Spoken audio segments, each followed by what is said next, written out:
Don't worry, Mama. I'm fine, William said through gritted teeth as he pressed his hand against his side to put pressure on the wound.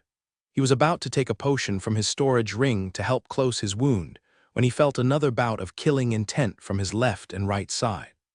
Clearly, Soglev was well versed in fighting humans. It knew that humans often carried healing potions with them. The demonic creature had no intention of letting William treat his wound and pressed on with its attacks. Ella bleated in fury as it charged at the demonic creature in front of her. William firmly gripped the wooden staff in his hand while pressing down on his wound. He couldn't afford to lose his concentration at this point in time. One mistake and it would be over for them. The union of man and beast skill from the Cavalier job class allowed William to remain seated on Ella's back even though he wasn't using any reins or holding onto her body. This gave him the freedom to use both his hands to battle while riding on her back. Ella clashed against the doppelganger and sent it flying into the air. Soglev, on the other hand, used a darkness whip to wrap around William's body. It then tried to pull William off Ella's back, but the skill of the Cavalier class prevented the demonic creature from dismounting him. The only time this skill would be broken was when either the rider or the mount died. As long as both of them drew breath, none could separate them. Since its plan didn't work, the demonic creature jumped into a tree and used a tree branch to hoist William's body by force. Ah, William screamed as he felt his body being stretched to the limit. The wound on his side worsened, and blood once again drenched his clothes. Hearing her baby cry in pain, Ella opened her mouth and used her one and only ranged skill, Benevolent Burst. Fires a concentrated ball of energy towards the enemy. Damage dealt is equivalent to Intelligence x3. Deals double damage against undead, specters, and dark-type creatures. The energy ball the size of a basketball ball obliterated the tree branch and the dark whip that bound William's body. Ella fired 2 more shots. The first shot destroyed the tree, while the second hit Soglev squarely in the chest, sending him slamming towards several trees while howling in pain. William spat a mouthful of blood after he was released from his torment. The searing pain in his upper body would have driven any normal 14-year-old to their knees, but William was no ordinary boy. He gritted his teeth as he ordered Ella to charge forward. Ella initiated her wild charge as it attempted to murder the creature who dared to hurt William. However, Soglev and his doppelganger already had a plan in mind. Both demonic creatures shot out red beams of light from the single eye in their foreheads, while their hands conjured 2 void arrows. The first beam of light landed on Ella, causing her to stop her charge. The second one landed on William's back, causing the boy's body to lurch forward. 2 screams of madness reverberated in the forest as the confused rays hit their target. William and Ella entered a berserk state due to their enemy's curse. The 2 void arrows also hit their designated targets. Dark mists oozed out of William's eye as his world plunged into darkness. Ella, on the other hand, was able to resist the blind spell, but it wouldn't change the fact that she was still in a berserk state. Ella attempted to dismount William from her back as the berserk spell overwhelmed her rationality. The boy, on the other hand, swayed dangerously back and forth on her back, but the skill union of man and beast prevented him from being tossed away. Soglev howled in fury as it lunged forward for the kill. Its eyes had locked on William's neck as it raised its bastard sword high up in the air. Andy wasn't able to endure any longer, and he jumped forward to assist the boy. However, a gust of wind pushed him back as a winged lion blocked his path. "Human, we have an agreement," the winged lion said with a sneer. "Are you planning to break it?" "FCK your mother," Andy cursed out loud. The winged lion ignored him and looked at Grant. Since he was the leader of the examiners, the winged lion gave him the "do your job properly or else" glare. Grant had no choice but to knock Andy unconscious to prevent him from breaking the agreement. Both sides didn't want to escalate the issue and watched as the final clash between the two was about to draw to a close. When Soglev was only 10 meters away from William, Ella's horns suddenly doubled in size. The war ibex locked her bloodshot eyes on the demonic creature and gave a deafening war cry as it charged forward. Damn, Soglev was about to use his darkness whip to escape when a voice that was filled with determination reached his ears. Dual X, William, who was supposed to be under the berserk and blind spells, sneered. As a disciple of a dark sorceress, it would be very shameful if he allowed himself to be affected by curses. Yes, the spells did indeed take effect. But Selene had already taught William how to use these curses to his advantage. It was also a very effective way to trick the enemy into thinking that they had succeeded. Naturally, this was a gamble. However, this was a gamble that they had won. Due to Ella entering a berserk state, all of her stats were multiplied by 3. This was a boon to Ella, who was unable to receive William's buffs. Ella had learned how to harness this overwhelming power while under the effects of the berserk spell. Everything she did earlier was just an act. Now Soglev was facing Ella's rampage. It was her most powerful skill that brought out every bit of her power in a single strike. Now, that same full-powered attack was now multiplied by 3. It was more than enough to send the demonic creature to the afterlife. Die, William roared as he raised his staff to block the doppelganger's attack behind him. Ella's horns were about to pierce through Soglev's chest and end its life when an overwhelming presence grabbed Soglev and threw him to the side. A giant hand then pressed down on Ella, holding her charge at bay, but it didn't make any move to hurt her. William's eyes widened in shock as he looked up on the monstrous creature in front of him. It seemed to be a giant ape with 2 protruding horns on its head. It also had a tail, but this tail was a serpent who looked down on William as if wanting to take a bite of him. "What's the meaning of this?" Grant roared as he dropped down from the sky. "I thought we had an agreement." The creature scoffed and removed its hand from Ella's horns. William gulped his saliva as he used his appraisal skill to identify this creature in front of him. Underworld creature. Threat level SS high. Cannot be added to the herd. This creature was born from the underworld, and it has reached its rank through constant battles. According to legend, the diabolical hell ape was a creature that could crush mountains with a single punch. The strength it possesses is stronger than its counterpart, the Oraubro golden ape. Another major difference between the two was that the diabolical hell ape focuses on offense, unlike the Oraubro that is an all-rounder. The horns on its head are able to generate the fires of hell, which can then be used to coat its body in flames, making it a very tough opponent to fight in close combat. Its tail that has earned the moniker Inferno Serpent can spit out fire blasts and poison sprays that are capable of incinerating a level creature with a single strike. This creature has no known weakness. As if feeling William's stare, the diabolical hell ape glanced at the boy, which sent shivers down William's spine. A few seconds later, its eyes glowed like burning embers that lasted only for a brief moment. William's body swayed as he lost consciousness. Ella, too, had been affected by the diabolical ape's eyes and was about to fall to the side when the giant's hand prevented her from falling completely. Grant rushed out to take hold of the boy mounted on the war ibex's back so that he wouldn't be crushed by his own mount as it fell. Surprisingly, after both William and Ella were knocked unconscious, the skill union of man and beast also lost its effect. "I demand an explanation," Grant said as he passed the unconscious William over to Layla. "Why did you interfere?" The ape gently supported Ella's body as it laid her sideways on the forest floor. It gave William a sidelong glance before looking at the leader of the examiners. "Since we were the first ones to break the agreement, I will personally give the boy compensation," the diabolical hell ape replied using telepathy. It made sure that its answer was heard by everyone, men and beast alike. It was the true sovereign of the forest, and all the rulers were his subordinates. It would not allow any of them to die. This was its duty as the guardian. Even the principal of the Royal Academy had no choice but to give it face in order to prevent full-blown hostilities from happening. "This matter ends here." The diabolical hell ape made a gesture, and the other rulers of the forest returned to their territories. It then grabbed the seriously injured Soglev before walking into the depths of the forest. Grant stood there, gnashing his teeth as he watched the sovereign of the forest leave. He would like to nag at it for a while to vent out his frustrations, but the creature paid him no mind. "What do we do now?" Layla asked. "The third trial is about to start, but I doubt that this boy will be in any condition to participate in it." Grant pondered for a while before giving his order. "The other examiners, return to your duties and conduct the third trial," Grant ordered. "As for this boy, I will let the Dean of the Royal Academy decide his fate." What Grant and the other examiners didn't know was that inside the Dean's office, 2 men sat side by side, while looking at a viewing crystal in front of them. Both of them had witnessed the battle between William and Soglev.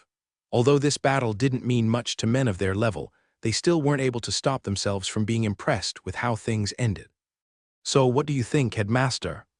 "I think it would be a shame for the Royal Academy to fail such an interesting boy. It's not every day that a 14-year-old can hold his ground against one of the rulers of the forest and live to tell the tale."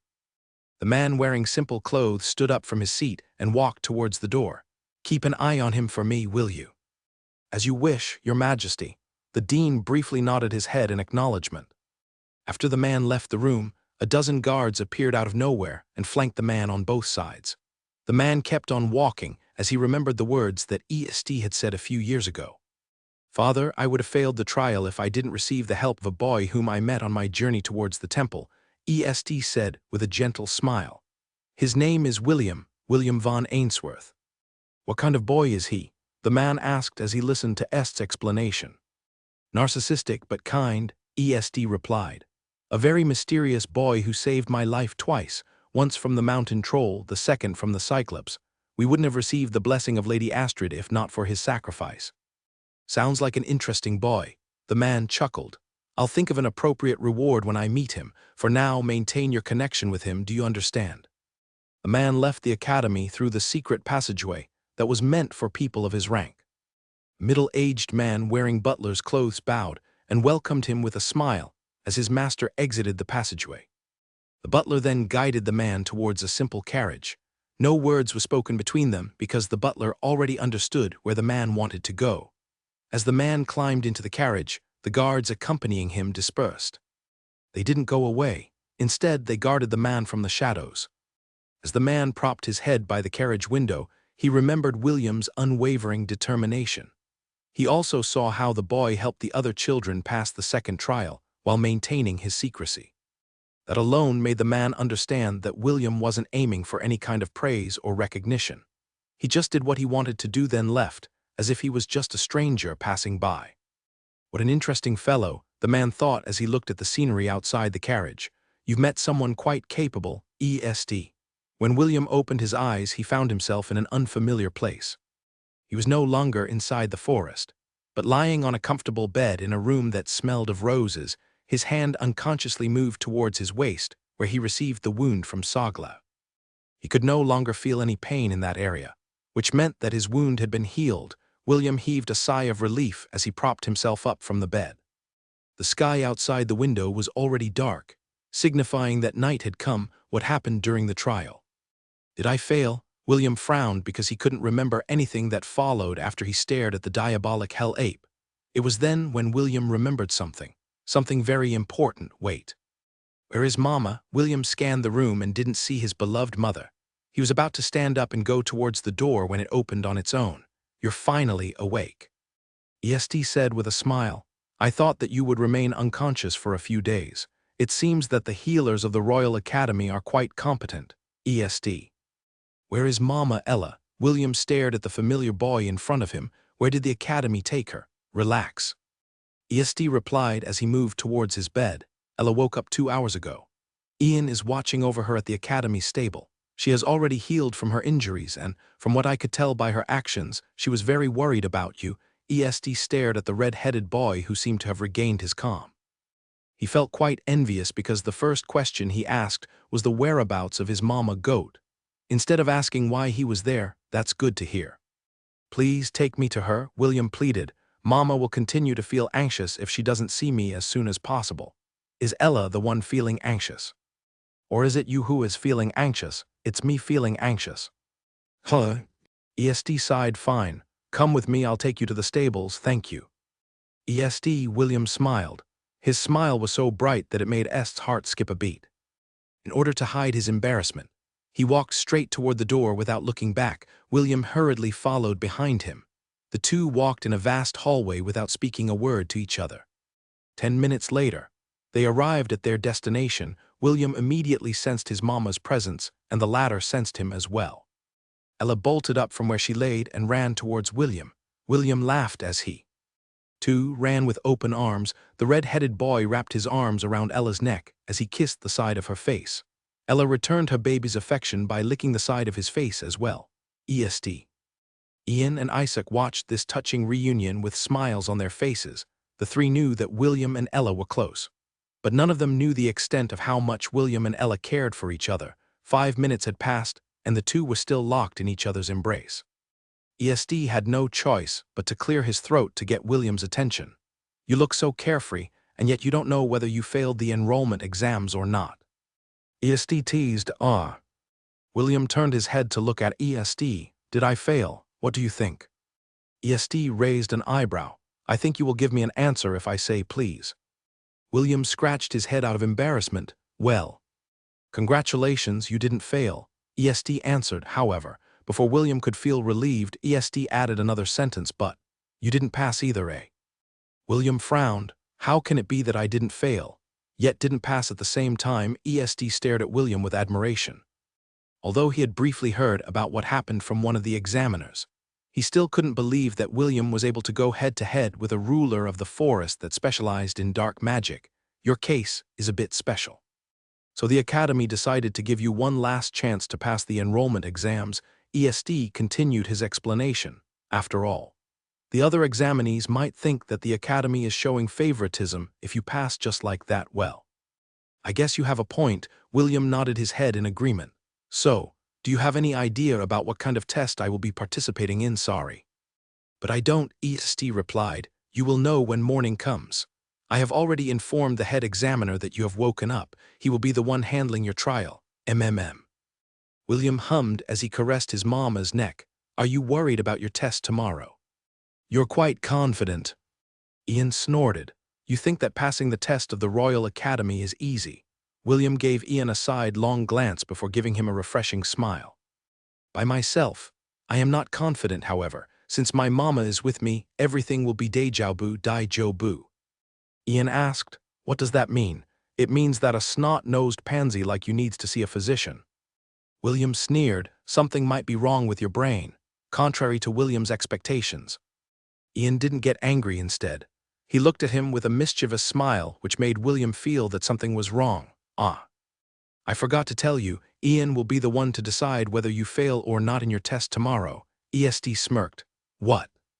This no-good-looking boy that is approaching my level of handsomeness will be tomorrow's judge." William almost bit his tongue after he forced himself to praise Ian. "Ahem. Such a gentleman who is proficient with both the sword and the pen is truly suited to become a judge. I can already see all the girls in the academy screaming his name whenever he goes to his classroom." William's liver started to itch with every word of praise he sang for Ian. The three boys looked at him with amusement as William tried to flatter his mortal enemy. "See you tomorrow." Ian winked as he left the stables. He was doing his best to hold back the laughter that was bubbling up inside his chest. William's reaction was priceless. Not good. "I can't wait to see his reaction tomorrow when he discovers." Ian chuckled as he walked towards his room in a good mood. He was looking forward to seeing what kind of face William would be making when morning came. "I am too lazy to eat. Feed me. My shoulders are feeling stiff." "No problem. I'm very good at giving shoulder massages." William massaged Ian's shoulder after they had eaten breakfast. Ian had a satisfied expression on his face, while ESD was feeling envious. Isaac was doing his best to stop himself from laughing. Clearly, his twin was taking advantage of William's current situation. "How is it?" William asked with a refreshing smile. "Not bad," Ian replied. "You're quite skilled. How did you learn to give massages?" "It's because my master would ask me to give her a massage before she went to sleep from time to time," William answered. "At least once a month, she would also ask me to give her a full-body massage." Ian turned to look back at him with a frown. "A full-body massage? With her clothes on? Are you an idiot?" William forcefully coughed in order to prevent himself from calling Ian an idiot. Answering Sir's question, "Of course without any clothes. It would be very hard to give someone a full-body massage if they are wearing clothes." ESD and Ian exchanged a glance before glaring at William. "Why do you need to give her a full-body massage?" Ian questioned. "Isn't it enough to give her a shoulder massage?" ESD also joined the interrogation and threw a few questions of his own. "Did she force you to give her a massage by using the slave collar?" Their penetrating stares locked onto William. It was as if he was a pig that was about to be slaughtered if he didn't give the right answer. "Why can't I give her a full-body massage?" William asked back in confusion. "She's my master, so it's only natural that I make her happy. Also, I wasn't forced. I did it voluntarily when I saw that she was looking exhausted. Are you just dumb or acting dumb? Ian scoffed. How can a boy like you give a full-body massage to a beautiful woman as if it was nothing? Ah, you're talking about that. William nodded his head in understanding. First of all, when I give Master a full-body massage, she would order me to put on a special eye mask. While wearing that special eye mask, I would only see a skeleton instead of person's body. But you're still touching her body directly. ESD pointed out with an edge to his voice. Don't tell me that you don't feel anything when touching a beautiful woman's body. About that, it's really a shame that she strips me of my sense of touch when I give her a massage. William sighed. Although I am touching her body directly, I can only feel that I am touching a metallic surface. Seeing William's expression of loss, ESD and Ian felt a bit better. Even so, they were still feeling envious of Celine's relationship with William. How about you give me a full-body massage later? Ian stuttered.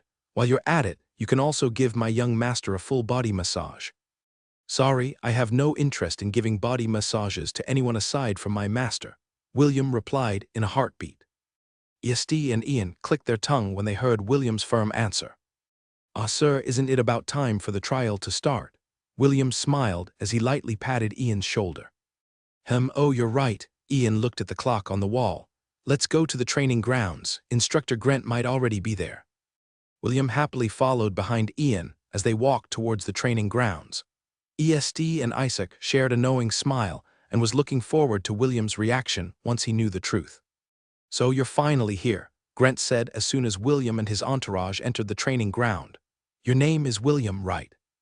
Yes, sir. William stood straight as he looked at the imposing man in front of him. Grant wasn't alone. There were 11 more people standing behind him. All of them were looking at William with interest. Very well, we will conduct the test, Grant stated as he motioned for William to come closer. Do you see that stone platform over there? Place both of your hands over the round stone. It is a magic tool to measure your aptitude. Understood, William replied and walked towards the platform. He then obediently placed both of his hands on the magic tool and waited in anticipation. Rows of magic words appeared in the air, as William's information was shown to everyone in the training field. Name, William von Ainsworth. Spiritual power, none. Assessment overview, excellent physical prowess but no magic power. Recommended to be placed under the martial class division. William looked at the information above him and sighed. He didn't know if he should be happy or not because his magic was unusable at this point in time. As for spirit power, this was the first time he had heard of it. I'd better ask the system about spiritual power later, William thought as he removed his hands from the appraisal stone. I was hoping that I made a mistake in my assessment, but the results showed that my hunch was correct. Layla sighed. She was hoping that William had some affinity with magic, but the appraisal stone had already confirmed her initial probe on the red-headed boy. Andy, on the other hand, was all smiles. He was looking at William as if he couldn't wait to drag him to his side and personally cultivate him to become a powerful archer. The other professors had mixed emotions as well. Some of them sighed, while some had smiles on their faces. They were the representatives of the first-year martial class, spirit class, and the magic class of the Royal Academy. William had been a candidate that they had set their eyes on after his stellar performance in the battle against the ruler of the forest. Grant patted William's shoulder with a smile. From now on, you will be a first year in the martial class division. Classes will start a week from now. Make sure to fill out the form in the registration office so that you will receive the Academy's uniform. Your lodging will be located in the Solaris dormitory. This is the lodging for all the first years of the martial class. Also, do you intend to become the head prefect of the Solaris dormitory? Head prefect, William inquired, what is that? Grant nodded his head in understanding. It was impossible for William to know how the hierarchy works inside the Royal Academy since he just became a first year. Although we call it head prefect, it's more like the commander of all the first years belonging to the martial class, Grant replied. Every year, the competition for that position is very intense. Being the commander of a division is a prestigious honor to any student in the Royal Academy. Sounds troublesome, William sighed. Can I pass? Of course you can. However, the head prefect's orders are absolute within the division. You have to obey them whether you like it or not. William didn't mind taking orders from the head prefect as long as it doesn't break his bottom line. However, He had complicated feelings about taking orders from a stranger whom he barely knew. "Welcome to the Royal Academy," Grant chuckled as he patted William's shoulders. "I have high hopes for you." After saying those words, Grant and the rest of the instructors left the training field. William felt very happy because he had been accepted inside the Royal Academy. However, he had a feeling that he was forgetting something important. William propped his chin with his fingers as he pondered that fleeting feeling inside his head. His gaze then landed on EST, then on Isaac, and finally on Ian, who was looking at him with a smug expression. "Ah," William exclaimed. He finally realized that he had been tricked. Ian laughed out loud and ran away. Since William had already realized that they had worked together to trick him, he was sure that the shepherd would retaliate because he was treated like a personal maid. "You," William roared as he ran after Ian. "You tricked me." "I did, so what of it?" Ian chuckled as he kept his pace. "I didn't know that you were so gullible." "Damn you, don't let me catch you." "Don't worry, someone as slow as you wouldn't be able to catch me." Yesti and Isaac watched the enraged William, who had gone all out to flatter Ian so that he would pass the test, continue to chase Ian around. The shepherd was so angry that his face had completely turned beet red. Ian, on the other hand, circled around the training ground with a smile. He even shot a few sprays of water magic to cool the enraged red-headed boy down. Soon, William was drenched from head to toe. The boy finally understood that he had no chance of catching the trickster who tricked him. "This is not over," William gave Ian the middle finger. "Just you wait, I'll pay you back tenfold." After making his threat known, William left the training room while gnashing his teeth. Ian watched him go with his arms crossed over his chest. "Maybe we went too far with our joke," Isaac whispered to EST. "The deed is already done," EST sighed. "It's no use crying over spilt milk." "What if William blames us as well?" Isaac inquired. "We can be considered accomplices." Est's eyes widened in surprise. He had completely forgotten that William was the type that kept grudges. After filling out his registration form, William officially became a student in the Royal Academy. The staff gave him his uniform as well as the key to his dormitory room. Of course, the dormitory room in the Royal Academy was shared by two people. This meant that William had a roommate whom he would be spending time with for a whole school year. Right after getting his key, William had locked himself inside his room in the Solaris dormitory. EST, Ian, and Isaac weren't able to see him because they lived in a different dormitory belonging to the Magic Division. EST was still worried that William would hate him because he had chosen to become Ian's accomplice in tricking him. The young master was feeling down, and even Ian, who had a smug expression a few hours ago, looked at him anxiously. If there is a need to apologize, then I will apologize to him," Ian said after thinking things through. "Knowing William, he won't really hate the young master. At most, he will just hate me and think of a way to make me suffer for the things I did to him." EST sighed and nodded his head. He knew that he couldn't do anything right now. He intended to give William some time to cool down before going to find him so he could give him a proper apology. What EST didn't know was that William wasn't thinking of them at all at the moment. He was busy checking the God shop inside his system and looking for things to buy with the God points that he had accumulated. The red-headed boy had received a mission to save the merchant group while he was traveling towards the capital of the Helen Kingdom. This act of heroism had given him 500 God points. Also, he acquired 2 hidden quests during the Academy's entrance exams. One was to save as many children as possible and help them reach their destination. The points for this mission were calculated by the number of survivors multiplied by 10. All 50 students had survived thanks to William's help, which netted him another 500 God points. The one that gave William a pleasant surprise was the hidden quest, Beat the Ruler of the Forest. Defeat the Ruler of the Forest. Reward 1,000 God points. This unexpected surprise made William very happy. With 2,000 God points in hand, he immediately went to open the God shop to see what interesting things he could buy. Over the past 4 years, he had received God points through the completion of his training and additional points that the system treated as bonus God points for William's performance. All in all, he managed to accumulate 5,000 God points.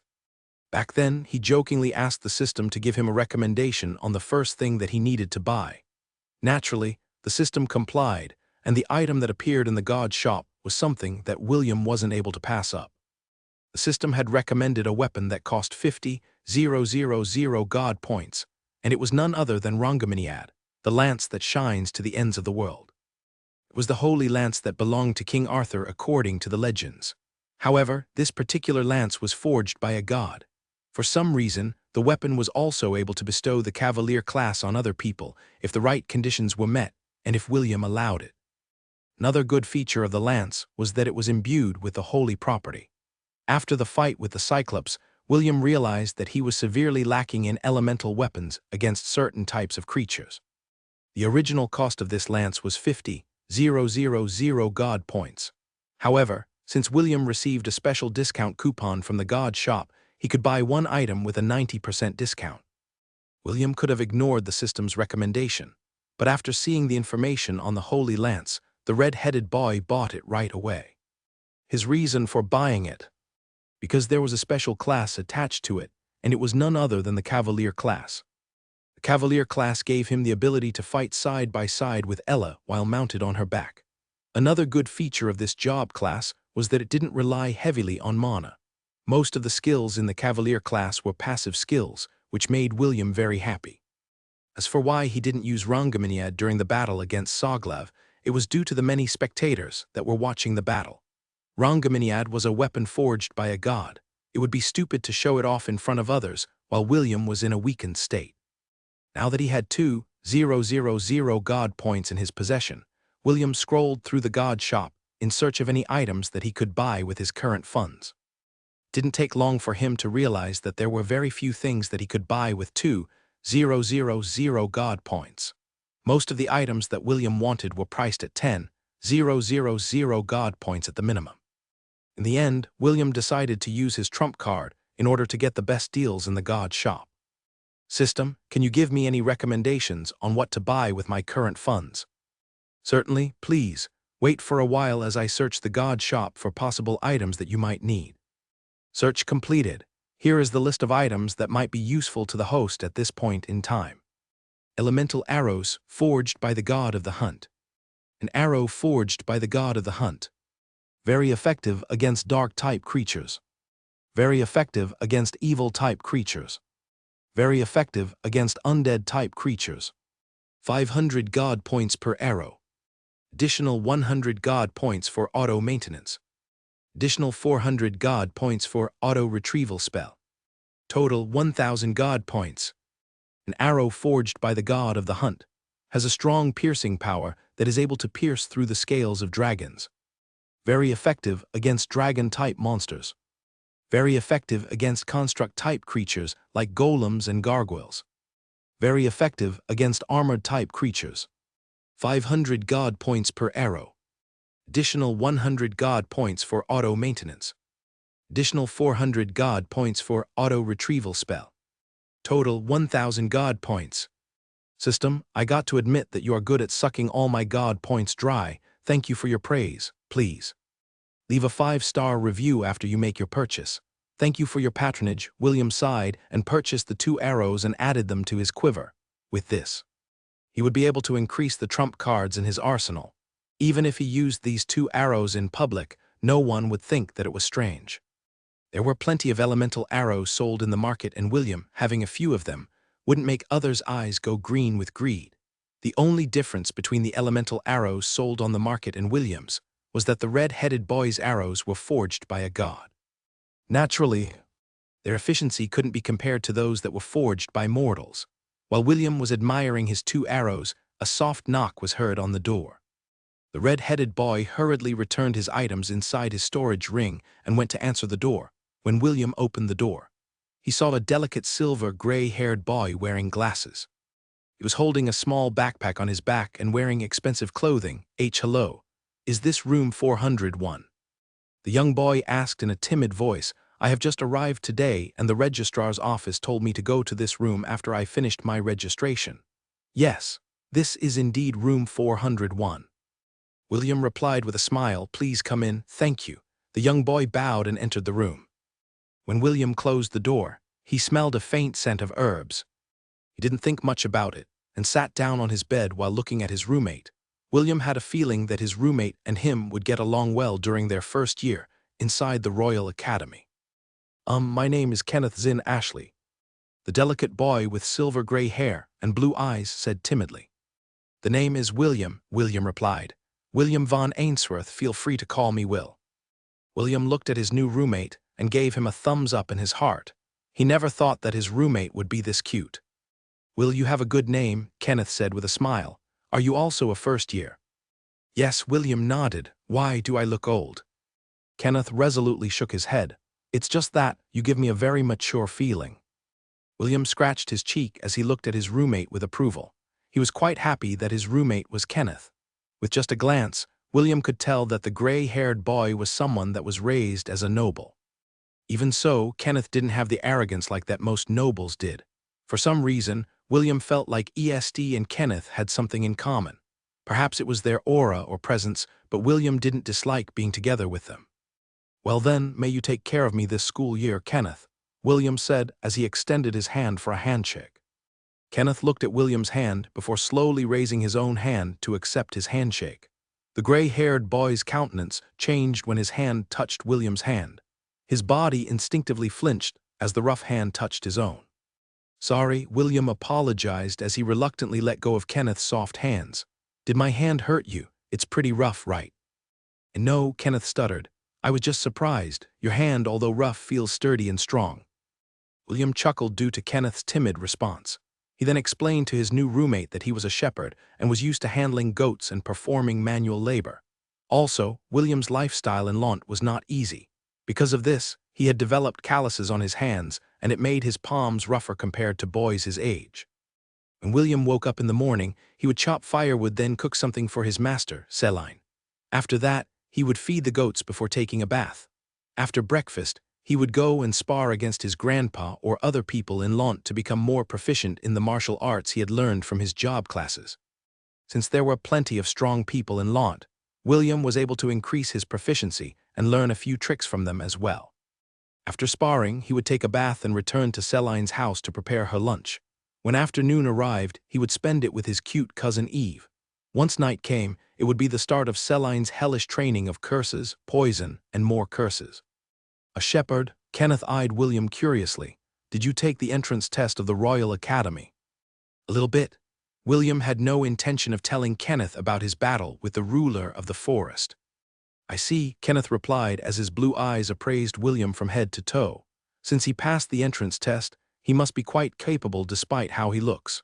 Being stared at by an angelic-looking boy made William feel like a kitten was scratching his heart. "Am I that handsome? Why are you staring at me like that?" "Yes." Kenneth replied unconsciously, "You are very handsome." Kenneth paused as his face became beet red when he realized that he had said his thoughts out loud. The sudden change in his reaction made William grin. Seriously. "My roommate is too cute," William thought. "I better not tease him too often. I don't want him to hate me." An awkward silence descended upon the room. Kenneth busied himself in arranging the items in his magic bag. He placed several robes in his closet and even took out a pillow for his bed. He then placed an incense burner on the small table beside his bed. A soothing fragrance permeated the room as soon as Kenneth lit the incense burner. "This smells good," William praised. "This reminds me of the smell of gardenias. It is a scent made from the gardenias of my hometown." Kenneth gave William a sincere and genuine smile. "I'm glad you like it." William felt his body become very relaxed as the fragrance assaulted his senses. Before he knew it, he had already laid on the bed and had fallen asleep. Although he had rested properly last night, it seemed that he still hadn't fully recovered from his long journey and his recent battle against Soglev. Kenneth looked at his roommate, who had slept in an awkward sleeping position, with a sigh. He stood up from his bed and supported William's body into a proper sleeping position. As he covered him with a blanket, he heard William's sigh of pleasure. "Thank you," William said as if he was talking to someone in his dream. Kenneth gazed at his peaceful sleeping expression for a full minute before returning into his own bed to rest, for some reason. He also felt like sleeping. As he laid in the bed, facing his new roommate, Kenneth felt thankful. He was thankful that his roommate wasn't one of those arrogant nobles whom he hated to the bone soon. The silver-gray-haired boy fell asleep as well. A few hours later, both of them were woken up by the resounding tolling of a bell. William drowsily opened his eyes as he looked at the magic clock that hung on the wall of his dormitory room. It was 12 noon. It also signaled that the time for lunch was at hand. William yawned as he stood up from the bed. He did some stretching to help circulate the blood in his body and remove the drowsiness he was feeling. Kenneth had stood up from his bed as well and watched William with amusement. His impression of William was already good. But seeing him act like this made him like the shepherd even more. After William finished his short stretching exercise, he glanced at his roommate. "Do you want to have lunch together?" William asked. "Yes," Kenneth replied. "Do you know where the dining room is?" "I don't know," William answered with embarrassment. "I also just arrived today, however. Don't worry, we can just ask around. I'm sure that we will find it sooner or later." "You have a point," Kenneth nodded. The two boys left their room, but they didn't forget to lock it. Although they were inside the Solaris dormitory, it would be safer to lock the doors in order to prevent theft. Sure enough, it didn't take long for William and Kenneth to find the location of the dining hall. When they arrived, they immediately noticed 6 long tables that were at least 14 meters in length. Aside from that, there was also one long table. On an elevated platform, placed horizontally facing the students, where the instructors of the martial classes ate together. Several dishes had already been placed on top of the tables, resembling a feast that was meant to be partaken of by the students of the first-year martial classes. William and Kenneth glanced at each other before picking a less crowded table.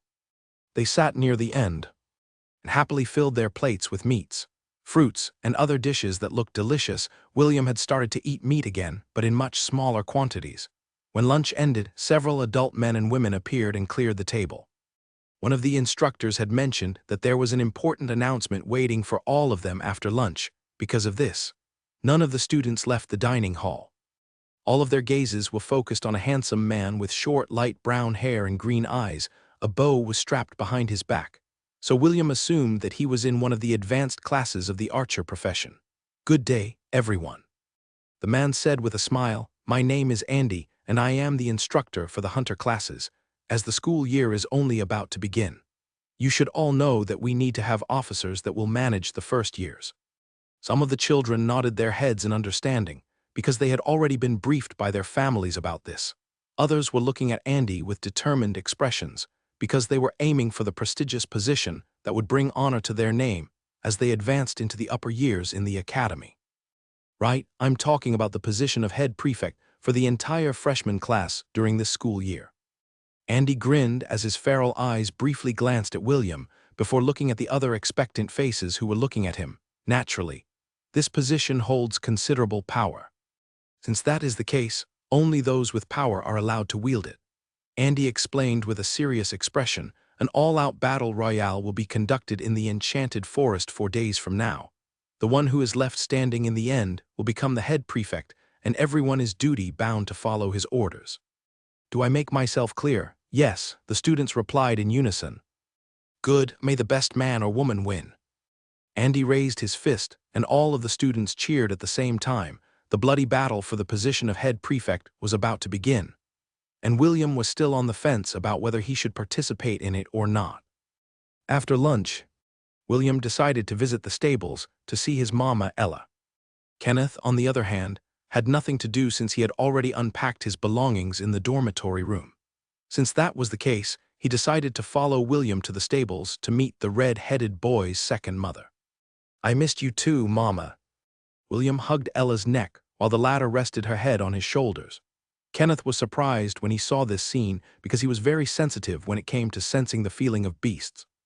He could tell from a glance that Ella loved William very much. The same could be said for the boy who was hugging her. Because of this, Kenneth's good impression of William increased inside his heart. For the boy to show so much love and care towards an ordinary goat made the gray-haired boy think of William as a very good person. "Mama, let me introduce you to my new roommate," William said as he reluctantly took a step back from hugging his mama. "This is Kenneth, my new roommate. Kenneth, this is my mama, Ella. I hope the two of you get along well." "Hello, nice to meet you too, Ella." After the two exchanged their greetings, William took Ella out to take a stroll. He didn't ride on her back, so that Kenneth wouldn't feel out of place. Instead, he just walked by her side as they took a tour at the various facilities of the martial class division. "Will, are you interested in becoming the head prefect?"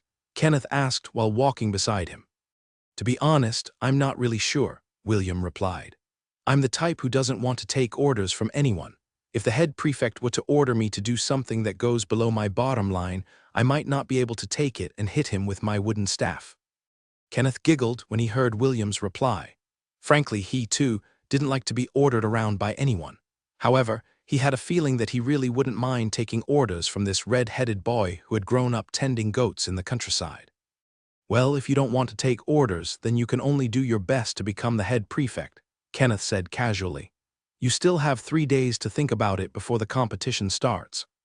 William nodded his head. How about you? Are you planning to participate? No, Kenneth shook his head. I don't think I'm capable of becoming a head prefect. Let's just say that I get lucky and become the head prefect. Do you think the students will listen to me? William turned his head to appraise the delicate boy from head to toe. Although Kenneth wasn't lacking in the good looks factor, he didn't seem the type that would make people follow him. However, if someone were to ask if there would be people willing to protect Kenneth, the answer would certainly be yes. The boy was too cute for his own good. William was certain that even the hearts of the brave girls in the martial classes would feel overprotective of him. Well, a head prefect might be too high of a goal, William agreed. But being the martial class mascot is not impossible. In fact, the moment I raise this proposal, I'm sure that you will get the landslide victory. Don't you dare do that. Kenneth immediately grabbed William's arm. I hate being surrounded by people. William unconsciously patted Kenneth's head. For some reason, Kenneth reminded him of his cousin, Eve. Although Eve was 1,000 times cuter than Kenneth, the presence that the gray-haired boy emitted was similar to the adorable girl back in Launt. Fine, William chuckled. However, I'm sure the girls will raise this issue by themselves. When that happens, don't come looking for me, do you understand? Kenneth pouted as he let go of William's arm. As long as you're not the one who initiates the proposal, then it's good. The two had almost finished their tour in the martial division when they noticed a crowd in front of them. They could faintly hear the sound of a quarrel. As the two drew closer to investigate, they noticed a pair of boys glaring at each other while holding their weapons in their hands. The two boys were standing in what seemed to be one of the battling arenas that were scattered along the premises of the martial class division. Give it up, Drake, a cool-looking boy with blonde hair and blue eyes chided. The one who will become the head prefect will be none other than me. Keep on dreaming, Spencer, a boy with above-average looks snorted in reply. His dark brown hair and hazel eyes looked at the boy in front of him with disdain. As long as I'm around, you can forget about becoming the head prefect. I can't wait to see you bowing your head as you follow my orders. Ha ha ha ha. Why wait until the test starts? Let's just decide this right here, right now. Sounds like a plan. I don't want to waste too much time kicking you as when the test officially starts. Both boys readied their weapons and prepared to clash with each other. The crowd got rowdy and started to cheer them on. William observed the two combatants with anticipation. He wanted to know the level of the freshmen that were currently enrolled in the martial class division. Kenneth, too, was looking at the two boys with a serious expression. He was also curious about how strong the students were in the Helen Royal Academy. Excuse me, William patted the shoulder of the tallest boy in the crowd. Can you please tell me the identity of the two combatants? Are you not familiar with them? They're quite popular in the Helen Kingdom, the tall boy replied. Sorry, I came from the countryside. William gave a refreshing smile. This is my first time in the capital. Ah, that explains it. The tall boy nodded in understanding. He then pointed at the two combatants who were busy duking it out against each other in the arena. The cool-looking boy holding the spear is the fourth son of the Duke of the Armstrong Duchy. His name is Spencer Armstrong. The one holding the greatsword is the third son of the Duchy of Craig. His name is Drake Vi Craig. Both of them are well known among the young generation for their incredible fighting skills. Thank you, William nodded his head in thanks. He then returned his attention to the two combatants who were currently in the midst of battle. Are all sons of dukes this had headed? William thought. He could still remember the magic swordsman, Kingsley Rhodes, who had challenged him in Launt 4 years ago. That boy was also a son of a duke, and he seemed to be very happy to use his background to throw his weight around. Even so, he had to agree that, like Kingsley, Spencer, and Drake, had the ability to back up their words. The two were very proficient in their weapons, and their attacks could easily blow away those who had abilities weaker than them. Kenneth silently walked beside William and tapped his arm. Who do you think will win? William pondered for a bit as his eyes focused on the two individuals in the arena. Hard to say, but if I were to really choose between the two, I'd choose Spencer. Because he has better technique. William had observed the battle for a while now and managed to gauge the battle prowess of both combatants. While Drake had more explosive power than Spencer, the cool-looking boy's technique was very refined. Each block, each thrust, and each swing of the spear was perfect. There were no wasted movements, which greatly impressed William. Of course, if the red-headed boy was going to be perfectly honest, he would simply say that his own technique was 2 to 3 levels above Spencer. After all, he trained with the best fighters in Launt.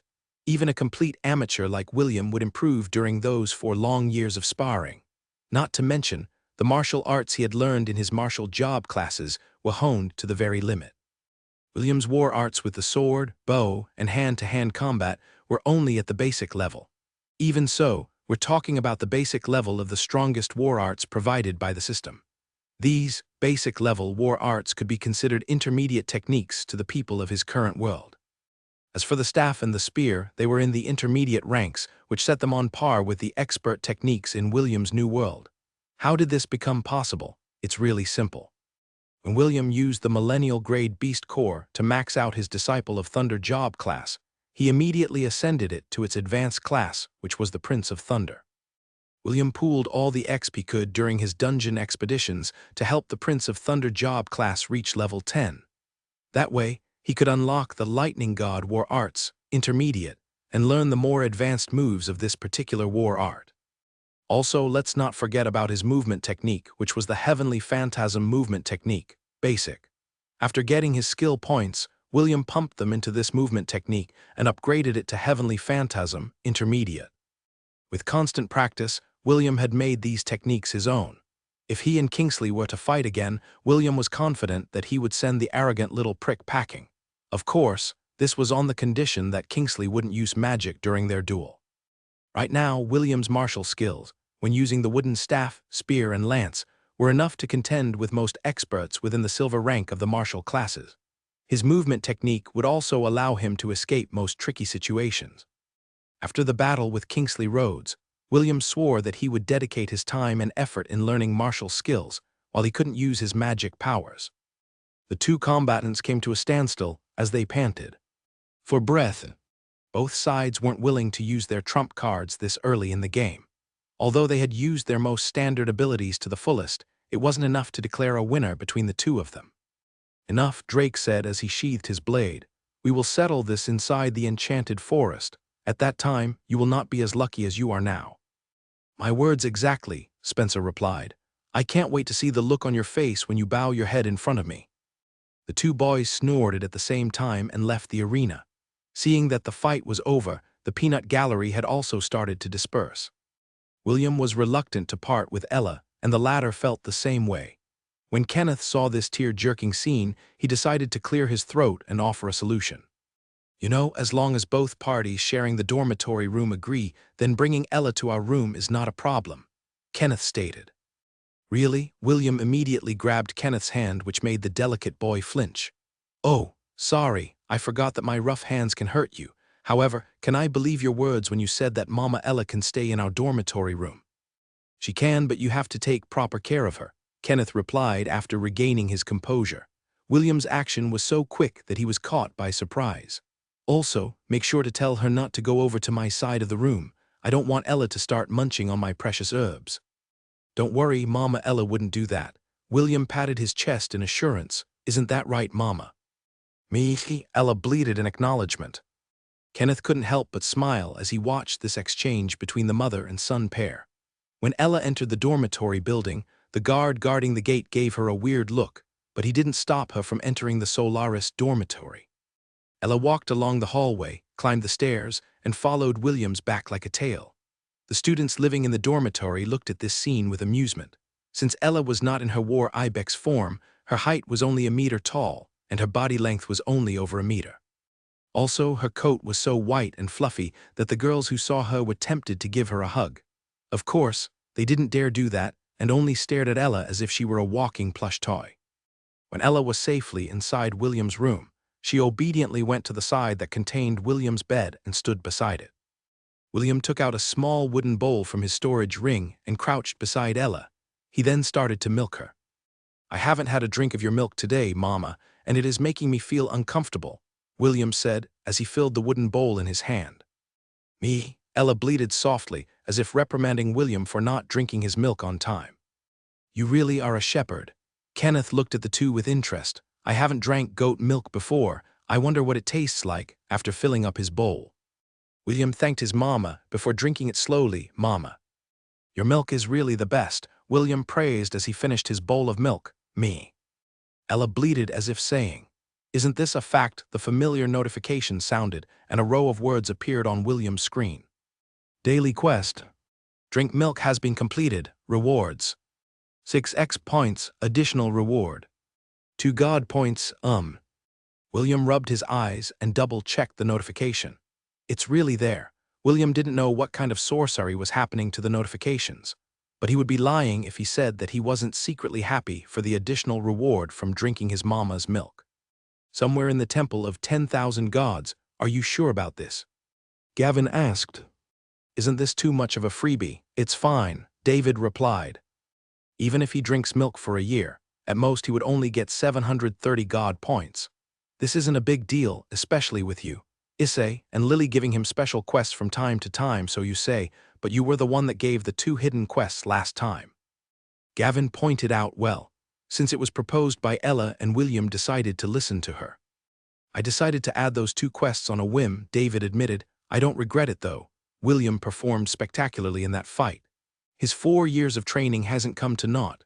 Gavin nodded his head as he gazed upon his follower, who was being displayed in a large crystal ball. He wanted William to be safe and happy, but the world he chose was different from the one Gavin had envisioned for him. William opened the God shop and confirmed that he had indeed received God points from drinking his mama Ella's milk. His brain started to calculate the amount of points he could get over the span of a year, and it made him realize that it wasn't that much. It was not even enough to buy an elemental arrow with the necessary add-ons. Even so, I'm still thankful, William muttered. Kenneth heard William's mutter and thought that he was thankful for drinking Ella's milk. Is goat milk really that good? Kenneth's curiosity had been piqued. However, he was too embarrassed to ask William if it was possible for him to have a taste of Ella's milk. 3 days passed swiftly, and there was only a day before the battle for the position of head prefect of the freshmen in the martial class. Excitement and determination could be seen on some of the faces of the students who intended to try their luck and win this prestigious position.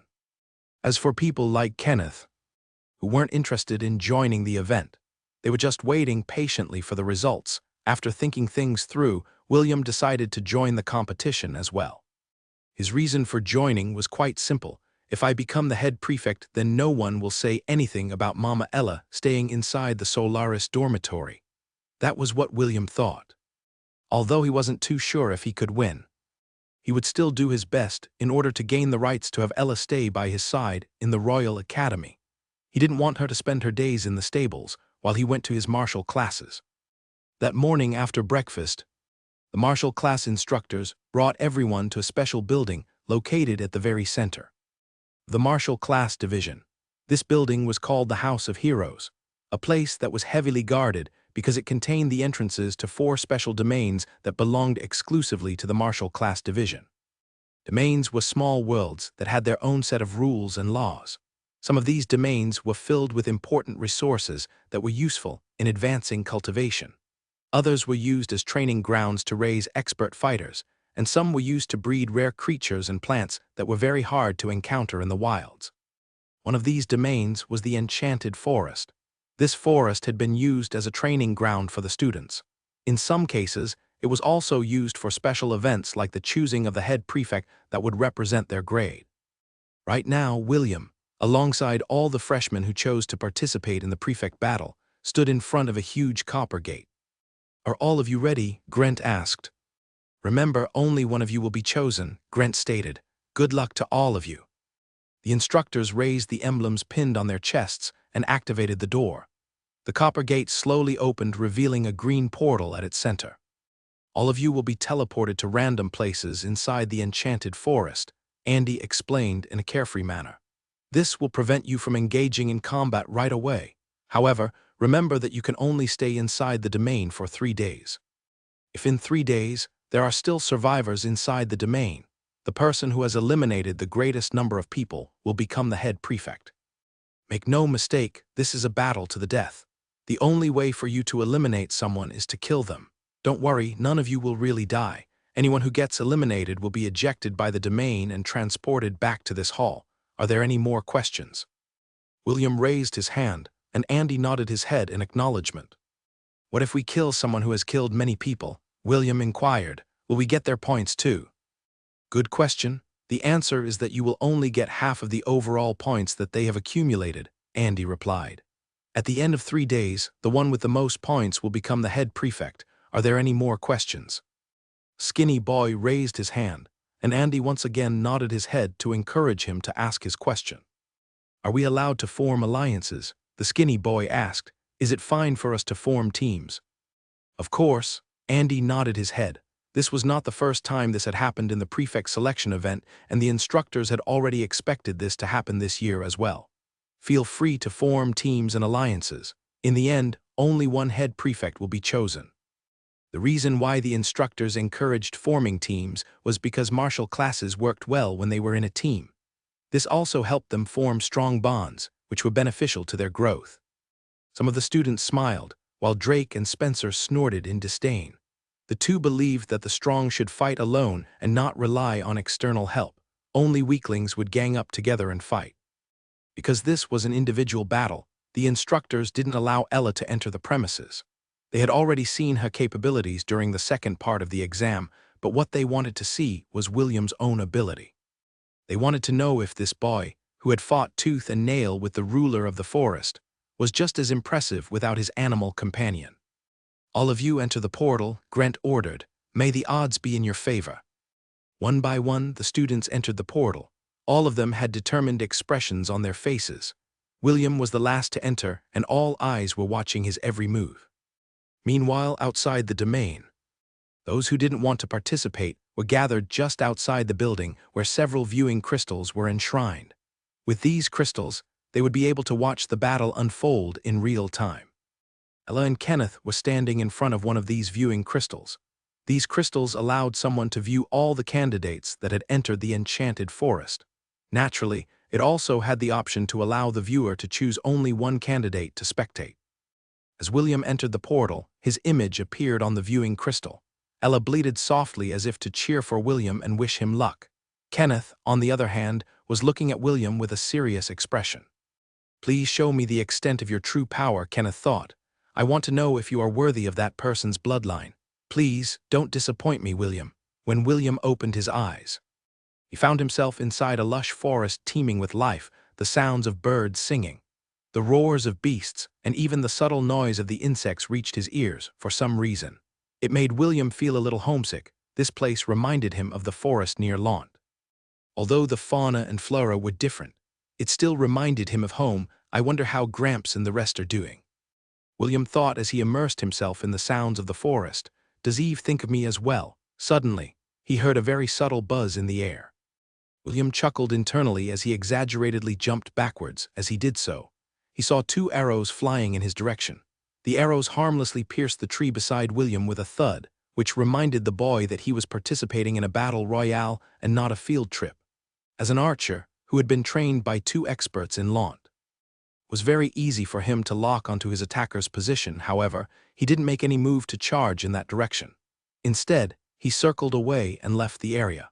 Although the instructors had said that they would be teleported to random places to prevent immediate combat, it was very different when dealing with archers. They had the ability to attack from great distances, and only those with keen senses would be able to sense their sneak attacks.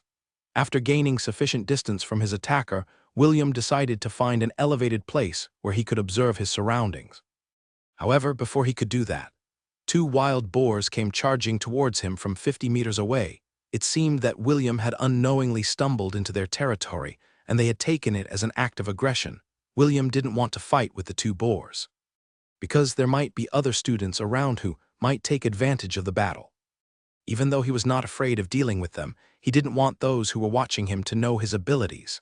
As William was about to make a run for it, 2 boys appeared in front of him wielding swords and spears. Clearly, they intended to prevent him from escaping, with 2 boars behind his back and 2 boys blocking his path. William decided to play a trick on the students who thought that he was easy prey. The red-headed boy waited until the two wild boars were only a few meters behind him before he activated his movement technique, Heavenly Phantasm. William easily passed through the two boys like a phantom and escaped before the two boys could even react. The wild boars were already in front of them. Since the two boars had lost their original target, they shifted their attention on the two boys that were wielding weapons in their territory. Faced with the sudden change in their circumstances, the two boys remained calm and engaged the wild boars in battle. They wanted to end it as soon as they could in order to prevent anyone from taking advantage of them. William didn't bother to sneak attack the two boys because he wanted to find a safe place to make his base. He was not in a hurry to collect points since it was only the first day. What he prioritized first was his safety. When William left the scene, two arrows came flying from somewhere in the forest and struck the backs of the two boys who were busy dealing with the wild boars. Although they had already heightened their senses in order to escape being ambushed, the two arrows still managed to avoid their detection. The two boars didn't miss this opportunity and continued to charge at the two wounded boys. The impact of their charge sent the two boys rolling across the ground, which aggravated the injuries they had received from the arrow. The archer fired two more arrows which landed in the two boys' necks, ending their lives and turning them into particles of light. The two red orbs that emerged from their bodies flew towards the archer, who was hiding 100 meters away from them. After receiving her spoils of war, she left the scene in search of easier prey to kill. If possible, she wanted to eliminate the red-headed boy first, but he was as slippery as an eel. As an archer who took the second exam, she had watched William's battle against Soglav through a telescope. She was one of the first to arrive at the flag during the second exam, which gave her plenty of opportunities to observe the other candidates. Although she couldn't see the entire battle unfold, she was still able to see how the boy fought fearlessly against the ruler of the forest. Because of this, she had marked William as the greatest threat in this competition instead of Drake and Spencer, and wanted to eliminate him early. Unfortunately, she failed on her first try and wasn't able to get an opportunity on her second. In the end, she decided to just hunt the small fries and farm points until it passed the 100th mark. After that, she would hide somewhere inside the forest and wait for the competition to end. William encountered several more students as he continued to look for a place to hide. He avoided them like a plague and refused to engage in battle. Earlier, he had climbed a tree and surveyed the terrain. The forest extended for miles in all directions. All that William could see was a sea of trees without end in sight. This is going to be tricky, William thought as he extended his senses. Aside from the candidates who were aiming to become the head prefect, William had sensed some other threats inside the forest as well. Although they were not as powerful as Soglav, they were in the same league as his mama Ella in her war ibex form. At most threat level Ds and Cs, William rubbed his chin with his fingers. They are scattered quite evenly. I guess they have already established their own territories. After pondering for a while, William decided to ask for a second opinion system. Any recommendations, William inquired, to answer the host's question. I will not participate in this event. That also means that I won't be helping the host in any way aside from changing job classes.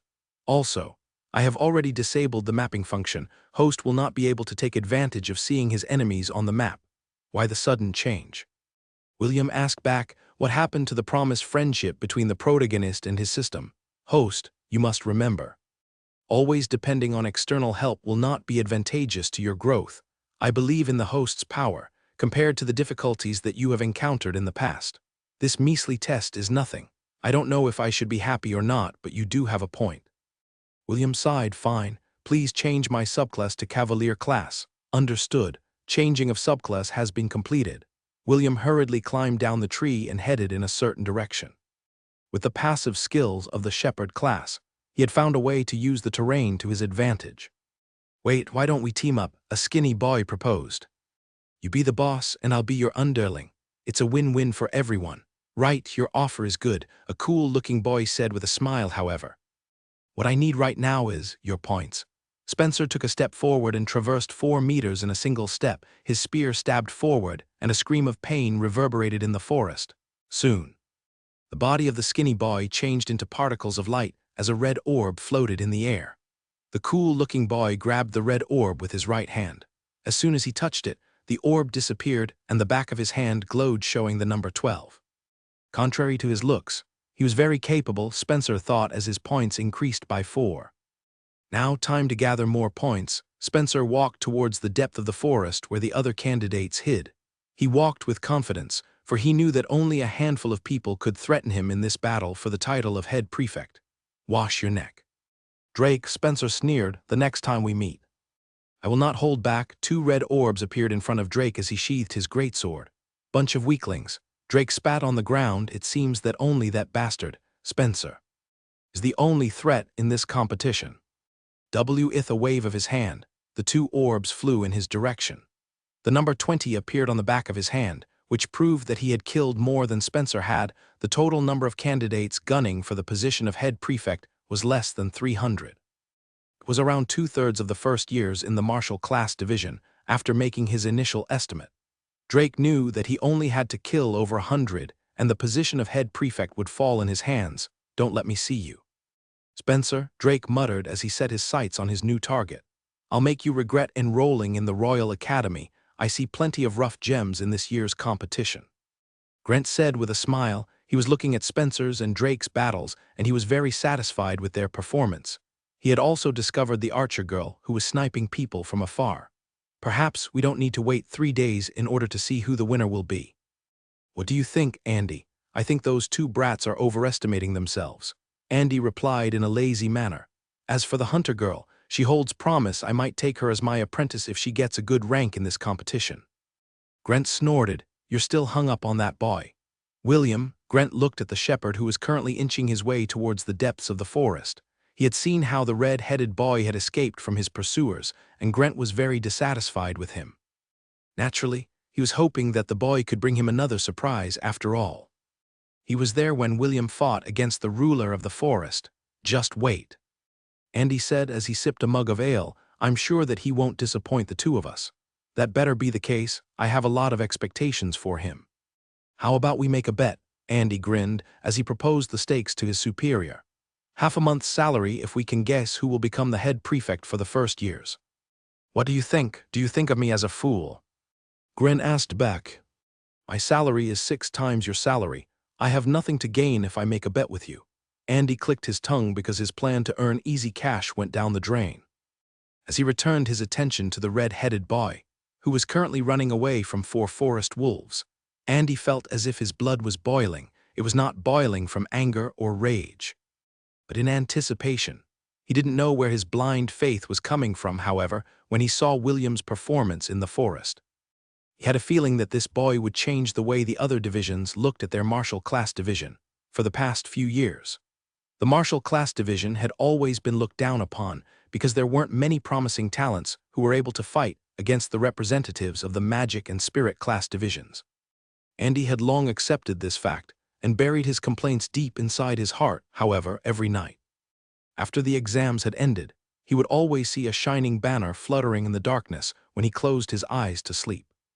Andy saw a boy with flaming red hair holding a golden banner in his hand. He rode on top of his Angorian war ibex, while his other hand was holding a lance that seemed to emit a light of its own. Andy recalled that one glorious moment when the boy raised his lance up high as if to challenge the world of darkness by himself. He watched in awe as the boy thrust his lance forward. With that single thrust, light illuminated the world. That scene was so beautiful, so surreal, that even someone as numb as Andy could feel that all hope was not lost. Perhaps this time around, a miracle will happen, Andy thought as he stared at William with an almost fanatical gaze. Little shepherd, you pierce through the darkness and illuminate the world. That way, people like us will be able to raise our heads up high and regain the honors that we have lost long ago. ESD Ian and Isaac made their way towards the martial class division. It was not only them, but several others from the magic and spirit class divisions were walking in the direction of the House of Heroes. Every year, the nobles belonging to these divisions would look for capable subordinates that they could recruit under their wing. This had been a tradition in the Royal Academy, and the instructors allowed it. Most of those who belonged to the martial class were commoners. Some of them wanted to be employed by nobles in order to live a better life. Since that was the case, the Royal Academy didn't prevent this recruitment from happening. The only thing they could do was to ensure that the ones recruited from the martial class would be treated well by their employers. "Isn't that Ella?" Isaac asked as he pointed at an Angorian goat standing beside a delicate-looking boy with silver-gray hair. "That is indeed Ella," EST agreed. "Let's go." The three boys walked towards William's second mother with curious faces. Ella had noticed their arrival and bleated softly in greeting. "Hello, are you looking after Ella?" EST asked the gray-haired boy beside the goat. "We are William's friends, and we came here to see if he participated in the competition for the head prefect. My name is EST Wells Newmont." EST extended his hand for a handshake. The silver-gray-haired boy looked at the offered hand and reluctantly raised his own. Kenneth introduced himself. "Kenneth Zinn Ashley, I am William's roommate." "Nice to meet you." EST nodded his head and ended the handshake. He then appraised the young boy in front of him. "Please don't stare at me too much," Kenneth said as he took a step back. "I feel uncomfortable when people stare and crowd around me." "Sorry if I offended you." EST apologized. "I was just curious because you are William's roommate." I'm not offended." Kenneth averted his gaze. "It's just that this was the second time that someone took the initiative to shake my hand. My first time was with William." The atmosphere immediately became awkward because EST didn't know how to continue the conversation. In the end, he decided to look at the viewing crystal in front of him and see what the red-headed boy was up to. "What is he doing?" Ian asked as he tilted his head in confusion. "Why is he sitting on a log and whistling using a leaf instead of collecting points? Doesn't he know that you need to collect points in order to become the head prefect?" "Perhaps he is waiting until the last day before he makes his move," Isaac proposed. "A day inside the enchanted forest is equivalent to 8 hours out here in the real world. The competition has just begun, so there is plenty of time for William to make a comeback." "Even so, why is he looking so carefree?" Ian frowned. "It makes me want to punch his face." "EST, Kenneth, Isaac." "Me. Ella lowered her head and pointed her horns in Ian's direction. "It was just a joke. I was just joking, Ella." Ian immediately pacified William's second mother. He had forgotten how overprotective Ella could be when it came to the annoying red-headed boy. "Okay, I won't mention it again." "Me." Ella raised her head and returned her attention to her baby. Ian patted his chest in relief, because he knew how deadly Ella's horns could be in a real battle. The Angorian goat had spent a lot of time with William and knew what he was thinking. Although the 4 children around her didn't know what his plans were, Ella realized it the moment William sat on the log and started to use the leaf to whistle. 10 minutes later, the 4 boys noticed a single deer move towards William's location. It sniffed the air as if trying to smell if there was any danger that lurked around it. After confirming that there wasn't anything that could threaten it around, it walked unhurriedly towards the boy that was sitting on the log. This deer was one of the white-tailed deer that inhabited the enchanted forest. When it was only 4 meters away from William, it started to make mewing sounds as if talking to him in their language. To the children's surprise, William made the same mewing sounds as the deer. They watched in amazement as the two conversed with each other. William conversed with the deer for 2 minutes before he stood from the log he was sitting on. The white-tailed deer then started to walk towards the eastern side of the enchanted forest, and William followed behind it. After half an hour of walking, William arrived in a clearing surrounded by lush grasses beside a river. There were hundreds of white-tailed deer grazing upon the grass, and all of them raised their heads when they sensed the new arrival. William's eyes fell upon the giant white deer at the center of the herd, who was looking back at him with a calm countenance. The giant deer was over 4 meters tall, and its majestic antlers shone like a sharpened blade as the light of the sun fell upon its regal splendor. The red-headed boy then used his appraisal skill to understand more about this proud creature, who was an apex beast within the enchanted forest. Bruiser of ancient power. Threat level C high. Can be added to the herd. The noble protector of the white-tailed deer. This creature is gentle by nature. However, when someone or something threatens the safety of its herd, it will charge head-on with the intention to kill. It has the ability to make its antlers as sharp as blades to cut through any foes who stand in its way. The spire has the ability called Eternal Guardian, which has allowed it to double its size and increase its power threefold for a short period of time. The spire also has the ability called Call to Arms, which increases the strength of its herd by 50%. This creature has no known weakness. As expected, it is strong, William thought as he read the description of the spire. The sea of white-tailed deer parted as the spire walked towards William. The alphas of the herd walked alongside it. Although these alpha deer's threat levels were only at the D grade, William didn't dare underestimate them because they had the advantage of numbers. Even so, William wasn't afraid. He didn't come here for a confrontation. He came to ask a favor. "Speak, what is your reason for coming, shepherd?" the spire said in a commanding tone. It was talking to William using telepathy, and this act caught the red-headed boy by surprise. "You can talk, you also know that I'm a shepherd," William asked. "How? I don't always try to talk with humankind. However, I made an exception just for you. As for your other question, do you really not know, or are you just pretending that you don't know?" the spire asked back. Its tone was laced with disbelief. "You, who have been touched by the eternal guardian god of the herds, should know why we are having this conversation. If not for this, I would have already killed you," the spire added in a firm manner. William scratched his head. He was unaware that his shepherd job class wasn't as simple as he thought it was. He already had his suspicions when he saw that certain creatures that belonged to the herd category could be added to his own, after he heard the spire's comments. He now believed that his hunch was spot on. "I will ask you again. Shepherd," the spire lowered its head and stared William straight in the eyes. "What is your purpose for coming here?" William decided to come clean and state his purpose for coming. "I came to ask for a favor."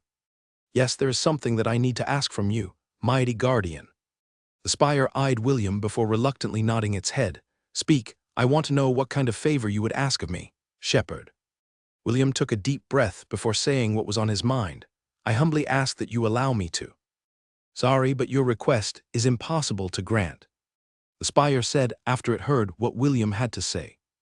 "Even if I agreed, we will gain nothing from it aside from the hostility of the other creatures in the enchanted forest.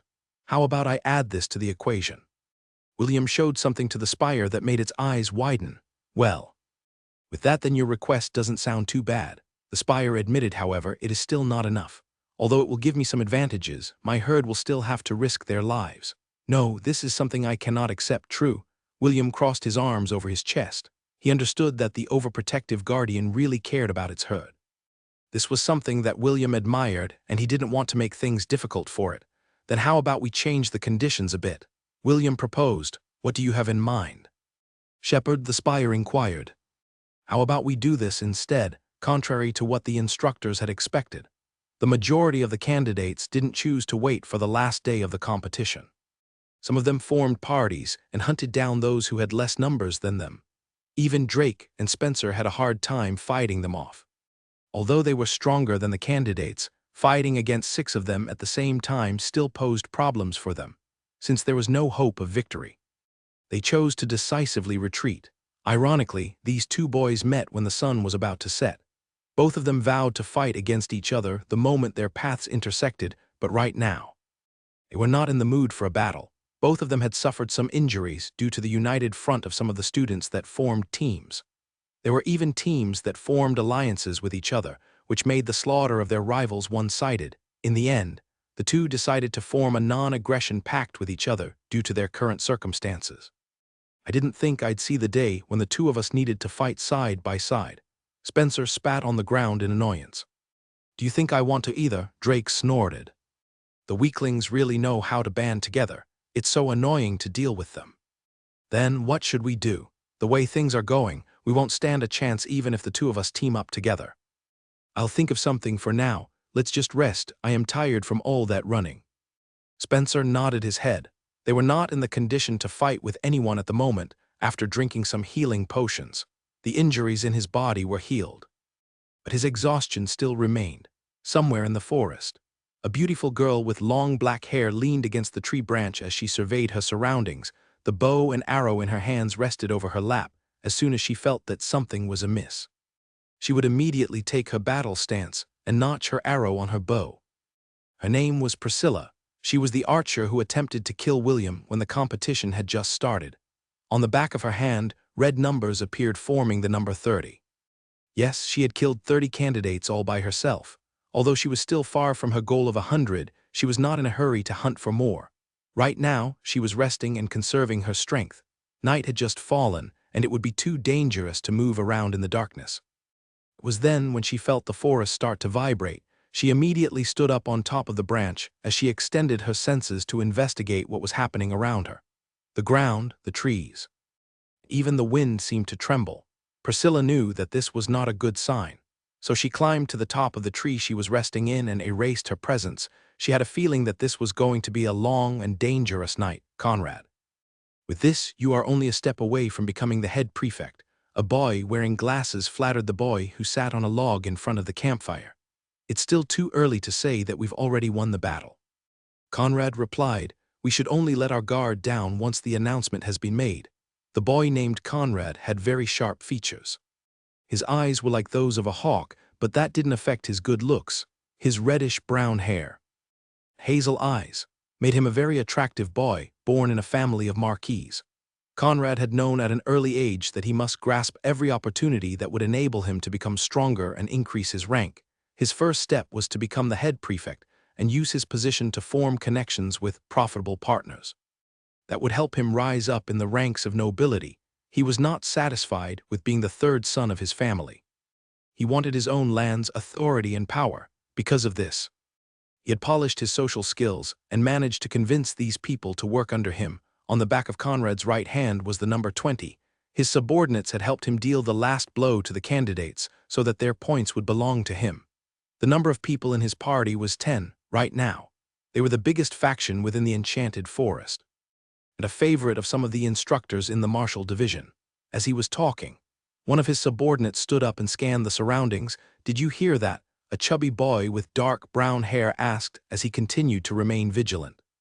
I didn't hear anything, the boy wearing glasses replied. Why, is there something wrong? I heard distant rumblings coming from the center of the forest. The chubby boy replied absent-mindedly. If my hunch is right, something is happening and it is definitely something big. Everyone in Conrad's group stared at the chubby boy with serious expressions. They didn't doubt his warning because the chubby boy was an excellent scout. He was always the first person in the group to detect the position of the students that they had hunted down earlier in the day. Do you think it poses a threat to our group? Conrad asked. His hazel eyes looked at the chubby boy and waited for his answer. My hunch tells me that it is so. The chubby boy replied, I'm afraid that we need to increase the number of the night watch just to be on the safe side. Very well. Conrad agreed. We will follow your advice. Conrad was about to say more when he heard a scream in the distance. The sound of beast roars and howls followed suit as the scream died down like a fleeting dream.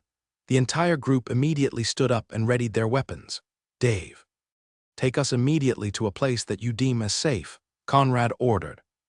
I'm afraid that it's already too late. The chubby boy licked his lips as he scanned his surroundings. There is no more safe place inside the Enchanted Forest. Another loud scream pierced the night, and all the remaining candidates felt the hairs on the back of their necks stand on end. The number of screams were becoming more frequent, and each scream was laced with fear and desperation. Drake and Spencer were running in the opposite direction of where the screams were coming from. They knew by instinct that those poor souls had encountered a tragedy, and it was not caused by human hands.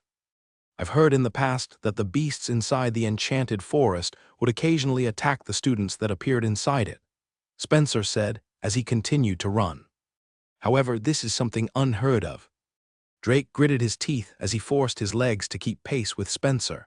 He was more of a fighter type, and specialized in strong attacks instead of mobility, so he was having trouble with being forced to run for long periods of time. This is no longer a raid that we can handle on our own. Drake replied with a grim expression. This can already be compared to a beast tide, as Drake finished his sentence. The loud howls, roars, and shrieks of the creatures in the Enchanted Forest reached their ears. Another scream resounded in the forest, but it was soon snuffed out like a dying flame. This night is no ordinary night, for this was a night where everything was going to come to an end. Don't panic. They're just grade D beasts. Hold your ground, a boy wielding 2 short swords ordered as he fought against an alpha forest wolf. His group had hurriedly retreated the moment they heard the first dying scream. However, they were forced to engage the beasts that had lunged at them from the shadows.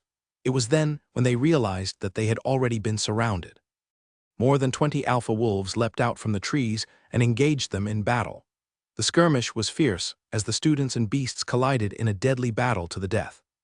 What the students didn't know was that all the beasts within the enchanted forest were well versed in fighting with humans. This was, after all, one of the training grounds where the first, second, third, and fourth-year students came to train their martial skills. Naturally, their opponents were these same beasts in the forest. As time went on, the beasts had learned how to fight against humans and had become more proficient over the passing of time.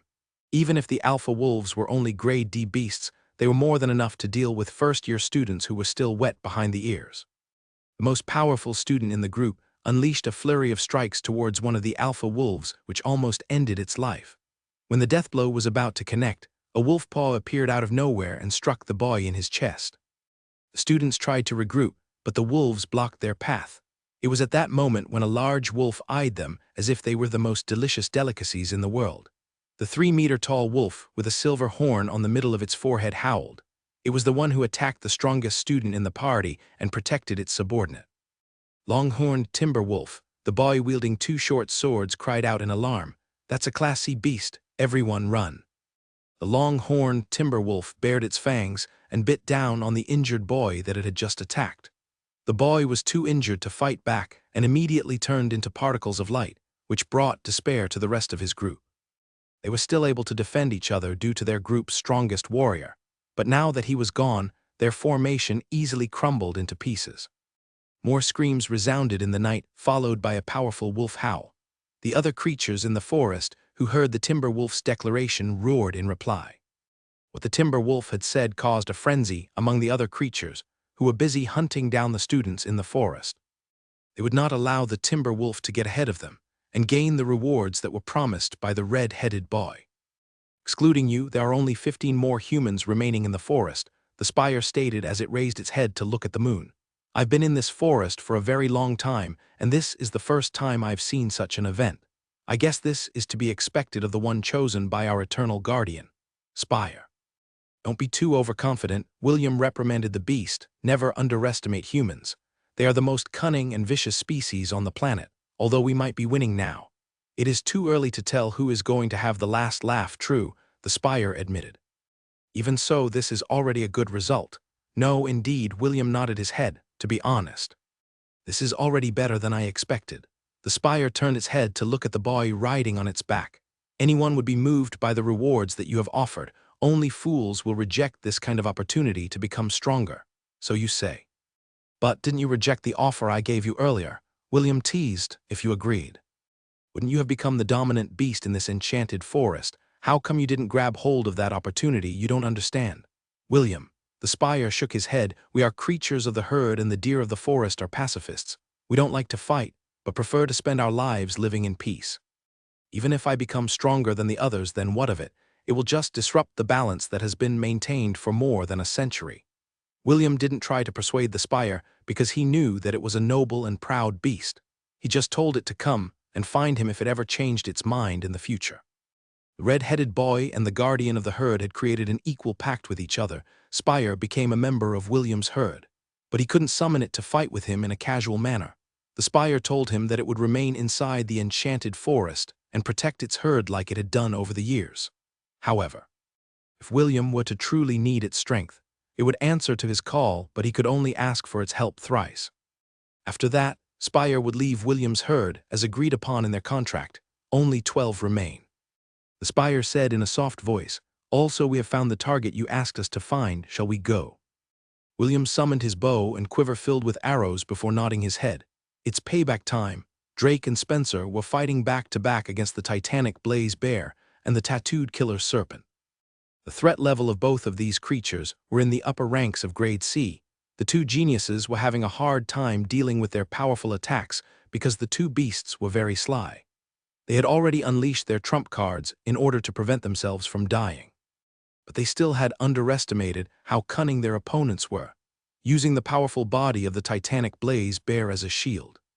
The tattooed killer serpent would spray its acid venom at their blind spots, although they were able to react in time.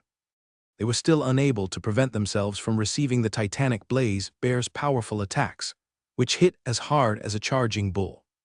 If not for the high-grade armor that they wore, both of them would have already died during the encounter as the two beasts performed a series of attacks. The two boys began to lose ground and focused all of their attention on defending. Because of this, they didn't hear the whistling sound of the wind until it was too late. Two arrows struck their backs and pierced their armor, which caused both of them to curse internally. The bear and the snake didn't miss this opportunity and finished both of them off. Drake and Spencer both had unresigned faces before their bodies turned into particles of light. Never in their wildest dreams did they think that they would be eliminated from the competition in this manner, when their bodies disappeared. Two red orbs shot towards Priscilla, who was busy making her escape after killing Drake and Spencer. She was no longer in the mood to hunt for other students. She had already decided to hide until the competition ended. Priscilla jumped from branch to branch with expert movements as if she was used to moving in this manner. Suddenly, while she was still in mid-air, she heard a subtle buzz from behind her. The girl immediately summoned a round silver shield from her storage ring and curled her body up behind it. Loud clanging resounded in the night as the steel arrow collided with the silver shield. Priscilla immediately used the whip hanging at her waist and lashed out at a tree branch. The whip coiled around the branch, preventing her from falling directly on the ground. Another whistling sound pierced the air, and the whip she was hanging by was split in two. Priscilla gritted her teeth and spread her arms wide. Her clothes were specially made with a built-in gliding feature that allowed her to glide for short distances. Two wing-like devices extended from under her arms up to the clothes on her waist. As the black-haired girl landed safely on the ground, her clothes returned to their normal state. She then raised her head and stared into the distance that was covered by darkness. "I should have focused on eliminating you earlier," Priscilla sighed. "Now it's too late for that." A giant white deer appeared out of the darkness and stared at the girl with a calm expression. William, who was seated on its back, had already notched an arrow on his bow. "Are you feeling unresigned?" William asked. "Right now, only you are the last remaining candidate in this enchanted forest. Everyone else has been dealt with." The black-haired beauty held the bow in her hand firmly and gazed back at William with an unwavering expression. "I, Priscilla Norell Granfall, challenge William von Ainsworth to a duel," Priscilla stated with a serious expression. "Do you dare to accept?" The girl's brown eyes turned golden as she waited for William's answer. She knew that the red-headed boy had no reason to accept her challenge because the creature he was riding on was more than enough to end her life. Even so, her pride as an archer and a member of the Order of Greywind wouldn't allow her to simply surrender. William gazed at the beautiful girl in front of him. The color of her hair reminded William of his own hair color when he was still alive on Earth. To be honest, he never expected to see a girl with the same features of those who had lived in his own world. "Very well, but on one condition," William replied with a smile. "If I win, you will become my vice prefect." "And if I win?" Priscilla asked back. "If you win, then you will allow my mama Ella to live in my dormitory room," William answered. "Also, you are not allowed to order me around. This is something that you have to agree to, or I won't consent to this duel between the two of us." Priscilla frowned. She didn't know who this Mama Ella was, and William's offer didn't give her any advantages, aside from becoming the head prefect. Even so, this was an offer she couldn't refuse. Either accept or die. That was William's hidden ultimatum, and she would be stupid to reject the olive branch that he had extended. "Fine, I accept your conditions," Priscilla agreed. "Swear upon the God of Oaths that you will honor your promise," William ordered. "Although you may not believe it, the God of Oaths and I are pretty close. If you break your word, prepare yourself for eternal suffering." Somewhere in the temple of the 10,000 gods, the God of Oaths sneezed. He then rubbed his nose and looked into the distance. "A pretty girl must be thinking of me right now," the god said with a confident smile. "Why was I born handsome?" "Have you no shame, you old fart?" Lily asked. "Stop saying nonsense and pay up. 3 dozen lollipops and 3 boxes of chocolate eclairs. That will be 100,000 god points." "Lily, we are good friends," the God of Oaths said with a smile. "How about you give me a little discount?" "HMP fine," Lily snorted. 95,000 god points. "Deal?" The God of Oaths hurriedly paid the lowly goddess. He then walked away while whistling a happy tune. The God of Contracts bought these sweets as a gift to his sugar babies. What many didn't know was that the God of Contracts was a simp that cared for the cute young ladies who had become his devout followers. Priscilla took a deep breath and swore upon the God of Oaths. This was the first time she'd heard of this kind of god, and she thought that William was only joking with her. Even so, since this was her last chance, she could at least pretend to follow the procedure for a chance of survival. Good, now I'm giving you exactly 2 minutes to run away. William gazed at her with a calm expression. After 2 minutes, our one-on-one battle will begin. Don't worry, the beasts will not hinder or attack you during this time. This will be a one-on-one battle just like you wanted. Priscilla nodded her head and ran in the direction opposite of where William sat. She needed to distance herself from William so that she could fight to the fullest using her bow and arrows. For the first time since she entered the Royal Academy, the black-haired girl felt her blood boiling due to anticipation. She had fought with many archers in the Kingdom of Frisia, but this was the first time she would be fighting against someone in the Hellen Kingdom. The Kingdom of Frisia specialized in archery skills. It was the kingdom where the best archers and arcane archers were born. Deep inside, she was thankful that William agreed to her unreasonable challenge. Even though she still didn't understand why the red-headed boy agreed to her request, she didn't think much about it. What was going on inside her head was the opportunity to see just how powerful the archers of the Hellen Kingdom were. What she didn't know was that the bow arts that William used didn't belong to the Hellen Kingdom. It belonged to the system. The system had chosen the most suitable bow art it could so that it would be compatible with William's current constitution. It was not only Priscilla's blood that was boiling. William could also feel his competitive spirit rising as he gripped the bow in his hand. Back in Launt, John and Trent had taught him how to wield the bow. Trent was a sentinel, a bona fide dragon slayer, and the knowledge and techniques he had shared with William were priceless. John, on the other hand, specialized in mounted archery. Riding his partner, Blitz, he was a force to be reckoned with in aerial combat.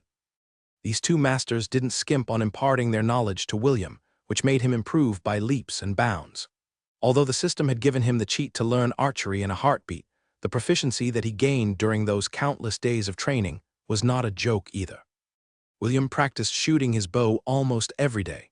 It had become a habit for him, just like how he went into withdrawal when he didn't drink his mama's milk. The reason he accepted Priscilla's challenge was because this was the first time he would be battling against another archer. He deemed that it was necessary to gain experience in a real duel because it might be helpful for him in the future. Deep inside, he also wanted to prove to his two teachers that their days of teaching him were not in vain. The spire looked back at William and sighed. It couldn't understand why the boy decided to do something so foolish. William had no need to accept the challenge because the spire could easily kill Priscilla with a single move. Humans never fail to astound me. The spire sighed as it looked up at the moon. It knew that after this event, the beasts inside the enchanted forest would never be the same again. Good, good, good. Andy clapped his hands in happiness. A one-on-one battle between archers. What a way to end the competition for the head prefect. Grant, who was sitting beside Andy, had a dumbfounded expression on his face as he looked at the red-headed boy in the viewing crystal. An hour ago, he was still monitoring Conrad, Drake, Spencer, and Priscilla in the viewing crystal. However, the sudden intrusion of the beasts had brought the competition to a hasty end. It was just as Andy said, only William and P.R. Cecilia remained inside the enchanted forest. The winner of their duel would decide on who the next head prefect would be. Since Grant hadn't been paying attention to William earlier, he didn't see how the boy managed to convince the creatures in the forest to fight for his cause. He tried to ask Andy what had happened earlier, but the annoying hunter only gave him a smug smile. Clearly, he had no intention of telling Grant what had happened during the time he was not paying attention to William. The students outside the House of Heroes had the same thoughts as Grant. They didn't know how and why the competition for the martial classes had turned out like this. All they knew was that the handsome red-headed boy and the beautiful black-haired girl had both agreed to a one-on-one duel. As expected, the students from the Magic and Spirit Division classes looked at the last two combatants with interest. The boys were secretly cheering for Priscilla, while the starry-eyed girls were cheering for William. The way the young boy sat on top of the spire was truly a sight to behold. He was like a prince from a fairy tale who had come to rescue the princess. ESD, Kenneth, Ian, Isaac, and Ella had watched William from the very start. They still couldn't believe that the boy had succeeded in convincing the apex beasts inside the forest using bribes that they couldn't possibly reject unless there was something wrong in their heads. Young master, should we also use this strategy when the competition for head prefect in our dormitory begins? Ian whispered. "It's worth a try," ESD replied after pondering for a brief moment. "Make sure to call Herman and make the necessary arrangements once William's competition is over." "By your wills, young master," Ian bowed. Kenneth had a complicated expression as he looked at the handsome boy who was sitting on top of the giant white deer. Just like ESD and the others, he didn't expect this kind of outcome. Part of him wanted to praise William for his quick-wittedness, and the other part of him wanted to nag at the boy for being too bold and daring. Even so, deep in his heart, a seed of admiration started to sprout. Although what William did seemed quite easy, not everyone had the ability to do so. Even Kenneth had to admit that he wouldn't be able to do the same even if he was placed in the same situation. This was also why he couldn't keep himself from being impressed by William's actions. 2 minutes passed, and the sound of the wind whistling echoed in the forest. William and Priscilla had started their battle, and it was truly a sight to behold. Both combatants were fairly skilled in using the bow that one couldn't tell who was getting the upper hand in their battle. Priscilla notched a green arrow on her bow and took aim. The moment she released the arrow, a gust of wind made her black hair dance wildly behind her back. William immediately rolled on the ground to evade the attack, and the tree he was using as a shield exploded into pieces. "Elemental arrow of wind," William muttered. "What a scary lady." The red-headed boy propped himself off the ground and charged in Priscilla's direction. When he was only 20 meters away from her, he was forced to jump to the side to evade another elemental arrow that the girl had shot in his direction. Contrary to William's expectations, the arrow exploded in mid-air and sent out a blinding flash of light which caught William by surprise. His vision was covered in white as he hastily closed his eyes in order to prevent Priscilla from taking advantage of his current situation. The black-haired girl knew that she had succeeded in her blinding attack and immediately went in for the kill. She fired consecutive shots towards William, and the latter dodged them by rolling on the ground until his head bumped into a tree. The students who were watching the battle laughed out loud as William held his head in pain. Even ESD and Ian, who had a serious expression earlier, were all smiles as they saw the arrogant and narcissistic boy suffering from Priscilla's brutal counterattack. Ella simply watched with amusement. She was not worried about William getting blinded or anything. After all, they had suffered worse under Oliver's and Celine's hands during their training. How could she not know that William was only putting on an act in order to lower his opponent's guard? She and her baby would often spend half of the day in eternal darkness and mastered the art of finding their enemy amidst the world that was painted black. Priscilla was getting annoyed because none of her arrows were landing on her target. She was sure that William was suffering from temporary blindness, but it would only last for a few minutes. Out of desperation, she decided to move to close-quarter combat. She was not only proficient in using the bow, she was also trained to fight using short swords and daggers while she was in the kingdom of Frisia. To her surprise, William stood up from the ground with his eyes still closed and knocked an arrow on his bow. He then fired a point-blank shot in Priscilla's direction, which almost ended the battle. Fortunately, Priscilla's heightened senses allowed her to dodge to the side as she closed the gap between the red-headed boy. Sensing that his attack had missed, William twisted the bow in his hand, and it miraculously changed its shape. Instead of bow, the red-headed boy held 2 curved scimitars in his left and right hands. He then took a step forward and executed a deadly flurry of blows that almost blew Priscilla off her feet. When William changed the form of his bow, he hurriedly ordered the system to change his job class to fighter. Although he spent only 1.5 months in training this job class with his grandpa, it was more than enough for William to enhance his repertoire in close-quarter armed combat. The red-headed boy's series of attacks was like a deadly sword dance. This slashing maneuver was under the dual-wielding specialties of his executioner war art, basic, from the fighter job class. Priscilla gritted her teeth as she was forced to defend herself from William's overpowering move. With a loud shout, she twisted the short swords in her hand and applied half of her full strength in an effort to disarm the shepherd. Her short swords, along with William's scimitars, flew an arc into the air and dropped on the ground behind them. As a last resort, Priscilla used the disarming skill that she had been taught by her father that was meant to be used for this exact situation. Using the strength in her legs, she closed the distance and prepared to deliver a straight punch to William's chest in order to turn the tide of battle. It was at this moment that William opened his eyes and smiled. The effect of the flash arrow had ended, and he had regained his vision. Crane wing, William said as he took the crane-style stance and moved his body forward. Due to his movements, he dodged Priscilla's full-powered strike that was meant to end the battle.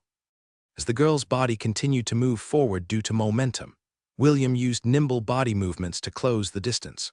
Priscilla hurriedly turned her body around to kick the boy, but was met with an open palm strike that hit her squarely in her stomach area. The blow took Priscilla's breath away as her body bent down through reflex. William then moved behind her back and summoned his bow and adamantium arrow. "Since you like backstabbing people so much, I'll let you feel what it's like to get backstabbed," William said before firing the arrow at point-blank range. The adamantium arrow pierced behind Priscilla's back and made its way to her heart. Priscilla, the beautiful girl with black hair, fell down on the ground and turned into particles of light. "How dreamy," a girl exclaimed. "Oh, if only he was a prince, I'd definitely marry him." "You don't want him, I'll take him then," her best friend declared from the side. Similar conversations were happening between the girls of the magic and spirit class divisions. They were very impressed with William's performance, and all of them were planning to make him their subordinate. Not to mention, William was a half-elf. Although his race wasn't rare, they were blessed with good looks, and the red-headed boy was particularly dashing during the fight against the black-haired archer. Even some of the boys felt like having a subordinate like William would increase their prestige. Some were already thinking of ways on how to bribe William to become part of their entourage.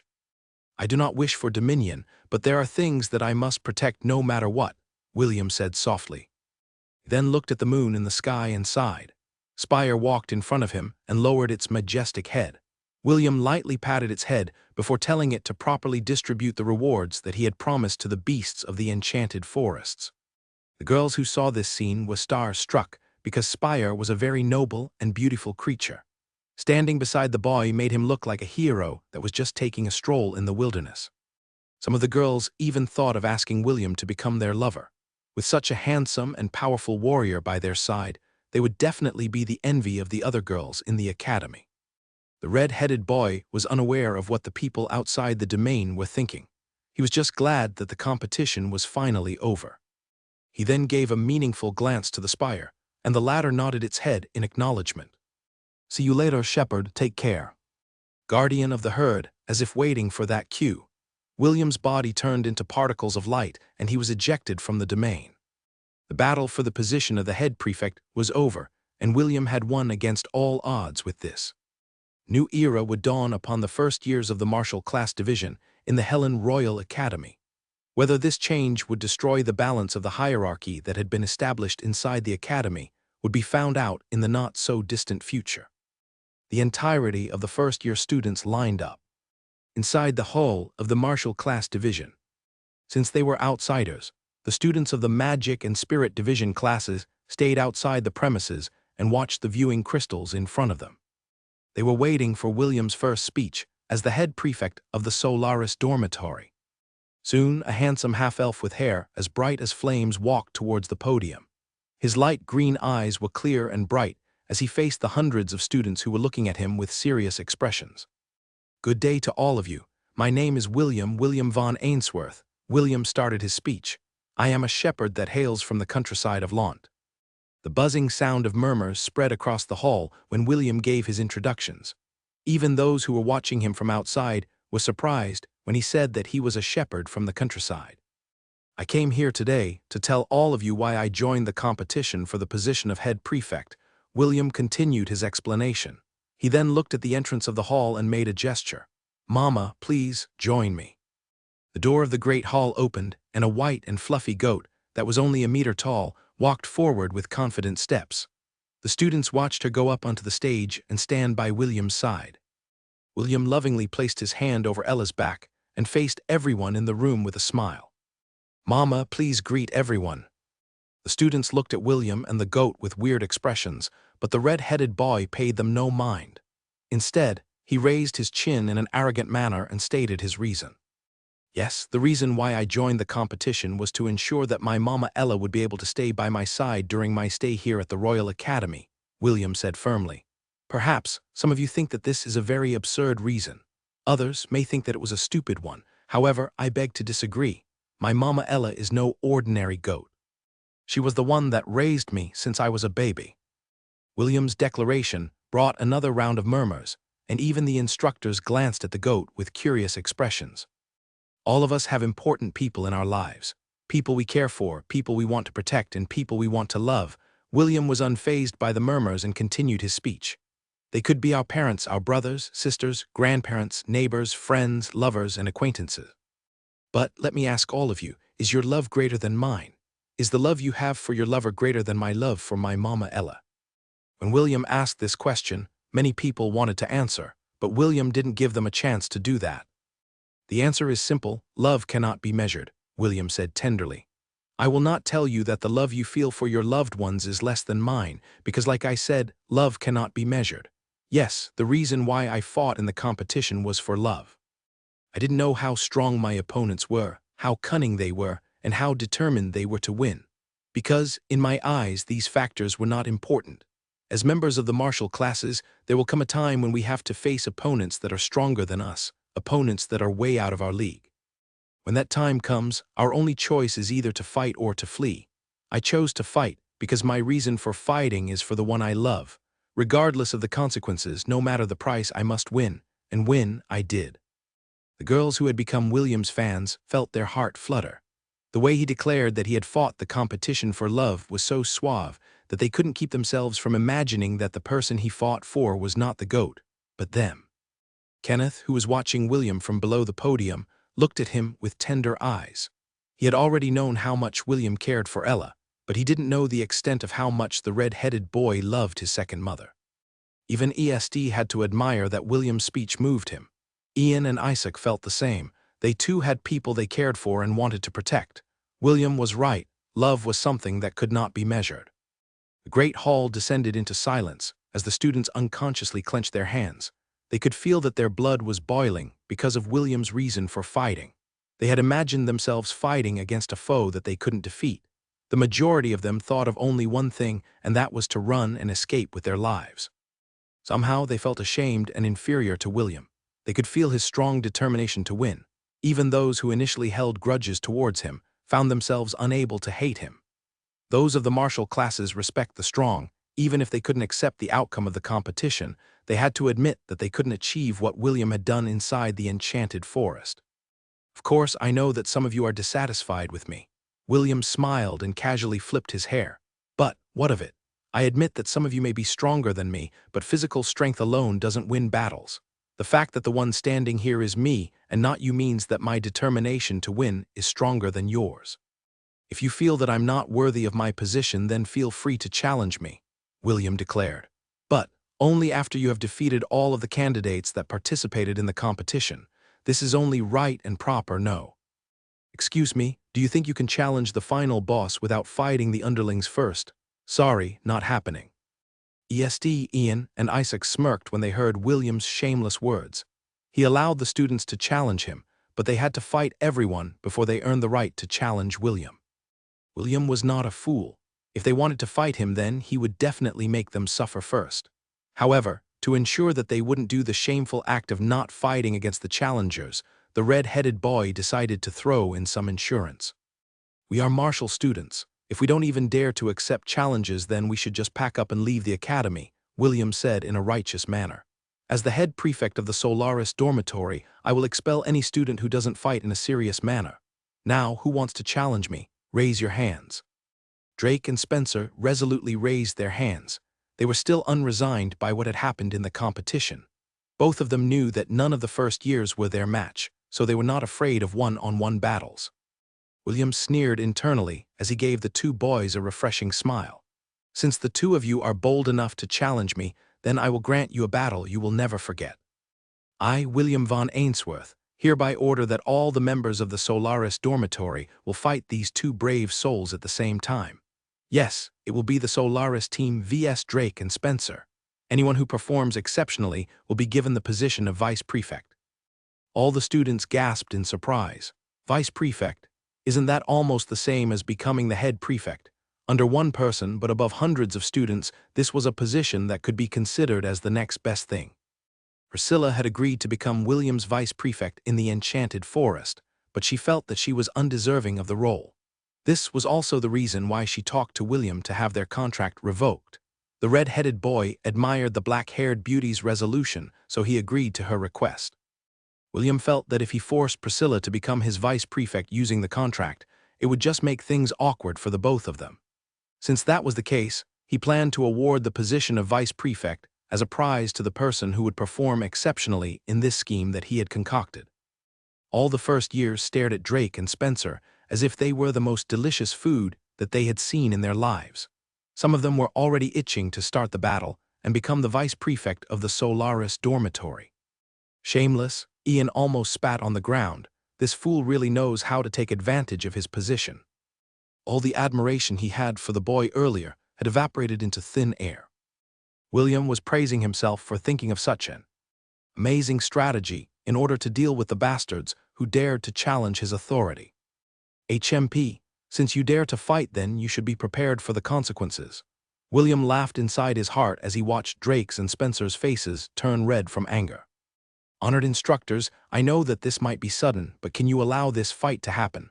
William asked. I need to fill up the other positions so that the management of the first years will go smoothly.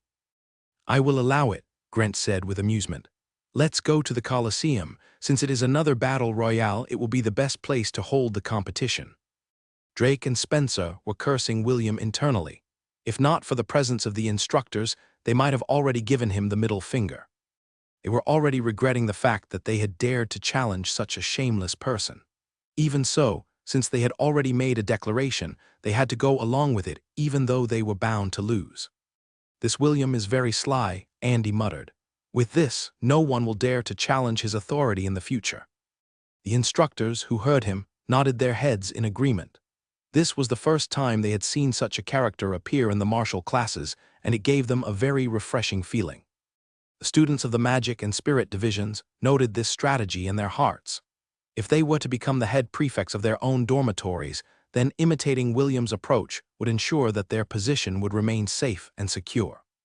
William has grown a lot since the last time we saw him, a beautiful young lady with midnight blue hair said as he held her lover's hand. My cousin usually likes to act in a low-key manner, but since he was forced to be in the spotlight, he is milking it to the fullest. The handsome young man with short red hair nodded his head in agreement. I never thought that he'd become the head prefect as soon as he entered the Royal Academy. I'm very impressed. So you say, but were you not also the head prefect during your first year? It's because there weren't any strong individuals back then. It's not because there was a lack of strong individuals, the beautiful lady said as she leaned her head on his chest. You're just too strong. Perhaps, the handsome red head replied as he kissed his lover's forehead. We will visit him after the selection for the head prefect of our year is over. Make sure not to tease him too much when we meet up with him, okay? I understand. Don't worry, I will support you this year as well. Inside the Colosseum, Drake and Spencer stood with their heads held high. The other students, on the other hand, were gripping their weapons in anticipation. If they could kill even one of these boys, then the chance to become the vice prefect is assured. The Colosseum had an enchantment placed on it, similar to the enchanted forest. Anyone who died would automatically be ejected off of the battleground and taken to a safe location. Let the battle begin. William raised his fist and announced the start of the competition. The students roared as they rushed toward the two boys with bloodshot eyes. Drake and Spencer held their ground and unleashed their full power. Since they were about to die anyway, why not take as many of these bastards as they could with them? The battle didn't become as one-sided as William initially guessed. Sure, Drake and Spencer were disadvantaged, but they were two of the strongest students among the first years in the martial division. Both of them went all out and wore their enchanted armors, accessories, and weapons. It made them more formidable and more deadly. Spencer danced across the battlefield using his superior mobility in order to dodge and attack his pursuers. Every time he thrust his spear, a pain-filled scream would follow. Drake, on the other hand, was like an immovable mountain. The pressure he gave off was not something that a regular student could hope to attain. Even so, he received several injuries from the united attacks that were coming his way. Not bad, William muttered as he observed the battle. The two of them are quite capable. Don't you think so too, Mama? Me? Ella nodded in agreement. Although the two boys were weaker than her in her war ibex form, she had to agree that they were very competent fighters. For a moment, those who were spectating thought that a miracle would happen. However, All of these expectations disappeared when a soft buzz reached Drake's ears. SHT, Drake cursed when he realized that the one who had killed him inside the enchanted forest had struck during a critical time. He was currently fending off 4 attackers, and the archer chose to attack just as he unleashed his attack. It was impossible to dodge, so all he could do was endure. He hoped that his armor would be strong enough to block the arrow from the hateful black-haired girl who had backstabbed him for the second time. The arrow hit its target, and Drake's body stiffened before turning into particles of light. Adamantium arrow. William raised an eyebrow. This girl really is scary. She still has trump cards up her sleeve. After killing Drake, Priscilla raised her head to look at William for a brief moment before aiming at Spencer in the distance. She fired 4 arrows consecutively, forming beautiful arcs in the air. When the arrows neared Spencer, they all detonated and gave a blinding flash of light. All the students, including Spencer, were momentarily blinded by the attack. Priscilla knocked another adamantium arrow on her bow and took aim. The moment she released the arrow, a gust of wind followed suit. Her black hair danced as she narrowed her eyes to look at her target. Spencer's head was blown apart like a watermelon before turning into particles of light. So decisive, William commented, "Not bad." Andy rubbed his chin with a smile as he looked at Priscilla. He had already intended to make her and William his apprentices during their stay at the Royal Academy. He was very satisfied with their performance, and he hoped that they would continue to grow to become experts in the field of archery. "The students this year are quite competent," one of the martial instructors commented with a grin. "Looks like, this year, we will have a chance to teach those arrogant magicians a thing or two." The other instructors nodded their heads in agreement. They had long accepted that they would remain in the lowest ranked position again this year, but the appearance of William, Priscilla, Drake, and Spencer brought them hope. Priscilla tucked her hair behind her ear as she gazed at the boy that had beaten her during the competition. Unlike Drake and Spencer, she experienced firsthand how strong William was. She would definitely not underestimate him ever again. Seeing the beautiful girl's passionate gaze, William casually flipped his hair and nodded his head in acknowledgement. "From this moment onwards, I declare Priscilla Narelle Grandfall the new vice prefect of the Solaris dormitory," William announced. "Also, I will be selecting a few more students to become the officers under my management. Even though the position of the vice prefect is already taken, there are still other slots to fill. So, everyone, do your best. Those who perform well after a month's time will become the next batch of officers for the first years." The students cheered in unison. They were quite happy that they would be given a fair chance to show off their abilities and win an official position instead of having to use bribes, or lower themselves to become William's lackeys in order to raise their ranks in the Solaris dormitory. The excitement in the first-year martial class division died down after a few days. William's stellar performance had taken a back seat because the competition for the head prefect of the martial, spirit, and magic division classes in different year levels had started. Understand that being the commander over an entire division was a position that no one would allow to slip past their fingers. It was the easiest way to get noticed by the king of the Helen Kingdom and receive his good graces. William, Ella, and Kenneth wanted to see how ESD would do in his competition, but they were barred from entering the magic division. When William asked the guards why, they only told him that the martial classes didn't have the qualifications to enter the grounds of the spirit and magic division classes. The red-headed boy was dumbfounded by this kind of treatment, but he didn't pursue the matter. William had a meeting with Grant after the battle in the Colosseum, and the latter had told him about the unfair treatment that the martial division classes were receiving from the 2 other divisions. Grant added that if William were to experience these things, he shouldn't get angry on the spot and just let it be for the time being. This was the sad truth in the southern continent. Only those with spiritual and magic powers were treated as if they were special from the rest. As for those who didn't have magic, they would be treated just like everyone else inside the Royal Academy, even if they were a noble. To think that there is such discrimination here in the Royal Academy, Kenneth wrinkled his nose in annoyance. "It's fine," William said as the 3 of them went back to the Solaris dormitory. "Since they don't allow the martial classes to enter their divisions, then I will also not allow them to enter ours." Kenneth gave him the "you can do that" look, and William only chuckled at his roommate's dumbfounded expression. "Of course I can do that," William replied. "Just watch me." William approached the guards that were guarding the gates of the first-year Martial Division. He then showed them his prefect badge and gave out his order. Although the two guards looked at him in a weird manner, they promised that they would enforce the rules that he had given them. Kenneth looked at how William used his authority in a very casual manner. "You are a very petty person, you know that, right? I'm one that likes to hold grudges, an eye for an eye, a tooth for a tooth." Kenneth shook his head helplessly as he followed his roommate back to their dormitory room. William was feeling very smug about his blatant use of his authority, that he had completely forgotten that the few friends that had a relationship with belonged to the other divisions. This order of his would make Ian ridicule him in the not-so-distant future. "Sir, the hot water you wanted is here," the pretty girl who was working inside the inn said as she knocked on the door of a room. A handsome man wearing elegant clothes opened the door and made a gesture for her to come in. When the pretty girl was safely inside his room, he locked the door and faced her with a grin. The pretty girl stood still in the center of the room in a daze. The handsome man walked towards the bed and motioned for her to come to him. "Comes," the man ordered. "Yes," the girl replied as she walked towards him. She stopped half a meter from the man and waited patiently for his next orders. The man lifted the girl's chin as he looked at her clouded eyes. He had placed a powerful suggestion spell on her earlier to come to his room in the middle of the night when everyone inside the inn was sleeping. It was very easy for him to empower the suggestion spell because the pretty girl took a liking to him when she guided him to his room. The major factor that empowered the spell was because the girl was only a commoner and had no resistance to magic. He only needed to wait until the effect of the spell matured in order to have his victim willingly enter his arms. "Time to have a taste." The handsome man lowered his lips and kissed the pretty girl. The girl's body stiffened for a brief moment before it became lax. The handsome man held her waist firmly to prevent her from collapsing on the floor. A minute later, their lips parted as the man licked his lips in satisfaction. Such a sweet and innocent life force, the handsome man sighed in appreciation.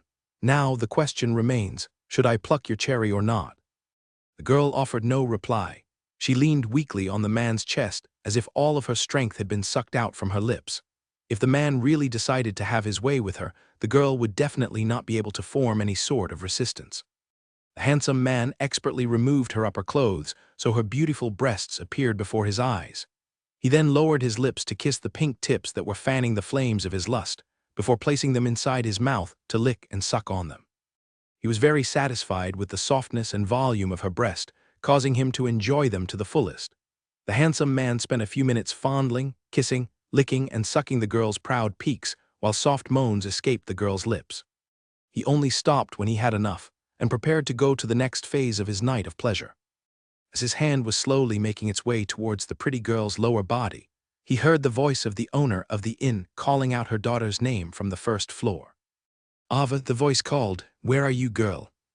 The handsome man clicked his tongue because the opportunity had been lost. He knew that he couldn't jeopardize his mission just for the sake of sating his carnal desires on a mere commoner, no matter how pretty she was. The handsome man whispered in the girl's ears as he strengthened the suggestion spell that had already taken hold of her mind and body. "You will forget everything that has happened. You will not remember my face, my name, or anything that is related to me. Do you understand?" "Yes," the pretty girl replied weakly. The handsome man watched as the pretty girl tottered towards the door. Even in her weakened state, the pretty girl didn't forget to bow and lock the door behind her. "This is only a small mishap," the handsome man muttered as he looked outside the window of his room.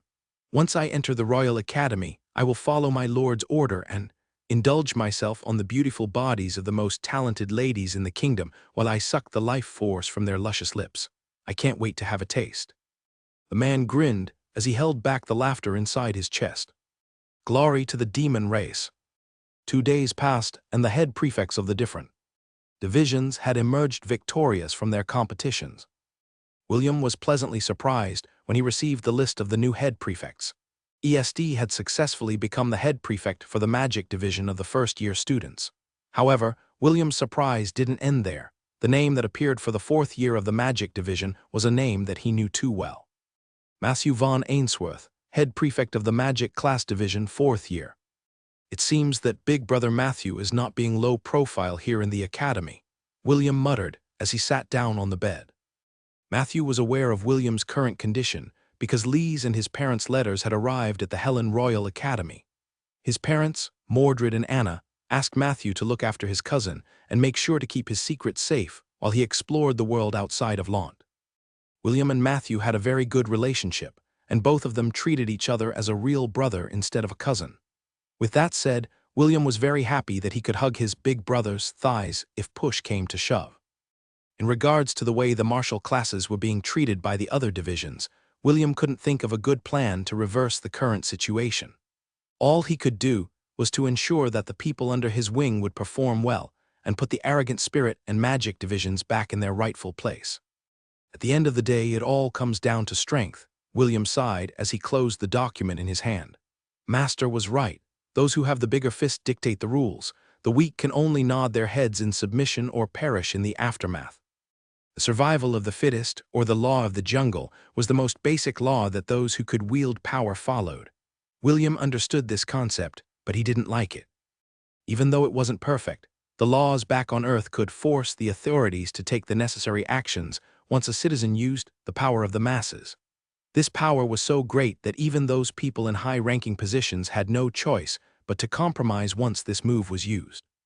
Unfortunately, there is no social media in this world, William mused. Just one post, and it would definitely go viral. Ella rested her head on William's lap. The boy unconsciously patted her head. This was the scene that Kenneth saw when he entered the room after checking out the latest news of the other divisions. Kenneth grinned as he approached William and tapped his shoulder. There are people looking for you outside the gates. They can't come in because a certain someone prevented them from doing so. People looking for me. William frowned. Do you know them? I only know 3 of them. Kenneth replied, ESD. Ian and Isaac also. There are 2 more people. One of them had the same hair color as you. While the other was a beautiful lady with midnight blue hair, Ella lifted her head from William's lap because she recognized the 2 people that Kenneth had described. Yes, Mama, it's definitely big brother and big sister. Okay. Let's meet them. William nodded his head, then thanked Kenneth for passing on their message. Kenneth decided to follow behind William. He was very curious about the people that had a relationship with him. William didn't mind bringing Kenneth along with him. In fact, he wanted to introduce him to his big brother and big sister as the first friend he made inside the academy also. Since Kenneth was his roommate, it would be a great idea if they get to know each other, so that they could look after this delicate silver gray-haired boy when William was not around, big brother.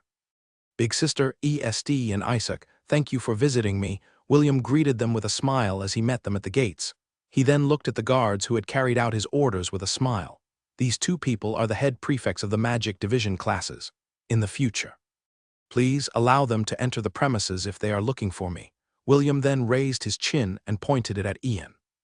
As for this snot-nosed pansy, feel free to keep him out of the premises. He's just a side character. He is not important.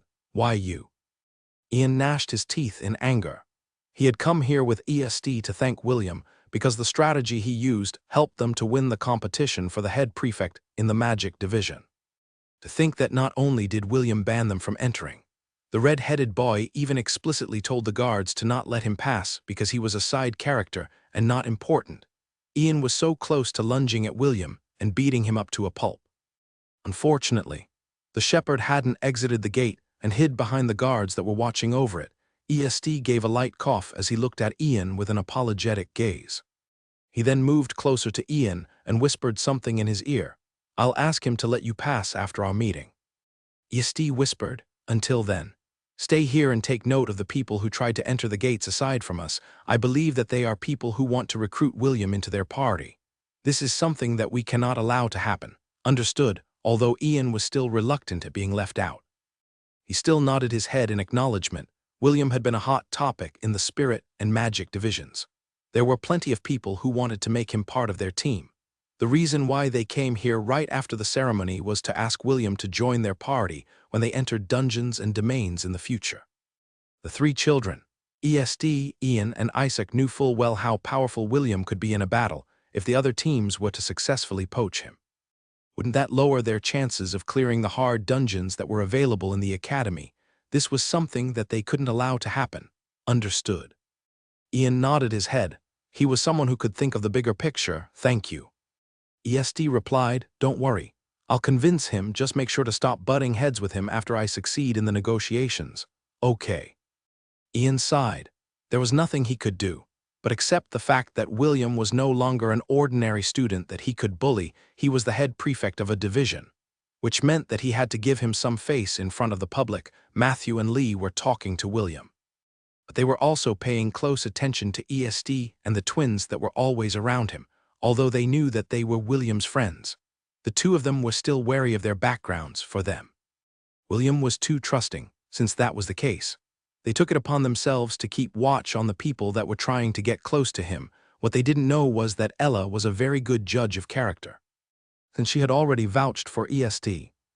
Isaac, Ian, and Kenneth's temperament, William would definitely keep them in his inner circle of friends.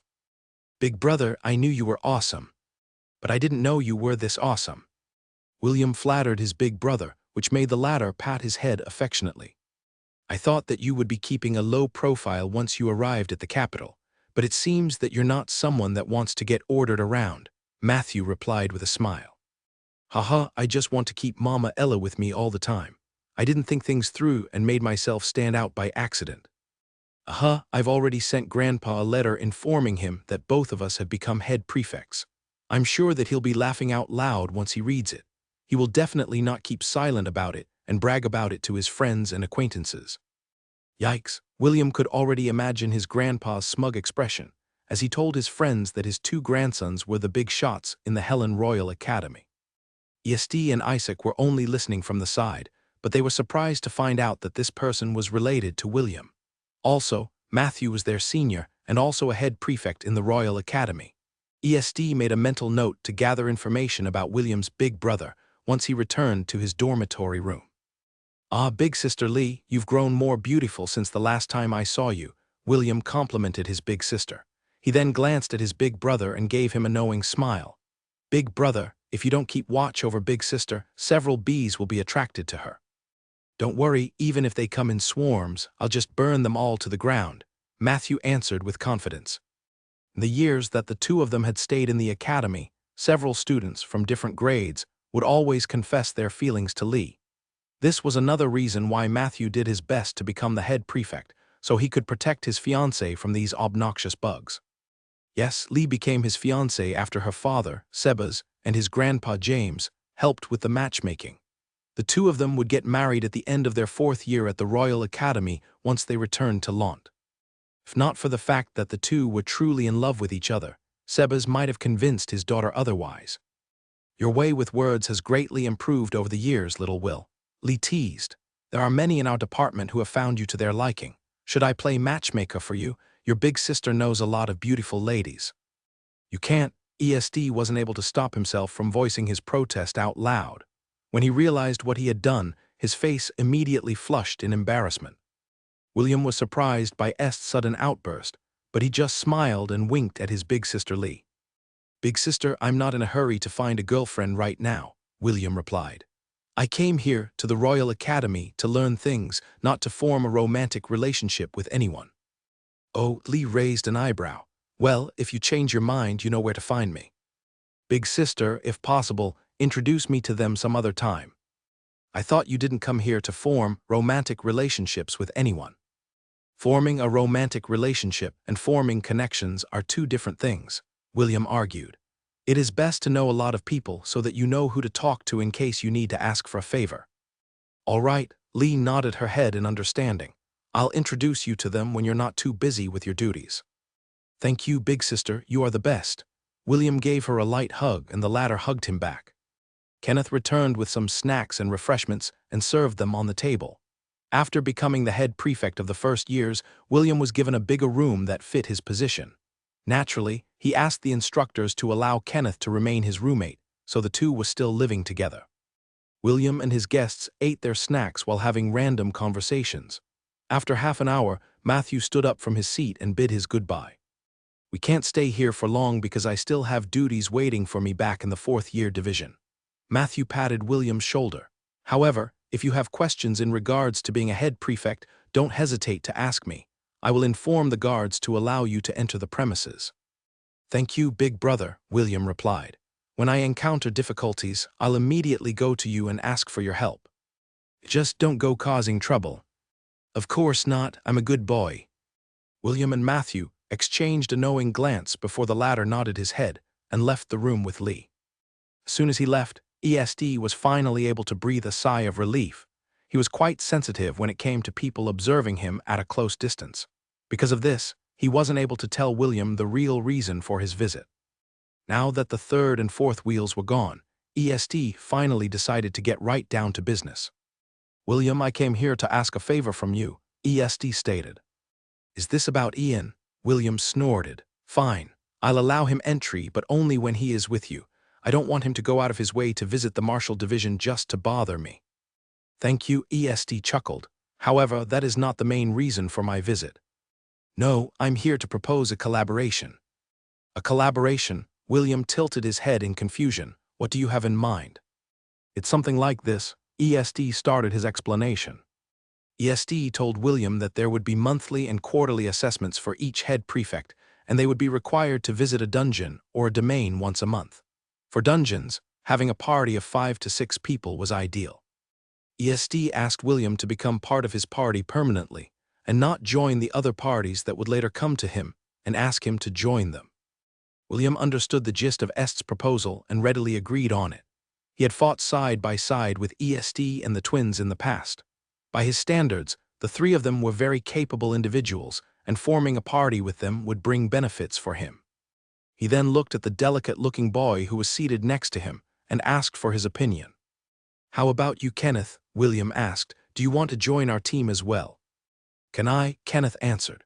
For him, as long as he was together with William in order to observe him, he didn't mind tagging along in their party for dungeon and domain explorations. Of course you can. William patted his chest. With this, there are already 5 of us, however I'm feeling a bit down. Feeling down? ESD inquired. Why? William sighed. A party made up of only boys. Are we going to form a boy band? How about we get a girl to join our party so that we will have a muse? Although the 3 children didn't understand the term boy band, they realized that what William said held some truth. ESD and Isaac had mixed feelings about William's statement. They wanted to say something, but in the end, they held back and just sighed internally. How about you invite Priscilla to join us? Kenneth proposed. With her skill, the strength of our party will improve by leaps and bounds. Priscilla? William crossed his arms over his chest as he considered his roommate's proposal. In regards to fighting ability, Priscilla is a good choice. However, William wasn't sure if adding her to their team was a good idea. Let me consider it first, William said after careful thought. William then looked at his dependable mama Ella. She's good, but she's not loyal. How about her character?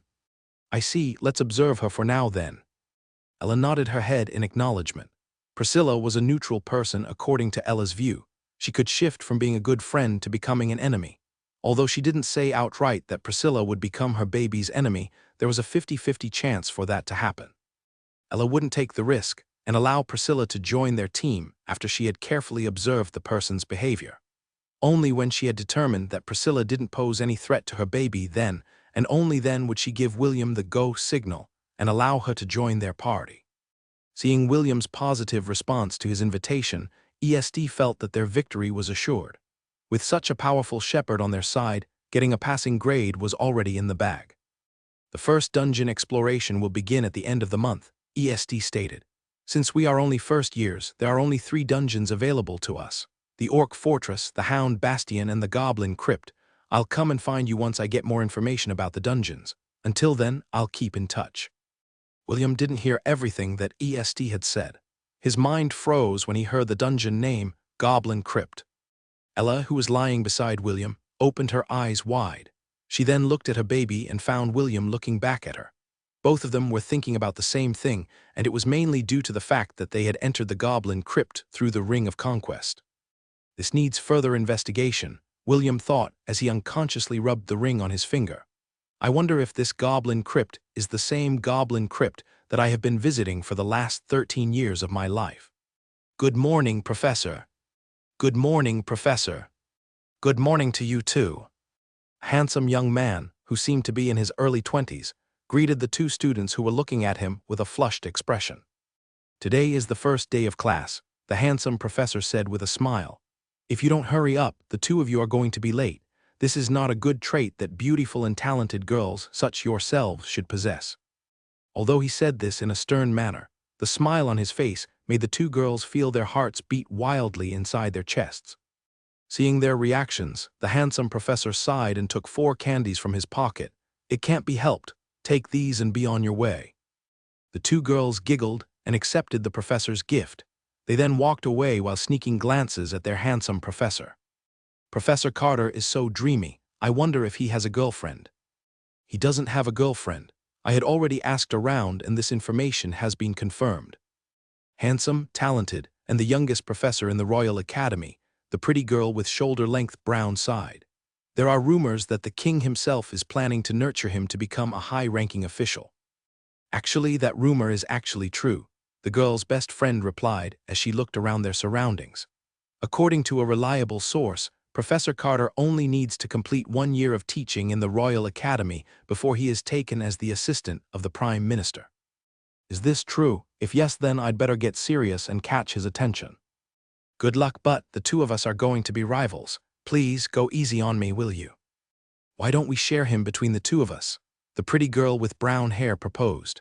That way, he will not be able to cheat on us even if there are other girls who plan to hook up with him. Sounds like a plan, the girl's best friend replied. Oh my gosh, this candy is so delicious, I wonder how it was made. You're right, the brown-haired girl agreed. This is probably a very expensive candy that is not sold in the capital. Maybe we can ask for more after classes end. What do you think? I like the sound of that. Remember, you're not allowed to take the lead. Carter was walking towards the dining hall when a sliver of power passed through his body. A smile appeared on his face because it meant that the two girls had eaten the candies that he had given them. By now, the suggestion magic that he had infused on those same candies had already planted a seed inside their subconscious minds. As they ate more of his candies, they would gradually fall into his hands and become willing slaves that would help him capture the peerless and talented girls inside the Helen Royal Academy. Aside from the 2 girls earlier, he had already given his candies to 4 others. He wasn't in a hurry to corrupt all of them because the school year had just started. He planned to take his time in training them. He wanted to mold their bodies and minds to be the perfect slaves that he could use to turn the Royal Academy upside down. William and Kenneth had arrived at the dining hall after taking a shower inside their dormitory room. The other students who had followed William in their training were, surprisingly, sharing the same table with them. Priscilla was seated across from William and Kenneth as she ate her sandwich in peace. Since she was the vice prefect of the first years, it was only natural for her to be seen with William. However, what the shepherd didn't understand was that, aside from her, Spencer, Drake, and the boy named Conrad, along with his lackeys, was seated at the same table as him. Just like Priscilla, Spencer and Drake was seated across William, while Conrad sat beside him. William didn't say anything, because although it was odd, all of them were in the same school year. Since he couldn't reserve the entire table as his own, having people with familiar faces around him was the next best thing. Head Prefect, you said that in a month's time you will choose the new batch of officers, isn't that right? Drake asked. Yes, William replied with a smile. Are you interested? Then you have to do your best. I will only pick capable individuals, William stated. However, the way you are now, you won't qualify for any position I have in mind. Why? Drake inquired. I am confident in my strength. The other students who were eating inside the dining hall perked their ears to listen to their conversation. Earlier, the dining hall was still noisy, but now, only the sounds of utensils moving could be heard. Strength alone doesn't win battles, William answered. I already mentioned this in my speech when I became head prefect. Besides, individual battles are going to be rare starting from this point onwards. If you want to have a position, you must learn to cooperate in group battles. Matthew had already given William some pointers on how to be a good head prefect. As someone who had held the position for 4 straight years, Matthew was well aware of how difficult it was to maintain his position. Because of this, he didn't skimp on anything and told William exactly what he needed to do in order to succeed. Are you talking about the inter-division battles? Spencer asked. Yes and no, William replied as he drank his fruit juice. Aside from the battle against other divisions, we are also required to complete missions from the academy. Although you can do these missions alone, it will be faster if you do it with a group of people. Think of this as a form of training. But forming teams is only for the weak, Drake mumbled. I want to be like the sword saint who protects the borders of the Helen kingdom. With him alone, the armies of the other four kingdoms dare not enter our territory. I want that kind of power. William patted Drake's shoulder and said good luck. He was not against the notion of walking the lonely path towards the peak of the mortal realm. In fact, this was the path that William initially decided to take when he was born in this world. However, he was not meant to travel that lonely path. In this lifetime, he had his mama Ella and 13 other goats who were willing to fight by his side. With such a loving family backing him up, how could he possibly abandon them and move forward on his own? Head Prefect, do you want to form a team with us for the upcoming dungeon exploration? Conrad asked. About that, I want Priscilla, Spencer, Drake, and you to form your own teams, William answered. I am looking for qualified generals that will help me command our entire division during the battles that we will face in the future. Students who heard William's words nodded their heads in understanding. The domain and dungeon explorations were an integral part of the Academy's teaching. Aside from taking missions that would require them to travel outside the Academy, the dungeon and domain explorations would help them sharpen their fighting abilities. Can we recruit students from other divisions? Priscilla asked after finishing her sandwich. Or must we rely only on the students of the martial class division? Feel free to recruit students from the other divisions, William answered. The ideal is to form a permanent team with people you can trust. Although all the divisions are our rivals, that doesn't mean that they are our enemy. All students were required to take missions twice a month. By doing this, they would be able to earn Academy points that they could exchange for special items from the Academy's exchange shop. Once the students had obtained enough Academy points, they would be able to buy rare weapons, ability scrolls, enchanted armors, and other items that would help strengthen their bodies and raise their ranks. Top performers of each year grade would be given a special reward by the instructors on a quarterly basis. How about you, Head Prefect? Drake asked. Who will you be teaming up with during the dungeon explorations? William finished chewing an apple before answering Drake's question. He had no intention of hiding his relationship with ESD and the rest, so it was best to come clean to avoid future misunderstandings. The head prefect of the magic division begged me to form a party with them, William said in an arrogant manner. Since I am a refined, elegant, and charismatic person, it was hard for me to reject his offer. The students inside the dining hall pretended that they didn't hear the part about their head prefect being refined, elegant, and charismatic. They focused more on the part where the head prefect of the magic division begged William to form a party with them. A permanent party? Priscilla asked. How many members do you have? 5. William spread out the fingers in his left hand. Kenneth is included in my party as well. The students in the dining hall gave Kenneth sneaking glances that were filled with envy. To be personally added to the party of the head prefect means that William had already taken Kenneth under his wing. There were many students who wished they could swap places with Kenneth, but hurriedly tossed this idea to the side. They wanted to be like William. If a shepherd, who had spent his days tending sheep and goats, could become a head prefect, then they too could become officers using their own powers. After his speech, William had unknowingly become the idol of the commoners in the Royal Academy. They looked at him favorably because he was just like them, a common person who rose through the ranks due to his hard work. William was feeling smug because everyone was seriously listening to his every word. This had never happened to him before, and it was usually he who needed to listen to others in a serious manner. The shepherd enjoyed this moment of happiness, unaware that he would be caught inside the storm that was brewing inside the Royal Academy. 2 weeks had passed, and William finally got used to his daily life in the academy. The lessons were very informative, especially the class that described the wild spirit beasts that roamed around the southern continent. William took these lessons seriously. He memorized the safe way on how to fight against these beasts as well as their weaknesses. Since he had no powers right now, knowing this kind of information would be beneficial for him. Today, Grant took the first years to the Colosseum in order to teach them the proper way to fight mages. All the first years lined up in a row, while Grant and Andy looked at them with serious expressions on their faces. Do any of you know how to effectively fight against mages? Andy asked. Spencer raised his hand and stepped forward. Sir, the best way to fight mages is to get close to them. Once you engage them in close combat, most mages will start to panic. Once that happens, it will be easy to neutralize them.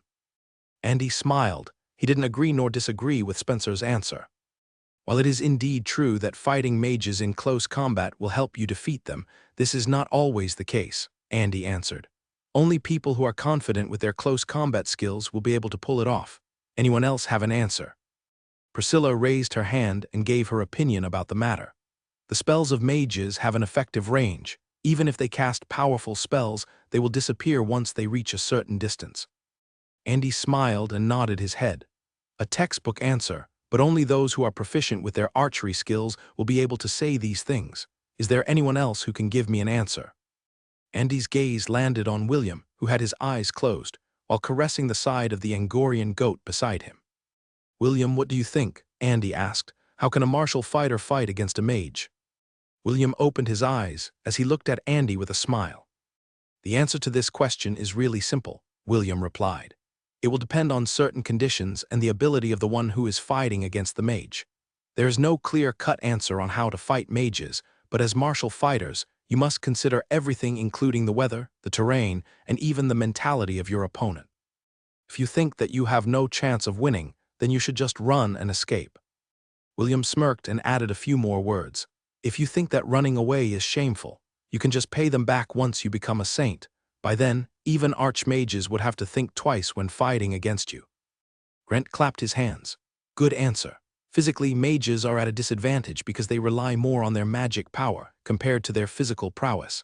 However, don't forget, there are mages who are proficient in wielding weapons too. Magic swordsmen, battle mages, and the likes are good examples of magicians who can fight in close quarters with an expert fighter. In short, the one who is going to win is the one with more battle experience. Once you've become proficient in fighting mages, you will learn a few tricks on how to neutralize their strong offensive magical powers. Grant gave everyone an encouraging smile as he looked at the other side of the stadium. Today, we are having a joint class with the first-year Magic Division classes. This is a good opportunity for all of you to learn how to fight against mages, and they in turn will learn how to fight against martial fighters. Make sure to open your eyes and learn from this experience. It is not every day that we can use terrain like the Colosseum to fight in a real battle against mages. Just as Grant finished his speech, the Magic Class Division, led by EST, entered the stadium. The haughty mages looked at the warriors of the martial class with arrogant expressions. Some of the students of the martial class frowned, but they didn't say anything and simply watched them from a distance. It had been a widely accepted rule that magicians would always be superior to those who didn't have the ability to wield magic. Today, you are going to learn how to fight against fighters, Layla explained. This is a joint class with the martial classes, so make sure to observe them carefully. Although they don't have magic powers, that doesn't necessarily mean that they are pushovers. Remember, a single arrow can end your life if you are not careful. Don't worry, Professor Layla, a handsome boy who seemed to be a noble said as he flicked his hair with confidence. As one of the generals of the Magic Division, I'll show you how to handle these small fries. I'll be looking at your performance then, Sir Edward, Layla said with a smile. However, her smile never reached her eyes. She was someone who hated arrogant nobles the most. You can count on me, Professor. Edward gazed at the martial class as if he was looking at a bunch of bugs that he could easily crush under his foot. Edward Yole Erich, grade S talent in magic and second son of Marquess Erich, EST thought. According to the information, he is the most promising among the first years when it comes to magic affinity. EST.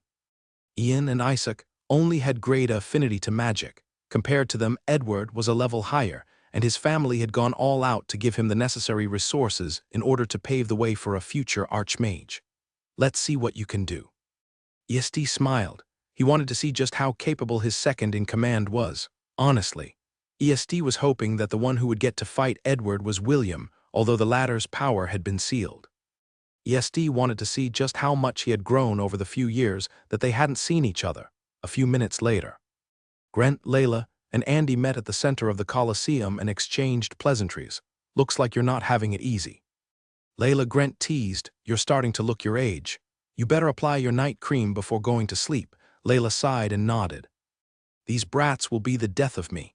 I hope your students can bring them down a peg, so they will understand that they are not the center of the universe, oi.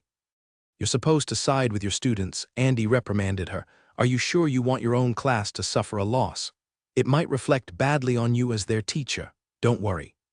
Even if that really happens. So what? Layla replied. I can simply say, aren't you ashamed that you got beaten up by the same magicless warriors you ridicule every day? As long as I say that, everyone will shut their traps and just focus on their magic training. Grant and Andy shared a knowing glance and shook their heads helplessly. Layla was quite brutal to her students. But this was the right way to curb their arrogance while they were still young. Of course, they were also worried about their own students because magicians were not pushovers.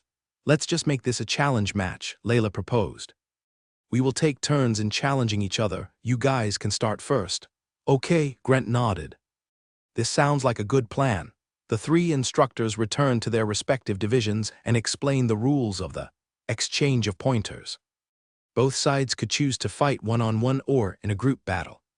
Just like what happened when the martial class elected their vice prefect, the magic formation inside the Colosseum would prevent anyone from dying. With this assurance, both sides would be able to unleash their full power without worrying about their opponent's safety.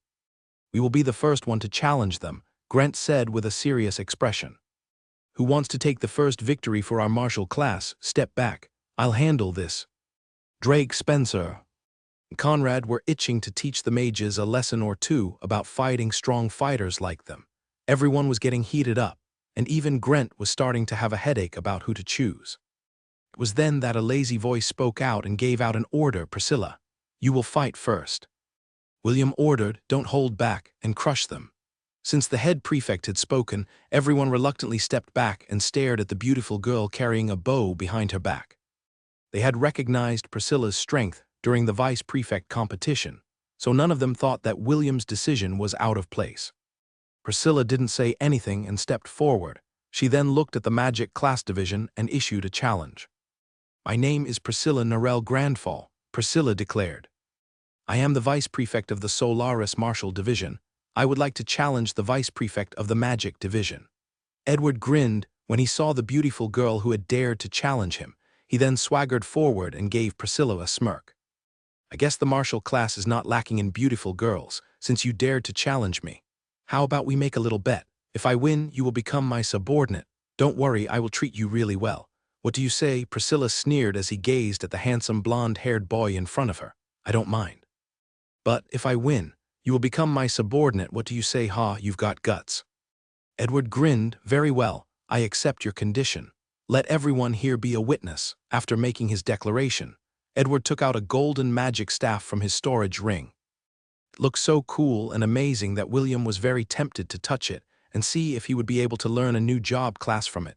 Priscilla held the bow in her hand and gazed fearlessly at the arrogant boy in front of her. With a glance, everyone could tell that she was not the least bit nervous about the bet they had just made. William smirked when he saw this scene, although Priscilla lost to him. He was sure that the girl still hadn't used all of her hidden aces during their battle. William and ESD exchanged a glance and smiled at each other. This was not only a contest between their divisions. This was a fight between the two of them as well. Edward appraised the beautiful girl in front of him from head to toe. He really liked Priscilla's beauty and the cold and fearless gaze that she was giving him. It made him want to defeat her so that he could make her his subordinate. For some reason, there was something about her eyes that made him want to break her until she willingly knelt in front of him and declared her undying loyalty for his cause. He then gripped his staff and started to channel his magic power in preparation for their battle. Are both of you ready? Layla asked. Priscilla and Edward nodded their heads in unison. Very well, Layla nodded. Battle start. Edward immediately unleashed a storm of wind blades that headed towards Priscilla without mercy. The girl archer simply lowered her body and dashed to her left to evade the overwhelming attack. Edward sneered because he had already anticipated this move coming from her. He then activated the spell that he had prepared beforehand. Earth spikes protruded out of the ground, and they appeared in the direction where Priscilla planned to make her escape. Dual element affinity, not bad, Grant muttered as he watched the battle. At least he has the ability to back up his arrogance. Even Layla, who hated Edward's arrogant attitude, had to admit that he was a very talented mage. Earth and air, what a weird combination. Andy commented as he looked at the black-haired girl who seemed to be at a disadvantage. Even so, it is far from enough to defeat her. As Andy said these words, Priscilla stomped on the ground and jumped high into the air. She then fired 3 consecutive arrows that flew in an elegant arc towards the handsome boy who still had a confident smile on his face. Edward waved his hand, and a barrier made of wind surrounded him. He thought that it was enough to block Priscilla's futile attempt at a counterattack. The moment the arrows touched the barrier, they exploded into dazzling flashes of light that blinded Edward, which made him lose his concentration. This move, Spencer winced. How could he possibly forget the move that Priscilla used on him during the battle at the Colosseum? The string on Priscilla's bow glowed as she fired another arrow the moment she landed. Edward knew that he was at a disadvantage, so he immediately tapped the ground under him with his staff. A dome made of earth surrounded him. It was a powerful defensive spell that could fend off most attacks as long as they didn't exceed the caster's magic power. Priscilla's arrow connected with the earth dome and exploded. The arrow that the black-haired girl used was an exploding arrow that detonated upon impact. A small hole, the size of a basketball, appeared on the dome, protecting Edward. Before the boy could cast another defensive spell, the sound of the wind whistling reached his ears.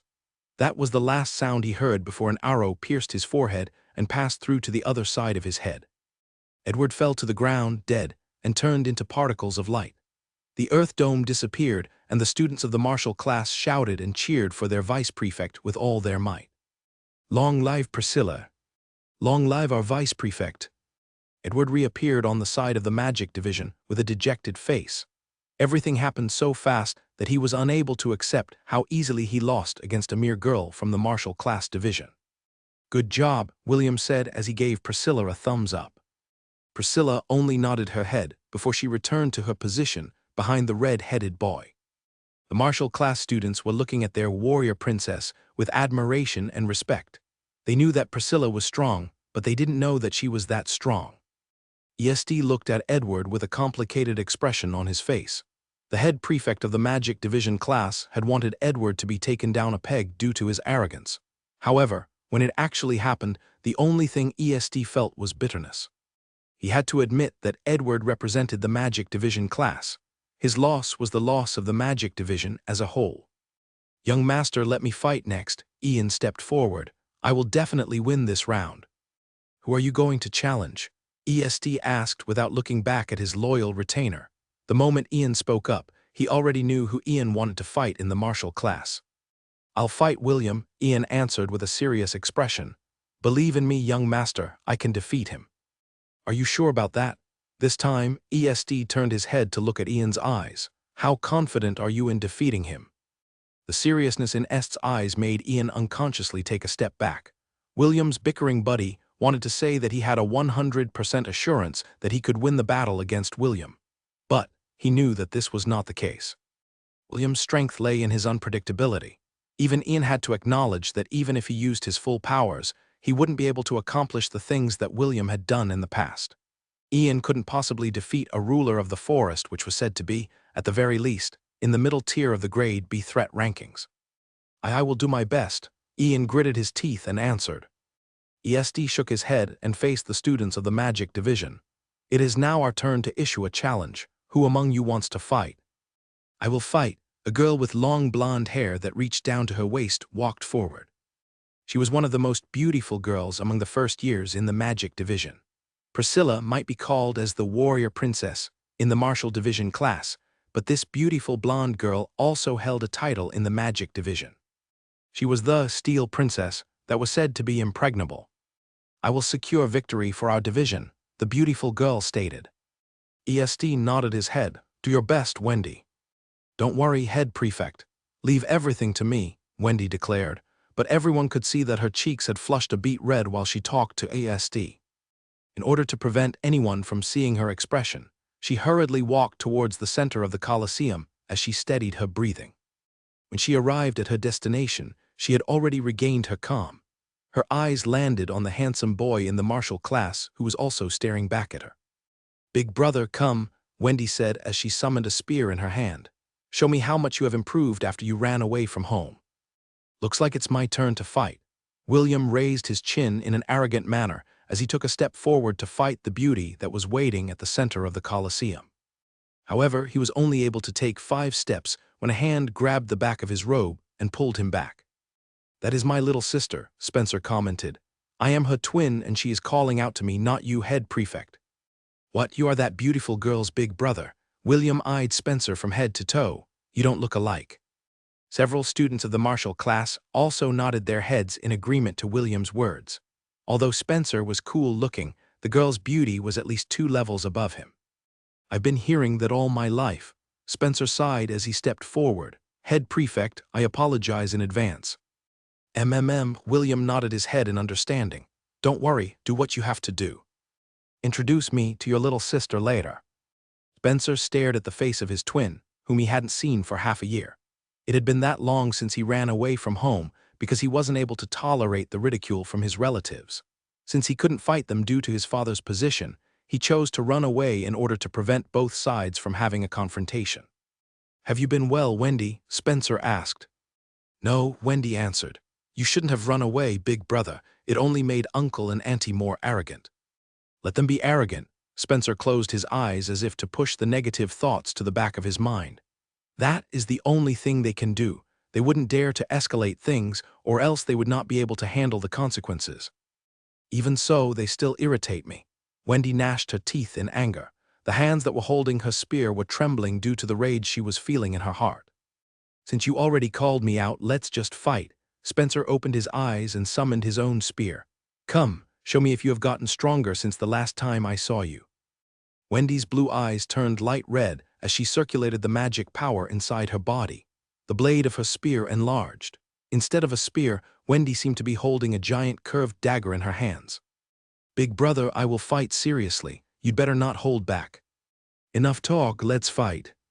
Spencer spun the spear in his hand as he took a fighting stance. Both combatants stared at each other as they waited for Layla to declare the start of their battle. Are both of you ready? Layla asked. Layla nodded and raised her hand. Battle start.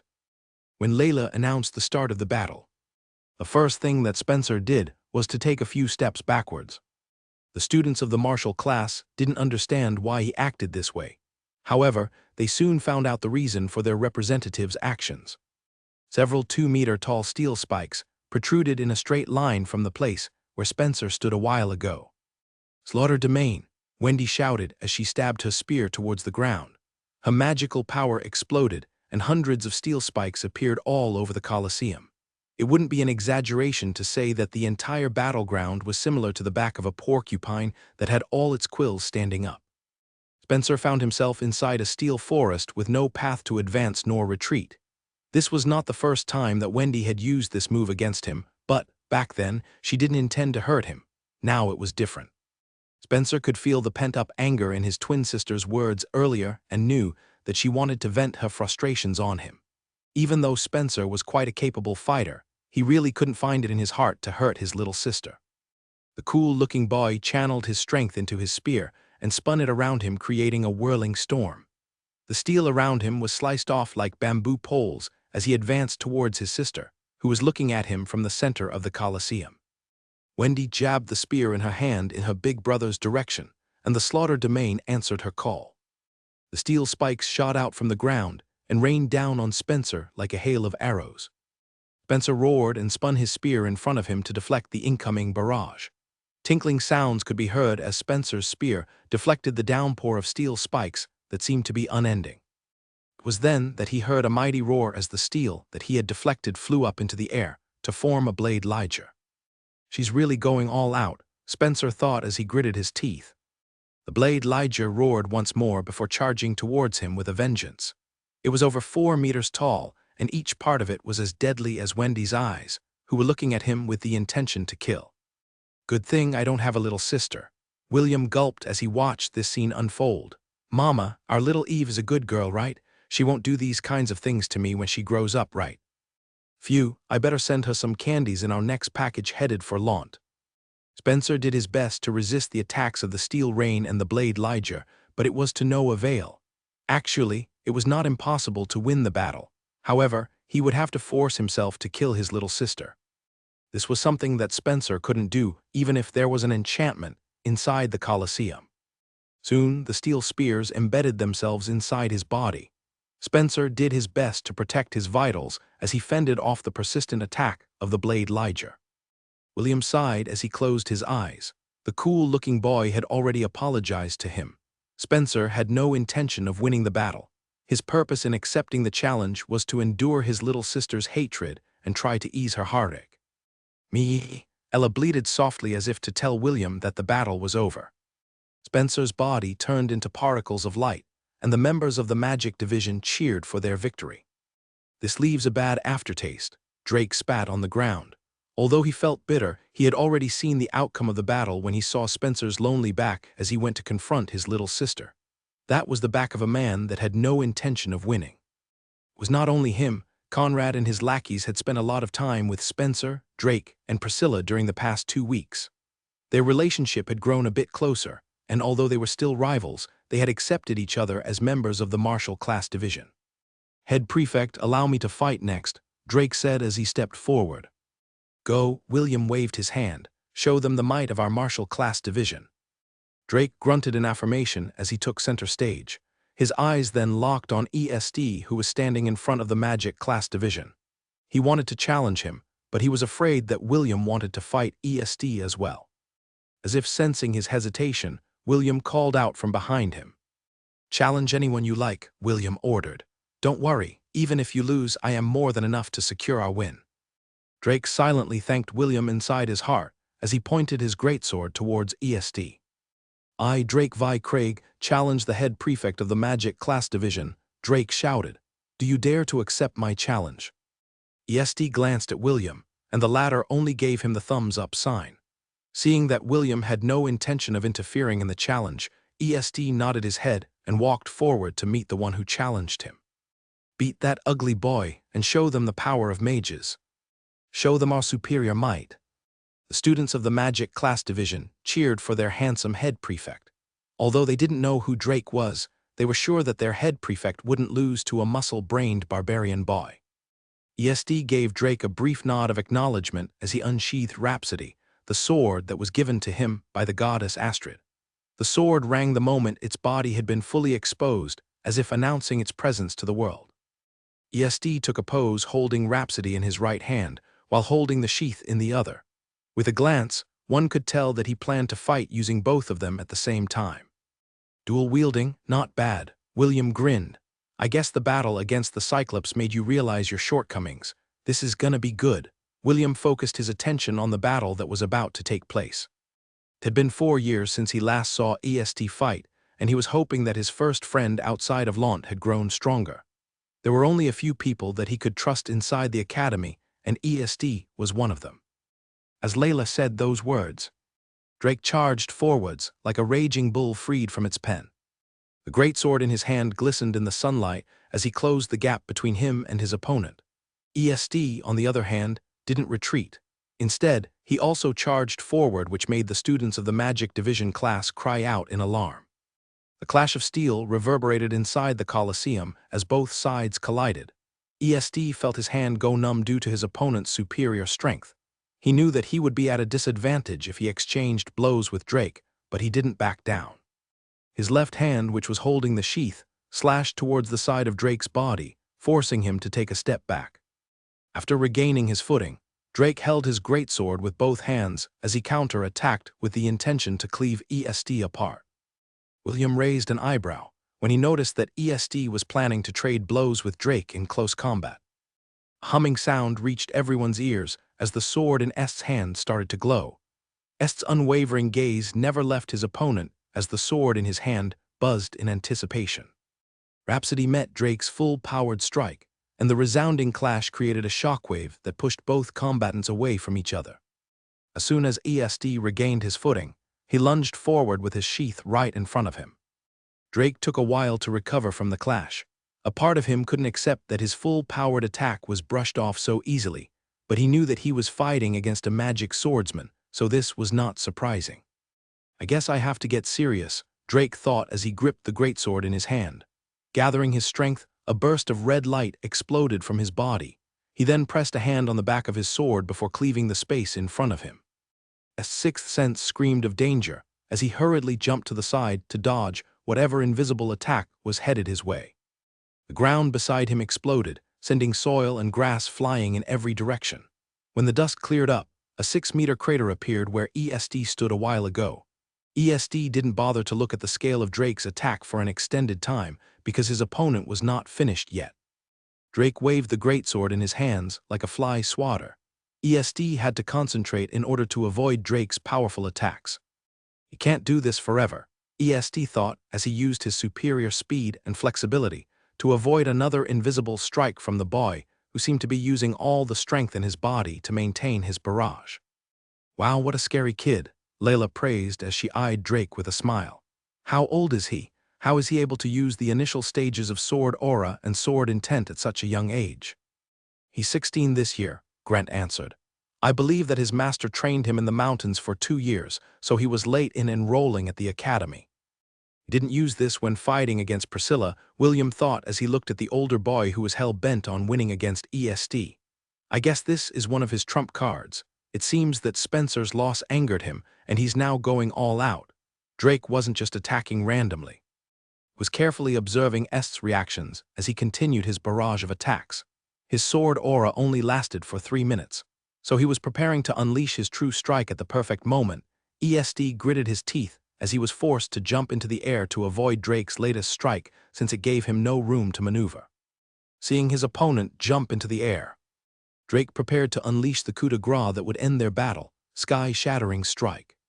Drake roared as he unleashed every bit of his strength into this final move.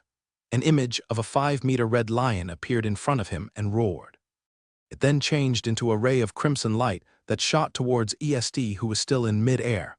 Ironically, ESD was also thinking of the same thing when he jumped into the air. He was already in the process of unleashing one of his strongest blade skills. A golden aura surrounded Est's sword as he, too, used his sword aura. Rhapsody buzzed in his hand as if telling its owner that it was ready anytime. Your future rests on the orders of the divine, ESD said firmly as the sword aura surrounding Rhapsody grew brighter. Lay down your life to these hands of mine. Divine burst, ESD shouted as he thrust his sword forward. Rhapsody unleashed a blast of golden light that shot out from its tip. The sky-shattering strike and the divine burst collided in mid-air. Both sword energies started to push against each other in a battle of supremacy between sword intents. Drake's feet skidded on the ground as he roared to empower his attack. ESD, too, roared as his hair fluttered in the wind. William watched the battle with his arms crossed over his chest. He could tell that ESD was very different from the boy he had met in the past. The red-headed boy understood the message that ESD was trying to convey to him in this battle 4 years ago. ESD could only watch helplessly as William fought against the mountain troll during the battle against the Cyclops. It was also William who made the ultimate sacrifice in order to help him clear the trial, even though it didn't show in his face. Deep down in his heart, ESD hated himself for being weak. He hated himself for always being the one to be protected. While others suffered in his place during the years that he hadn't seen William, he never stopped training. He did this so that the next time he met William, he wouldn't have to depend on him to fight his battles. ESD wanted to fight his own battles and use his own 2 hands to overcome any challenges that come his way. Break through it. Divine burst, ESD shouted, and the golden beam of light intensified. The sound of something breaking reverberated in the Colosseum as the sky-shattering strike shattered into particles of light. Est's divine burst swallowed Drake's body and obliterated it completely. A mighty roar came from the Magic Division class as they looked at their head prefect with star-struck gazes. ESD landed safely on the ground and used his sword and sheath to support his body. The cheers of the Magic Division reached his ears, but he didn't react to it. Instead, his gaze sought out the red-headed boy on the opposite side of the stadium. Happiness bubbled up in his chest when he saw William clapping his hands together while mouthing something. ESD smiled. He was able to read William's lips, and it made him feel that all of his hard work had paid off, following their head prefect. The students of the martial classes gave a round of applause to both fighters, seeing the other side's reaction. The Magic Division decided to follow suit. They also applauded Drake's and Est's impressive performance. Even Grant, Layla, and Andy were clapping their hands together. Drake had already materialized beside William, and the 16-year-old warrior sat on the grass with a dejected expression. "Can't you hear it?" William asked as he patted Drake's shoulder. "Everyone is applauding you for your performance. Why are you feeling down? Drake didn't raise his head and simply answered. Because I lost, yes. You lost, William answered. Is this the first time that you've lost? Then why are you acting like it's your first time? William crossed his arms over his chest as he looked at the Magic Division class. I've lost many times as well. However, that didn't stop me from moving forward. As long as you are alive, you will have plenty of opportunities to lose. You will have plenty of opportunities to learn from those losses. Did you know? The boy you fought earlier has also suffered losses in the past. However, despite those losses, he didn't stop moving forward. William started to walk towards the center of the arena. However, he stopped as if he had forgotten to tell his class something important.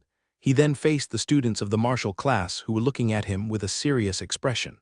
No matter how strong the enemy is, a hero can't choose their opponent, William said in a firm manner. This is why they are called heroes. EST, who was standing in front of the Magic Class Division, smiled when he heard William's words. He had said the same thing to him 4 years ago when they were facing off against the Cyclops in the Trial of Courage.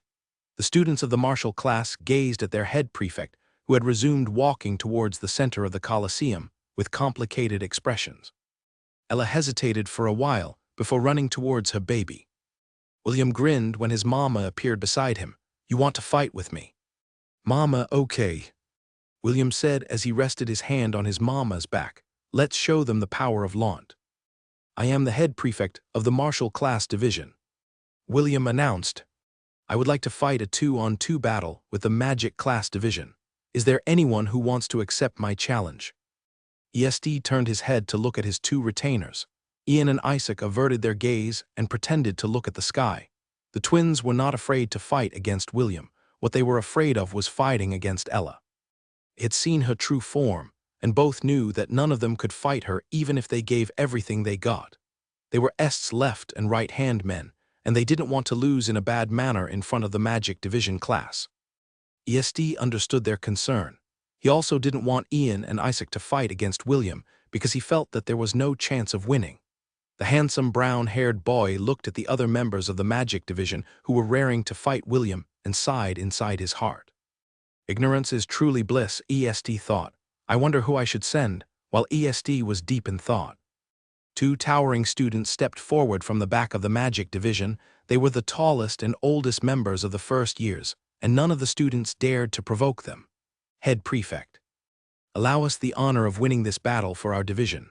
A sturdy teenager who was almost 2 meters tall said with a confident smile plastered on his face. This will be a piece of cake. Isn't that right, bro? More like a piece of pie. A teenager replied with a smirk. It's not every day we get to step on a head prefect's head. I'm sure that this will make the 2 of us famous. Ha ha ha. ESD used all his willpower not to roll his eyes at the 2 teenage twins who thought that they could easily beat William. The names of the twins were Brutus and Bruno.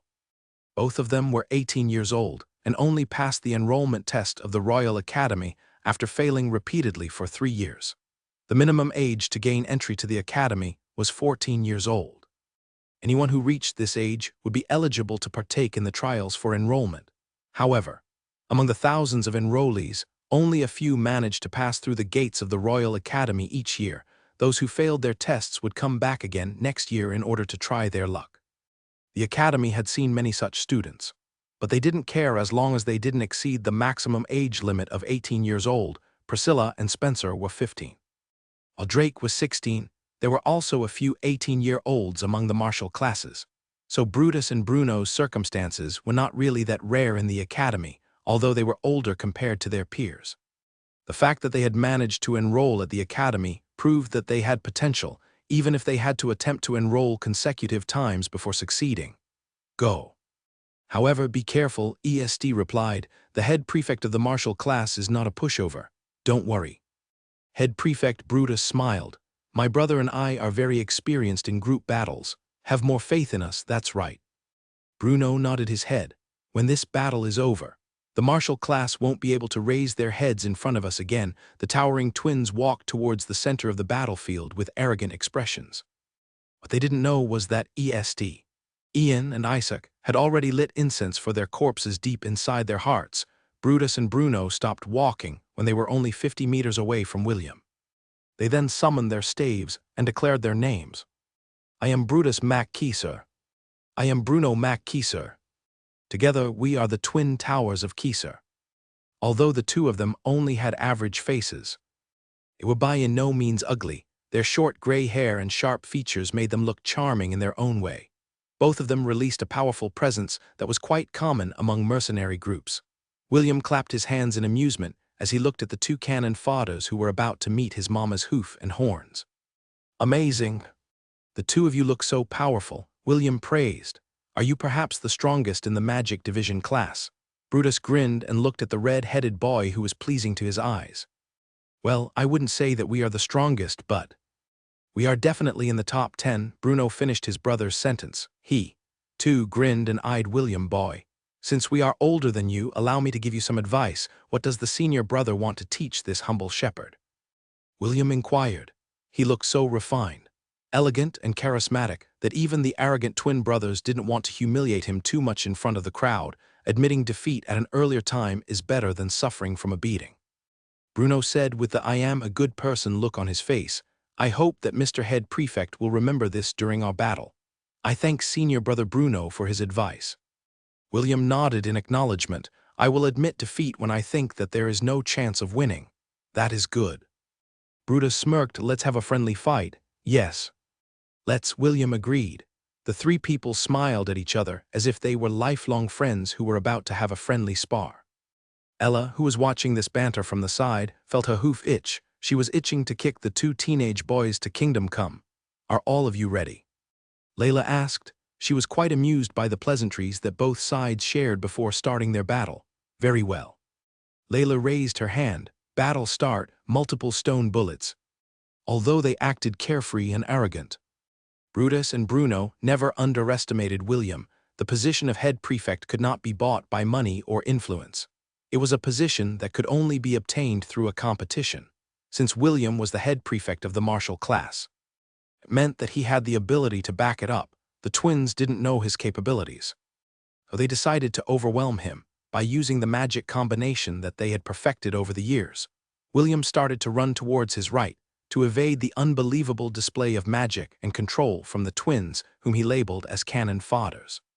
If William still had his magic power, he would have been able to counter this attack. However, since it was sealed, he was forced to distance himself from the combined attack of his opponents. It was right at that moment when Ella made her move. Her hooves and horns glowed in a bluish hue as she charged towards Brutus like an arrow in flight. The twins had been paying attention to both William and Ella, so the moment she made her move, Brutus immediately constructed consecutive layers of earth walls to stop her advance. He thought that this was enough to block a little goat. It was the biggest mistake he made in his life. Ella broke each earth wall as if it was made of paper and continued her wild charge. Although she looked like a harmless goat right now, her stats were the same as her war ibex form, even if she couldn't use her massive horns to inflict serious damage. Her current horns were more than enough to demolish everything that the twins could throw at her. The jaws of the students of the martial class and the magic class dropped down in disbelief. Some of them even rubbed their eyes in an attempt to see if they were hallucinating. Me. When Ella tore down the last earth wall, Brutus immediately stabbed his staff forward. A 2-meter-tall boulder appeared in front of Brutus and flew in Ella's direction. Ella stomped her front hooves on the ground and delivered a back kick towards the boulder. Just like a volleyball ball that was hit by a powerful spike, the boulder flew back to where it came from. Guada. Brutus didn't expect this sudden reversal and was hit squarely in the chest by the boulder he summoned. He flew a few meters backwards, but he didn't die from the impact. However, he wished that he had died because the excruciating pain in his chest was driving him mad. Several of his ribs had been broken. It was very painful to breathe. Bruno roared and hurled several fire lances at the goat, who was only a few meters away from him. Ella nimbly dodged this attack and charged in Bruno's direction. Due to desperation, Bruno spun his staff in front of him, which created a firestorm that engulfed the goat in searing flames. This was his strongest attack, and he was saving this as his trump card. He never thought that he would be forced to use this against a little goat that he had treated as mere livestock. Me. Ella's mighty voice rang out within the firestorm. Bruno didn't know how it happened, but the moment he heard the goat's bleating, his whole body was blown away from where he stood. The firestorm disappeared, and the image of a white and fluffy goat appeared in front of everyone, looking at her coat. That was still as white as snow, made everyone realize that the firestorm practically did nothing to her, while everyone was looking at her in disbelief. Ella opened her mouth and shot a ball of light, the size of a basketball ball, towards Bruno, who had fallen on the ground. This was Ella's range skill. Benevolent shot. This was the move she had used earlier in order to counter the firestorm that was headed in her direction. Due to its holy properties, it prevented the flames from advancing towards Ella. The energy ball hit Bruno and immediately turned him into particles of light. Ella shot another benevolent shot. This time, it was aimed at Brutus, just like what happened to his twin. Brutus turned into particles of light, which meant that the victors of this battle were none other than William and Ella. What a hard battle. William declared as he casually walked towards his mama Ella. Fortunately, my mama is very strong. Good job, mama. William caressied his mama's neck as the latter closed her eyes in satisfaction. The members of the magic class and martial class didn't know how to react to the battle that just ended. The one who disposed of both combatants was Ella. While William only ran around to avoid getting hit, it wouldn't be an exaggeration to say that William didn't even lift a finger to help win the battle. Well then, who's next? William asked with an innocent smile. The battle ended before I was able to unleash my ultimate move. I feel unsatisfied with this result. Does anyone want to battle us again? EST. Ian and Isaac's faces became stiff when they heard the shameless boy's provocation. They knew that Ella alone was sufficient to end the battle, so they didn't even bother to fight against her. However, William was forcing the students of the magic division into a second round. This was something that EST wouldn't allow because it would just lower his team's morale. Since the battle has ended, it is best to let the other students participate, EST replied. The head prefect of the martial class shouldn't hog the spotlight. That's right. Ian agreed. The head prefect should let his other members fight. It is bad to keep all the good stuff to yourself. William scratched his cheek because EST and Ian were adamant about preventing him from securing another easy win. Okay, Mama, I'll listen to you. Ella had told William not to bully the kids. So William finally relented. The two walked back towards the martial class with calm expressions. As if the battle they had undertaken was not a big deal to them, this motivated the members of the martial class and made them perform their best against the magic class division. Although the martial class division suffered more losses during the next several matches, none of them took this loss to heart. William had already told them that he would personally train them the very next day in order to become stronger. Faced with this kind of promise, they were able to fight without any worries and even gave their opponents a headache. Out of the 30 battles that took place on that day, the martial class only won 10. Even so, the magic division didn't look down on them. They had experienced firsthand how difficult it was to fight against martial experts, and had learned a lot from the experience. Some of the girls from the magic division even snuck glances at William during the break between each battle. The shepherd smiled and waved at his admirers, which made the girls blush while giggling at each other. Overall, the battle had been an eye-opener for both sides. Due to this, Grant and Layla decided to hold more of these inter-division battles in order to let their students gain some fighting experience. The instructors hoped that these valuable lessons would help these students survive in the outside world after they left the protective walls of the Helen Royal Academy. That exchange taught me a lot of things, EST said as he ate the sandwich that Ian and Isaac had prepared earlier. It taught me a lot as well, William commented as he picked up another sandwich from the basket that was in front of him. After the battle, EST invited William to join them for lunch. The shepherd happily accepted because free food was always a good thing.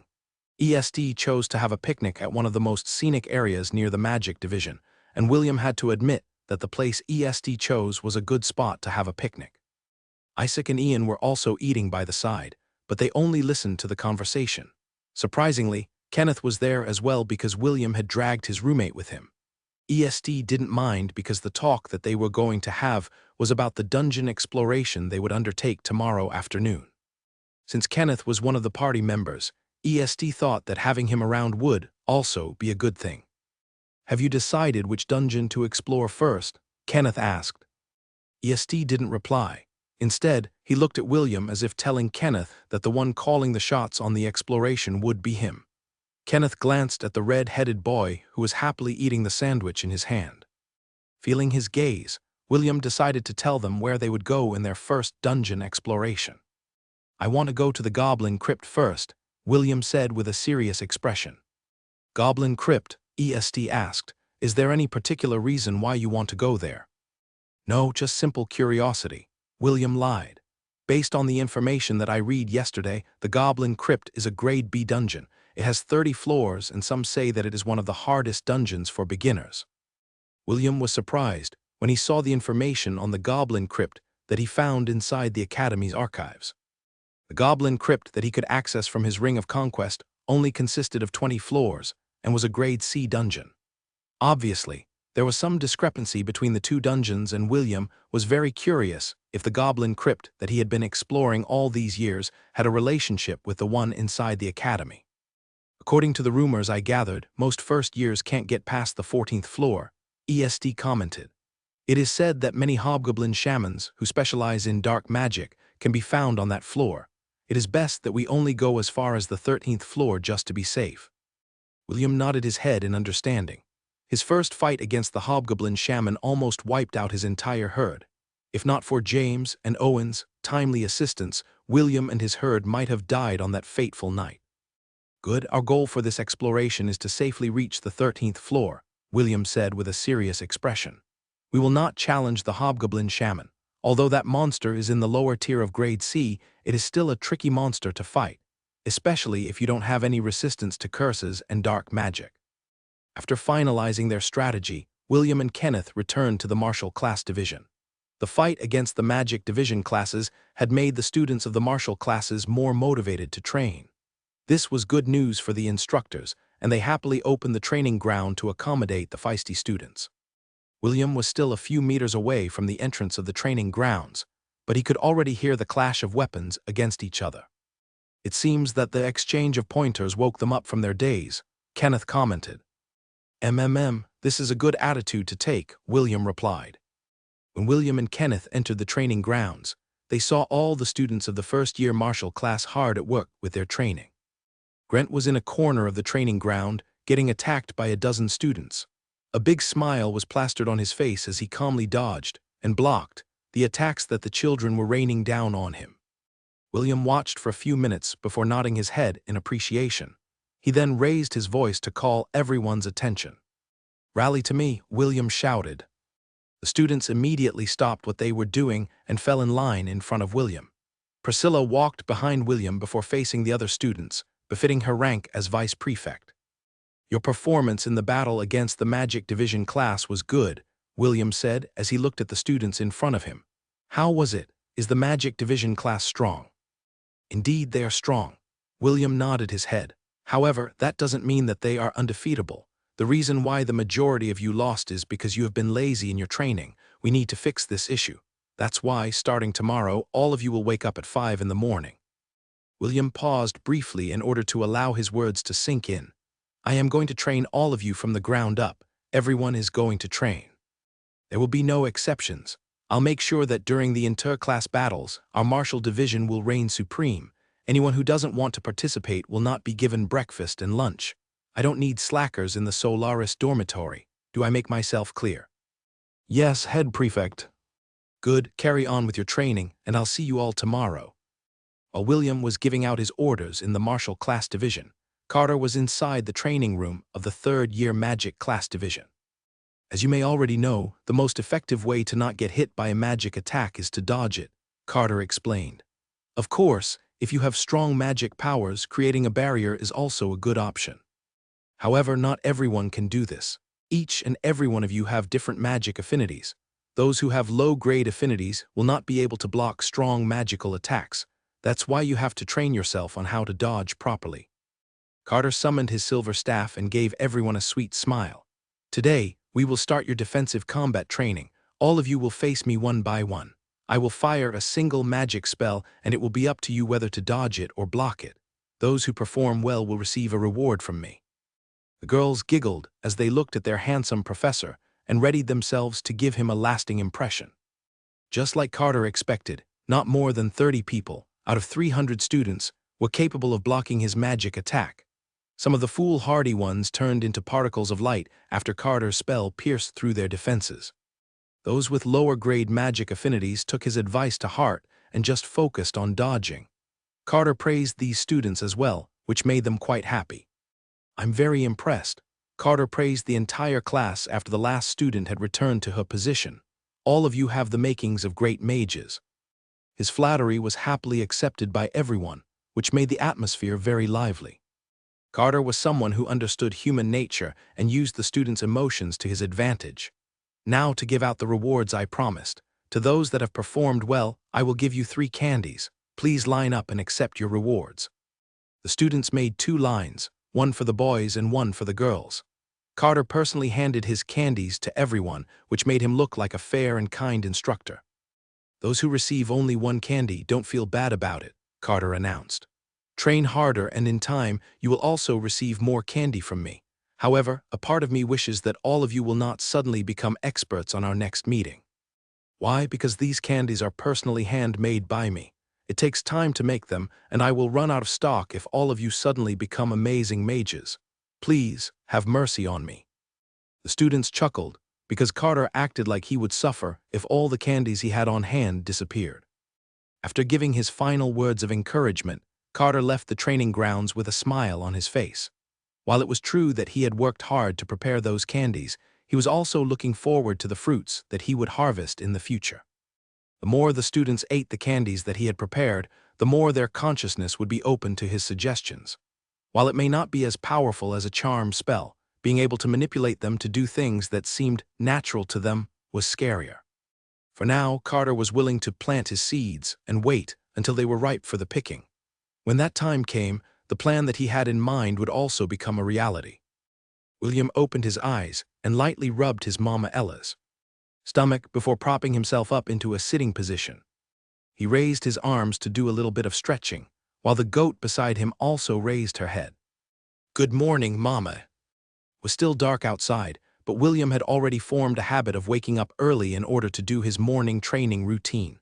However, this time, it was different. As the head prefect of the martial class division, he would lead the students into a rigorous training exercise that would help them build their foundations. He planned to use the same training that his grandpa James and his mentors back in Lant had used with him. William went to his closet and selected the sleeveless black training uniform that he had prepared beforehand. This was the same uniform that he had used during his training in Lant, and it was made from the pelt of the thunder-horned wolf that he had defeated ages ago. After putting on his clothes, William walked towards the opposite bed where his delicate roommate was still sleeping. Due to his half-elven bloodline, William was able to see in the dark. He could see Kenneth's cute, peaceful face in the darkness as he continued to sleep. "Wake up, sleeping beauty," William said as he lightly poked Kenneth's cheek. "Our training is going to start soon." Seeing that his roommate was not showing any reaction, William continued to poke the delicate face, which was as smooth as a girl's. He poked Kenneth's cheeks and nose until the sleeping boy opened his eyes in irritation. "Rise, my little sunshine," William teased. "Or do you need me to kiss you before you wake up completely?" "I'm not your sunshine and I don't need your kiss," Kenneth replied as he grabbed William's annoying finger and pushed it away. "Wait for me outside the dormitory. I'll wash my face first." "Okay," William smiled as he walked toward the door. Ella followed behind William as they left the room together. The entire dormitory was quiet, and it seemed that most of the students were still in their beds, dreaming of when they would stand at the peak of the mortal realm. William felt mischievous and placed his hand over the emblem pinned on the right side of his training uniform. Immediately, blaring sounds erupted throughout the Solaris dormitory. The noise instantly woke most of the sleeping students. Some of them came out of their rooms to see what was happening, with their weapons ready. "Wake up, sleeping beauties, the time to train has arrived." William's domineering voice reverberated inside the Solaris dormitory. "Of course, if you want to stay as beautiful princesses, you can ignore this announcement. Those who want to become strong and increase their ranks, I'll meet you at the gates of the Solaris dormitory. I'll give all of you 10 minutes to prepare. See you outside." After making his announcement, William made his way towards the dormitory gates. He didn't know how many people were planning to participate in the morning training, but he hoped that more than half of the first years would come. 10 minutes later, a bunch of annoyed, drowsy, and excited students could be seen lining up behind William. The guards who were manning the gates looked at this scene with interest. This was the first time they saw such a scene, and they were wondering what was going on. "Okay, all of you follow my movements," William shouted. "We will be doing basic stretching exercises first. After that, all of us will run towards that golden flag fluttering in the distance." Some of the students groaned when they saw what William was pointing at. The huge flag fluttering in the distance was the flag that marked the boundary of the Martial Class Division. According to their estimate, it was at least 5 to 6 miles away from the gates of the Solaris dormitory. Only those who had been training for a long time didn't make any unnecessary comments and began to follow William as he did his stretching routine. After 5 minutes of stretching, William faced all the students and smiled. "The first one to reach the flag will become a temporary officer. If that person continues to follow my training regimen until this month is over, he will become a permanent officer of the Martial Class Division. Cheating is not allowed. You're only allowed to use your own physical powers. Using artifacts, weapons, or accessories to boost your body's performance is not allowed. Anyone caught doing this will not be tolerated and will be forever banned from getting an official post. If you want to become an officer, use your own 2 hands and feet to seize it." William's words broke everyone out of their daze.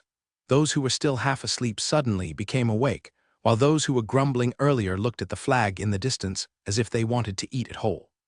The red-headed boy chuckled internally as he saw their serious expressions. The carrot and stick approach is really effective. William stood straight in front of everyone and raised his chin. "Are all of you ready? Very well. On my mark," William said as he raised his hand, ready. "Get set, go." The first years started to run earnestly. They didn't hinder each other's path and ran at their own pace. William ran behind the group to ensure that no one would slack off. Although running 5 to 6 miles may seem like a long journey, for martial warriors, it could easily be accomplished in less than an hour. All the first years that had passed the entrance test of the Royal Academy were all talented individuals. Although they may not be as strong as Priscilla, Spencer, Drake, and Conrad, they were not far behind when it came to martial prowess, just like William expected. The entire student body reached the border area in less than an hour, while all of them were panting for breath.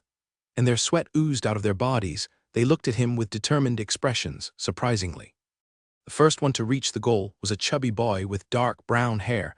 William had ordered the system to memorize the faces and names of everyone that he had met. After a little bit of digging, William was finally able to recognize the boy who was looking at him with anticipation and excitement, Dave Cornwell. "Step forward," William ordered, "sir." Dave replied as he stood in front of William, "You did well." William patted the boy's shoulder.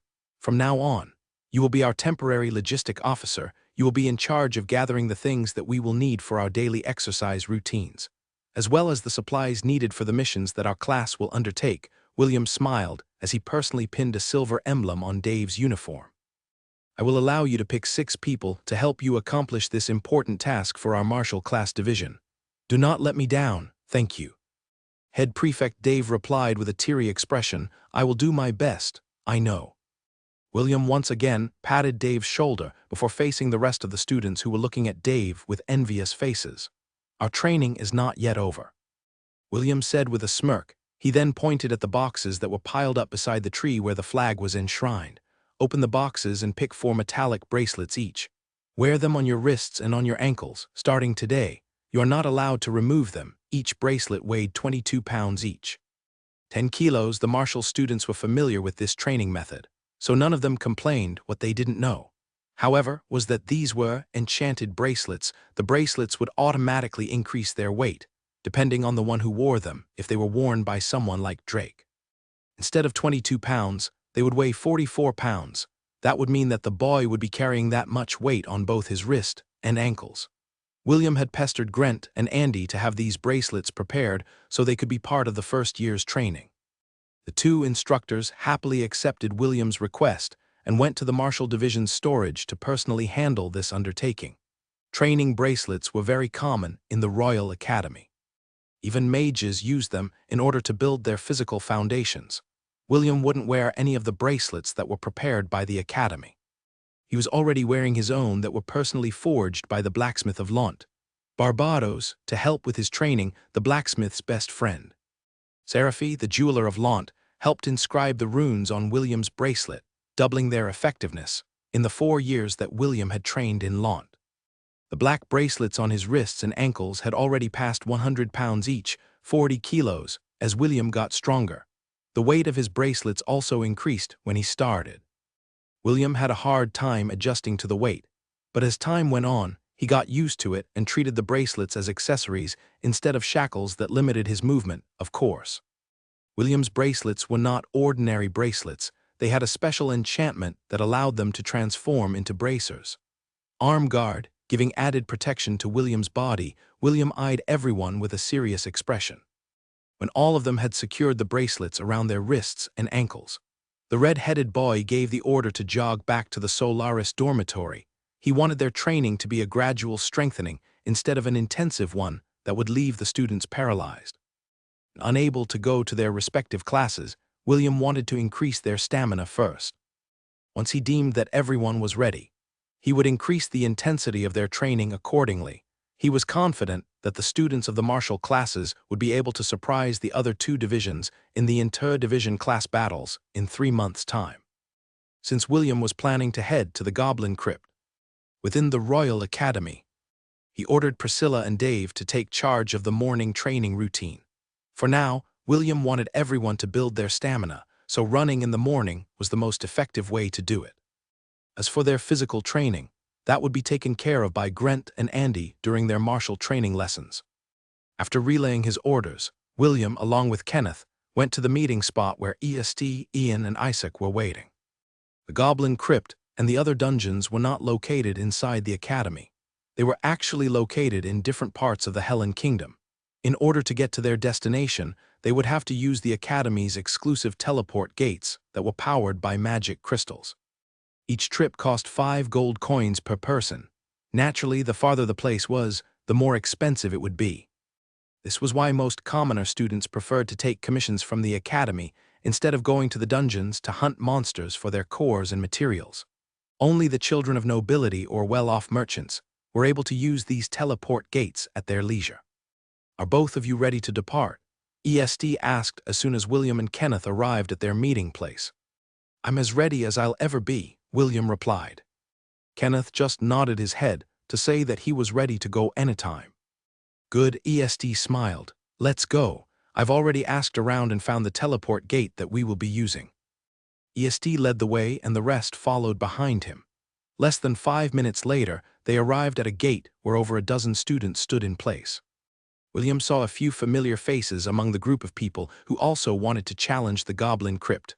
Spencer, along with his twin sister, Wendy, were there. The 2 boys whom William and Ella had faced in the battle were there as well. "Fancy meeting you here," Brutus greeted with a smile. "This must be fate at work." Bruno stretched out his hand for a handshake. "Nice to see you again, William." William happily shook Bruno's hand and returned the greeting. "Senior, are you going to the Goblin Crypt as well?" Although William defeated the 2 of them, the twin brothers didn't take it to heart. They were even quite impressed by the harmless-looking goat that always stayed by William's side. Never in their wildest dreams did they think that they would be defeated by an Angorian goat that could be seen anywhere in the Helen Kingdom. "Yes," Bruno replied. "Little Wendy asked us to accompany her in the dungeon exploration.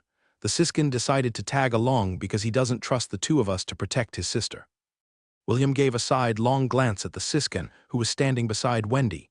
Spencer snorted at William's inquiring gaze, but didn't say anything. "Up to what floor are you guys planning to explore?" William inquired. "I heard that the 14th floor is a dangerous place because it is the floor where the goblin shaman spawns." Bruno grinned and used his thumb to point at Wendy. It seemed that the blonde beauty was the leader of the group, and the decision-making lay in her hands. "We're planning to challenge the 14th floor," Wendy admitted. "However, we will immediately run away if it gets too dangerous." William frowned, but he didn't say anything. It was not up to him to tell them what to do because they were not part of his division. Even so, he still kindly reminded Wendy and her party to be extra careful when dealing with the hobgoblin shaman.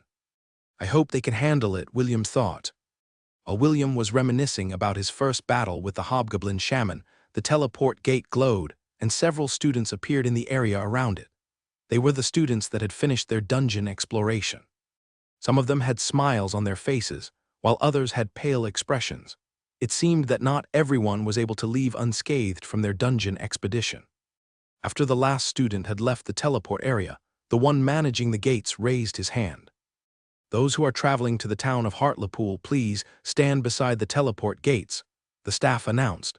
"We will be sending you to your destination in 5 minutes."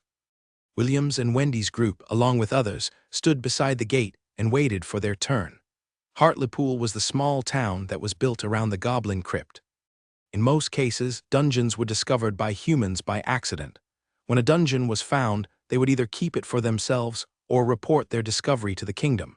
Both held advantages and disadvantages. Those who didn't report the dungeons they had discovered would gain a monopoly of monster materials, beast cores, and other items that could be found inside the dungeon like chests and treasures. When seen from an angle, this was a very lucrative business, at least for the short term. However, once this dungeon was discovered by others, fighting would usually ensue between the different parties. The worst-case scenario was when the noble who had jurisdiction over the territory discovered the location of the dungeon.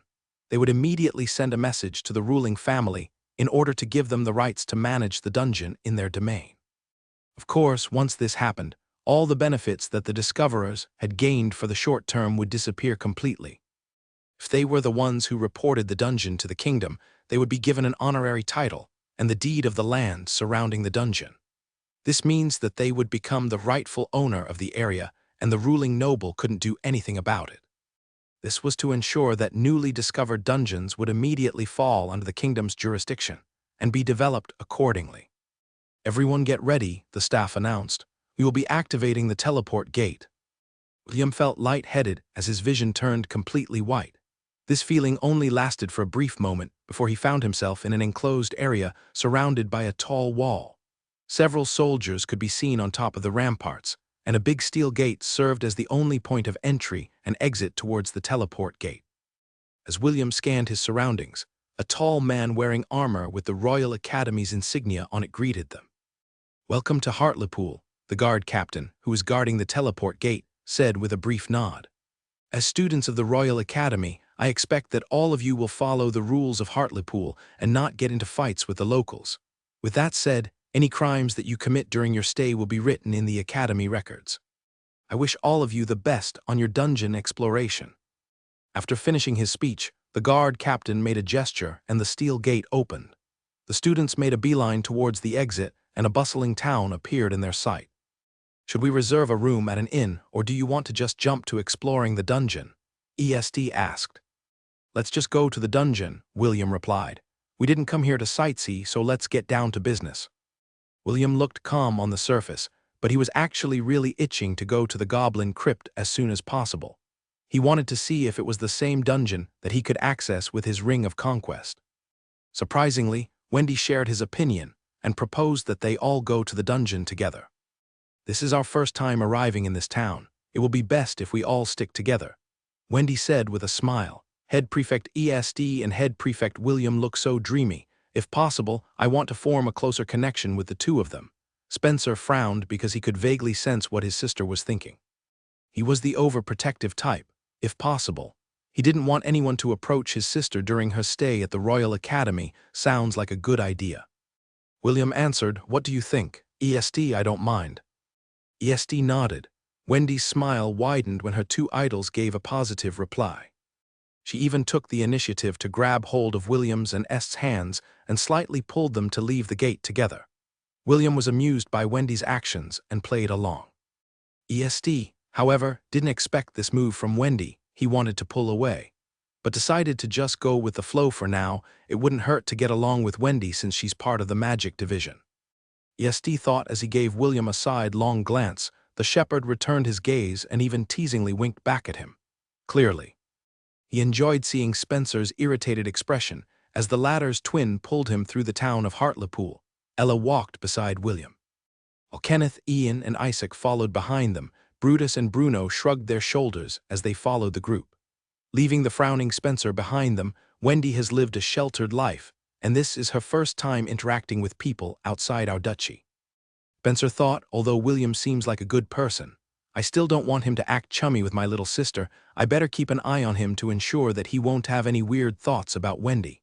The Siskin felt that it was only right and proper to protect his little sister from shady characters like William. As for ESD, Although Spencer didn't know who he was, he had a more favorable opinion to ESD compared to the red-headed boy who was shrouded in mystery. So this is the Goblin Crypt, William muttered as he looked at the entrance of a big cave. He also noticed the sign hanging near the entrance that had the information of the dungeon. Dungeon name, Goblin Crypt. Overall assessment, a dungeon where only goblin-type monster spawns. It is highly recommended to explore it with a party of 6 starting from the 14th floor onwards.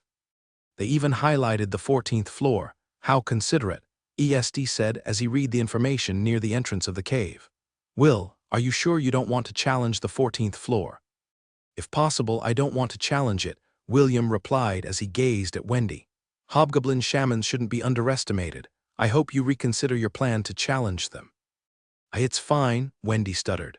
I have my big brother as well as Senior Brutus and Senior Bruno with me. I am also strong, so I think we can handle it. William nodded his head in understanding. Even so, he sighed internally. He was just like her in the past, naive and thought that everything would go his way because his mama Ella was strong. System, place a tracker on Spencer and Wendy. 4 God points will be consumed. Are you sure of your decision? Understood. Trackers had been successfully placed. Spencer Armstrong's and Wendy Armstrong's location and health conditions will be monitored for 48 hours. The tracker tool of the system allowed William to put a special mark on anyone. This allowed him to know their general location as well as their current health condition. The maximum number of trackers that William could deploy at any given time was 10, and it consumed 2 God points per beast or person. It was one of the special functions of the system that was unlocked when William had acquired the Cavalier job class. It was a function meant to mark wild monsters that could be hunted down and tamed to become a mount for the Cavalier class, ironically. The system made the mark universal and allowed William to use it on people as well. I guess this is where we part ways. ESD commented, Wendy. Brutus, Bruno, take care, remember, your lives are important, don't take unnecessary risks. Yes. Head Prefect, the 3 replied in unison. William patted Spencer's shoulder.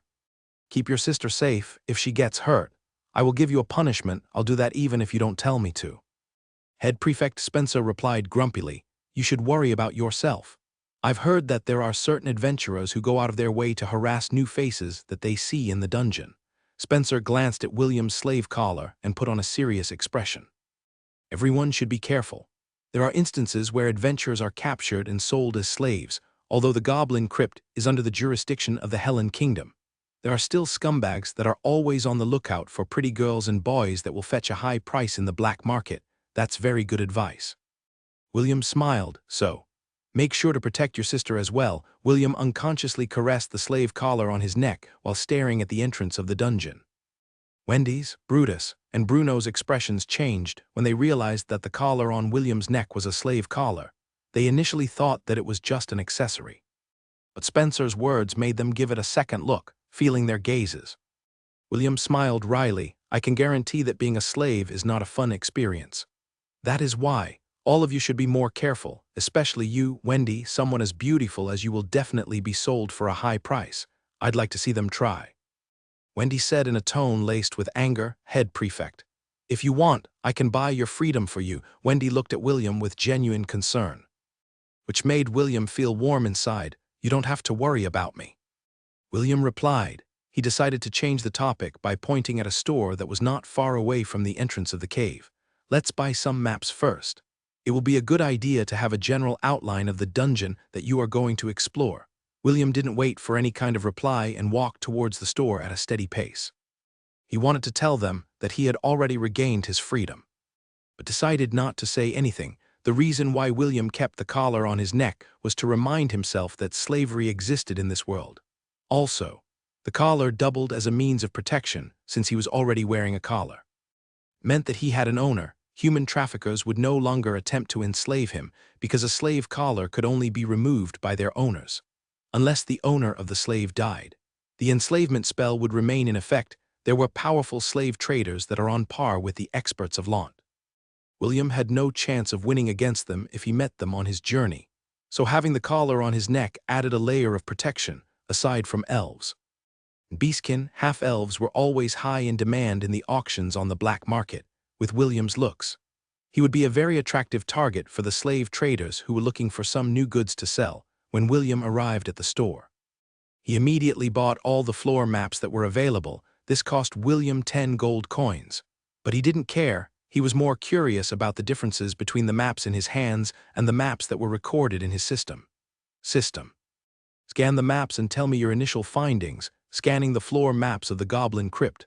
Scanning successful. Host.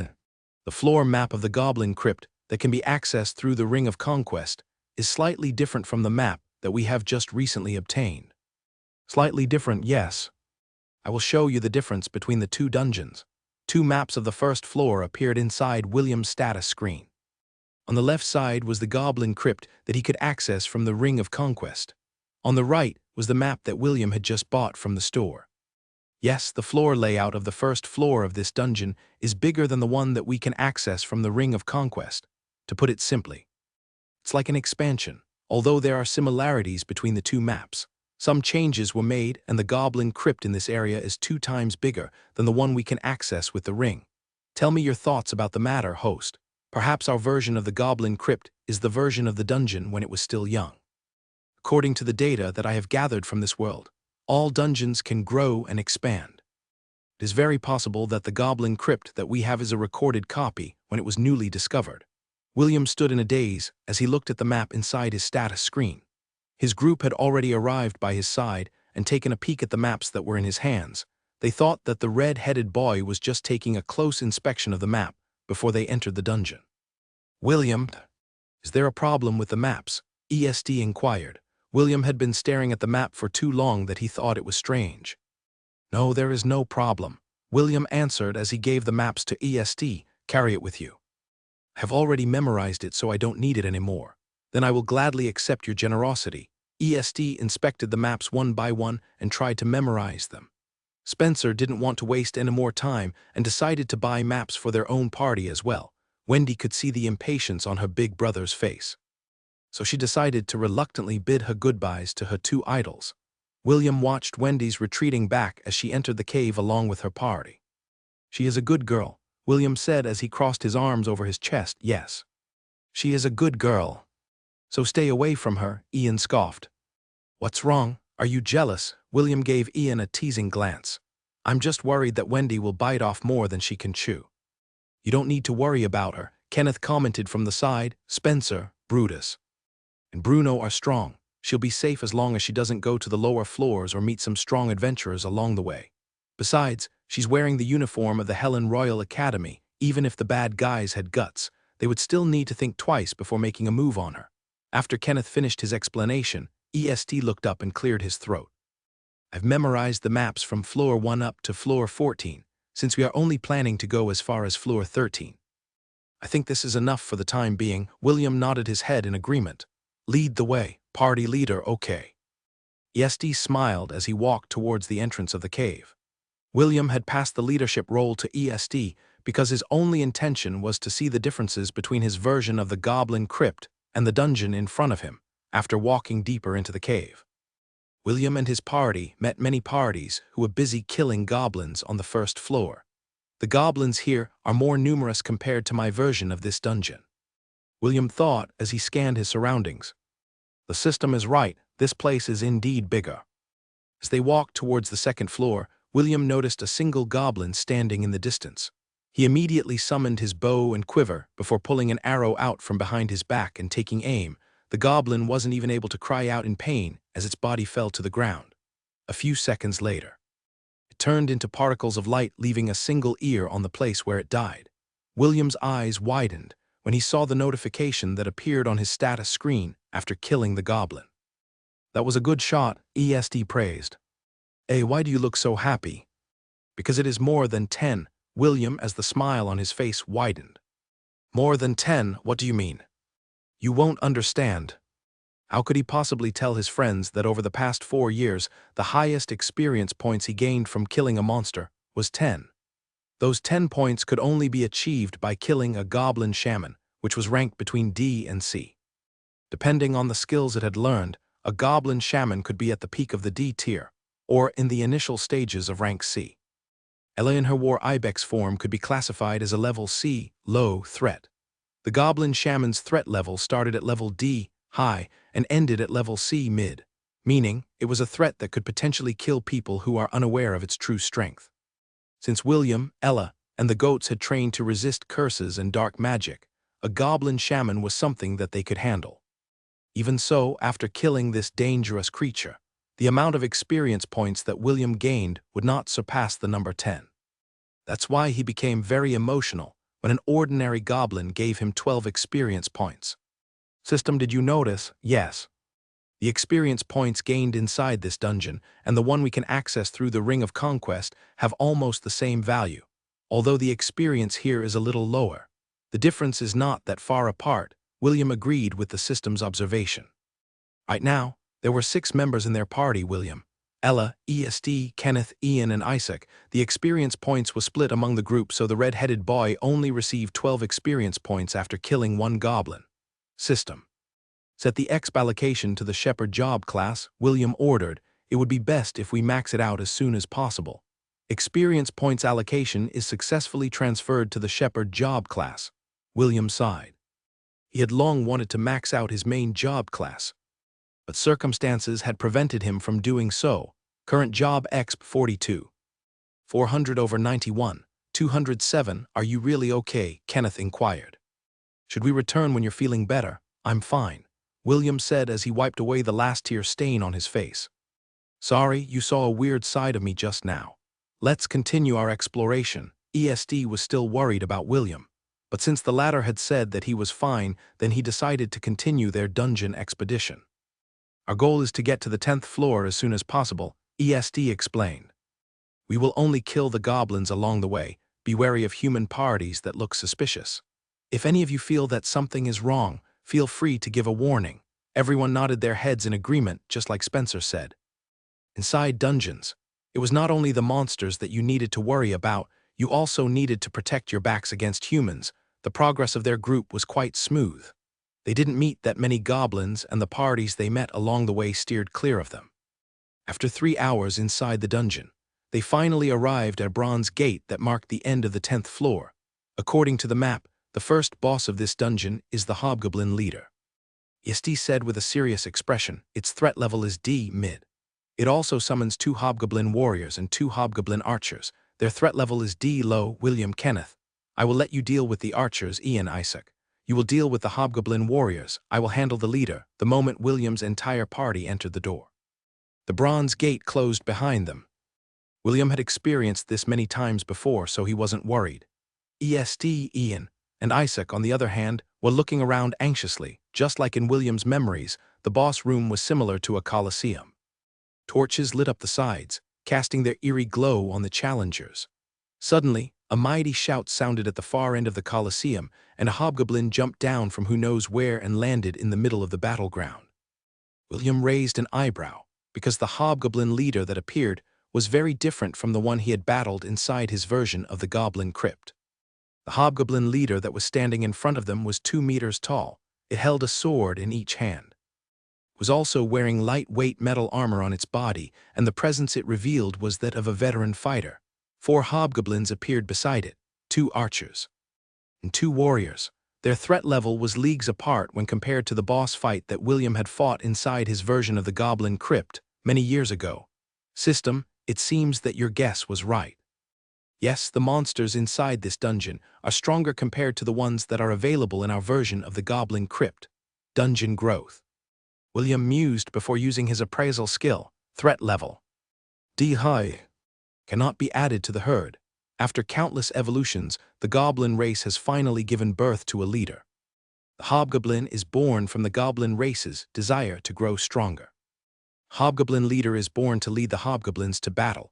If the hobgoblin leader is already this strong, then it is safe to assume that the goblin shaman is already at rank C. William frowned.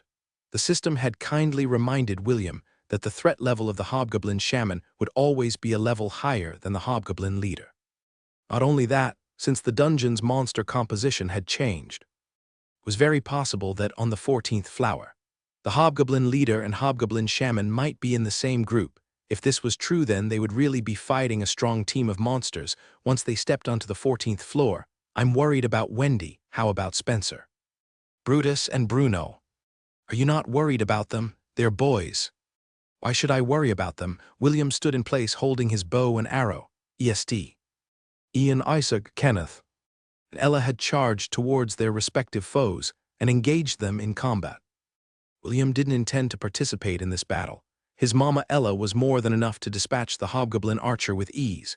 He was paying close attention to his friends' battles and would help them if needed. Kenneth's quick movements allowed him to close the gap between himself and the hobgoblin archer in order to engage it in close combat, surprisingly. The hobgoblin archer used a short sword to parry Kenneth's attack. Ian and Isaac were battling hard against the two hobgoblin warriors who were equipped with both swords and round shields.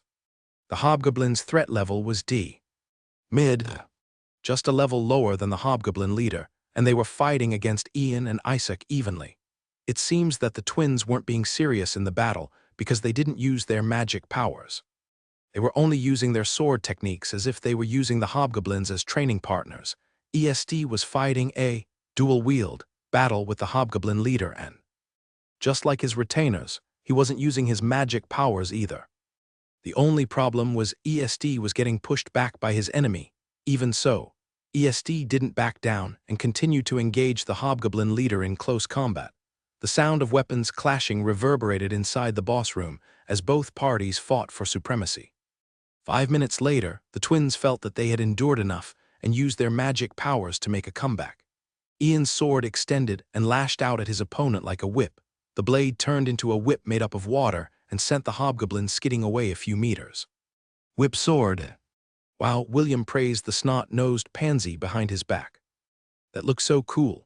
Isaac, on the other hand, summoned a round shield made up of hard rock that was 1.5 meters tall.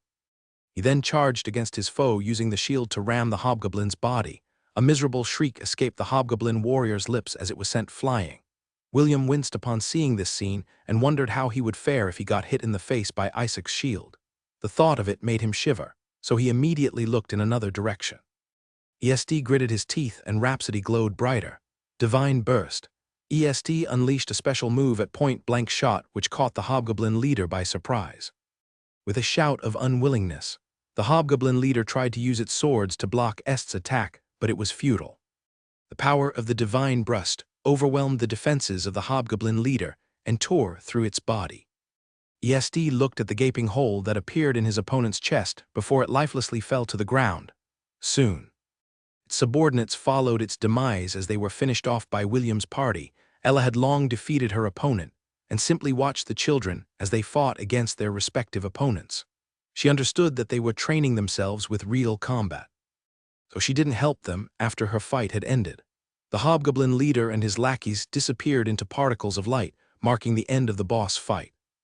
Exp gained 5,000, current job exp 47, 400 over 91. 207. William grinned when he saw the influx of experience points that he had received. It had been a while since he saw over 1,000 experience points, and it made him giddy with happiness. Good job, everyone. William clapped his hands in approval. That was an impressive battle. EST smiled and nodded his head. For some reason, he liked getting praised by William. It was at that moment when a treasure chest appeared in the center of the room. William crossed his hands over his chest. He had no intention of taking the spoils of this battle. EST and the rest understood his stance as they crowded in front of the treasure chest with curiosity. "Open it, young master," Ian urged. "I want to see what is inside." "Okay," EST nodded. He, too, was quite curious about what he was going to see inside the chest. The handsome boy lifted the lid of the chest and saw a pair of boots. William's smile stiffened as EST took out the pair of boots from the chest. He didn't need to use his appraisal skill to identify them, for they were the same boots he received when he won against the hobgoblin leader in the past. Wear light on your feet, go strong in your life. Perhaps it was by coincidence, but Est's gaze landed on William's boots. He then looked at the boots in his hand and saw that the two pairs of boots were identical. William whistled and looked at the ceiling of the Colosseum. For some reason, the stalactites that were hanging on the ceiling looked very interesting to him right now. EST cleared his throat as he showed the pair of boots to the rest. "Who wants these boots? I don't need them." Kenneth politely declined Est's offer. "I don't need them as well, young master." Isaac replied, "Wait." These boots look oddly familiar. Ian frowned as he inspected the boots in Est's hand. He then looked at the boots of the annoying boy that was looking up at the ceiling and realized something, for a brief moment. Ian wanted to ask Est if he could have the boots for himself. However, when he saw Est's expression, he realized that his young master was giving him the, "I dare you to ask for these boots." Smiling face, Ian gave an awkward cough as he reluctantly took a step back to compromise. "My boots are already good, young master," Ian said with a smile that didn't reach his eyes. "Please, take the boots and use them well." Est's expression softened as he nodded his head in approval. "Since none of you want them then, I'll gladly use them as a memento of our first boss fight." Est stored the windborne boots inside his storage ring for the time being, as much as he wanted to wear the windborne boots. Now was not the time to do so. He then made a gesture for everyone to follow him. As he stepped into the glowing portal that would take them to the 11th floor of the dungeon. Meanwhile, on the 11th floor of the Goblin Crypt, Wendy's team was fighting against 3 hobgoblin warriors. He had cleared the boss room half an hour earlier than William's party. Compared to the boss fight, the 3 hobgoblin warriors didn't stand a chance against the 4 powerful students of the Helen Royal Academy. After cutting down the last hobgoblin, Spencer looked at his sister, who was panting for breath. This was the first time she had gone inside a dungeon, and she was not as experienced as him in conserving her strength. Brutus and Bruno, on the other hand, were in the same boat as Spencer. Aside from being older than the twins by 3 years, they had plenty of experience when it came to raiding dungeons. Although this was their first time visiting the Goblin Crypt, they were more proficient in conserving their physical and magical strength. The 3 boys silently agreed that they wouldn't interfere with Wendy's battle style. They were doing this in order to help her to understand that even if you were strong, you should know how to maximize your abilities by only using sufficient strength to end the battle. Going all out in each encounter would only exhaust you, and this was a fatal mistake when it came to any kind of dungeon exploration. As they waited for their leader to catch her breath, a party of adventurers also appeared at their location. The leader of the 6-man party was a brown-haired man who seemed to be in his mid-20s. He had average and sharp features that were quite common among mercenaries. "Is this your group's first time coming here to the Goblin Crypt?" the brown-haired man inquired. "I've been here for a few years, and this is the first time I've seen you guys. Are you perhaps students from the Royal Academy?" "Yes," Wendy replied before Spencer could stop her. "We are from the Royal Academy." The brown-haired man smiled at the little beauty in front of him. "We are planning to head to the 14th floor. Do you guys want to come along?" "No," Spencer walked between the brown-haired man and his sister. "We plan to explore the dungeon at our own pace. Thank you for your offer." The brown-haired man gave a nod of understanding. "My name is Kent. If you run into trouble on the 14th floor, come and find us in the eastern part of the dungeon. That is where we usually hunt during our stay here in the Goblin Crypt." "Understood," Spencer replied before taking his sister's hand and pulling her in the opposite direction. Brutus and Bruno gave Kent a sidelong glance before following the brother and sister pair. They could tell that the brown-haired guy was trouble and didn't want to form any connection with him. Kent watched them go with a smile on his face. He then made a gesture to his men to continue their journey towards the lower floors. Whether Wendy's team went to the 14th floor or not, they didn't really care. The 14th floor, where the goblin shaman spawned, was their old haunt. They knew the floor like the back of their hands, and they specialized in making traps to catch suitable prey that would reap them great rewards during their dungeon expedition. "Wendy, next time, don't casually give information to people you've just met," Spencer advised. "There are a lot of bad people in the world who will ask you for a mile if you give them an inch. It is best not to associate ourselves with people like Kent." "He's right, you know," Bruno backed Spencer. "Wendy was a good child and they didn't want her to experience something terrible while they were together. Some people look harmless, but when you turn your back to them, they are scheming things behind your back. Just a glance and I can already tell that the brown-haired guy is bad news." Brutus nodded. "If we meet them again, it will be best if you leave the talking to us." "You understood," Wendy stuttered. Although she was inexperienced and naive, she could tell that her big brother and her seniors meant well. If they said that Kent was not a good person, then they must have a reason for their stance. "One more thing." Spencer looked at his little sister with a serious expression. "Conserve your strength and don't use any fancy moves when you battle. You will only exhaust yourself if you continue your pace. It's possible that we might get into a fight with something other than monsters. Wendy could feel the tension in her brother's voice, so she nodded her head in acknowledgement. I understand, Wendy said after careful consideration. But, if possible, I want to go to the 14th floor. I want to see if the hobgoblin shaman is as powerful as the rumors. Spencer looked at the two brothers in askance. He wanted to know if they had any encounters with the hobgoblin shaman in the past.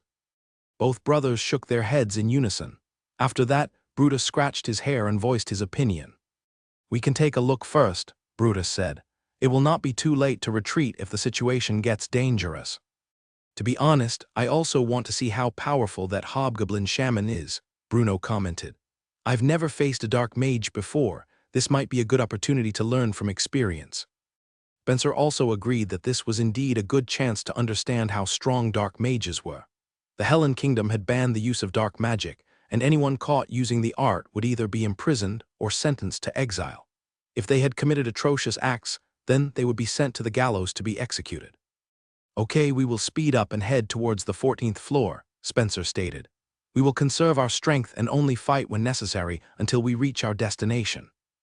Everyone nodded their heads and proceeded to follow Spencer's suggestion. I never expected hobgoblins to be this strong. ESD muttered after Kenneth, Ian, and Isaac disposed of the 3 hobgoblin fighters who blocked their path. It seems that the groupings on this floor are 3 hobgoblins per party, Kenneth said, while picking up the hobgoblin ears that dropped on the ground. They were the monster drops from the hobgoblins and could be exchanged at the Adventurers Guild or the Alchemist Guild for a few coins. This is interesting, William thought. The hobgoblins don't drop anything inside my version of the Goblin Crypt. They are there purely for experience points. William had long thought that the purpose of the Ring of Conquest was for training purposes. Perhaps it was even meant for leveling purposes. This realization brought a couple of questions in his mind.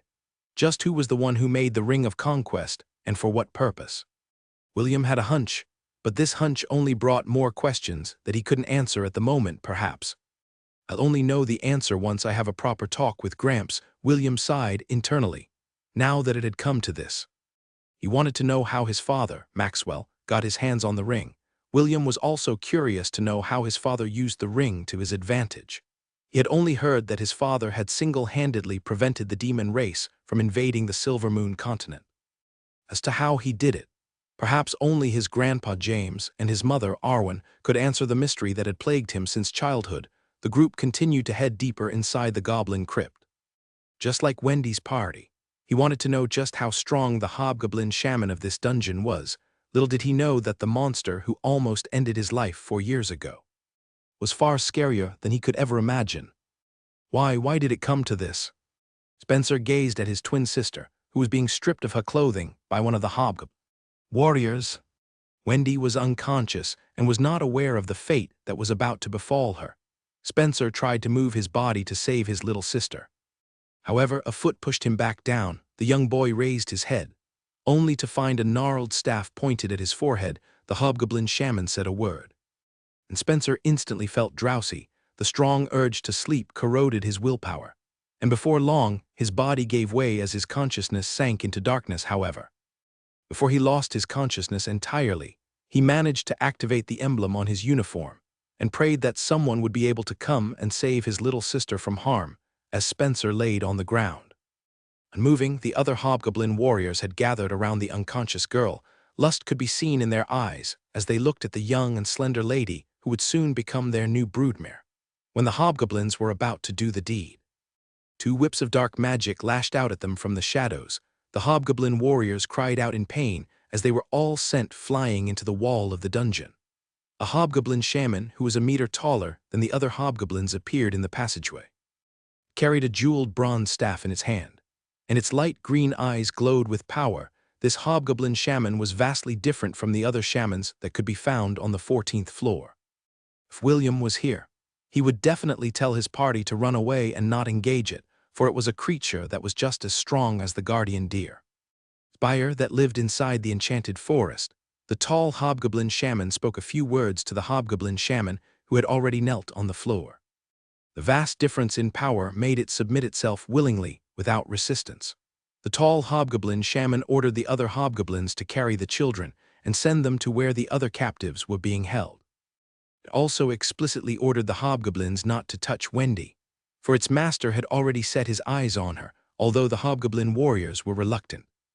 They didn't dare defy the shaman's orders. Spencer, Brutus, and Bruno were carried like a sack of goods on the hobgoblin warrior's shoulders. The tall hobgoblin shaman personally picked up Wendy in a princess carry as it took her to the place where its master had gathered the other captives. When they arrived at the location, the shaman covered Wendy's body with a robe before placing her inside a cage. Spencer and the rest were also locked up in different cages. After seeing that everything was in order, the hobgoblin shaman cast a deep slumber spell on all the captives so that they would continue to sleep. Its master had already made his own arrangements, and it only needed to play its role for its master's sake. Suddenly, it received a new order from its master to leave the 14th floor and head towards the 15th floor as soon as possible. Its master added that it should continue to travel to the 19th floor and stay there until further notice. Although the hobgoblin shaman was confused by this new order, it still followed it without fail, clearly. Its master didn't want anyone to know of its existence. It was a creature that roamed between the 14th and 19th floors of the dungeon to do its master's bidding. The reason for its existence was to provide its master with new slaves that its subordinates had captured inside the dungeon. That was the role it played, and it was more than happy to do its master's bidding. Let's hurry. William urged his party as they ran across the 14th floor of the dungeon. Along the way, students of the academy that were also on the same floor followed behind them.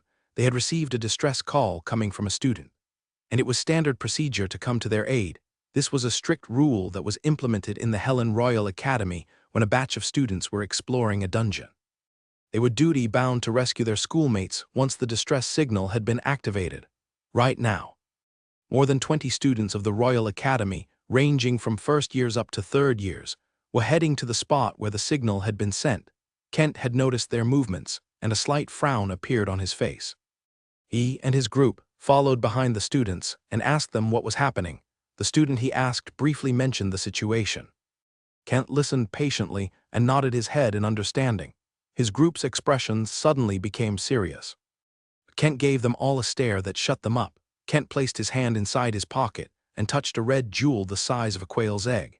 A minute later, he removed his hand from the pocket and continued to follow the students who were making their way to the western part of the dungeon. A third-year martial student was in the lead as he held his sword in his hand. He spotted 2 hobgoblin shamans ahead, as well as 6 hobgoblin warriors.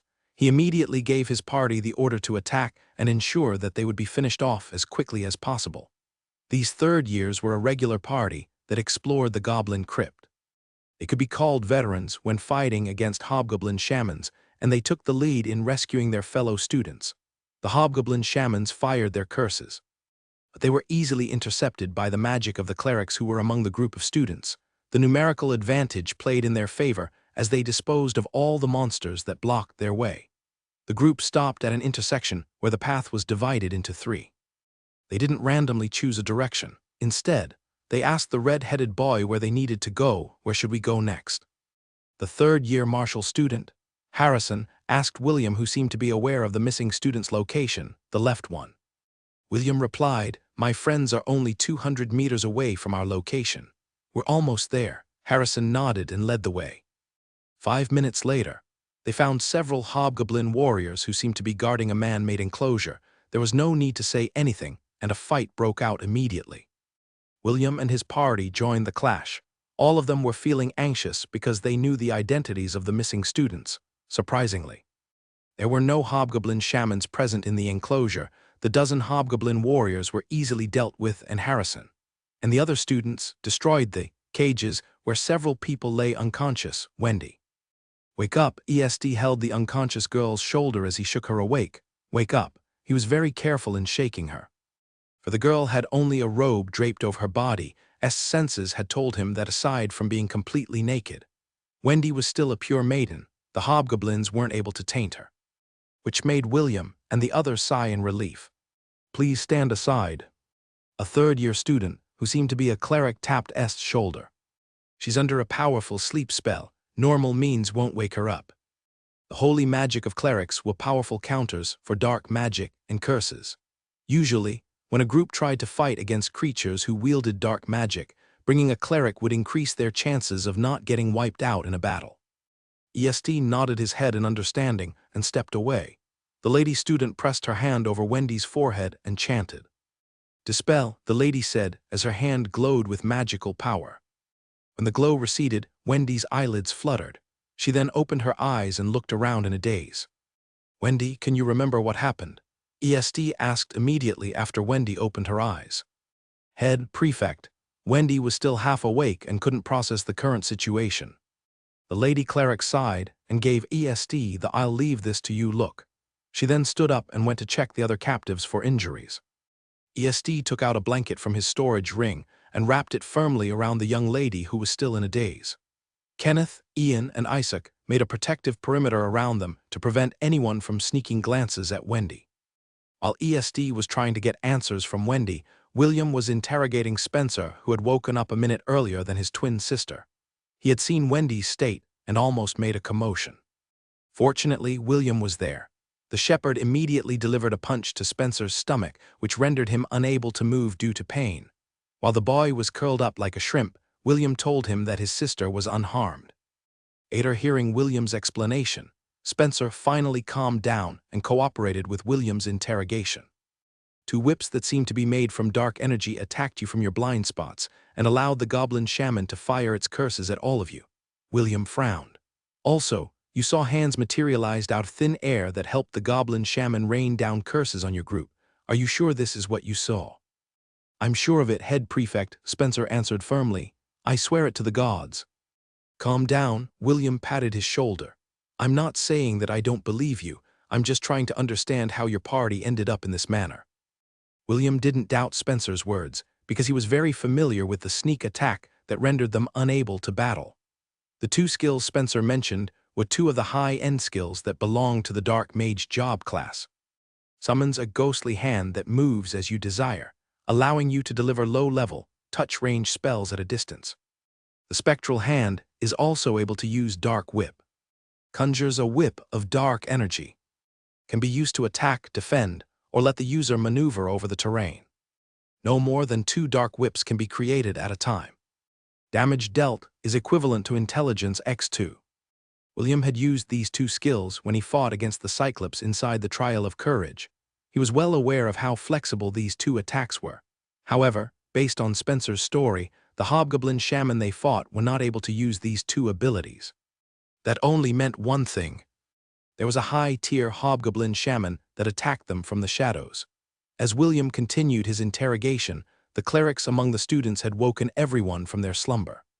Aside from Spencer, Wendy, Brutus, and Bruno, there were 12 other people who had become captives of the Hobgoblin warriors. These people were locals of Hartlepool and had only come to the 14th floor to try their luck in getting better monster drops. Harrison scanned the surroundings with a grim expression. As someone who was familiar with the hobgoblins of the Goblin Crypt, he found the hobgoblins' actions very unnatural. Goblins were well known to only capture female adventurers and dispose of the men. They used these women in order to breed and increase their numbers, so capturing the girls was understandable. What he didn't understand was why the goblins spared the men.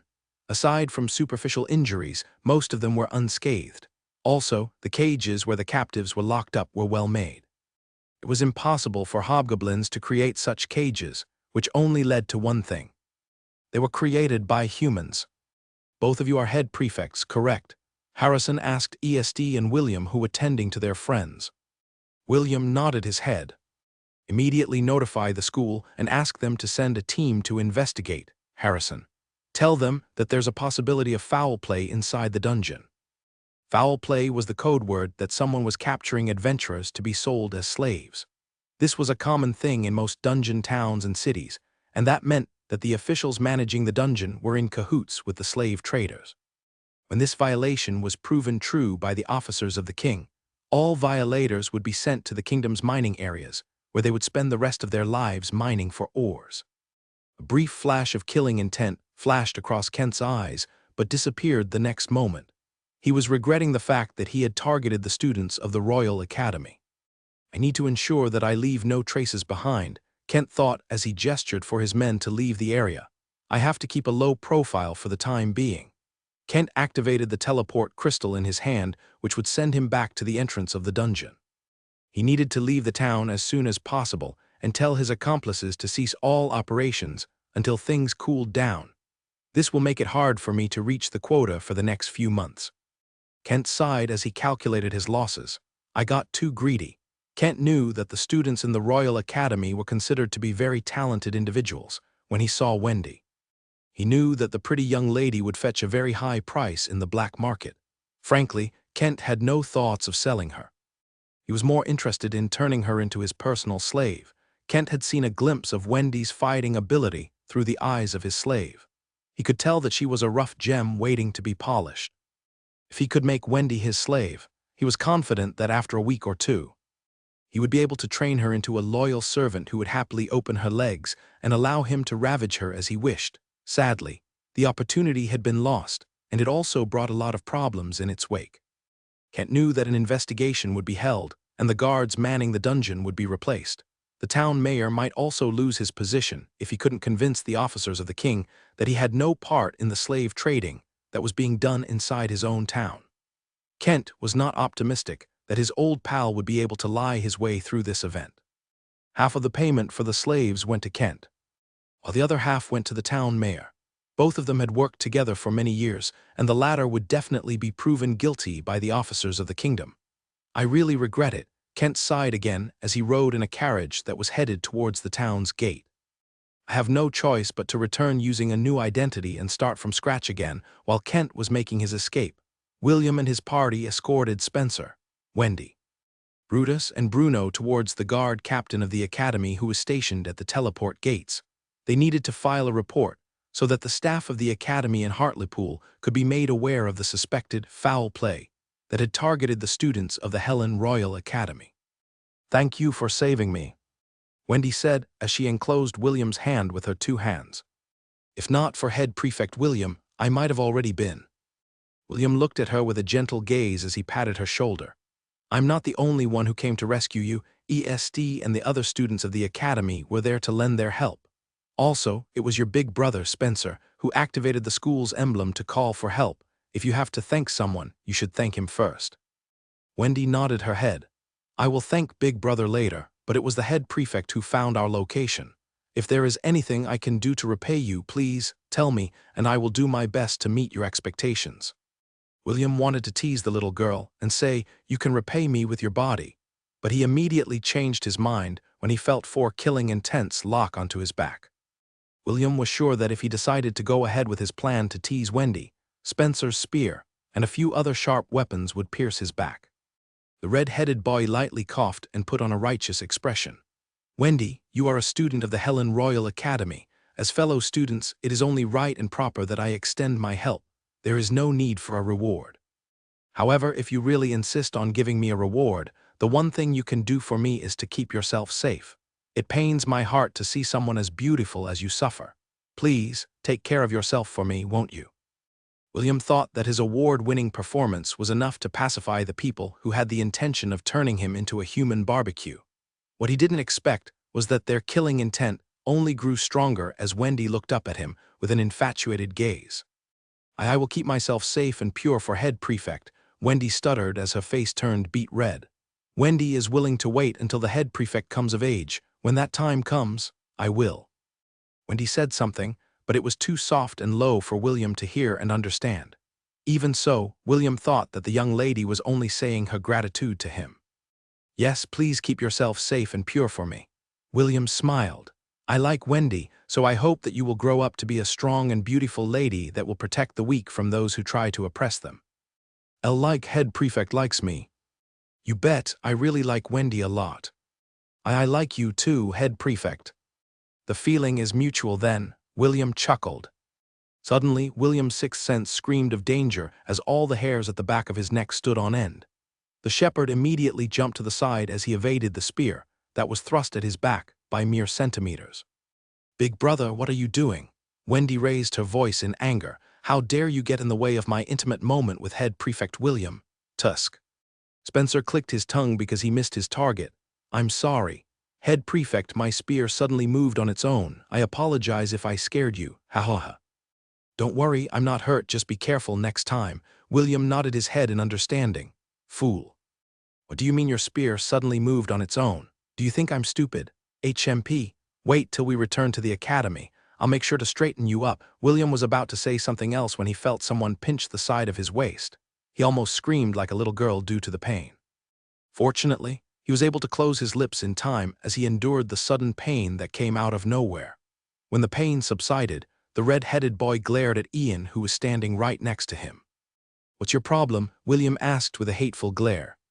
Sorry, my hand moved on its own. Ian said with a smile, are you hurt, head prefect? William's lips twitched in anger when he heard the snot-nosed pansy's reply, why are you acting like a jealous girlfriend?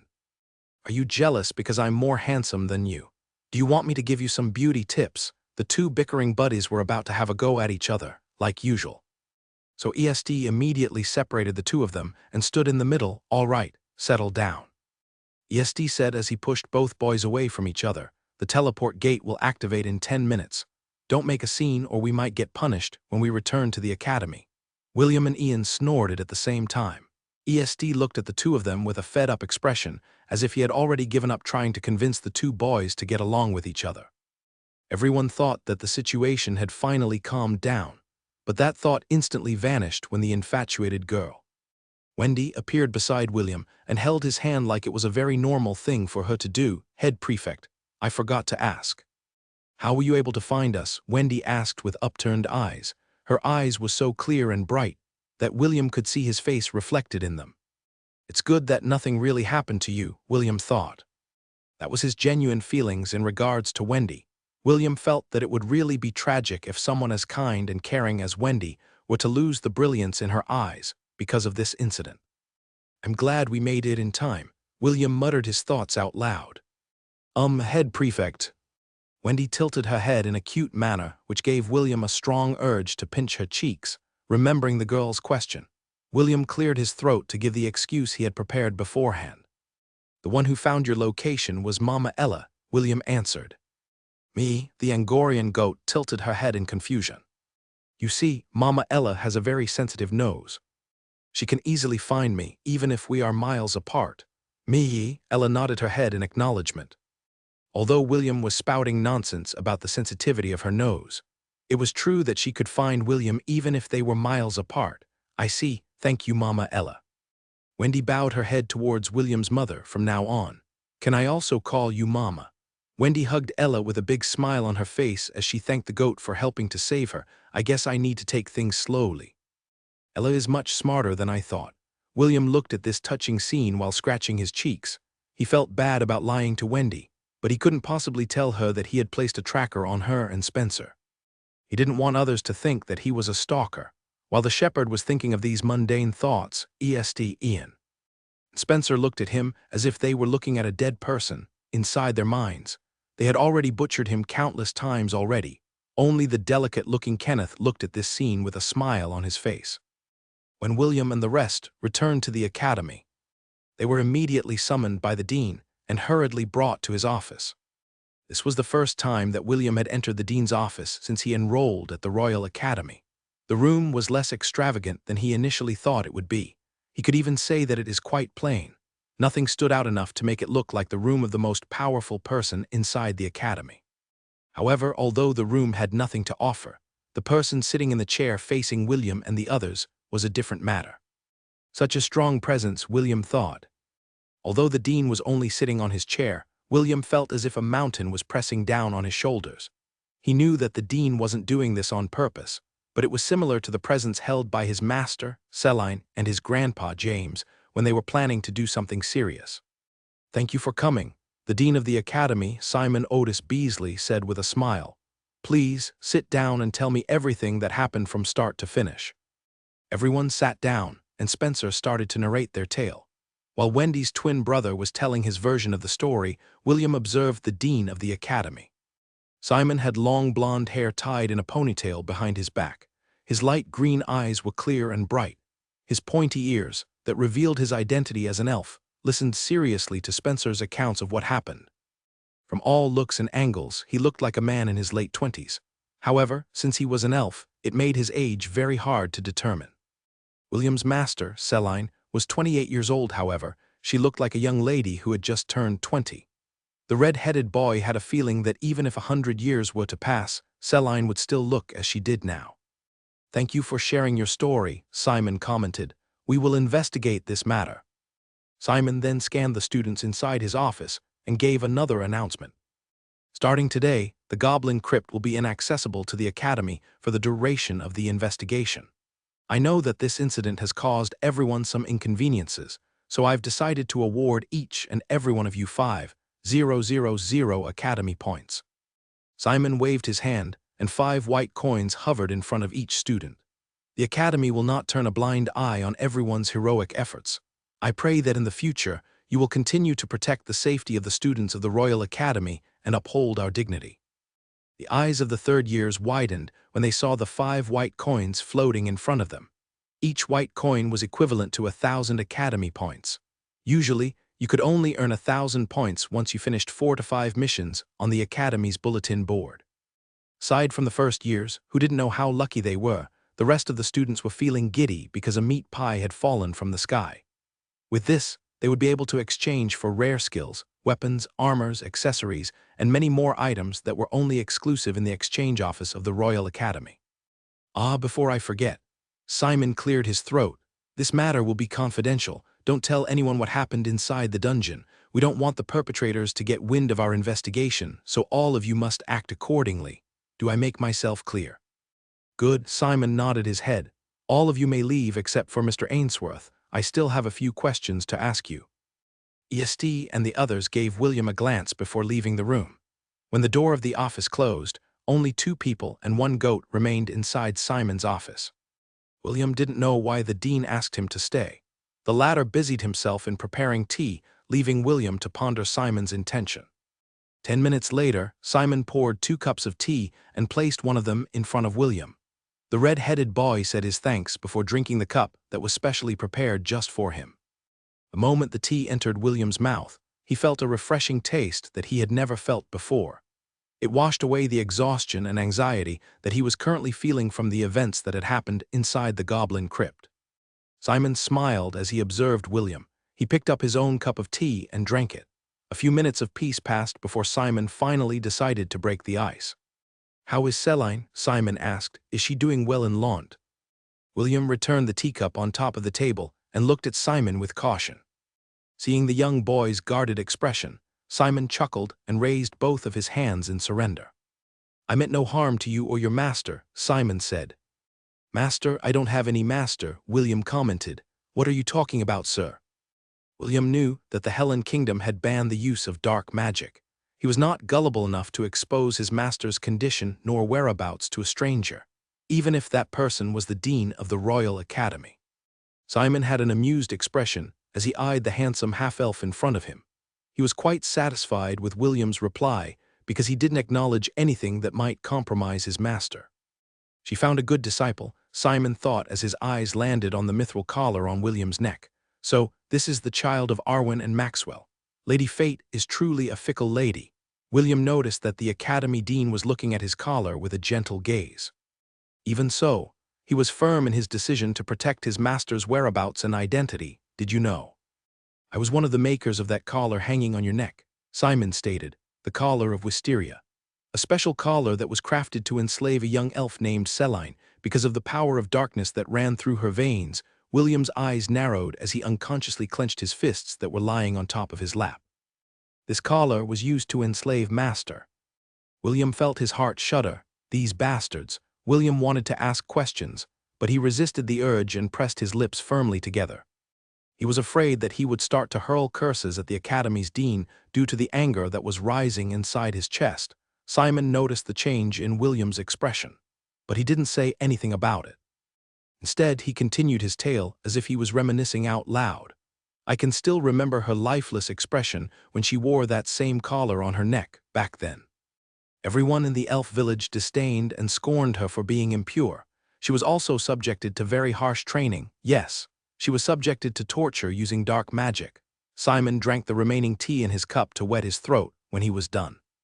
He returned it to the table and spoke once more. "I don't know how an 8-year-old was able to take that kind of training," Simon continued. There were times when she would return home and her dress would be dyed with her own blood. That is not something that any 8-year-old should experience. It was inhumane. William's fist was starting to shake, for he knew just how terrible and painful it was to be subjected to such torture using black magic. Simon sighed before looking up at the ceiling. When her training ended, she thought that everyone in the village would be able to accept her. But she was wrong. The elves are a proud race. They disdain anything that isn't pure. Although they tolerate half-elves in their territories, they also make them feel that they weren't welcome. How such narrow-minded fools on Seline's 12th birthday. She was exiled from the village and sent to the Dark Elves to continue her training. There she suffered untold horrors, horrors that any teenage girl would never dream to experience. This lasted until she turned 20 years old. Her grandfather, Darwin, personally went to bring her back from the northern continent.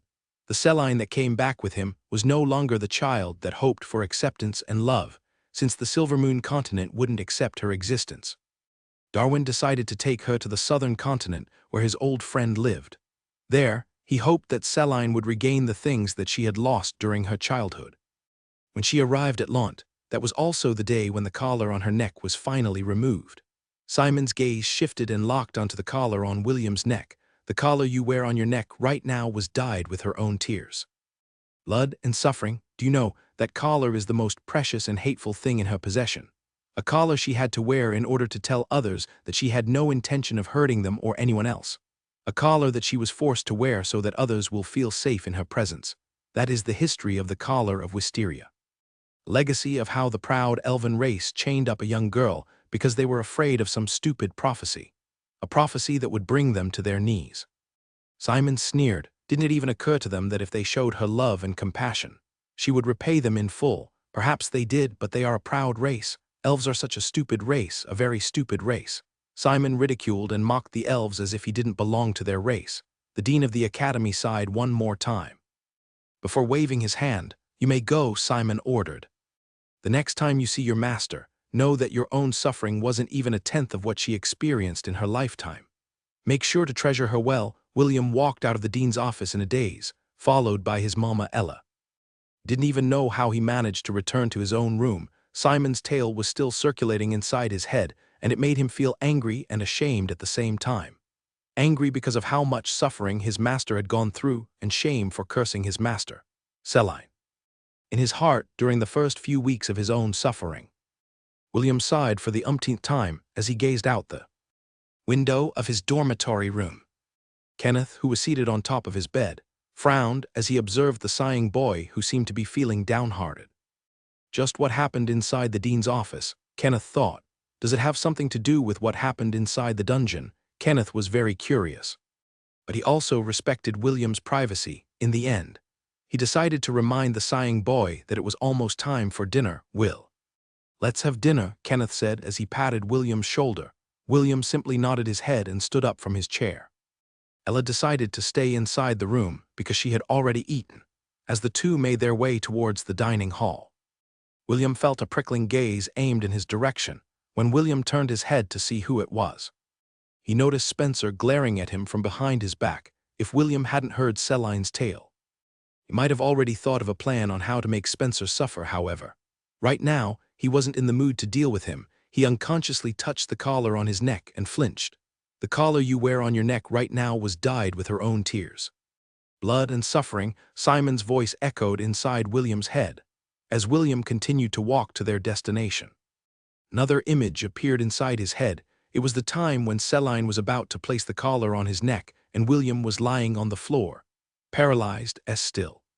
Isn't this unfair? William tried to use reason. Since when did life become fair? Seline asked. Her expression gradually became cold as she looked down at the boy on the floor. "Little Will, you have no idea what fairness is. Life has never been fair. There are people who have to beg in order to live, and there are those that were born with a silver spoon on their mouth. Both are people. But their circumstances are like heaven and earth, William.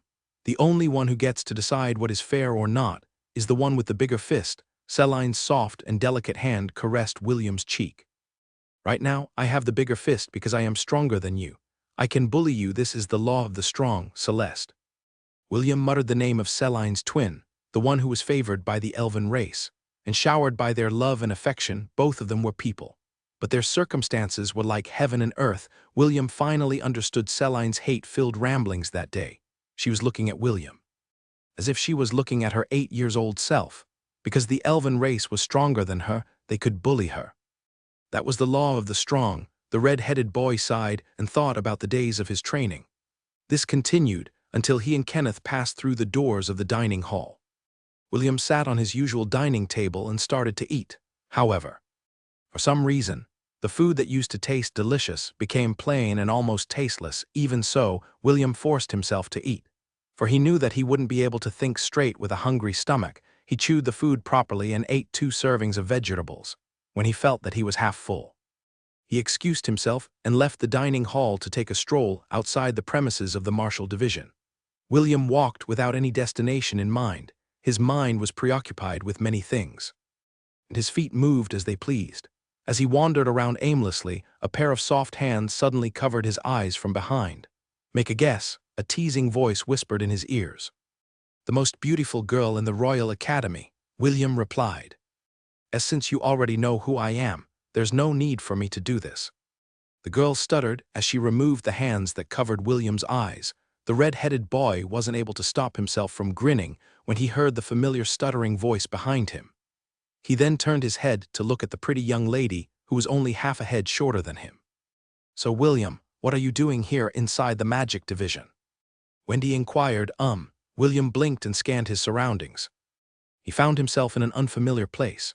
If what Wendy said was true, then he had somehow gotten past through the guards that were guarding the gates of the Magic Division. What William didn't know was that ESD had specifically ordered the guards to allow William and Kenneth to enter the premises of the Magic Division class. When the guards saw William walking towards the Magic Division class, they thought that he had an appointment with ESD. So they didn't bar his entry. Wendy observed the confused half-elf, and a mischievous smile appeared on her lips. "Did Sir W. William come to check on how I'm faring?" Wendy asked. She was hoping that this was the reason for his visit. "Don't worry, I'm perfectly healthy.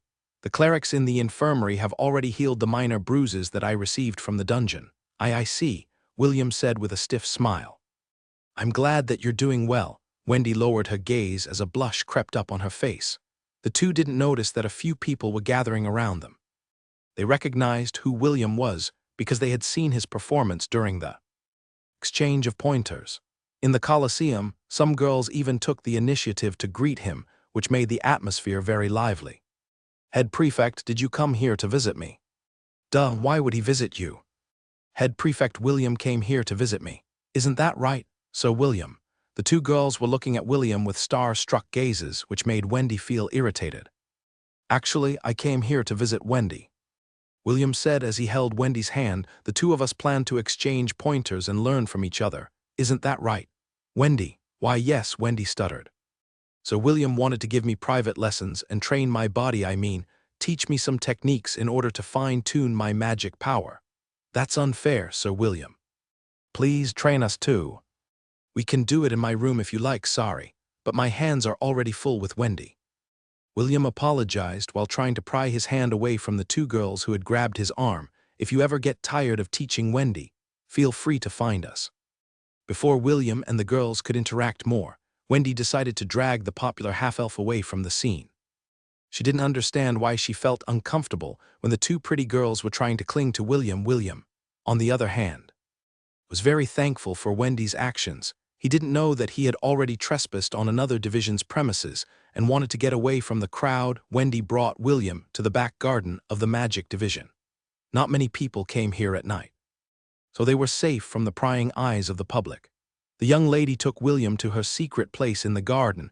It was a place that could be accessed by moving the hand of the statue that was blocking its entrance. The two walked for a few minutes after they entered the secret passage. William didn't know where Wendy was taking him, but he could tell that the young lady didn't have any malicious intentions. Not long after, the two emerged from the passage. The red-headed boy's eyes widened when he saw the scene in front of him. William saw an amazing sight. Instead of a sea of flowers, he saw a still lake where an aurora borealis floated above its surface. Several crystal butterflies fluttered above the lake's surface as their wings reflected the different colors that passed through the transparent water.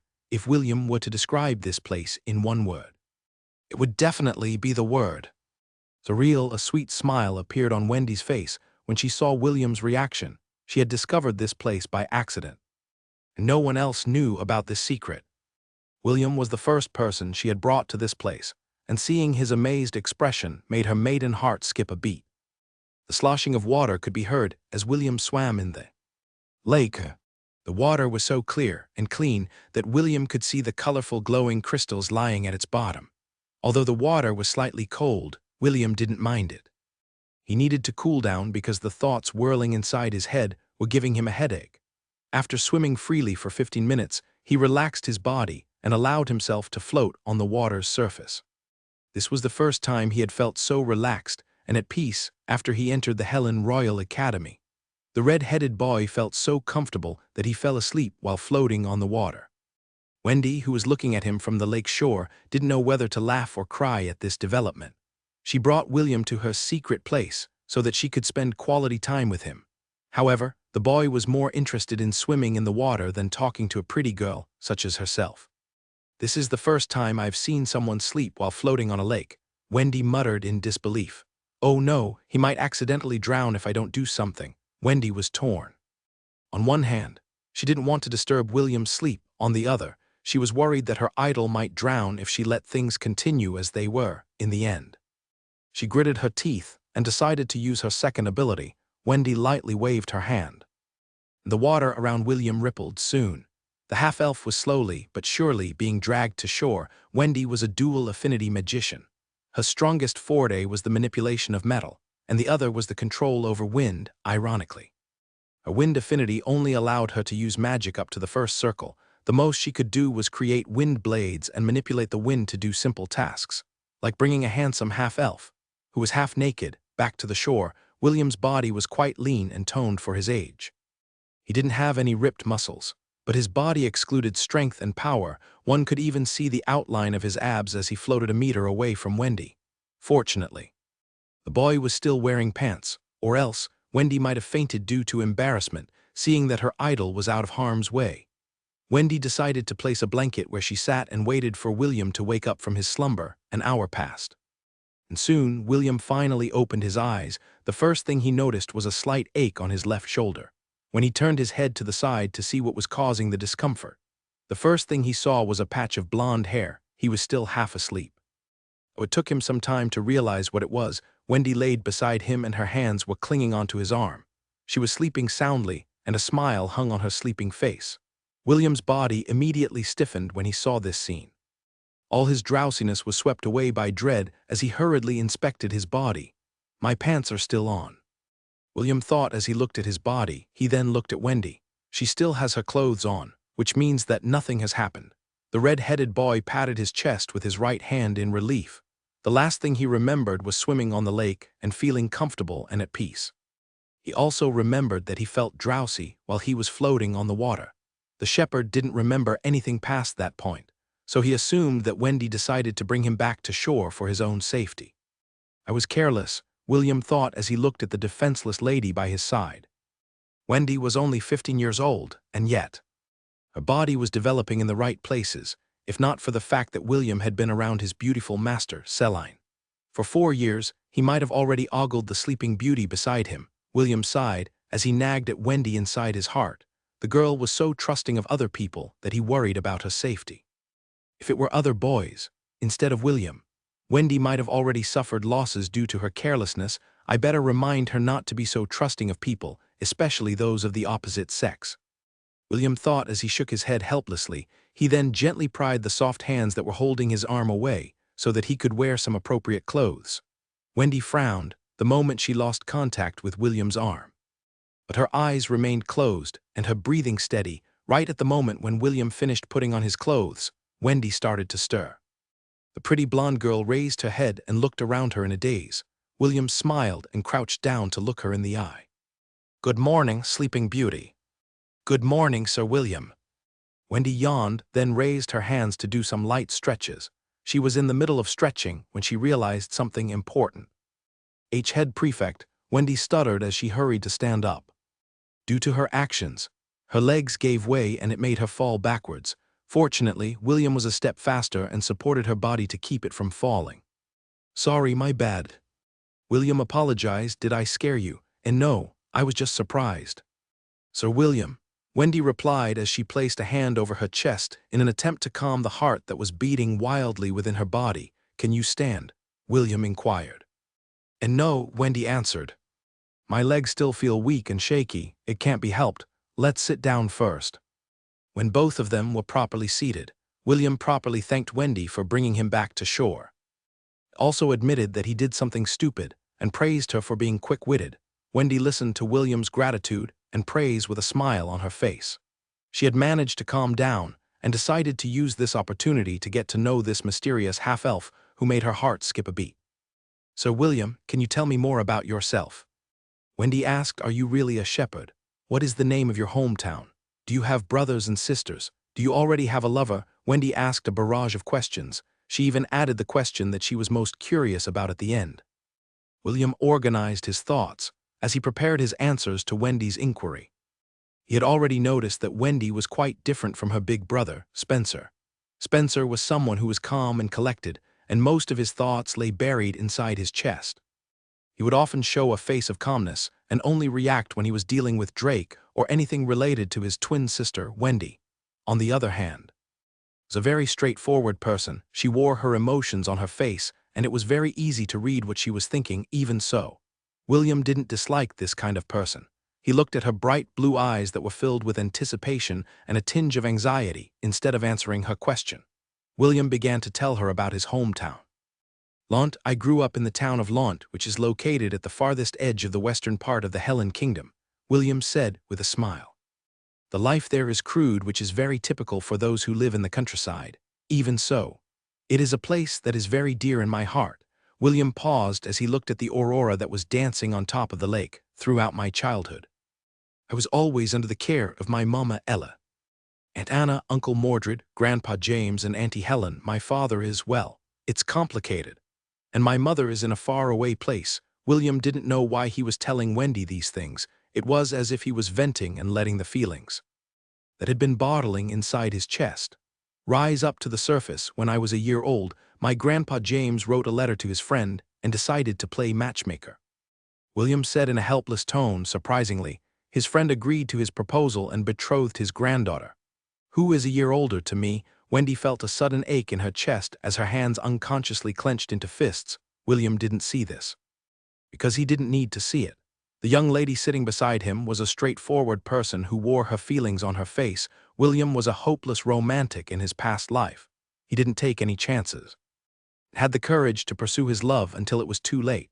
Because of this, he was sensitive to the feelings of others to a certain extent when it came to love. It was quite easy for him to notice that the young girl seemed to have developed a crush on him, but William was someone who had lived 2 lifetimes. He still hadn't gotten over his first love, Belle. The feelings of guilt towards his master were preventing him from taking Wendy's feelings for him seriously. Time passed by as I lived the life of a shepherd. Although I'm very fond of sheep, I prefer the company of goats. William continued his tale. Of course, this is due to the fact that I was raised by one, so I'm more biased towards goats compared to the other animals that we cared for. Then it happened. When I was 10 years old, my fiancée, along with her mother and master, visited Lant to see me. My fiancée is very cute. She was like a little fairy who had come out of a picture book in order to spread happiness to the world. Sadly, her visit was not a joyous one. William snorted as he picked up a pebble beside him and threw it at the lake. The surface of the lake rippled as the pebble sank to its bottom. Soon, the lake became still again as if nothing had happened. Seeing that William was lost in his thoughts, Wendy decided to wait for him to continue his tale. She wanted to know more about William's fiancée. She wanted to know who she was. She wanted to know it so badly. Only 2 minutes passed, but for Wendy, it felt like eternity. William ended his silence with a sigh and continued his tale. The reason for their visit was to see me and also to break the engagement, William said casually. Personally, I didn't really care about the marriage agreement because I know that these kinds of agreements usually have a bad ending. In fact, I was ready to cancel at any time if my partner wished to do so. However, my fiancée's mother couldn't wait to do it and decided to take matters into her own hands. And that was the day when my fiancée, the so-called genius who's only seen every 200 years, appeared in my life. Her name is Rebecca Fay Griffith, the only daughter of the current Duke of Griffith. Rebecca, Wendy gasped. Your fiancée is Rebecca. Do you know her? William asked. She's a good friend of mine, Wendy answered with a downcast expression. Our lands border each other's, and our families have a very good relationship. Wendy felt depressed. Rebecca was her good friend, and the two treated each other like sisters. Knowing that William was her friend's fiancé, Wendy felt that her world had lost all its colors. If William had been engaged to a different girl, then Wendy wouldn't think much about it. However, Rebecca was different. Wendy had looked up to her because Rebecca was beautiful and talented. If the two of them were to stand side by side, Rebecca would be like the sun, and Wendy would only be the moon in the background, forever overshadowed by her friend's radiance and not being able to contest Rebecca's might. As Wendy was feeling helpless, William continued his tale whether she was listening or not. Our meeting should have been a happy one, but like I said, it wasn't a joyous occasion, William stated. The reason for their visit was to cancel the marriage agreement. Huh, Wendy raised her head and looked at William in disbelief. They wanted to cancel the agreement. Yes, William nodded his head. Apparently, Rebecca's mother, Lady Agatha, and her master, an elder of the Misty sect, Lady Elena, didn't want Rebecca to marry a poor and dirty shepherd. William closed his eyes as he remembered the scene that happened many years ago. In the end, I decided to agree to the cancellation of the marriage. Like I said, I'm not really fond of arranged marriages, and my fiancée seemed to not have any interest in me as well. I even think that it was for the best that both of us parted ways. Although now she is only my fiancée in name, I don't want her to suffer her whole life just because of a forced marriage. William then gazed at Wendy with an arrogant look. Tell me, do I look like someone who will find it hard to find a wife? Wendy shook her head. Someone as amazing as Sir William will definitely not have any problem finding a wife. I even think that it would not be impossible for Sir William to have many wives. William smiled and nodded his head. This is the truth. Someone as handsome and awesome as me will not find it hard to find a wife. Since that is the case, why should I allow myself to be bound by an arranged marriage? Also, I am too good and too handsome to become Rebecca's husband. If I marry her, the one losing out would be me. William said it in a very dignified manner that Wendy found it very funny. She wasn't able to stop herself from giggling when she saw William's dignified expression. And so our marriage agreement came to an end, or so I thought. It didn't end there. Well, it's a bit complicated. William frowned as he explained. After the nobles and the army repelled the monster tide that ravaged the western part of the kingdom, Rebecca's grandfather, Lawrence Fox Griffith, visited Launt dragging his granddaughter, Lady Agatha, Lady Elena, and a group of disciples from the Misty sect along. His aim was to fix the misunderstanding that had happened, and to convince Rebecca and I to push through with the marriage agreement. Oh no, Wendy voiced her thoughts out loud. When she realized what she did, she hurriedly covered her mouth with both hands. William chuckled when he saw the pretty girl act this way and found it very cute. Right, it was an oh no moment. Wendy pouted and pounded William's chest to hide her embarrassment. William only smiled as he caught her hands and shook his head with a smile. He then resumed his tale while feeling light-hearted. Although I can't say it for certain, during that time, Rebecca and I unanimously agreed to end the marriage agreement that was made when we were still practically babies. For the two of us, it was an unfair deal. However, we still needed to give both of our grandparents some face, so we decided to be more civil during the meeting. In the end, the old fox, Sir Lawrence decided to compromise and gave us a condition. He said that Rebecca and I were going to have a duel in 7 years, and the winner can demand anything from the loser. The battle will take place at the peak of the Misty sect. William shook his head helplessly. Perhaps the old fox didn't want Rebecca to be used as a political tool by her parents while she was still young, so he decided to use me and the duel to give her time to become strong enough to make her own decisions. I, on the other hand, wanted to give my Gramps some face, since he was the one who made the proposal to make Rebecca my fiancée. If I remember correctly, the Misty sect here in the Helen Kingdom is only a branch sect. The main sect is located in the central continent. That means that in 3 more years, I will need to fight Rebecca on her home turf. Wendy felt conflicted as she looked at William's expression. I need to go. I must personally end the thing that my grandfather started. You said that the winner can order the loser to do anything, right? Wendy inquired. If you win, what kind of order will you give to Rebecca? I haven't really thought that far, William admitted. Because there are still 3 years before our fateful battle, I'll just cross that bridge once I get there. Do you plan to make her your wife? William answered firmly and resolutely. What's the point in making her my wife if she is unwilling? Also, I don't want to force anyone to become my wife. This goes against my principles. A carefree smile appeared on the shepherd's face, which proved that he wasn't lying. Does this mean I still have a chance? Wendy asked. William's smile stiffened. He didn't know that Wendy was this determined to pursue him. This was the first time that someone confessed to him in both his lifetimes, and it made him feel complicated. On one hand, Wendy was a very pretty girl. Although she wasn't as beautiful as Rebecca, she wasn't that far off. Also, her personality was something that William couldn't hate, straightforward and true to her feelings. William could feel the girl's determination as she gazed straight into his eyes. How about we start as friends first? William felt that he wasn't really ready to accept her feelings. He didn't want to be irresponsible and say yes when he still had lingering attachments to Belle. William felt that it would be unfair to Wendy if he went about their relationship half-heartedly. I'm sorry, William said inside his heart.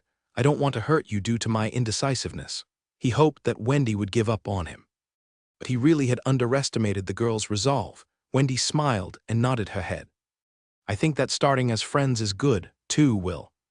William said as he stretched out his hand for a handshake. Just call me Will. If you want me to be your friend, stop calling me Sir William, or, do you really not want me to be your friend? Please stop teasing me. Sir, I mean, Will MMM. That's better, ironically. Both of them giggled at the same time. They felt that what they were doing was quite childish, and yet, both of them felt relief. It was as if a stone had dropped down from their hearts, and they could finally breathe normally again. William was about to say something. However, he heard the familiar sound of the system's notification. Immediately, he checked his status page and almost spat blood when he read the contents of the message. Congratulations. You have acquired a special title. Title name. Friendzoned I came. I saw got friendzoned. Increase vitality +5. Increase the attack power of your friends by 20%. When you equip this title, all the ladies within 100 meters of you will treat you as a friend. This title has no effect on men. William cursed internally and hurriedly called out the system for an explanation. System, what is the meaning of this? Host. I don't understand your question. Can you please clarify? I'm talking about this new title I acquired.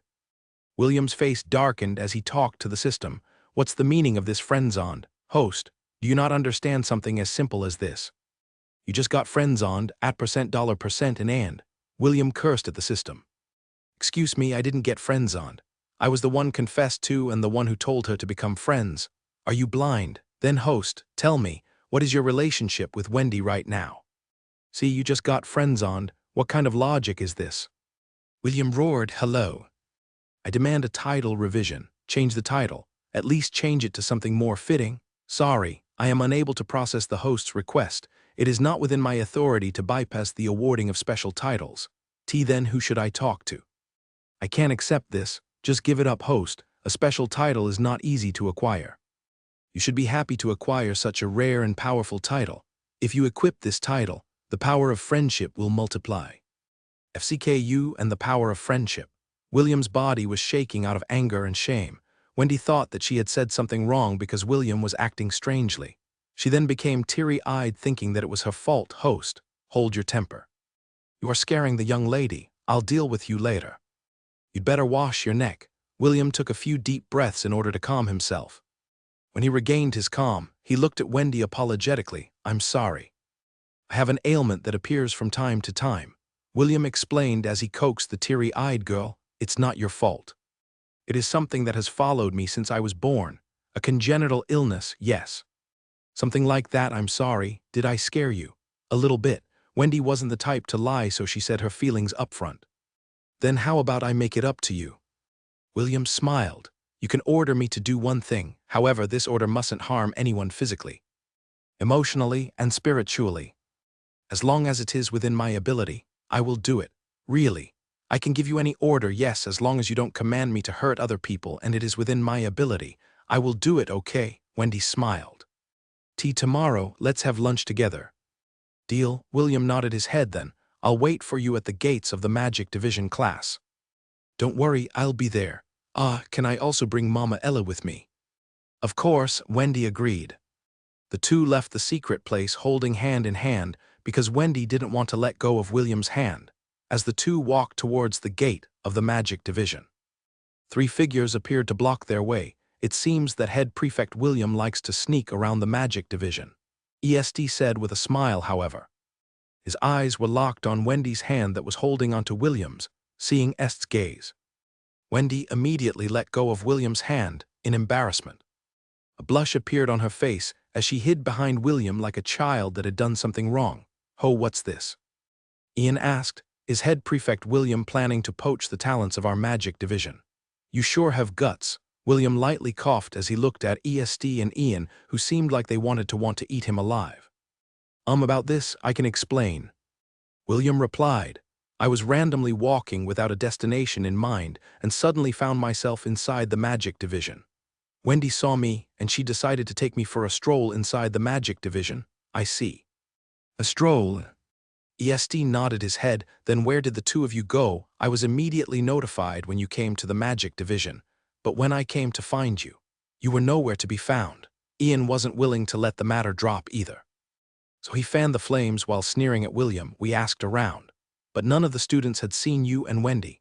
Where did the two of you go? Are you perhaps doing something inappropriate inside our magic division?" William frowned. He could tell that ESD and Ian were upset. He assumed that it was due to the fact that they didn't find him when they came out to look for him. The red-headed boy knew that he couldn't tell them about Wendy's secret place.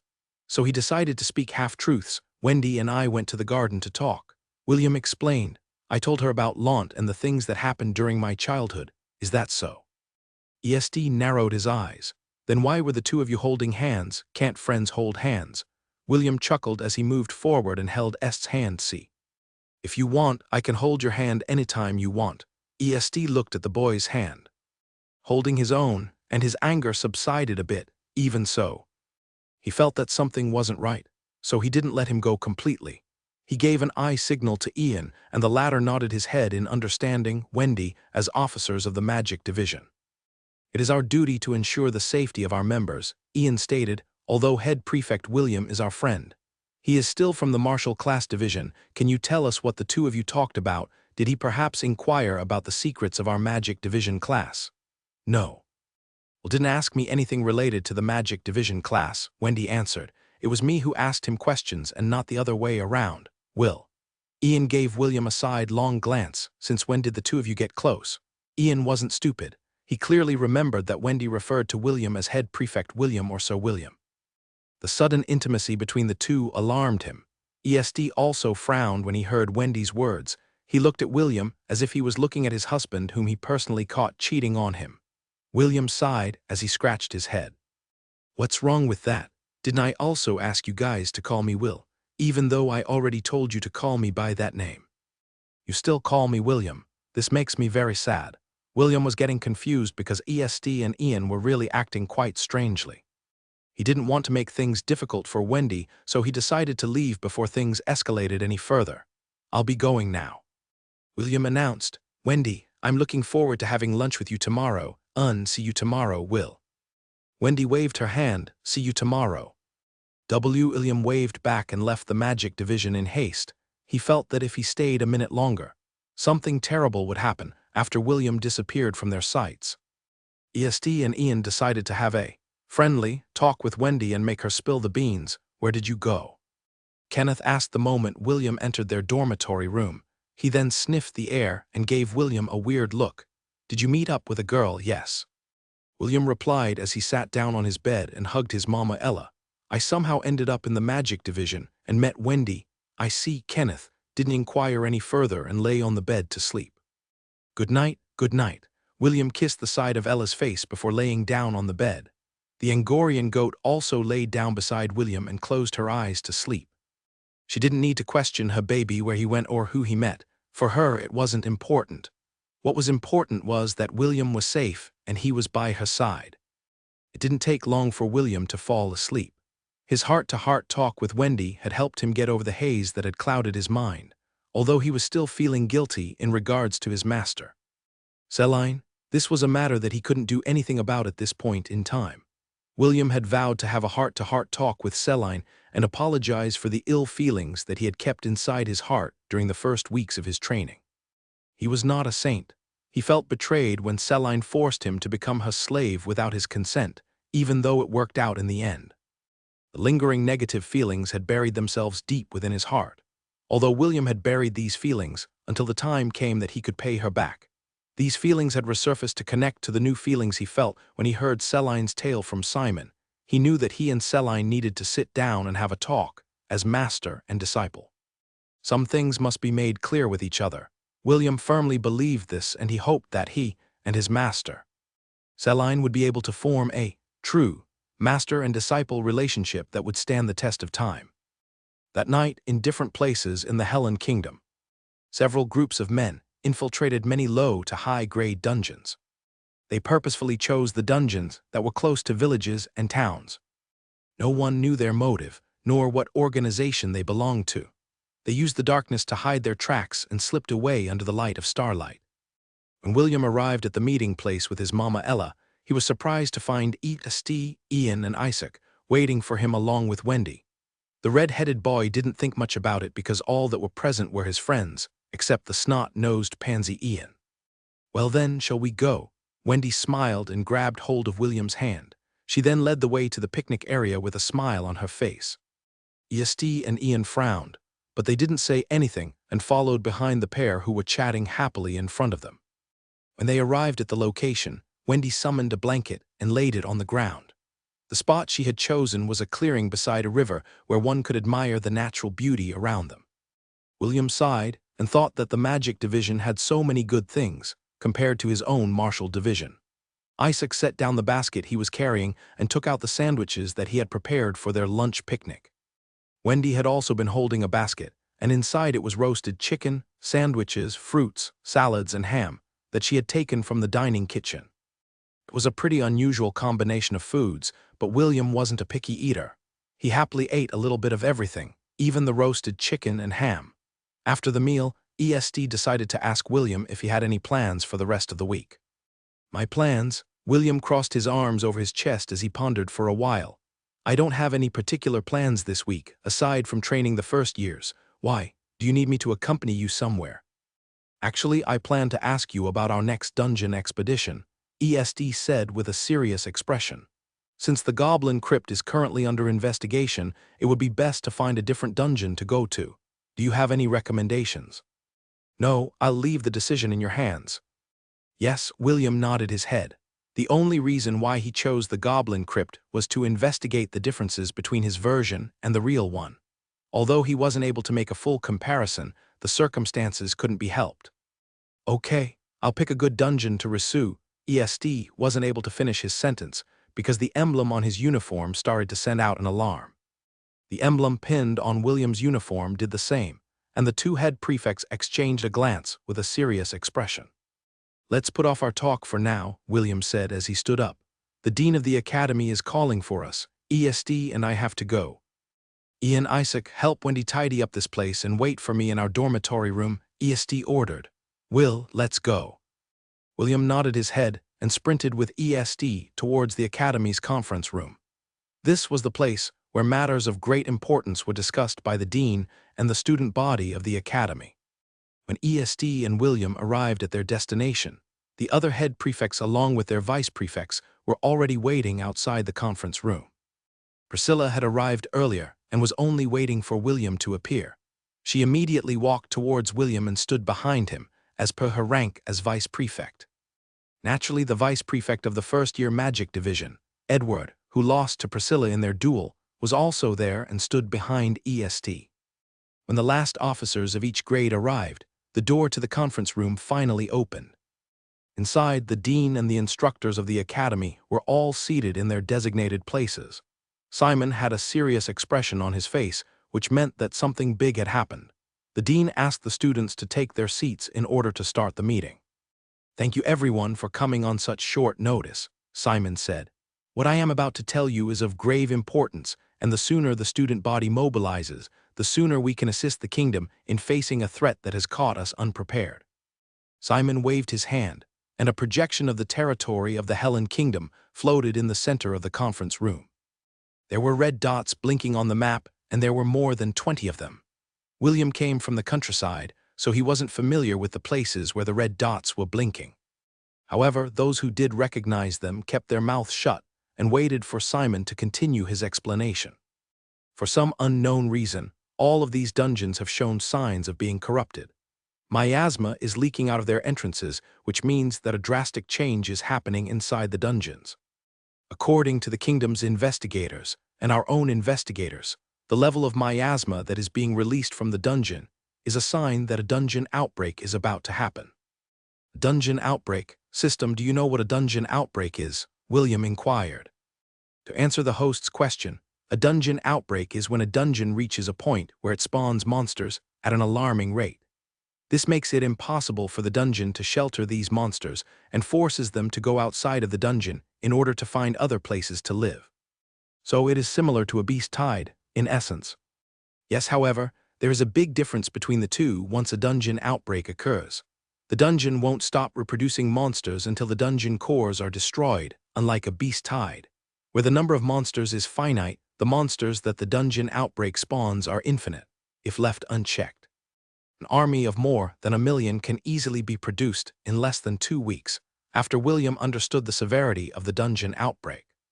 He focused his attention on listening to Simon's explanation. Currently, the kingdom is still recovering from the effects of the beast tide, Simon said with a grim expression. There is not enough manpower to handle the dungeons that are about to unleash a horde of dungeon monsters into the kingdom's populated areas.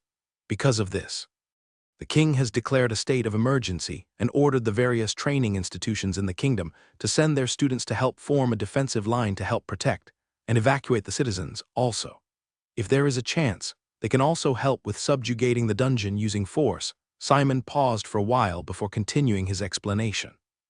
The king had already issued the kingdom's army to go to the various affected areas to perform the clearing and rescue operations. We have been tasked to handle the 4 dungeons that are within the range of our teleport gates and keep the populace safe from harm. Naturally, all the dungeons have different threat levels, so we are going to assign each grade to protect a territory according to its rank. Simon pointed at the map, and one of the places where a red dot was blinking zoomed in. The first years will handle the Roaring Quarters, which is situated in Dawsbury. The second years will be going to the Tranquil Crypt that is found in Westwend. Simon stated, the third years will go to the Forsaken Catacombs at Rotherham. As for the fourth years, they will go to the lair of the Ancient Queen in Aberdeen. This is an emergency commission from the King of the Helen Kingdom. All students that are currently inside the academy must participate. There are no exceptions. Don't worry, your professors will also come with you to protect all of you to the best of their abilities. Simon scanned the room and looked at the faces of the children who were looking back at him with grim expressions. The dean of the academy sighed, because he knew that this was the king's last resort in order to handle the latest threat that had fallen upon their kingdom. No matter what happens, you must prioritize your safety, Simon said in a firm manner, if the situation cannot be resolved. All of you must immediately make a tactical retreat, if possible. It is my hope that we will not suffer any casualties in this deployment, but our manpower is stretched thin. I can only ask all of you to do your best and return to the academy alive. Simon sat on his chair, feeling tired and exhausted, but he needed to issue his final orders in order to ensure that everyone understood the severity of the situation. Instructors: make sure to stockpile potions, healing salves, and elixirs. The warehouse of the academy will be open for all of you. I hope that you will do your duties and lead the children to the best of your abilities. You may all go and prepare the necessary items that you will be needing to complete your mission. Make sure that all of you return alive. William, along with Priscilla, immediately headed towards the Solaris dormitory to tell everyone about the emergency mission assigned to them. William had already faced 2 beast tides in his lifetime, although he didn't have his powers right now. He was confident that he could retreat safely if need be, however. Right now, he was the head prefect of the first-year martial class. He couldn't run away and leave the students behind. William understood that the possibility of dying on this mission was very high. Fortunately, before the meeting ended, Simon said that if there were students who didn't want to participate in the mission, they could just stay inside the academy for their own safety. William vowed that he would do his best to ensure that none of his wards died in this battle. He remembered when his herd of 50 goats faced off against hundreds of dire wolves. Out of the 50 goats that he had raised with love, only 13 remained, although many years had passed since that incident. William could still remember that day very clearly. He didn't want the same thing to happen to the students under his command. And for that, he needed to make his own preparations after he had relayed the news to the others. He left the students under Priscilla's care and disappeared from the Solaris dormitory when he reappeared in the Martial Division. It was morning, and everyone was already waiting for him to lead them into the teleport gates bound for the Roaring Quarters, situated in the town called Dawsbury. "This is terrible," one of the first years muttered as they looked at the devastation around them. The walls of the small town were barely standing, and many of the local people were badly injured. The members of the Spirit and Magic divisions, who excelled in healing magic, went to attend the injured people. Those who specialized in earth magic hurriedly repaired and reinforced the town walls. The captain of the guards that were guarding Dawsbury was currently talking to Grant, Layla, and a woman with reddish-brown hair, who seemed to be the head instructor of the first-year Spirit Division. According to the captain, they barely managed to repel the first wave of the dungeon outbreak. Only Class E and Class D monsters had emerged from the dungeon, but their numbers were staggering. Grant, Layla, and the woman with reddish-brown hair, Miranda, nodded their heads in understanding. This was a common phase during a dungeon outbreak, and veterans already knew what to expect. Usually, during an outbreak, the people in the towns would immediately be evacuated, while the kingdom's army would be dispatched to subjugate the dungeon and destroy its core. However, the Helen Kingdom was still recovering from the beast tide that happened 4 years ago. Many strong fighters had died to protect the kingdom, and 4 years was not enough to fill their ranks again. Although many new recruits had joined the kingdom's army after the beast tide, they were still lacking in battle experience. These new recruits were the same people that were dispatched to protect the town of Dawsbury from the dungeon outbreak. "I estimate that the next wave will happen in 4 hours, perhaps even sooner," the captain reported. "How do we proceed from here?" The captain had already been briefed that reinforcements from the Royal Academy would be sent to assist them. However, he was disappointed when he saw that the ones who came to support them were only first-year students and their instructors. The 3 heads of the different divisions could easily read the captain's thoughts through his body language, but they pretended not to notice.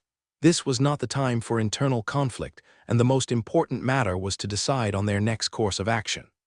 "We will resist the second wave while using the town's defenses," Grant stated. "After that, the instructors will head inside the dungeon in order to destroy the dungeon core. How many floors does this dungeon have?" 20 floors, the guard captain replied. "Most of the monsters inside it are a combination of dog and flying-type monsters. However, there is one big problem. The monsters we fought earlier have a bit of miasma inside them. I'm afraid that in the next wave, the miasma inside their bodies will be more potent than the last wave." The expressions of the 3 instructors immediately became serious. Miasma was a poisonous mist that was usually found in the forbidden areas of the continent. According to the scholars, long exposure to miasma would create negative side effects in the body. Depending on its level of toxicity, miasma was known to corrupt the minds of people and bring out their powerful negative emotions. Once these emotions took hold of their body, they would enter a state similar to the berserk state, where they wouldn't be able to differentiate between friend and foe. In this state, they would be more like feral beasts whose only purpose was to destroy until they breathed their last breath. Corruption from miasma could be treated in the early stages, however. If treatment was not administered in time, the will of the infected person or beast would corrode. This would continue until they lost their former selves and became mindless beasts. "This is bad. The children may not be able to handle miasma poisoning," Layla frowned. "What should we do?" "Spirit users are more resistant to miasma. However, long exposure to it will still corrode our minds," Miranda commented. "Although I have students who can cure miasma poisoning, they won't be enough to tend to all the first years before they run out of spirit power." Grant crossed his arms over his chest as he pondered their next course of action. After an hour of brainstorming, a plan was finally formulated. All the children would stay inside the town and help resist the dungeon outbreak from the safety of its walls. The magicians, archers, and spirit users would use long-range attacks to whittle down their numbers. If any monsters managed to get past their bombardment, the martial classes would defend the walls and repel the advancing monsters. The magicians and spirit users would then play the role of support from behind. Those who were starting to feel faint from miasma poisoning would immediately be taken to the rear of the defenders, where the healers would tend to the miasma that had invaded their bodies. All the students were briefed of the plan and immediately went to their designated positions. William and the archers of the martial class stood on the town's walls and looked in the direction where a black mist was rising up into the air. According to the captain, that was where the Roaring Quarters dungeon was located. ESD stood beside him along with the bulk of the Magic Division classes. A quarter of the Spirit Division was in the rear responsible for healing, and the rest were on top of the walls looking in the direction of the dungeon with bated breaths. The students numbered less than 1,000, and the professors that came along with them only numbered in the 30s. If you added the kingdom's army that had been dispatched to the scene, their combined forces amounted to less than 400 people. "This is like the calm before the storm," ESD said as he looked in the distance. "You told me in the past that Lant had experienced 2 beast tides. You were also present in both of them. Based on what you have experienced, what are our chances against a beast tide with our current forces?" The other students who heard Est's question were shocked when they heard that William participated in a battle against the beast tide. The majority of them didn't believe Est's claim and looked at William in disdain. The beast tide happened 4 years ago, and William was only 14 years old. That meant that during the monster tide, he was only 10 years old. How could a 10-year-old possibly participate in a battle of that magnitude? William wasn't aware of their malicious looks filled with disdain because he was busy reminiscing about the past. He didn't know how strong the instructors were, but he liked to believe that the majority of them were capable of facing off against Class B and Class of Beasts on their own. Because if they were unable to do that, then their chances of surviving this battle were close to 0. "This force may be enough to contend against a beast tide," William replied after careful consideration. This was on the condition that the students were only going to fight against the small fries and let the instructors fight against the stronger opponents. If the instructors were not strong enough to turn the tide of battle, then the end game would result in their complete annihilation. "However, we are not facing a beast tide, but a dungeon outbreak." William made sure that he made this point across. "This is my first time participating in this kind of battle, so I can't compare the magnitude of the enemy's forces with what I have experienced in the past. Also, we are dealing with monsters infected with miasma. This will definitely not be an easy battle." EST nodded his head in understanding. To be honest, EST felt safer when he was standing beside William than standing beside any of the instructors. For some reason, he thought that everything would be fine if William was around. This kind of mentality had been born inside the Trial of Courage, where he fought side by side with the red-headed boy and defeated an enemy whom he had deemed impossible to kill. Most of the students were feeling anxious, but he was not. ESD glanced at the young boy who had created a miracle for him and prayed that he would be safe in the battle against the upcoming dungeon outbreak. Ella bleated as her ears perked up. "Everyone get ready," William said as he knocked an arrow to his bow. "The monsters are on their way. Archers, load your arrows." "Magicians, start chanting your spells," ESD ordered. The archers under William followed their head prefect without a question, while the magicians reluctantly chanted their spells. The Spirit Division class didn't do anything because they couldn't see anything from their vantage point. The head prefect and vice prefect of the Spirit Division thought that William was only joking with them, so they decided to ignore his words and didn't instruct those under them to prepare their long-range spells. They were waiting for William to make a fool of himself and see the consequences of his stupidity. It was at that moment when they felt the ground tremble as if a minor earthquake was happening. From the mouth of the dungeon, a black tide burst forth en masse. Roars of beasts and the shrieks of flying beasts reverberated in the air as they charged towards the town of Dawsbury with the intention of trampling it to the ground. "Start chanting your long-range spells," the head prefect of the Spirit Division class cried out in panic. "Archers, take aim," William ordered as he pulled the string of his bow to the fullest. He watched and waited until the monsters reached their strike range. The moment the first wave had passed the mark, William immediately ordered them to attack. "Open fire," William roared as his arrow flew straight and true towards the head of a 2-meter-tall dog-type monster. The sound of the wind whistling echoed above the town's wall as hundreds of arrows rained on the monsters. Not long after, the long-range magic attacks of the magicians joined the downpour and decimated all the creatures in their path. This was how the battle began, and no one knew what the ending would be. when the archers were almost out of arrows, and the magicians were almost out of magic power, William and EST immediately ordered for the next teams to take their place. The archers who had run out of arrows immediately went to the rear to restock on ammunition, while the magicians retreated in order to drink potions to replenish their magic power. William and EST made several teams to alternate between attack and retreat because they knew that they couldn't afford to exhaust all their manpower through continuous fighting. The only problem was the spirit division. The head prefect and the vice prefect were inexperienced in large-scale battles and pooled all of their fighting power together.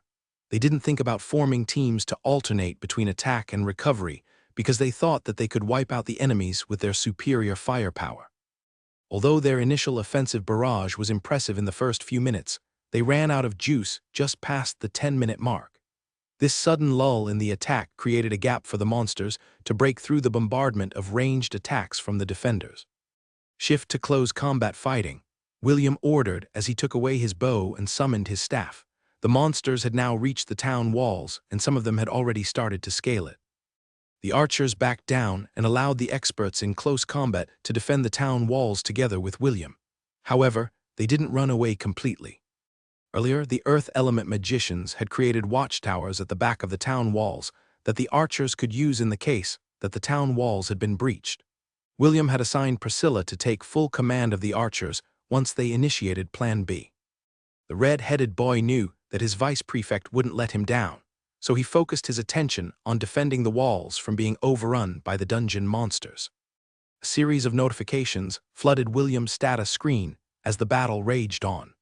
The system had explained earlier the reason why he was getting very low experience points after killing a monster. It was all due to the miasma.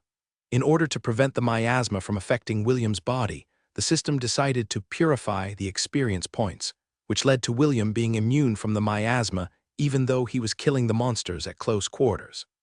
Unfortunately, the same couldn't be said for the rest of the martial class. William had assigned the system to monitor the students within 200 meters of him.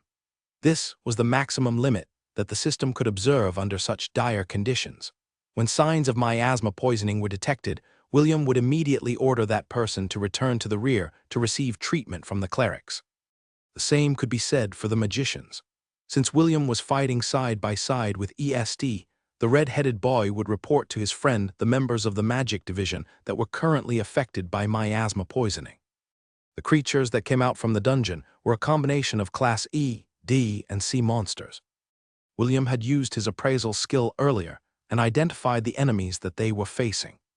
Corrupted dungeon creature. Cannot be added to the herd. A black dog that has been thoroughly corrupted by miasma and only seeks to end the life of others. Corrupted dungeon creature. Cannot be added to the herd. This gray dog is the next form of Mornteeth. It is very agile and capable of jumping as high as 6 meters in the air. Its fangs contain a paralyzing poison that would render its victim helpless once bitten. Corrupted flying dungeon creature. Cannot be added to the herd. Bird of prey that has a wingspan of 1.5 meters, 4.9 feet, and is capable of performing complex aerial maneuvers when hunting for food. Its sharp talons and beak are its most deadly weapons.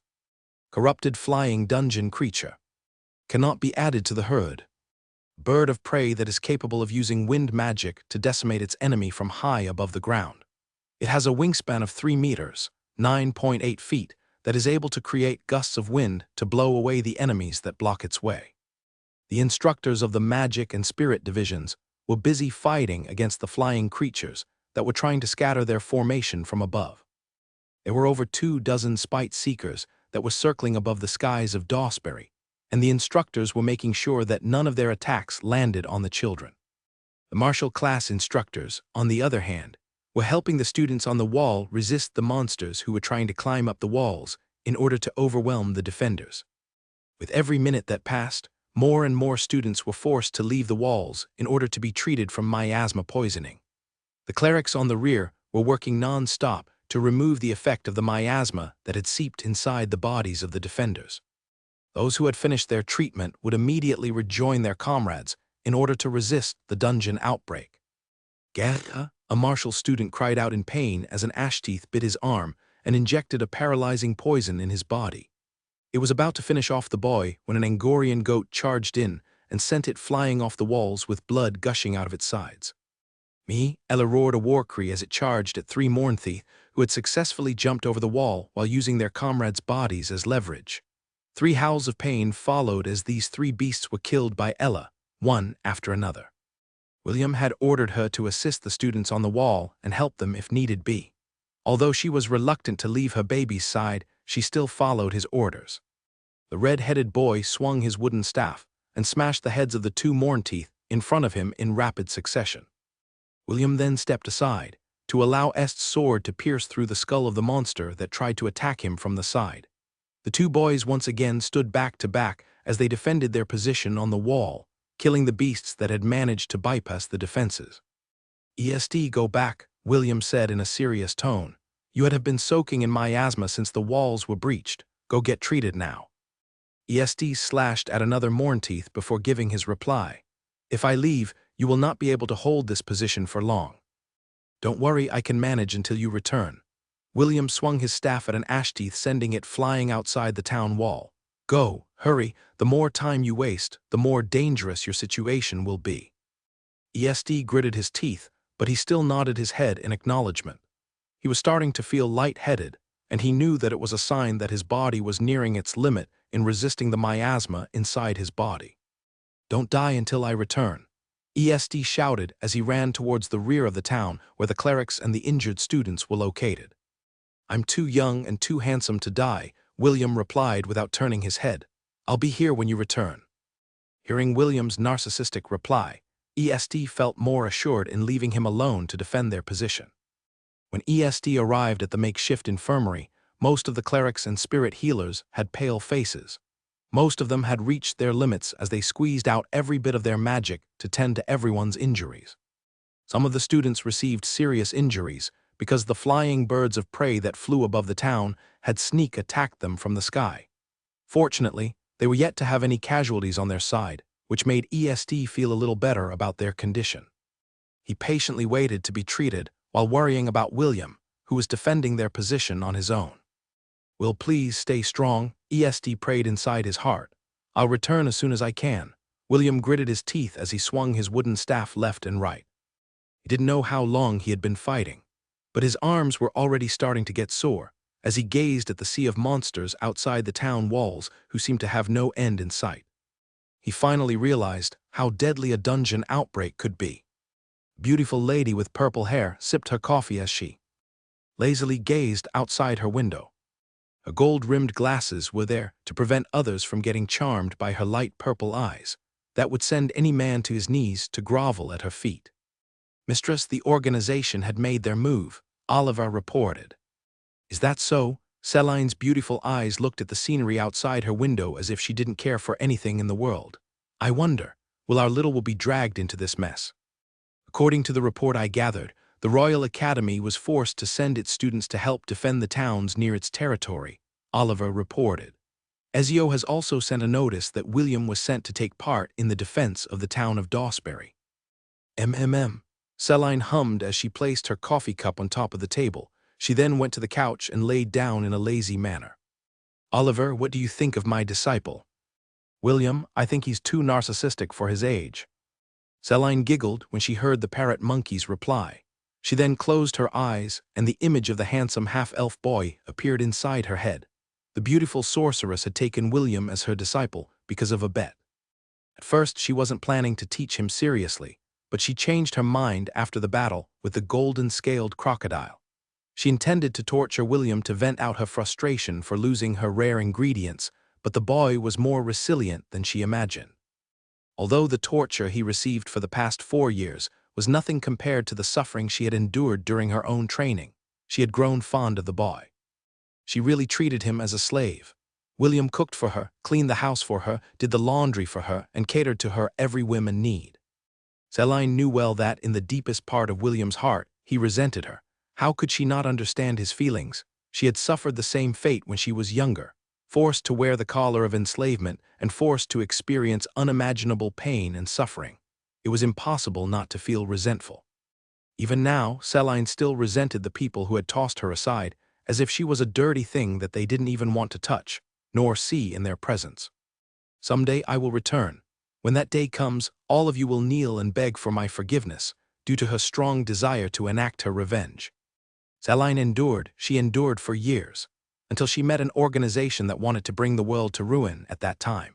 The beautiful sorceress wanted the whole world to burn, so she secretly joined their ranks and even helped them out in achieving their goal. The ingredients she received were the payment for her services. Even now, she was still in contact with the organization. The members of the organization had made a binding oath that gave its members freedom to do what they wanted. They were free to share information, exchange resources, and collaborate with each other, however. The organization couldn't force their members to participate in something that they didn't want to do. This may sound absurd for an organization whose goal was to bring the world to ruin. But they really didn't care whether a member participated in their activities or not, in exchange for this freedom. The organization only asked for its members not to betray it. They were also not allowed to interfere with each other, nor attack each other. This non-aggression treaty was included in the oath that they had taken when they joined the organization. It's really ironic. Selene sighed as she looked up at the ceiling. The potions I made to propagate miasma are now being used to bring this kingdom to its knees. I wonder, if William knew this, would he feel disgusted with me? Would he be disappointed? What do you think, Oliver, knowing William? He will definitely demand an explanation, Oliver replied. In addition, knowing how thick-skinned and shameless he is, he will also demand compensation. Selene chuckled because she could already imagine William's coy expression as he tried to convince her to give him hush money to hide this secret. Such a silly boy. Selene muttered, "Well, I guess it is only fitting for a silly woman to have a silly disciple, master." "Should I go there to help William?" Oliver inquired. Although he acted calm on the surface, he was very worried about the boy. He was there when Selene created the potion that propagated miasma. The parrot monkey knew how sinister it was. However, what he didn't anticipate was that the organization would be bold enough to use it to corrupt dungeon cores, to trigger dungeon outbreaks. Even Selene didn't expect that her potion would be used in such a manner. However, what was done was done. She had already received the payment for her potions, and the organization had paid her handsomely for her services, frankly. Selene really didn't care if the Helen Kingdom really fell to ruin. She had no attachment to the kingdom. However, she cared about the people of Lant, perhaps. Due to this, the organization didn't choose to corrupt a dungeon near her territory. Selene may not care for the kingdom, but she did care for William after all. The handsome half-elf was her only disciple because of this. Selene felt conflicted. Oliver waited patiently for his mistress to give an order, but Selene kept her silence. 10 minutes later, a sigh escaped her beautiful lips as she turned her head to look at the loyal retainer who had stayed with her all these years, Oliver. "Flowers grown inside a greenhouse couldn't compare to those that were born in the wild," Selene said. "I believe in William. He will survive this because he is strong." Although her words were firm, it was as if she was trying to convince herself that William would be fine even if she didn't send Oliver to help him. Oliver sighed internally, but he didn't say anything else. He only prayed in his heart that the gods would keep William safe, while the parrot monkey was deep in his thoughts. Selene stood up from the couch and opened the window. She then turned towards Oliver with a smile on her face. "Oliver, you have been cooped up inside the house for a long time," Selene said with a sweet smile. "That's no good. You should exercise your body from time to time. I order you to go sightseeing for a few days. Just make sure to return as soon as possible." Selene then started to walk towards the stairs. Before I forget, make sure to bring back some souvenirs as you command." "My lady," Oliver bowed and flapped his wings. He flew out of the window and soared towards the sky.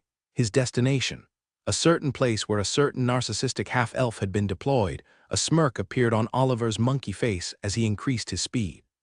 "Mistress, you look really cute when you act like a courtier," Oliver mused as he turned his head to look at the town of Lant that was gradually getting farther away. "Don't worry. I'll keep your little prince safe. After all, I still need to ensure that he will pick you as his bride when he grows up. I won't hand him over to Celeste." With another flap of his wings, a sonic boom echoed in the air. Oliver's speed drastically increased as he traveled at the speed of sound. Half an hour later, the town of Dawsbury finally appeared on the horizon. Oliver arrived just in time to see the little half-elf get struck by a lightning bolt that sent him flying a few meters away from where he stood. Half an hour before Oliver arrived in the skies of Dawsbury. This is hopeless, William thought as he forced himself to swing the wooden staff in his hands to end the life of the monster in front of him. As the battle progressed, William felt that the staff in his hands were getting heavier. It was mostly due to his arms aching and reaching their limit. It was at that time when he barely avoided a sneak attack by one of the Class C beasts, Spider Seeker, from the sky. This lapse in his concentration allowed the dog-like creature in front of him to use that opportunity to tackle him and pin him down to the ground. Sharp fangs bared themselves as the Ashteeth tried to bite William's neck. However, the shepherd was able to use his staff to block the dog's teeth and prevented himself from getting bitten. A battle of strength ensued as the Ashteeth forced its jaw closer to William's face. The stench of rotting flesh assailed William's nose as he gritted his teeth to resist the wolf's assault. A familiar voice shouted, and not long after, a steel spike embedded itself in the Ashteeth's forehead. William forcefully kicked the dead monster to the side as he propped himself to stand. A young lady with blonde hair and blue eyes ran in his direction and supported his body. "Are you all right?" Wendy asked. Her voice was laced with concern. "I'm fine," William replied. "But why are you here? What happened to the spot you were defending?" Wendy shook her head as he dragged William away from the town's wall. "The walls have been breached. It is no longer safe to defend it." As if waiting for that cue, a bugle horn sounded across the town, which signaled the order to retreat to the second line of defense. The second line of defense was where the watchtowers were located. The majority of mages, who didn't specialize in close combat, had already retreated to the watchtowers and were firing spells to help the defenders on the town's wall to evacuate. William was still holding the staff in his hand, but he didn't have the strength to lift it. After the adrenaline had passed, he was left exhausted. Wendy took William's arm and placed it over her shoulder to better support his body while they made their escape. Several of the monsters ran after them, but they were shot down by Andy, who was standing on the roof of a house and paying close attention to the evacuating students. The martial class instructors held the front, which gave the students sufficient time to retreat. Those who had lost their strength were carried away by their comrades as they ran for their lives. Andy sighed in relief when he saw that William was safe and sound. He shot arrows one after the other. He needed to buy as much time as possible for his students to reach safety.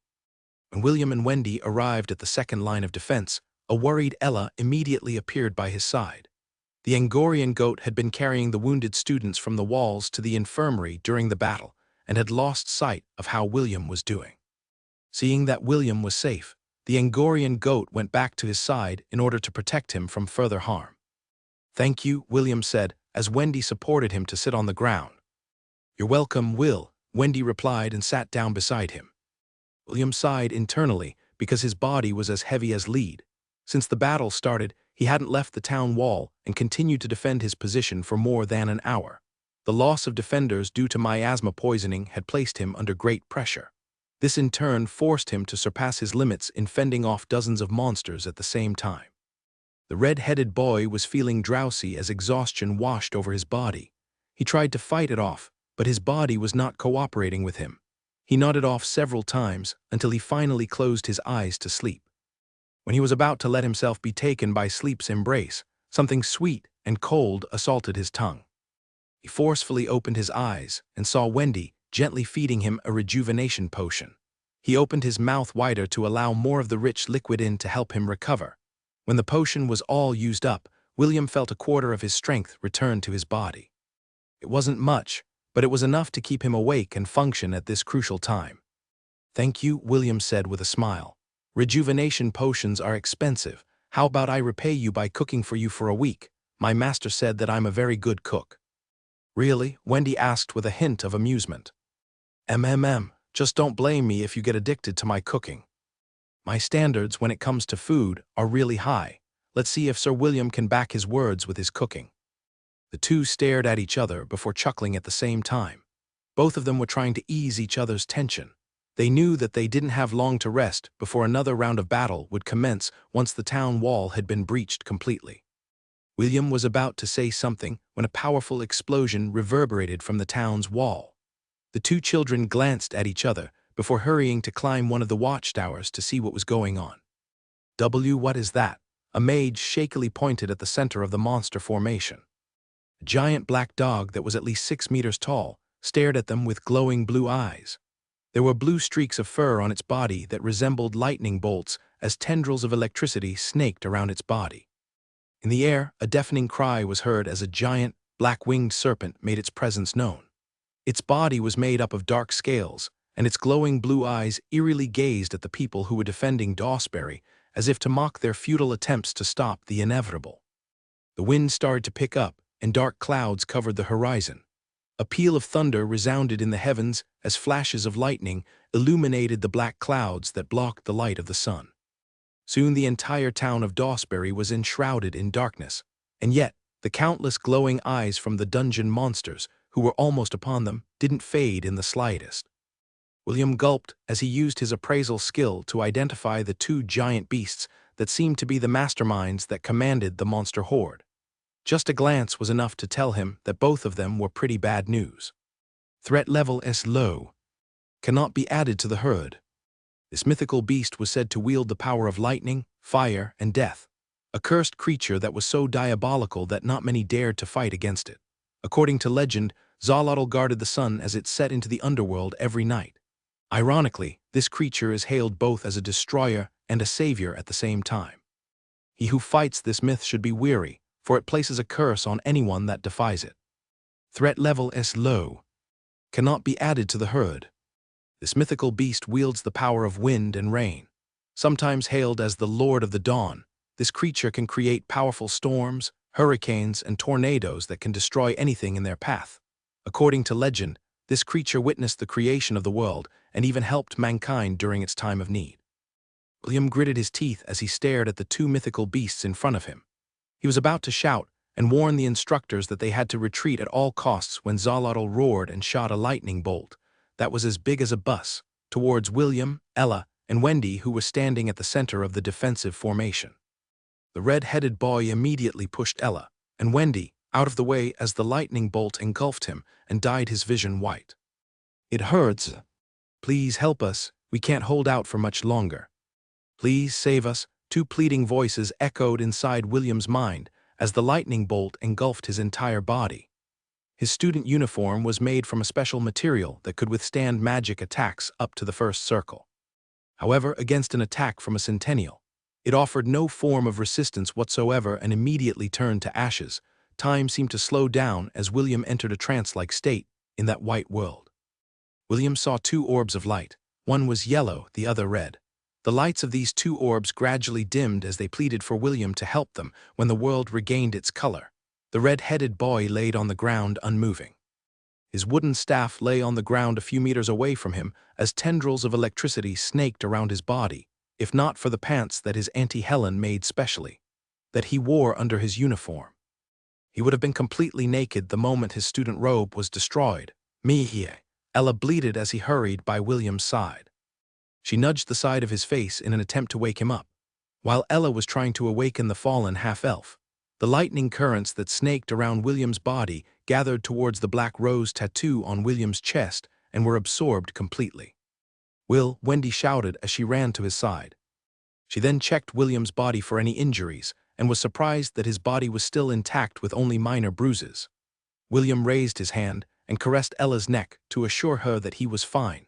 He then slowly opened his eyes to look at the side where Wendy was looking down on him with a worried expression. The watchtower where they had been standing had collapsed due to the intensity of the attack, and several students received injuries. Some of them were seriously injured. William had taken the brunt of the damage and mitigated it to the best of his abilities, but it was still an attack from a centennial beast, so it was impossible to block completely. When the attack happened, the system made an arbitrary decision and forcefully changed William's subclass to Prince of Thunder. Because of this, the lightning bolt didn't cause much damage to his body and helped him resist the attack that could have easily claimed his life. The instructors were in the process of taking the injured students and transporting them to the infirmary. Andy appeared beside William and was about to carry him off when the shepherd shook his head in response. "Instructor, I'm fine," William said as he stood up from the ground. He even brushed off the dirt that had accumulated on his body to indicate that he was perfectly fine. Andy eyed the boy and made sure that he was indeed still capable of fighting before going to another student who had lost consciousness not far away from their location. although he wanted to ask William questions. Now was not the time for it. It was not only Andy but several students and instructors who had witnessed the event looked at William in surprise. From every angle he looked fine and healthy. His lean and toned body radiated youthful strength, and his eyes were still bright and clear, although he had some bruises here and there. They were only a minor concern for warriors in the battlefield. Aren't you going to wear anything?" Wendy asked as she looked at William's face. She was doing her best not to look down because William's body was visually attractive. Although they were in the midst of battle, Wendy couldn't keep herself from being charmed by her idol. "In a while," William said as he retrieved his wooden staff. Thunder roared in the heavens and lightning flashed like dragons in the sky as Zolotl manipulated the elements to follow its bidding. Quetzalcoatl wasn't being idle either and flapped its mighty wings, causing gusts of wind that blew the students off the ground. Wendy was almost blown away, but William firmly held her waist in place. The shepherd looked at these two creatures while thinking of his next plan of action. Two words echoed inside his mind, and this time. He knew that they were real and not made up by his imagination. He could also tell that the voices were not coming from the two mythical beasts that were about to annihilate all of them. No. They came from the direction of the dungeon, and they were pleading for him to help them. William tapped the ground with his staff as he summoned a helper to fight by his side. "Eternal guardian who guards the forest, help me in my time of need." William shouted, "Come forth, Spire." A white portal appeared behind William's back as the guardian of the white-tailed deer tribe walked out of it. Its majestic body glowed in radiant light and served as a beacon to illuminate the darkness. Right now, the Spire was only a Class B. Mid-beast, it was impossible for it to fight off against centennial beasts who were labeled as Class S threats. Even so, Spire looked at these two beasts fearlessly. It had regained a boost in its ranks after William gave it the rewards that he promised during the battle for the position of head prefect in the Enchanted Forest. The students who had watched the competition for the head prefect of the martial class were quite familiar with this noble creature. They just never expected that it would appear in this battle against the dungeon outbreak. Behind it, 40 long-horned enchanted deer emerged from the portal and stood in a row facing off against the dungeon monsters, who stopped their advance a few hundred meters away from the watchtowers. These long-horned enchanted deer were Class C mid beasts and were more than capable of dealing with the small fries. Although reinforcements had arrived, no one believed that they would be able to win against the dungeon outbreak with their current numbers. "Please honor your promise and help us this once," William pleaded. "Come forth, diabolical hell ape." Another portal appeared behind William's back, but this time was bigger than the one that Spire had come from. A giant ape, with two protruding horns on its head, came out of the portal. Its serpent tail hissed as it raised its head to look at the two mythical beasts in front of it. "Are you sure you want to waste this one favor in dealing with these small fries, boy?" The diabolical hell ape asked through telepathy. Everyone in the battlefield heard its voice inside their head. The dungeon monsters shuddered unconsciously because they felt a presence that was way beyond their league. Even the two mythical beasts were affected by the overpowering presence of the giant ape, who was in a realm above theirs. The instructors of the academy were surprised because they recognized the towering beast that appeared on the battlefield. It was none other than the sovereign who ruled the forest just outside the Helen Royal Academy. A creature that was at the peak of Class SS beasts. It was so powerful that even the dean of the academy had to be respectful to it. It wouldn't be an exaggeration to say that summoning the diabolical hell ape to fight against the dungeon outbreak was overkill. "Indeed, it is a waste for me to summon you to such a small-scale battlefield," is what I'd like to say. "But this is only true in the eyes of creatures as powerful as yourself, Your Excellency," William replied in a respectful tone. "However, no matter how weak and short-lived humans are, every life is precious. If I can prevent even a single student of the Royal Academy from dying, then it is not a waste to ask for your help. I would not be able to sleep peacefully at night if I turned a blind eye and allowed the students to sacrifice their lives if it could be prevented. Although this favor is a one-time offer, I have no regrets." The Spire nodded its head in appreciation to William's words. It was a noble and righteous creature, and it liked how the red-headed boy denied that he wasted the favor given to him by the diabolical hell ape. The students and instructors who heard William felt conflicted. Some of them were quite thankful for William for calling the diabolical hell ape to help them in battle, while others felt ashamed that the shepherd had to resort to using his Trump card, because all of them were too weak to fight against the monsters in front of them. I will honor our agreement and help you once, the diabolical hell ape said as it stood in front of the defenders. It lived in a world where the law of the jungle was supreme, although he understood William's words. He still felt that the young boy was pitiful for having no choice but to summon him. Several portals appeared behind him as the rulers of the forest joined their sovereign to battle. Ironically, Soglav was also there, who gave William the middle finger before facing the dungeon monster army in front of it. With this, the incident of Soglav will no longer be brought up in the future as per our agreement. Do you understand? The diabolical hell ape glanced at the red-headed boy beside its feet. Yes, William answered firmly.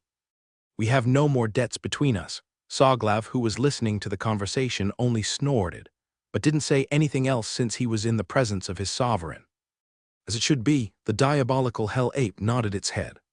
So, which one should I deal with? Please take care of the Zolotl, okay?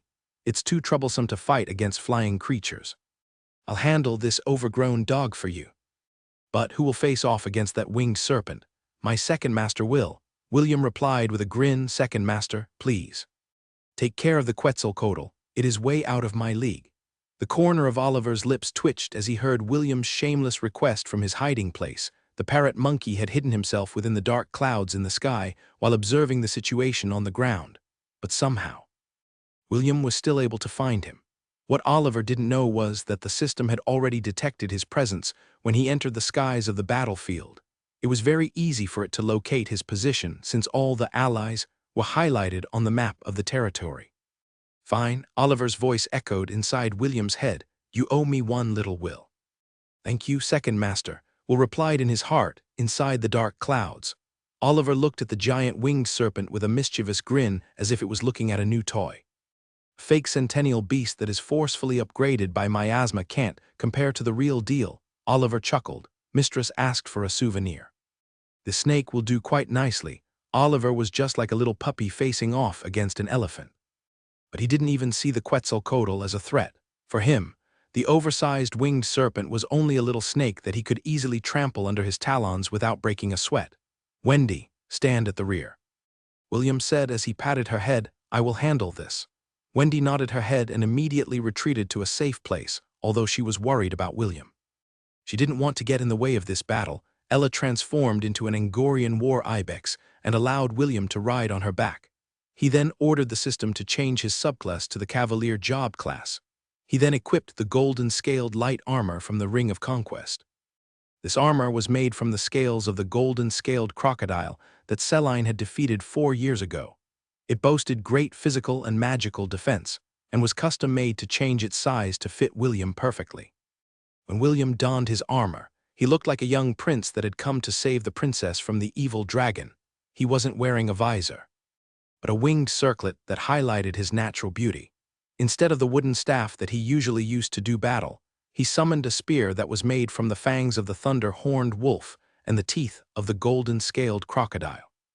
The spear was 2 meters long, and its design was similar to the Stormcaller. The only difference was that it was made with barbed edges that would bring its victims a world of pain the moment it grazed them.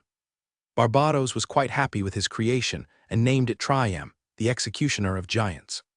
All the girls who saw him couldn't stop themselves from sighing in admiration. Wendy, who had retreated to a safe distance, also looked at William with a reddened face.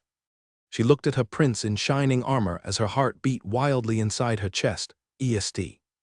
And Ian, who stood at the center of the defenders, wanted to roll their eyes in annoyance, even though the two boys resented William for taking the spotlight and stealing the heart of the ladies around them. They were still pinning their hopes on him. They believed that, as long as William was around, everything was going to be all right. This belief was deeply ingrained in their hearts, and would continue to believe them through the years to come. The two sides faced off against each other as everyone readied themselves for the decisive battle. It was at that very moment that the diabolical hell ape thumped its chest and issued a deafening roar. It then charged towards the Zolotl while coating its body in fire. Wait for me. I will save the two of you soon, William said inside his heart, and hoped that the two voices that were calling out to the dungeon could hear him. He then pointed his spear forward and issued the order to attack. Charge. Ella bleated and issued a warcry to raise the stats of the deers who were accompanying them to battle. Spire, on the other hand, used its ability, Call to Arms, which further enhanced everyone's stats by 50%. Then followed behind William, along with the long-horned enchanted deer that flanked his sides. Charge forward, Grant ordered, and the rest of the defenders followed his orders. Show them the power of the Helen Royal Academy. The students cheered in unison and joined the fray. William's show of strength had made their blood boil, and they were raring to fight by his side. They didn't want to admit it, but in their eyes, William became the flag of hope that fluttered in the darkness, a flag that was about to lead them to victory. This was how the second round of the battle began, and the land trembled in their wake. Growls, roars, and shouts reverberated throughout the battlefield as both sides clashed against each other. Due to the presence of the diabolical Hell Ape, a powerful pressure had descended upon the dungeon creatures, which made their movements and performance decrease significantly. William and Ella cut through the sea of monsters like a hot knife through butter. The spire and the long-horned enchanted deer that flanked William's sides bulldozed everything in their path. Due to the vast difference in strength, Xolotl was mercilessly pummeled by the diabolical Hell Ape. Although it was a mythical beast, the Xolotl was clearly not a match to the giant ape that was immune to fire. As a creature of the underworld, its resistance to miasma was very high. Even if it was surrounded by corrupted monsters, it moved unhindered and turned the lower-tiered monsters around it into ashes. The other rules of the forest under its command were all Class B beasts. They were more than enough to fight off the hordes of monsters coming their way. Soglav wielded a bastard sword in its hand as it sliced one monster after another. It was as if it was venting out its frustration on the low-tiered beast for being forced to participate in a battle that was due to its carelessness. While the hordes of corrupted dungeon monsters and the allied forces collided, the true powerhouses were duking it out on both the land and air. Xolotl relied on its lightning bolts and speed to deal with the giant ape because it knew that it was no match against it in close combat. What it didn't know was that the giant ape's serpent tail was an expert in medium-ranged combat as well. It would spray acid and poison that was strong enough to melt boulders from time to cut off the Xolotl's path of retreat and allow the diabolical Hell Ape to deliver a nasty blow that would send it flying. Since the magicians couldn't fire their spells towards the ground for fear of friendly fire, they focused their attention on the aerial monsters that hovered above their heads. Spells of different kinds flew in the air, which illuminated their surroundings like trails made by fireworks. The winged serpent wanted to help the Xolotl deal with the diabolical Hell Ape, but an annoying parrot monkey blocked its path. After their initial clash in the air, the winged serpent knew that it was no match against the weird-looking creature that had the head of a monkey and the body of a parrot. Its pitiful shrieks resounded across the sky as Oliver toyed with it to its heart's content. William could sense that the voices calling out to him were gradually weakening. He had a feeling that the time the voices stopped calling out to him, something sinister would take place inside the dungeon. "Spire, I'll leave the clearing of the battlefield to you," William shouted. "I'm heading inside the dungeon." Spire eyed him for a brief moment before nodding its majestic head. "We will help to create a path for you. Be careful, young William." The diabolical Hell Ape heard their conversation, and the serpent tail immediately spat several fireballs the size of a car into the sea of monsters. The fireballs turned everything it hit into ashes, paving a road for the boy and his mama goat to traverse unchallenged. 20 long-horned enchanted deer took the lead and formed an arrow formation with William at its center. They used the path that the diabolical Hell Ape had created and ran in the direction of the dungeon. Spire ordered the remaining deer under its command to stay on the front line of the battlefield.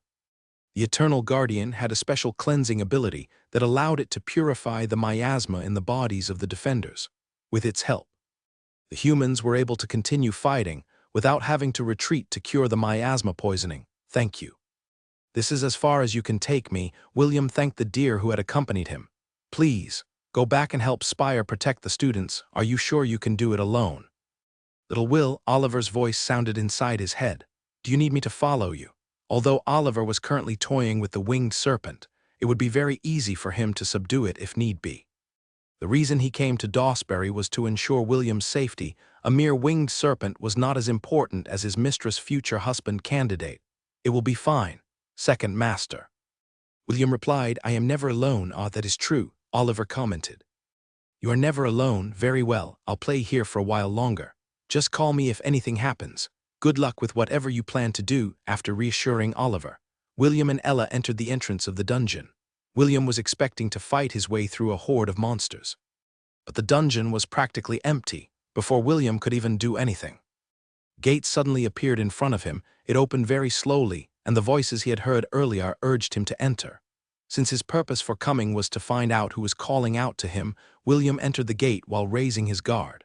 The moment the shepherd passed through it, the gate disappeared completely, leaving nothing behind. In a wide and spacious land, where dark clouds covered the sky, William stared at two black orbs, the size of a car's wheel, floating in front of him. "Why, you're finally here." William approached the two black orbs with caution. The miasma that the two orbs were releasing looked so sinister that the red-headed boy didn't know if it was a good idea to get closer. Suddenly, the dark cloud of miasma transformed into a giant two-headed dog with a serpentine tail. The two-headed dog bared its fangs at the intruders on its territory. However, it didn't make any moves to attack William. It stayed in its position and shielded the two black orbs behind its back. William narrowed his eyes as he used his appraisal skill to read the information of the monster in front of them. Threat level B, mid, cannot be added to the herd. A two-headed dog that guards the castles of the abyss rulers in the underworld. Wields the power of darkness and specializes in mobility. For a short period in time, it can split itself into two giant dogs with one head each. The serpentine tail on its back contains a powerful paralyzing poison that can paralyze a human for hours. Although the Orthus was a Class B, middle-tier monster, William felt that it was very different from the other Class B monsters that he had fought against. Soglav was a Class B monster, but the presence that it excluded was more powerful than the Orthus in front of William. Still, William didn't dare to underestimate his opponent and decided to go all out to defeat it. "Let's go, everyone." William raised his spear and shouted, "Gate open." A portal appeared behind the boy, and a herd of Angorian war ibexes stepped into the dungeon room. Chrono, Aslan, and the others looked at the monster dog in front of them with sparkling eyes. They were sick and tired of getting bullied by James and the other powerful experts in Launt. During their training lessons, it had been so long since William had called for them, so they endured the beatings of these powerful fighters as they honed their fighting techniques to the peak. The corner of William's lips twitched when the goats that answered his summons began to discuss with each other. Aslan, me, can we bully that dog? Kronos, me. Let's bully it. Aslan, me, I agree. All the goats, me, let's go. They didn't even wait for William's command and charged at the two-headed dog as a group. It was like a dozen school kids were flocking towards a little puppy that had been presented to them by a teacher. The Orthus roared mightily and faced off against the Angorian war ibexes. At least that was its original plan. However, it had underestimated how fast and how strong the war ibexes were. The dog yelped in pain as several horns collided with its body that sent it flying to the air. As it was falling, it noticed a single war ibex waiting for it where it would land.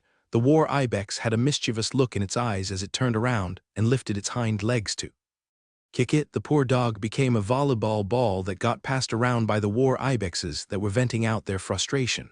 In a desperate attempt to fight back, Orthux split its body into two. Unfortunately, its actions only made the goats more excited as they, too, split into two teams. Aslan's and Kronos' teams took one dog each and resumed their volleyball session. William didn't know whether he should laugh or cry at the pitiful guardian dog that was being bullied by the goats he had raised since they were kids. Since the immediate threat was already being taken care of, William approached the two black orbs and checked their condition with his appraisal skill. Corrupted dungeon core, a dungeon core that was corrupted by miasma. Corruption progress 95%. System, how do we resolve this issue? William inquired. To answer the host's question, there is only one way to handle a corrupted dungeon core, and that is to destroy it. However, even if the host did nothing, these two cores will shatter automatically once the miasma has corrupted it completely. William frowned when he heard the system's explanation. He didn't come here to destroy anything. His reason for coming inside the dungeon was to save whoever had been calling to him, and from what he could gather, the ones calling for his help were these two dungeon cores who were almost completely corrupted by darkness. The voices were getting weaker like the light of a candle that was about to be snuffed out. William had no intention of destroying the two cores as he asked the system for a way to save them. According to the data that I have gathered in this world, there were several attempts in the past to save corrupted dungeon cores. However, none of them succeeded. Also, those who tried to purify them received the backlash of the miasma that had been absorbed by the cores and perished. Up to this date, no one had succeeded in purifying corrupted dungeon cores. Is there really no other way to save these two dungeon cores? William muttered in frustration. As if waiting for that cue, two black portals appeared in the sky above the dungeon cores. The Zalotl and the winged serpent fell from the portals and crashed into the dungeon floor, making it tremble. The two mythical beasts tried to move their bodies, but they were too injured to move. As the portals were about to close, Oliver, the parrot monkey, flew down from the sky. It looked at the Orthus who was being toyed with by the war ibexes, then at the two corrupted dungeon cores, before it finally turned to William. Oliver looked at the young boy with an amused expression on his face, before he gracefully landed on William's shoulder. "So this is the reason why you came here alone," Oliver said. "Are you thinking of saving these twin cores?" "Second Master, why are you here?" William inquired. "Why are the two mythical beasts here? What is happening outside?" "I just arrived and you're already bombarding me with questions." Oliver snorted. "You don't have to worry about what is happening outside. That overgrown ape, along with the deer, are cleaning the mobs. The peanut galler, I mean the humans, are also helping with the cleanup. About these two beasts, they opened a portal in order to escape. I followed behind them to see where they were going. Luckily, they decided to return to the dungeon cores, so I am now here with you." William glanced at the two mythical beasts, who seemed to have regained a bit of their reasoning. They were looking at him with pleading eyes. It was very obvious that they wanted William to save the twin cores who were the hearts and souls of the dungeon. "Well then, let's get back to the topic. Do you plan to save these twin cores?" Oliver inquired. "Twin cores are actually very rare, you know. A dungeon being formed with twin cores is a 1 in 200,000 chance, meaning in every 200,000 dungeons, only one with twin cores will be formed. I want to save them, but I've been told that it is impossible." "Yes, it is impossible if you try to save them as cores. Why don't you just absorb them? It will be a boon to your power if you absorb the power of a dungeon core. You know, there are even people who specifically conquer dungeons in order to harness the power of the dungeon cores. They are called dungeon conquerors." Oliver wanted to say more, but he felt that he would be overstepping his bounds if he tried to mention William's father, Maxwell, the person who single-handedly fended off the demon invasion towards the Silver Moon continent, the one and only dungeon conqueror on the southern continent. When the two mythical beasts heard the word absorb, they growled at the parrot monkey, but the latter paid them no mind. "A parrot monkey doesn't lose sleep over the opinion of sheep," Oliver snorted. "So what if Little Will wanted to absorb these twin cores? What can the two of you do about it?" The two guardian beasts tried to stand, but they were too injured and too weak to do anything. The goats who were playing with the Orthus weren't paying attention to the discussion. The only thing in their mind was to bully their new toy before they returned to Launt and get bullied themselves. "Second Master, is there really no other way? Why are you so keen on saving these twin cores? Is there something you're not telling me?" William nodded his head. "These two cores had been asking me to save them since the dungeon outbreak started." Oh, Oliver looked at the two cores with interest. "Such a thing happened. Interesting. Host, the corruption has progressed to 97%. According to my estimate, it will take less than 10 minutes before these two cores are fully corrupted. There is a way, but the way you are going to save them is different from what you have in mind. You see, Will, once their bodies are corrupted, there is no turning back for them. This is why you should never bother trying to save the cores as they are. However, if you were to save the souls of these twin cores, then it is very possible to do that. Even so, there is a chance that you will be corrupted by the miasma. Are you sure you want to do this?" William looked at the twin cores, then looked down on the ground. "I want to save them, but I don't want to get corrupted. Gramps and the rest of my family will be sad if that were to happen to me." Why didn't you add Mistress to the list of people who will be sad if you get corrupted?"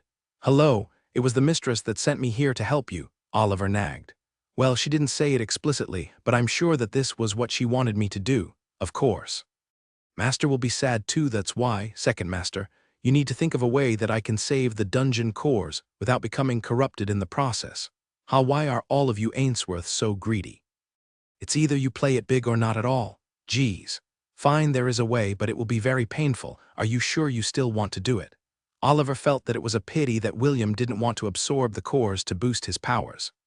But since he had become fond of the boy, he was willing to turn a blind eye and let him have his way. I won't get corrupted. Fine. But you have to change your, what was that again? Job class? Oliver tilted his head to the side.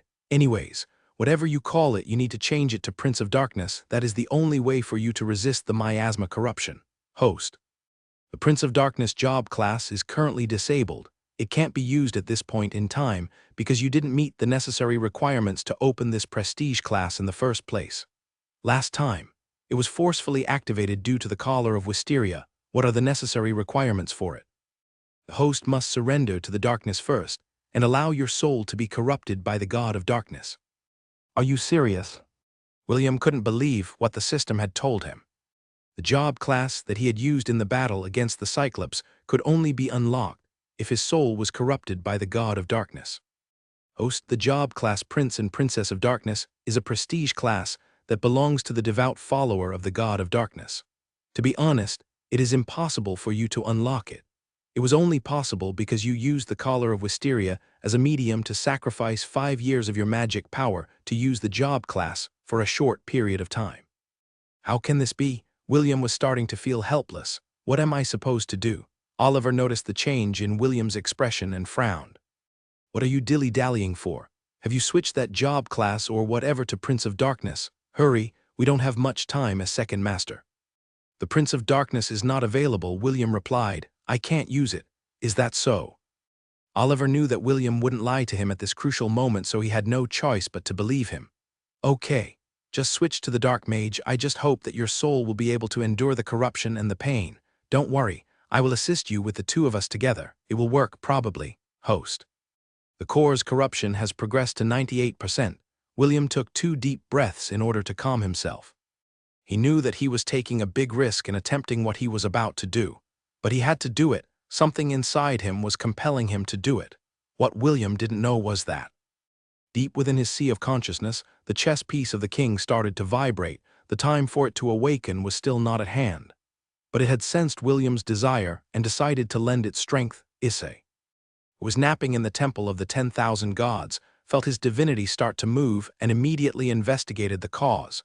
The only person whom he had given his divinity to was William. Since the chess piece was moving, it meant that his sworn brother had encountered something very troublesome. It's still too early. Isekai frowned as he observed William's projection from inside his palace. Still, nothing ventured, nothing gained. The greater the challenge, the greater the gains. Good luck, little brother. After changing his job class to the Dark Mage, William prepared himself to touch the 2 cores with his hands at the same time. Listen to me, whatever happens, do not lose yourself, Oliver said with a serious expression as he hovered above William's head. The moment you touch those 2 cores, the miasma will slam on your sea of consciousness like a tidal wave. You must resist and keep your consciousness at all costs. If you fail, then your body will be corrupted by miasma. Are you sure you're not going to change your mind? No, William shook his head. I am ready. Good. Oliver nodded and spread his wings wide. Let's start. William gritted his teeth and touched both cores at the same time. Immediately, the miasma traveled through his hands and up to his arms. Instantly turning it black, William felt something slam into the core of his very being as his soul shuddered from the impact. This was the second time he'd felt something like this. The first time was when the truck appeared in the cycle of reincarnation and sent him flying to be born in this world. The impact had been so strong that it damaged William's soul. It caused him to be unable to regain consciousness for more than a month after he was born. Fortunately, due to the incident with Truck Kun, William's soul had been strengthened after it had recovered. It was further strengthened by Celine's hell training inside his sea of consciousness, although he wanted to faint from the pain. Oliver's encouragement and his Mama Ella's bleating had reached his ears. He endured the corruption of the miasma as his body was slowly being stained black. Some time later, a patch of bright light, the size of a gold coin, appeared in the center of the 2 dungeon cores. Oliver hurriedly used his powers to pull the souls of the twin cores out from the bodies that were on the verge of collapse. It was a painstaking process, as Oliver divided his attention between supplying William some of his strength and extracting the souls from the 2 cores. The two guardian beasts knew that this was the turning point, so they channeled the remaining power in their bodies into William. They were also doing their best to help the person who decided to save their masters from complete destruction. The goats had stopped playing with the Orthus, because the guardian beast had also regained some of its sanity. It joined its seniors in helping William resist the corruption as its way of atonement. Right now, William's whole body had been stained black. Even his hair and eyes hadn't escaped the miasma's corruption, although it was very painful. The years he had spent being trained by Celine and Oliver ironically helped him endure the torturous ordeal he was currently experiencing. Inside his sea of consciousness, William's soul floated above blue waters that were also slowly being stained with the black miasma. In time, the sea had turned completely black. Suddenly, a single strand of darkness, as thin as a thread, rose up from the corrupted waters and pierced William's chest. It wormed its way inside William's soul and successfully infiltrated his core after that single strand had been absorbed. More strands flew into the air and attempted to pierce William's chest once again. However, a powerful divinity blocked them. The chess piece hovered above William's body and shielded his soul from further harm. It had waited for that single strand of darkness to pierce William's chest before it made its move. The young boy was not able to resist the single strand of darkness that attacked him because he had already lost consciousness at that point in time. The chess piece could have prevented the incident from happening. But it chose to wait. It had waited for that opportunity because it believed that its host would need that power in the future. It also understood that William was not strong enough to consume more than one strand. So it didn't allow him to absorb more. An hour passed as Oliver almost crashed to the ground due to exhaustion. The two souls of the dungeon cores floated above William's body and danced like little children. The guardians looked at this scene in happiness as their bodies slowly disappeared into particles of light. They had completed their duty, and it was now time for them to disappear from the world. Once the dungeon cores had been destroyed, the dungeon monsters that they had birthed would also cease to exist. The only proof that the guardian beasts had existed were the two centennial-grade cores and one high-grade core that laid on the ground. Waiting for their new owner to pick them up, William felt something wet hitting the side of his face. He tried to open his eyes, but they refused to obey his commands. Using all the willpower that he could muster, he forced his eyes open. Only to find Ella licking the side of his face in an attempt to wake him up. William wanted to reply, but just opening his eyes was already a monumental task for him. He stared at his mama to tell her that he was fine, so she wouldn't have to worry about him. Ella understood what he wanted to convey to her and nodded her head in acknowledgement. "Oh, you're finally awake."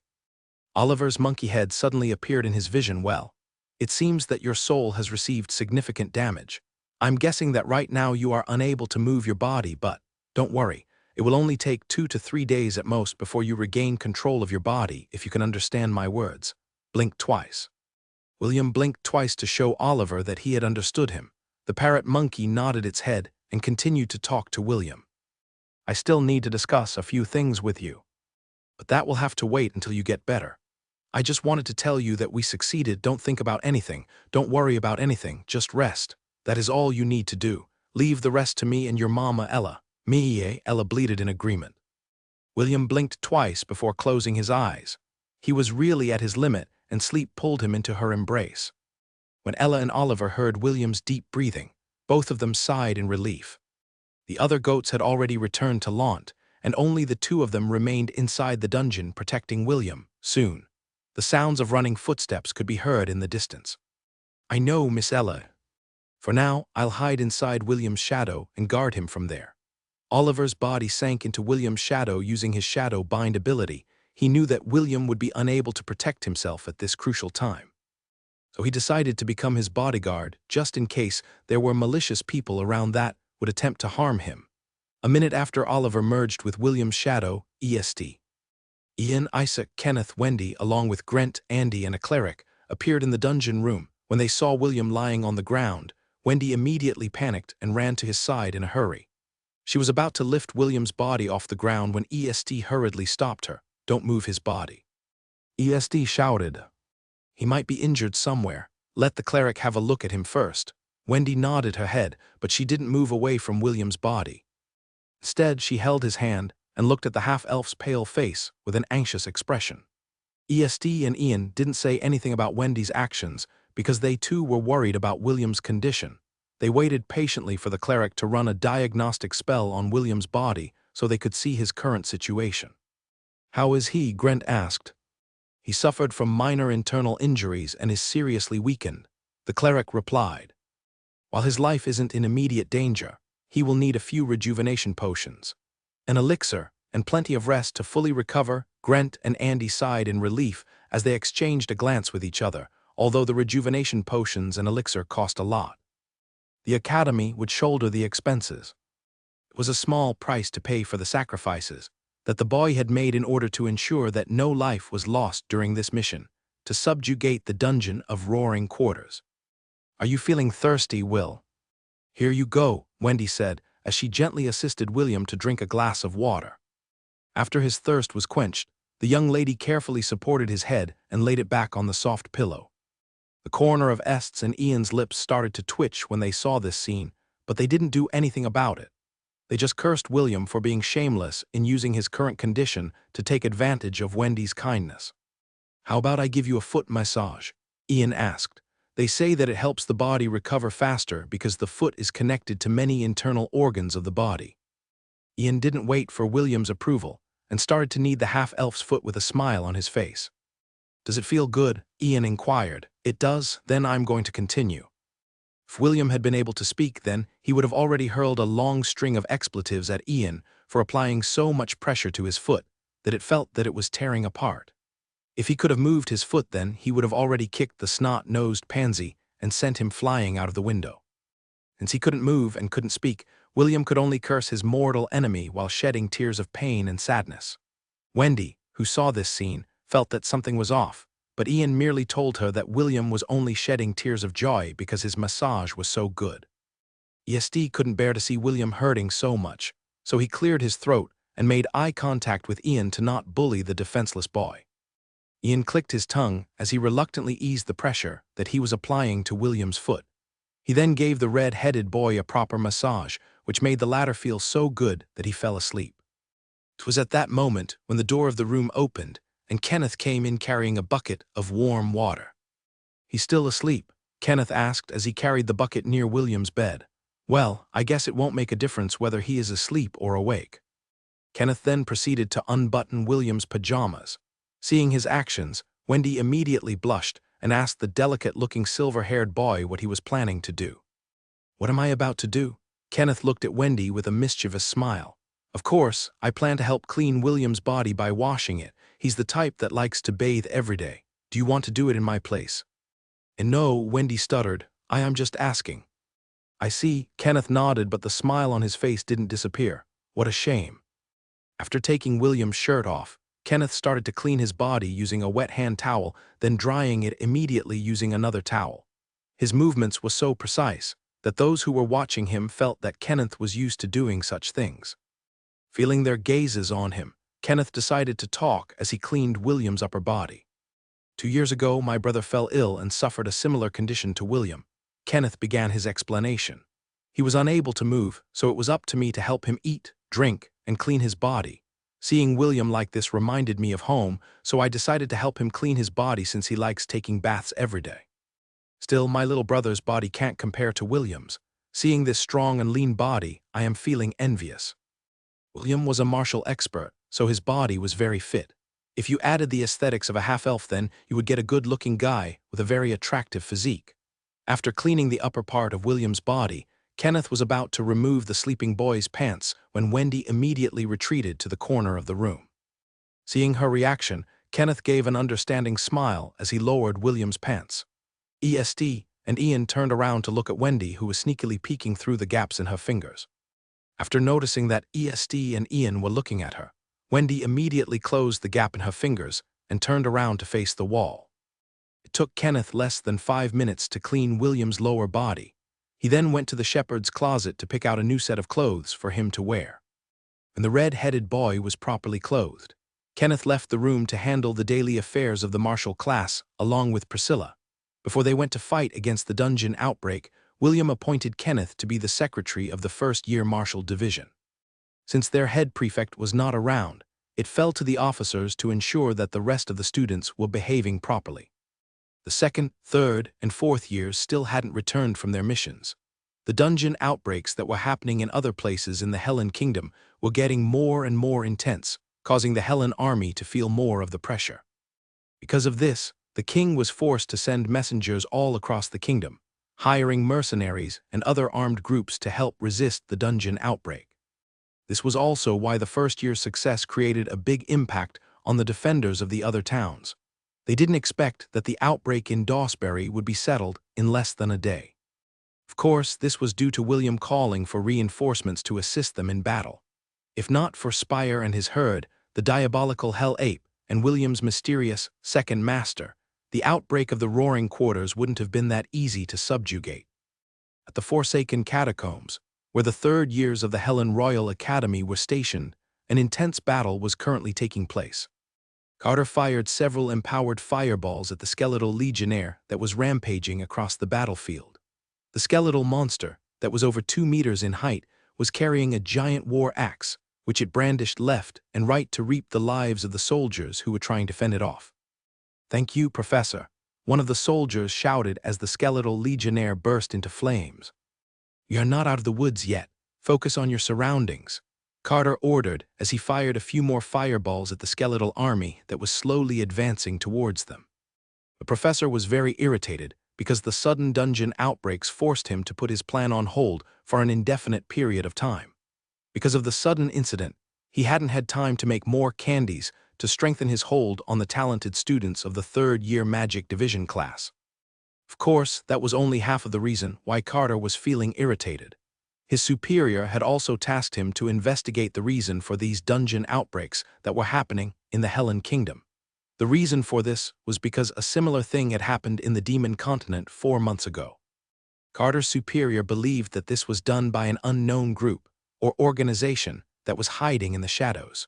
Without knowing this group's motive, or to whom their loyalty was given, the higher demon thought that it would be quite dangerous to leave them at large. The demon race had suffered big losses during the dungeon outbreaks that had happened in their territory. They feared that the perpetrators were only conducting further tests in the human lands before they returned to the northern continent and used the higher-ranked dungeons to start another dungeon outbreak. If that were to happen, then a calamity would befall their race. This was something that they couldn't allow to happen.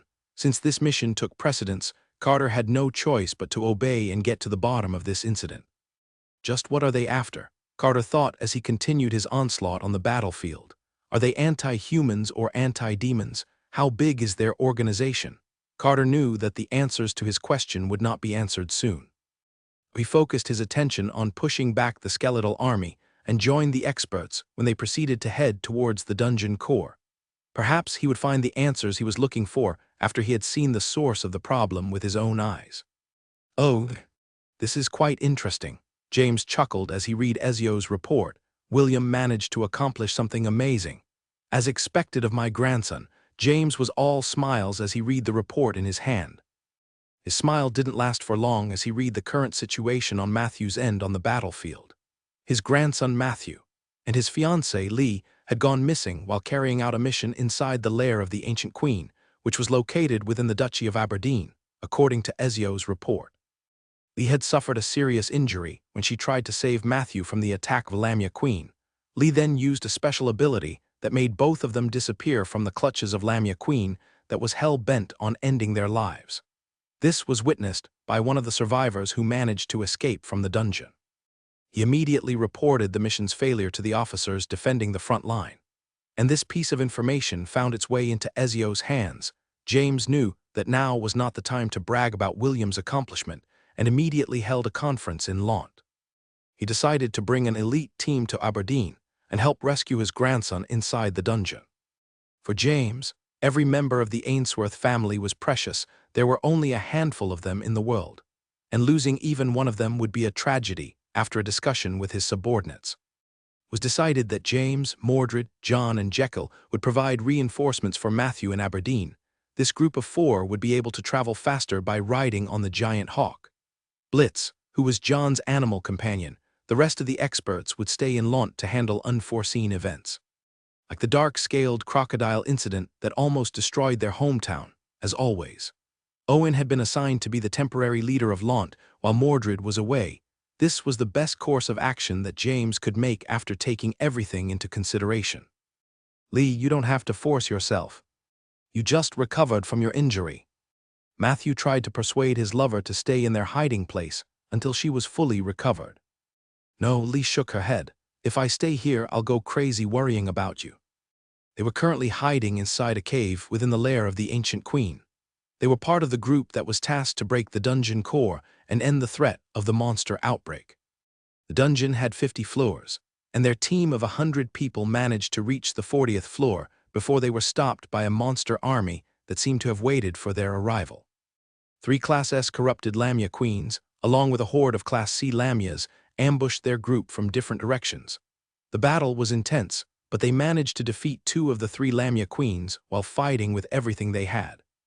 During the battle, several soldiers were charmed by the Lamia queens and turned against their compatriots. Matthew was one of the few men who managed to resist the charm spell. However, the Lamia queen used that opportunity to close the gap and deliver a powerful tail attack that sent Matthew slamming into the wall of the dungeon. The Lamia queen threw its poison dagger as a finishing blow to end Matthew's life, but Lee blocked it using her body. Because of this, she was seriously injured and poisoned at the same time. If not for her affinity with water magic, she might have died along with Matthew in that fight. In that moment of desperation, she used her water teleport ability to bring herself and Matthew to a random place in the dungeon with a body of water. Fortunately, they landed at the base of a waterfall that had a hidden cave behind its falling waters. The unique location allowed them to hide themselves without worrying about the monster's pursuit. Lee managed to purify the poison in her body using her water magic, but it had weakened her greatly. Even so, she still used her healing magic to tend to Matthew's injuries, which almost made her collapse completely. She only closed her eyes to rest when Matthew finally regained the color in his face. A few hours passed before Matthew awoke from his sleep. When he saw Lee's pale expression, he immediately used the potions he had exchanged points for in the academy to nurse her back to health. A day later, Lee woke up, and the two embraced each other for a long time.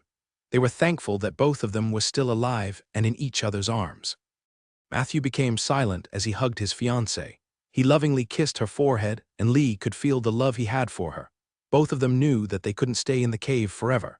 Matthew volunteered to scout their surroundings and find out whether it was possible to escape from the dungeon. However, Lee didn't want him to go alone and insisted that he take her along with him. "Matthew, don't leave me here," Lee pleaded as she hugged the man she loved. "If you do, I'll make you regret it." "I won't," Matthew whispered. "If this is really what you want, then I'll agree, but I have a condition." "I haven't said anything yet." "Whatever it is, I agree." Lee softly patted Matthew's back as she closed her eyes to lean on his chest. "I don't want to lose you." Matthew hugged her tighter because he, too, didn't want to lose her. "Lee, after this is all over, let's get married." Instead of answering Matthew's proposal, Lee held both sides of his face and kissed him passionately on the lips. Her sudden action ignited Matthew's feelings for her, and soon, both of them were lost in their love for each other.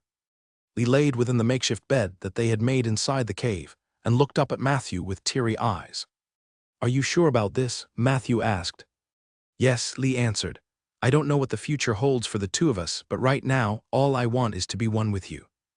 Matthew lowered his face to kiss his beloved and wiped the tears from her eyes. "I love you too, Matt." Matthew kissed his lover one more time before removing the academy uniform that hid her beautiful body. He stared at the white, thin pieces of fabric that covered Lee's womanly assets and removed them one after the other. Although the cave was a little dark, Matthew had learned the spell Dark Vision because he often accompanied William for nighttime strolls in the countryside. He had also applied the Dark Vision to Lee, so both of them could see in the darkness of the cave. Matthew fell into a daze as he looked at his lover's beautiful body. Lee giggled on their makeshift bed and allowed him to look at her entirety. "You're beautiful, Lee," Matthew said with genuine sincerity as he lowered his head to kiss those enticing peaks that stood proud in front of him. He kissed her left breast as his hand groped the other. Lee's breast fit perfectly in the palm of his hand, and he was surprised at how soft it was. Soon, the cave was filled with muffled moans as Lee did her best to hold back her voice. Matthew only stopped fondling her body when his lover begged that she couldn't hold it any longer. He kissed Lee's lips one more time, before he lowered his hip to complete their union. The moment Matthew claimed her maidenhood, a soft gasp of pain and pleasure escaped Lee's lips. Matthew didn't rush and gently brought his lover to the throes of pleasure. With every thrust of his hips, Lee could feel herself opening up to him. Soon, both of them reached the peak together. Matthew shuddered as he released his essence deep inside her, staining her with his color and marking her as his woman. He filled her up to the brim with his love. Lee, on the other hand, felt like she was melting. It was as if she was being conquered, which brought shivers down her spine. The pleasure it brought her was so intense that for a brief moment, her world turned completely white. When she regained her vision, Matthew was panting while hugging her body close to his chest. She shuddered in delight at the thought of doing it all over again. As if hearing her thoughts, Matthew kissed her lips passionately and once again moved his hips to bring her to the heights of pleasure. Within that dark cave, Matthew and Lee made love to each other as if there was no tomorrow. When they finally stopped, Lee laid her head on Matthew's chest and fell asleep due to exhaustion. Matthew enclosed his beloved in a protective embrace, before he, too, closed his eyes to sleep. Meanwhile, in Celine's house, the beautiful dark sorceress was looking at her crystal ball with a calm expression. She was observing the dungeon outbreaks that were happening in the Helen Kingdom through the eyes of her familiars. It wasn't the first time that Celine had spied on the affairs of the Helen Kingdom, so she was quite knowledgeable with the location of the important cities that the king had given special attention to. She could see the vast hordes of monsters that were trying to make their way through the city, but were being stopped by the stubborn defenders who held their ground like their lives depended on it. Celine knew that her potion of miasma was not enough to corrupt a dungeon core completely, so she assumed that the organization had used a powerful medium to increase its potency. So this was their plan all along, Celine muttered. As a dark sorceress, she was aware that aside from the monsters, a hidden threat was currently creeping into the lands of the Helen Kingdom. 10th circle spell, Celine said with confidence. Is this a type of revenge on the Helen Kingdom for banning the use of dark magic? Looks like my acquaintances are more ambitious than I originally thought they were. Celine wanted to laugh out loud, but she pushed down that urge using her amazing self-control. Perhaps this is also a blessing in disguise. This kind of spell can't be erased by clerics or any users of holy magic. The corner of Celine's lips curled up into a sneer. The only ones who can break this curse are dark magicians. When the king realizes what is going on, it will already be too late. Celine was impressed by the amount of planning that the organization had made for their operation. The dungeon outbreak was only a cover-up to serve as a distraction, while the real danger was slowly spreading like a swarm of ants that was marching across the land. What Celine and the organization didn't know was that a certain shepherd, who was currently sound asleep, would make the castle that they had painstakingly built up in the sky shatter into 1,000 pieces. 2 days had passed since William and the rest of the first-year students returned to the academy. The red-headed boy was now able to move his body, but he was still not back to his peak condition. It was also at that moment when news of Matthew's and Lee's disappearance reached his ears. Initially, his first thought was to go to Aberdeen and join the rescue mission to find them. However, he knew that with his current condition, he would only become a hindrance instead of a help if he chose to go. "Are you worried about Matthew and Lee?" Oliver asked. He was currently hiding in William's shadow in order to protect him until he fully recovered from his injury. "Yes," William answered. "I wish I could go to Aberdeen and look for them." "You don't have to worry about that. I received a message from Mistress that your grandpa and a few of the veterans of Launt had gone to Aberdeen to look for Matthew and Lee." "Really, that's good." William sighed in relief, knowing that his Gramps had gone to save his big brother and big sister. He was sure that James wouldn't stop until he found the 2 teenagers inside the dungeon. The red-headed boy was currently inside his dormitory room, and no one, aside from the officers and Wendy, were allowed to visit him. Right now, Kenneth was with Priscilla and doing his duty as secretary of the Solaris dormitory. This gave Oliver the opportunity to talk to William and discuss important matters. "Will, there is something that I need to tell you," Oliver said with a serious expression. "I was planning to wait for a day more, but these 2 kids are getting anxious."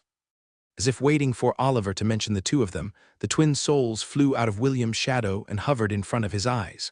They twinkled like 2 stars, one yellow, one red.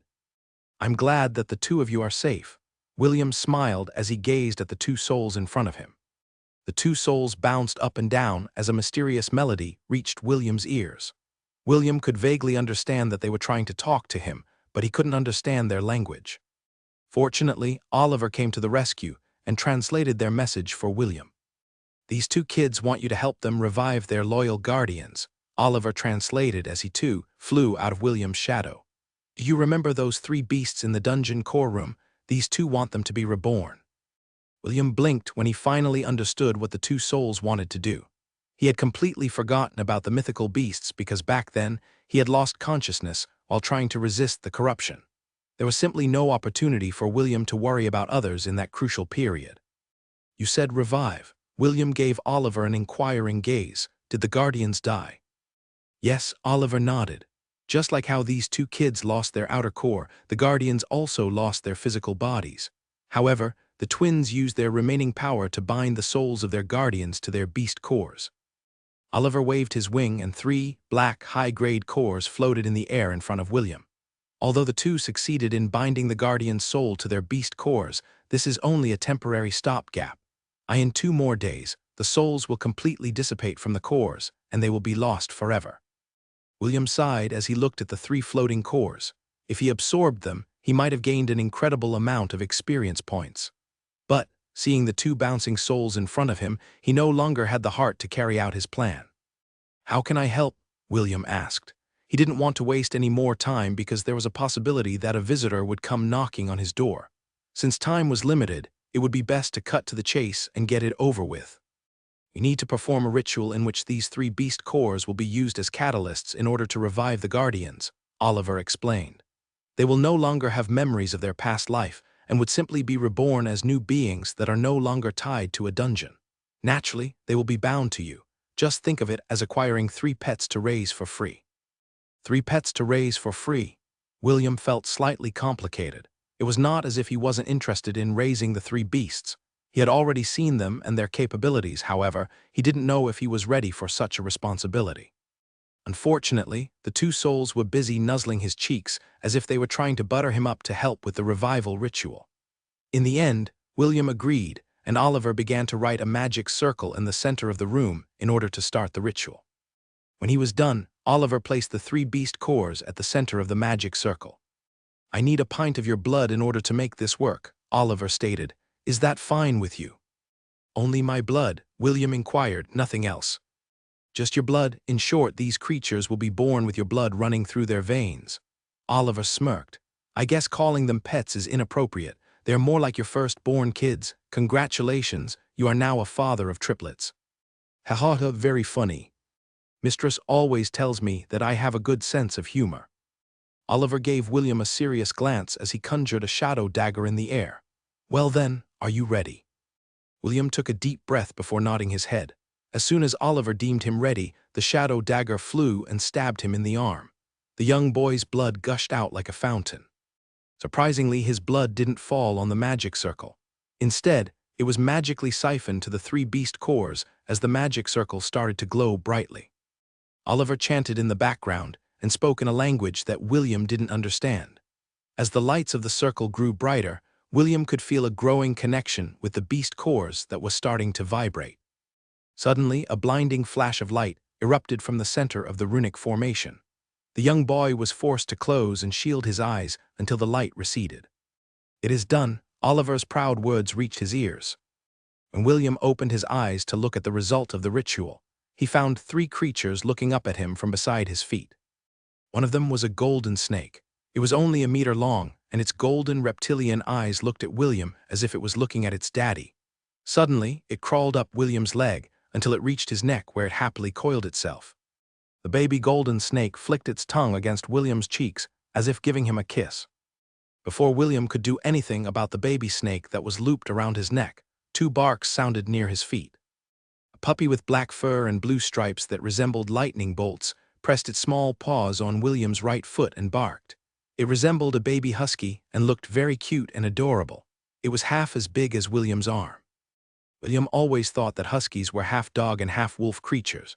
Of course, this was his only assumption. According to the magazine he had read back on Earth, huskies were entirely different from wolves and were of different species. Even so, some people believed that somewhere along the line, the two species mingled and thus the husky was born. Another bark caught William's attention, and the boy immediately looked towards his left foot. There, another puppy stood and looked up at him with its tongue sticking out of its mouth. It was a bit smaller than the baby husky and looked very similar to a Boston Terrier. The terrier's fur was a combination of white and dark golden fur. It felt so smooth to the touch that William wasn't able to stop himself from brushing its back with his hand. The shepherd felt like his heart was melting because of how cute they were. He patted the heads of the two puppies, which made their tails wag like there was no tomorrow. Ella watched this scene with a gentle gaze. Somehow, William's second mother felt that their small herd had grown a little bigger. "From now on, your name will be Dia," William said as he kissed the golden snake that was coiled around his neck. "I'm glad you liked it." The two puppies tried to get William's attention by calling out to him. Currently, the red-headed boy was lying on the bed, while his three little guardians lay beside him. Dia was still coiled around William's neck, like a second slave collar that wouldn't go away. Dia just received her name from William and was very happy about it. She nuzzled William's cheeks to show that she really liked the name he gave her.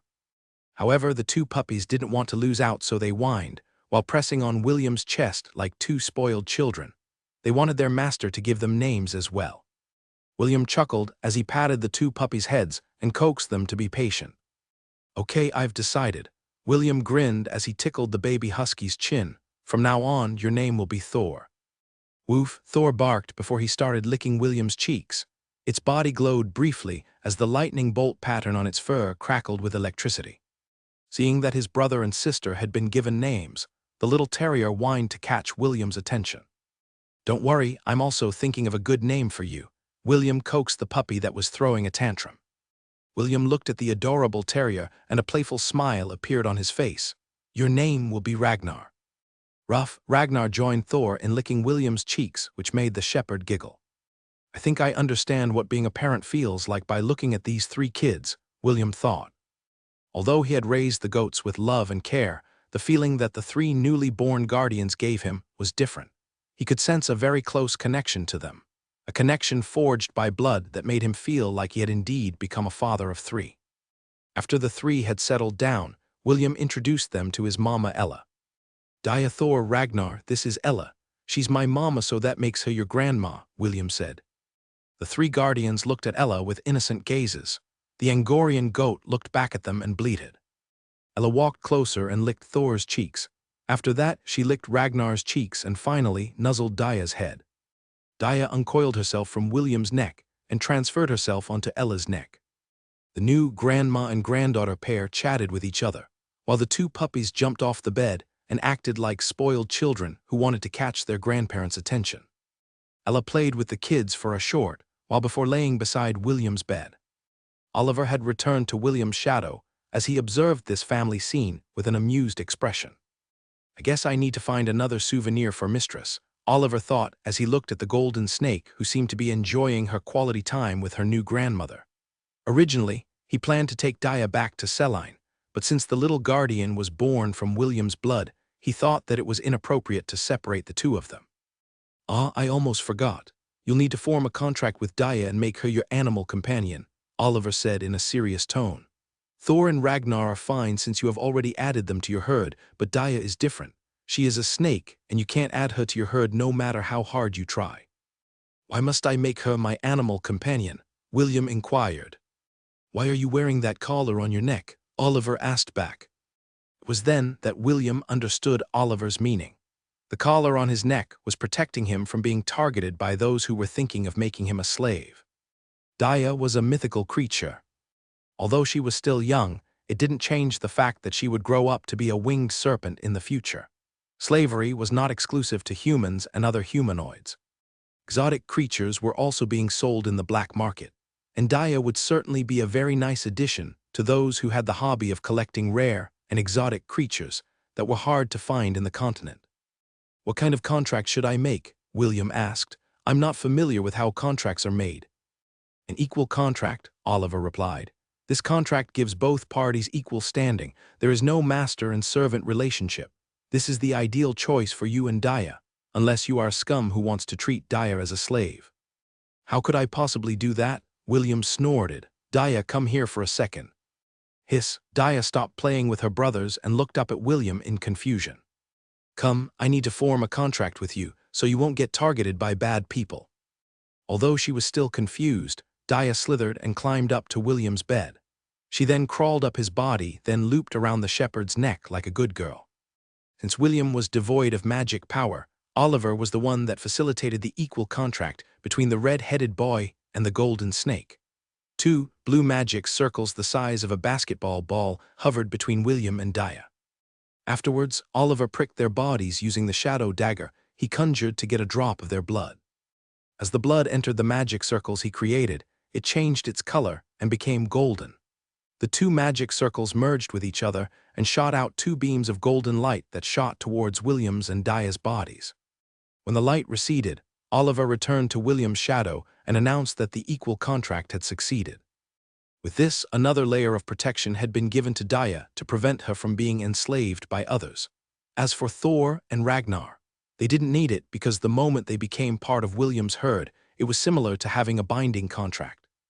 When William looked at the 2 puppies, he was surprised to see that both of them were already asleep. They were lying on Ella's tummy and slept peacefully. William could understand that feeling of comfort because he had done the same thing for almost his entire life. Seeing that her 2 brothers were sleeping beside their grandma, Daya decided to join them. She uncoiled herself from William's neck and slithered towards Ella. The golden snake then coiled herself up like a rattlesnake beside her brothers and slept. William and Ella exchanged a glance. The young boy smiled, and Ella's expression was gentle. Both of them were reminiscing about the days when William was still a baby. Suddenly, a knock was heard on the door. William stood up from the bed and personally opened it to see who it was. Good morning, ESD greeted. You've recovered sooner than expected. Good morning, William returned the greeting as he opened the door wide and stepped aside to let his guests come inside the dormitory room. As always, ESD had Ian and Isaac accompanying him. However, this time, it was not only the 3 of them. Wendy tagged along, and she was carrying a picnic basket in her hand. I thought that you still might not have recovered and decided to bring you lunch, Wendy said in embarrassment. William smiled. Although I can walk and move my body, that doesn't necessarily mean that I can travel far. It's good that you brought me some lunch. I'm feeling very hungry. Thank you, Wendy. You're welcome. Wendy gave William a sweet smile as she entered the room. It didn't take long for the new arrivals to notice the 3 new creatures inside William's room. William introduced them as his guardian beasts, which made ESD, Ian, Isaac, and Wendy look at him in a weird manner. It's complicated. William scratched his head. Oliver had warned him that he shouldn't tell anyone where Daya, Thor, and Ragnar came from because it might invite unnecessary trouble. Seeing the shepherd's troubled face, the guests decided not to make it difficult for him. Wendy's eyes widened as she looked at the 3 sleeping babies. All of them looked so cute and adorable that it melted her heart. However, the one that caught most of her attention was the baby husky, Thor. If not for the fact that Thor was sleeping peacefully, she would have begged William to let her hug the puppy. The red-headed boy looked at her infatuated gaze and sighed. It was very easy for him to read Wendy's intentions because she was a very straightforward person. You can play with him when he wakes up, William said while scratching his cheek. He's just a newborn, so he might get tired easily. I'm okay with that, Wendy replied hurriedly as if she was afraid that William would take back his word. After getting William's permission, Wendy happily brought out the food that she had taken from the Magic Division kitchen. Oliver, who was observing the guests from inside William's shadow, shook his head helplessly. This boy really knows how to attract the bees, Oliver thought. With just a glance, he could tell that the girl named Wendy had feelings for William. As for ESD and Ian, who was looking at the shepherd in a disgruntled manner, Oliver pretended that he didn't see anything. The parrot monkey was not someone who liked to divulge the secrets of others. He believed that since he had this kind of ability, he should also be more responsible when using it. It doesn't matter how many girls fall for your charms, Oliver mused as he closed his eyes to rest. He had already labeled William as the Prince of Darkness. Since that was the case, he only had to wait for a few more years for the prophecy to be fulfilled. The next day, William was feeling better, so he decided to join the morning training. Even though he had been resting since he had been brought back to the academy, the students of the martial class didn't slack off in their training. The dungeon outbreak made them realize that they were still not strong enough to handle every situation using their own power. Because of this, they paid extra attention to their daily training, which made Grant, Andy, and the rest of the instructors in the martial division very happy. "Are you sure you're fit to join us?" Priscilla asked. "You don't have to force yourself, Sir William." "Sir William?" William turned his head to look at his vice prefect. It was the first time Priscilla called him Sir William. Usually, she just referred to him as head prefect. Priscilla nodded her head.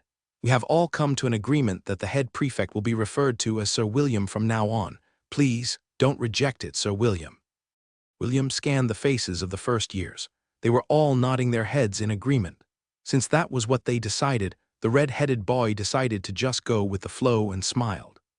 "Today, I have an important announcement to make," William said as he faced the first years who were listening to him attentively.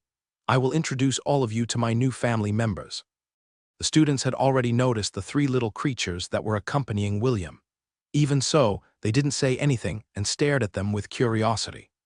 "This beautiful golden snake over here is Daya. She is a girl, so she's shy around people." William introduced the snake that was looped around his neck as usual. "This puppy on my left is Thor, and the one on my right is Ragnar. Aren't they cool looking?" Thor and Ragnar both raised their chins in an arrogant manner. The way they acted was very similar to William when he was feeling narcissistic. Perhaps they had inherited his traits due to the fact that his blood was flowing inside their bodies. "From now on, they will be joining our martial division," William stated. "I hope that all of you will get along with them. Now, let us begin our training." Like always, William and the students started their training with stretching exercises. Afterward, they started to run towards the flag that was fluttering in the distance. The shepherd knew that he had just recovered, so strenuous exercises were bad for him. Because of this, he chose to ride Ella's back and oversee the training. Thor and Ragnar, on the other hand, ran alongside Ella and seemed to enjoy the morning activity. At first, William was quite worried that the puppies wouldn't be able to keep up, but he had underestimated them too much. Even though they were still young, Thor and Ragnar were mythical beasts. Just like baby dragons, they were on a level higher compared to creatures newly born to the mortal realm. The two puppies ran alongside Ella with their little legs as their tongues lolled at the side of their mouths. Daya, of course, stayed on William's neck as she watched everything around her with curiosity. After arriving at their destination, the martial students divided themselves into 10 teams and started to do their combat exercises. William's plan was to train capable commanders who would lead a team under their wing. This way, they would be able to mobilize as independent teams that would handle specialized roles. Take Dave as an example. He was the officer in charge of the logistics of the entire martial division. Naturally, his team would focus on managing the supplies of their small army. Priscilla's team was a scouting team, while Spencer's and Drake's teams would serve as the vanguard of the martial division. The other teams also had temporary captains, who would either be promoted to commanders or assistant commanders in the future. Grant and Andy were also there, like usual, to oversee the training. The combat training they were focusing on was all about how to utilize their strengths and fight as a team instead of an individual. The dungeon outbreak had taught them that there was strength in numbers. Even Spencer and Drake, who had the soloist mentality, had started to change their perspective. This was what William wanted to see. The reason: he was quite lazy deep inside and just wanted to pass the responsibility to other people. When the morning training ended, everyone returned to the dormitory to take a break and prepare for their lessons for the day. "Second Master, is there any news about Big Brother and Big Sister?" William inquired. Although he looked calm, William was actually feeling very worried about them. It had been 3 days since he got the news that they went missing, and he was quite anxious about their current situation. "There's still no news," Oliver answered. "Don't worry, Matthew and Lee are stronger than you. Also, your grandfather has arrived at the dungeon. It will only be a matter of time before he saves them." "I hope that you are right, Second Master." William sighed as he looked outside the window of his room. "I hope that you are right." The sound of monster shrieks echoed along the dungeon walls as Matthew and Lee fought side by side. Contrary to his scholarly image, Matthew was in fact a battle mage that specialized in hand-to-hand combat while wielding the power of fire. Lee, on the other hand, was a summoner who had made a contract with a powerful water spirit. The weapon she wielded was an elemental whip that her father secretly gifted to her on her 16th birthday. It moved around as if it had a life of its own, slicing off the body parts of the monsters that it came in contact with in half. After the battle ended, the bodies of the Lamias turned into particles of light, leaving black beast cores behind. Lee gathered these beast cores with the thought of purifying them after they had escaped from the dungeon. Day in the outside world was equivalent to 2 days inside the lair of the ancient queen. It had been 6 days since Matthew and Lee were trapped inside the dungeon, and they were having a hard time ascending to the upper floors where the exit of the dungeon was located. Since the dungeon was currently in the midst of a dungeon outbreak, the spawn rate of the monsters had increased tenfold. Matthew and Lee had to fight against the groups of monsters that they met along the way, which made their advance a very slow process. Also, after each battle, they would have to immediately leave the vicinity so that they wouldn't attract other groups of monsters. This left both of them exhausted. "Let's find a place to rest for the time being," Lee suggested. "We can time our escape for when the monsters inside the dungeon decide to raid the surface." "Okay," Matthew nodded his head in agreement. He was nearing his limit, and it would be a good idea if they found a safe place to rest to recover their strength.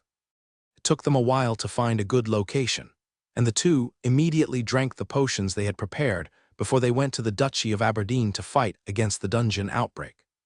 Both of them knew how dire their situation was, but neither of them felt that escaping the dungeon was impossible.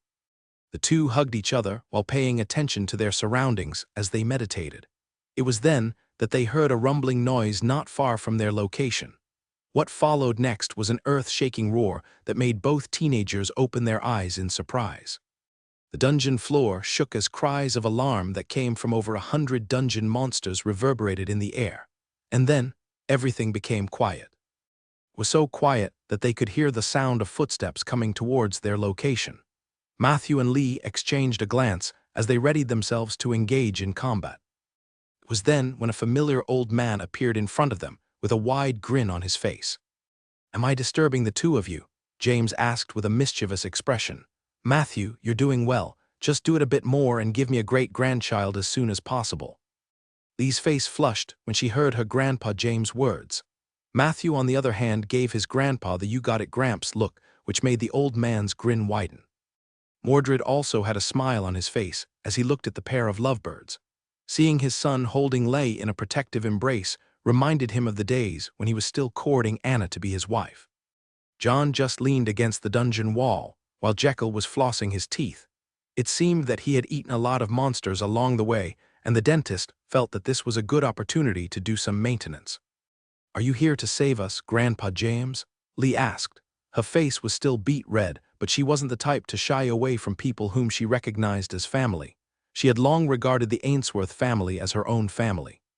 "That's the plan," James answered. "However, the king has made an interesting decree, and I think that it is worth it to work my old bone a little bit longer." "Gramps, don't tell me." Matthew looked at his grandpa with excitement. James chuckled as he extended his hand to help the two teenagers to stand. "Do you want to tag along? Me and the boys are planning to turn this dungeon upside down." Matthew and Lee exchanged a glance and smiled. They were quite curious about how James was planning to subjugate the dungeon with just the 6 of them. On that same day, the dungeon outbreak on the Duchy of Aberdeen ended, which surprised the king and the army that was stationed outside the dungeon. James swaggered out of the dungeon exit with a haughty look as Matthew, Lee, and the experts of Launt walked behind him. "Tell the king that James of Launt had subjugated the dungeon," James announced in a booming voice. "I will be waiting in anticipation for the rewards that he promised." He left along with Matthew and Leigh with the intention of heading towards the academy. They were planning to pick up William and bring him back to Launt for a few days to participate in Matthew's and Lee's wedding ceremony. Wendy's laughter resounded in the Marshall Division premises. As she played tag with Thor, the dog happily ran after her, while the latter did her best to prevent the puppy from catching up to her. After the kids woke up from their sleep during Est's and Wendy's visit, William introduced them to his friends. Wendy had become smitten with Thor the moment she laid her eyes on him. Because of this, she did her best to get in his good graces.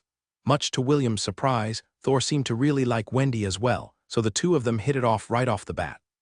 Because of this, Wendy had decided to visit William wherever she had free time, so she could play with Thor. William chuckled as he threw a frisbee for Ragnar. The afternoon classes had just ended, so the red-headed boy decided to play with the kids. Wendy arrived just in time to join them and decided to play with Thor. William was about to throw the frisbee again when he saw someone enter the gates out of the corner of his eye. A look of shock appeared on his face when he saw the familiar faces that entered the premises of the Marshall Division. "Big brother, big sister." William laughed as he ran towards Matthew and Leigh, who were standing beside his grandpa. "I'm glad both of you are safe." William hugged both of them together, and the two hugged him back. "We're back, William," Matthew said as he patted William's head. "Sorry for making you worry." Lee patted William's back. James, on the other hand, was busy looking at Wendy. With just a glance, he could tell that the girl had feelings for William. He was laughing internally because his purpose for coming was to drag William to attend Matthew's and Lee's wedding ceremony. What he didn't expect was to find a future daughter-in-law candidate the moment he visited William in the academy. He didn't waste any time and approached the girl with a smile that would put all toothpaste models to shame. "Hello, young lady. I am William's grandfather, James." James introduced himself with an award-winning smile that would make all the single ladies call him Daddy. "Feel free to call me Grandpa." "Hello, Grandpa James." Wendy stuttered as she looked at the handsome gray-haired man that was oozing with charisma in front of her. "Are you William's friend? Are you interested in becoming his fiancé?" You see, William might be mischievous, but he is really a good boy. James was like an experienced salesman who was about to scam a little girl to buy the wares he was selling. "I call the shots when it comes to who William is going to marry, so if you are interested, how about we set a date to meet your parents? That way, we can discuss when and where the marriage will take place. Don't push me." William pushed James aside and immediately stood between him and Wendy. "What are you babbling about, old man?" "Wendy, don't listen to Gramps. He is getting old and getting cynical. Usually we tie him up with a rope back at home so he doesn't bite people. Don't believe whatever nonsense he is saying." "Oh, okay." Wendy nodded her head. She then gave William's grandpa a curious look. James felt her gaze and winked back at her. William saw this and snorted at his annoying grandpa.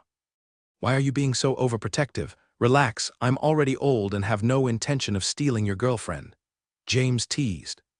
I'm not Will's girlfriend," Wendy answered timidly behind William's back. "I'm just his friend." "It's fine, we can discuss this matter later." James' eyes glinted in delight when he heard the young lady call his grandson Will instead of William. Of course, he didn't make any further moves on Wendy because it would just incite William to contradict him. "If you're not busy, come back with us to Lont for a few days," James said as he stood in front of the red-headed boy who was looking at him with vigilance. Why? Is something going to happen to Lont?" William inquired. He knew that his grandpa wouldn't invite him to go back to his hometown without a good reason. James smirked and patted William's shoulder. "Matthew and Lee are getting married. You should come with us to witness their wedding ceremony." William's jaw slackened as he looked at Matthew and Lee with a shocked expression. "The two of you are getting married?" "Yes," Matthew grinned. Lee held Matthew's arm and winked at William. "We are." "Congratulations." William smiled and gave Matthew a thumbs up. "Now we're truly going to be one big happy family." "Worry about yourself," Matthew replied. He could see that his grandpa had set his eyes on the pretty girl beside William and understood that his cousin was going to have a headache for the next few days. "So are you going to come back with us, or must I carry you kicking and screaming?" James asked with a grin. "If it's just a few days, I think I can go," William replied after careful consideration. "I'll discuss this first with Instructor Grant and Instructor Andy." "Okay, you do that," James nodded his head. "Meanwhile, I'll have a talk with this pretty lady here." "Yeah, no," William grabbed Wendy's hand and pulled her away. "Mama, make sure that Gramps doesn't follow us." Emma bleated and gave James the "don't even think about it" glare. The old man sighed and patted the Angorian's goat's head. "It seems that you've forgotten who raised you when you were still just a kid. Tell me more about that young lady." Ella lowered her head and poked James with her horns. Clearly, she had no intention of sharing any information with the annoying old man. "Your grandpa sure is interesting," Wendy said once the two of them were out of earshot. "He reminds me of my own grandfather back home." "Believe me when I say that my grandpa is 10 times worse than yours," William snorted. Daya, who was coiled around his neck, was resting her head on William's head. Thor walked beside Wendy, while Ragnar walked beside William. "Listen, Wendy." William looked at her with a serious expression. My Gramps has a bad habit of playing matchmaker. I already told you about the incident with my ex-fiancée Rebecca. Believe me when I say that he has already locked you in his sight and will do his best to convince you to become my girlfriend. When he does that, give him a firm rejection so that he will back off. Do you understand what I'm saying? Wendy nodded her head. She agreed with William on the surface, but the boy didn't know what she truly thought deep inside. Seeing her reaction, the red-headed boy thought that he had successfully gotten his message across and stopped holding her hand. Soon, the two arrived at the staff room where several of the instructors stayed when they were not teaching their classes. William went inside alone, while Wendy watched over Thor and Ragnar. At this exact moment, inside William's dormitory room, Kenneth was holding a round mirror in his hand. The mirror was made from an unknown crystal, and the frames at its side were inscribed with rune marks that were quite similar to the runes found on William's slave collar. The silver-gray-haired boy muttered an incantation, and the mirror glowed in response. Soon, an image of an elf with silver-gray hair and blue eyes appeared on its surface. "I am here to report about my target's current circumstance," Kenneth said. "Very well," the elf nodded. "I am going to record your report so I may pass it along to the elders and the patriarch of the clan. You can start your report now." "Yesterday, I personally examined his body and didn't find any traces of magic whatsoever." Kenneth began his report. "Aside from that, there is no sign that he had awoken any kind of spiritual powers. Even so, I still can't gauge how strong he is." "You can't gauge how strong he is," the elf interrupted Kenneth's report. "How can you not gauge his strength? Aren't you always with him?" "Yes," Kenneth nodded. "I am always around him. When I used the clan's artifact to measure his strength, the results said that he was a Class D individual." "Only Class D?" The elf frowned. "Isn't that a bit too weak? Then again, he's a half-elf. I guess this is to be expected of a filthy half-breed."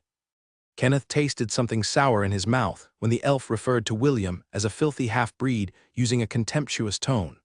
Even so, he took hold of his emotions and put on a calm expression.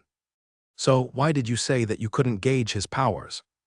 "It's because the feats that he has accomplished don't match his power level." Kenneth started to narrate everything that he had gathered about William, from the battle against Soglav until the end of the dungeon outbreak. The elf listened patiently until Kenneth finished his tale. "Isn't it very obvious?" the elf asked in contempt. "Or must I spell it out to you so that you can understand? The boy's strength is only subpar, and his real strength relies on that goat he calls Ella. If you leave the goat out of the equation, he is just an ordinary half-breed that won't be able to achieve anything, even if he trained for years." Kenneth wanted to refute the elf's words, but the latter didn't give him an opportunity to do that.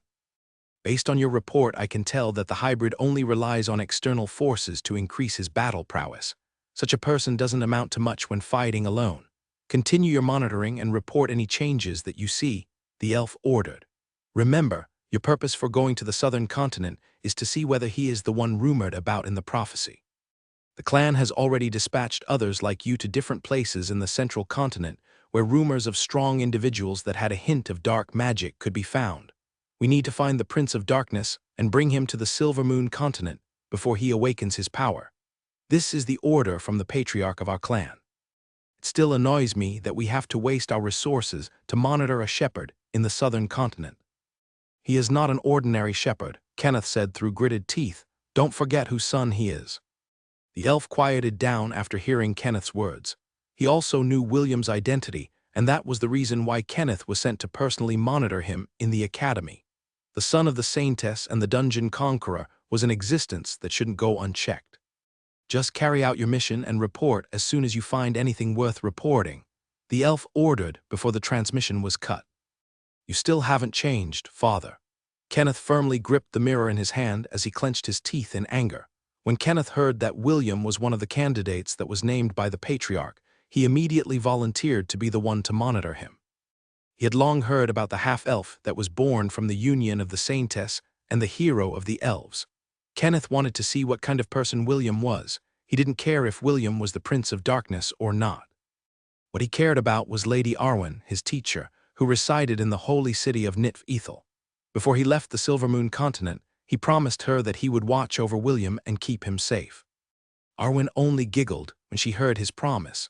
He still remembered her parting words on the day he was about to ride the ship bound to the southern continent. "My son is a wolf in sheep's clothing. Arwen said with a smug look on her face. Go and meet him. Perhaps you will learn a thing or two by staying by his side. May the blessings of the world tree always shine upon you. Take care of yourself and let's meet again a few years from now. Kenneth returned the round mirror to his storage ring as he remembered his teacher's smiling face. Arwen and William had similar enough smiles that Kenneth sometimes found himself in a daze when the half-elf smiled at him.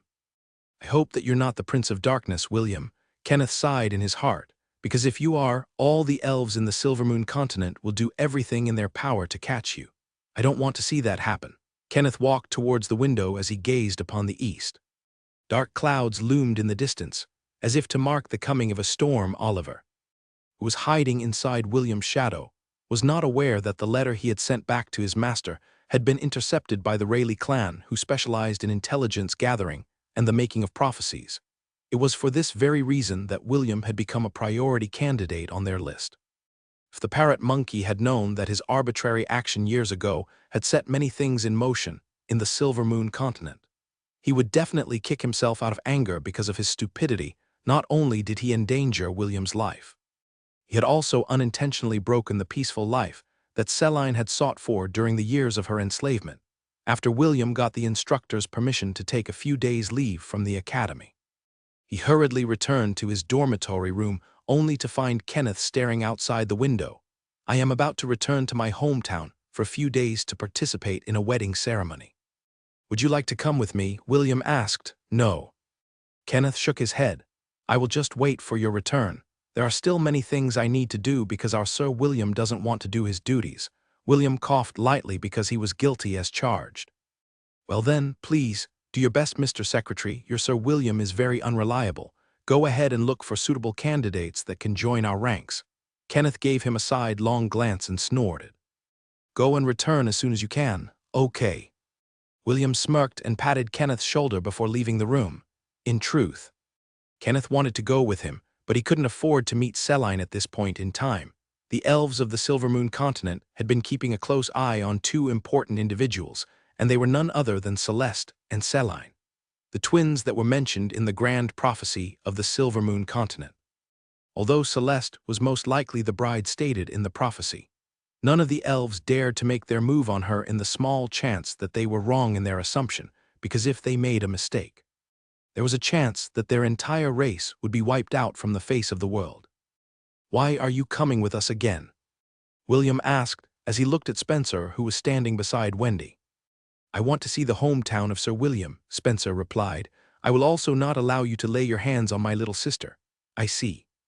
William nodded his head. He then turned his head towards the snot-nosed pansy who had his arms crossed over his chest. And your reason for joining us is? This was an order from my young master. Ian replied, I will witness the wedding in his place and present our gift to our seniors from the magic division. Right. William couldn't find any flaw in Ian's reply because Matthew and Lee were indeed est seniors. Also, the younger boy had consulted the two of them and asked for pointers several times on how to become a good head prefect for the magic division. ESD needed to stay behind in order to monitor the magic division, just in case they were dispatched for an emergency mission. Although the dungeon outbreaks was slowly getting under control, there was still a chance that the first years would need to be mobilized to provide aid. James didn't mind having more people with them and happily accepted to receive them as guests. He was extra courteous to Wendy and Spencer. William knew that his grandpa was thinking of having a private talk with Wendy again to discuss plans for marriage. Fortunately, Spencer was there to act as a buffer and prevent his Gramps from having his way when everyone was ready. The group used the Academy's teleportation gates to travel to the town closest to Launt. The dean had approved of this request since James did help in subjugating the lair of the ancient queen and prevented the loss of more lives on the battlefield. After exiting the town, Blitz shrieked in the sky as John chanted an enlargement spell in order to increase its size. It only took 2 hours on Blitz back before William saw the familiar town where he grew up. Wendy's and Spencer's eyes widened in surprise when they saw the Awarabro golden ape that was seated not far away from the entrance of Launt. Soon, Blitz landed near the Ainsworth residence. John and Jekyll took their leave and returned to their own homes to rest. James had promised them sufficient compensation for helping him save his grandson and subjugate the dungeon.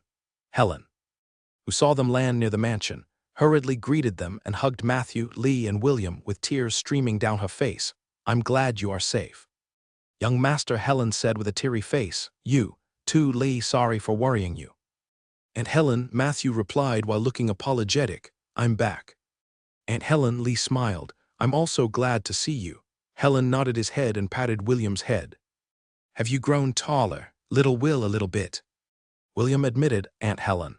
Let me introduce you to my friend Wendy. Wendy, this is my Aunt Helen. She has taken good care of me since I was a baby. Nice to meet you." "Lady Helen, just call me Aunt." Helen smiled. "Since little Will and you are friends, then there's no need to be too courteous." Wendy nodded her head. "Thank you, Aunt Helen." William then turned to look at the tag-along brother and reluctantly introduced him to his aunt. "This is Wendy's older brother, Spencer," William said. "He likes to eat grass, so make sure to give him some fresh hay every day, Aunt Helen." Spencer ignored William's words and greeted Helen politely like how nobles did. Helen greeted him in return before making a gesture for them to follow her back to the residence, since Helen and Ian were already acquainted. There was no need for introductions between them. Matthew and Lee had just entered the door when an anxious Anna hugged both of them while crying tears of joy. A few minutes passed before Anna regained her composure. She apologized to their guests for showing them an embarrassing sight during their visit. After kissing Matthew, Lee, and William on the cheeks, Anna and Helen went into the kitchen to cook a feast. William was left to entertain their guests. As Matthew and Lee took a nap in their rooms, they were still quite exhausted from their near-death experience and decided to rest for the time being. Later, "I'll give all of you a tour of Lant," William said with a smile. "Thank you." Wendy replied. She was currently seated on the couch and was petting Thor, who was lying on her lap. The husky had his eyes closed in satisfaction. Dyer and Ragnar followed Ella outside the residence to visit the other goats that belonged to William's herd.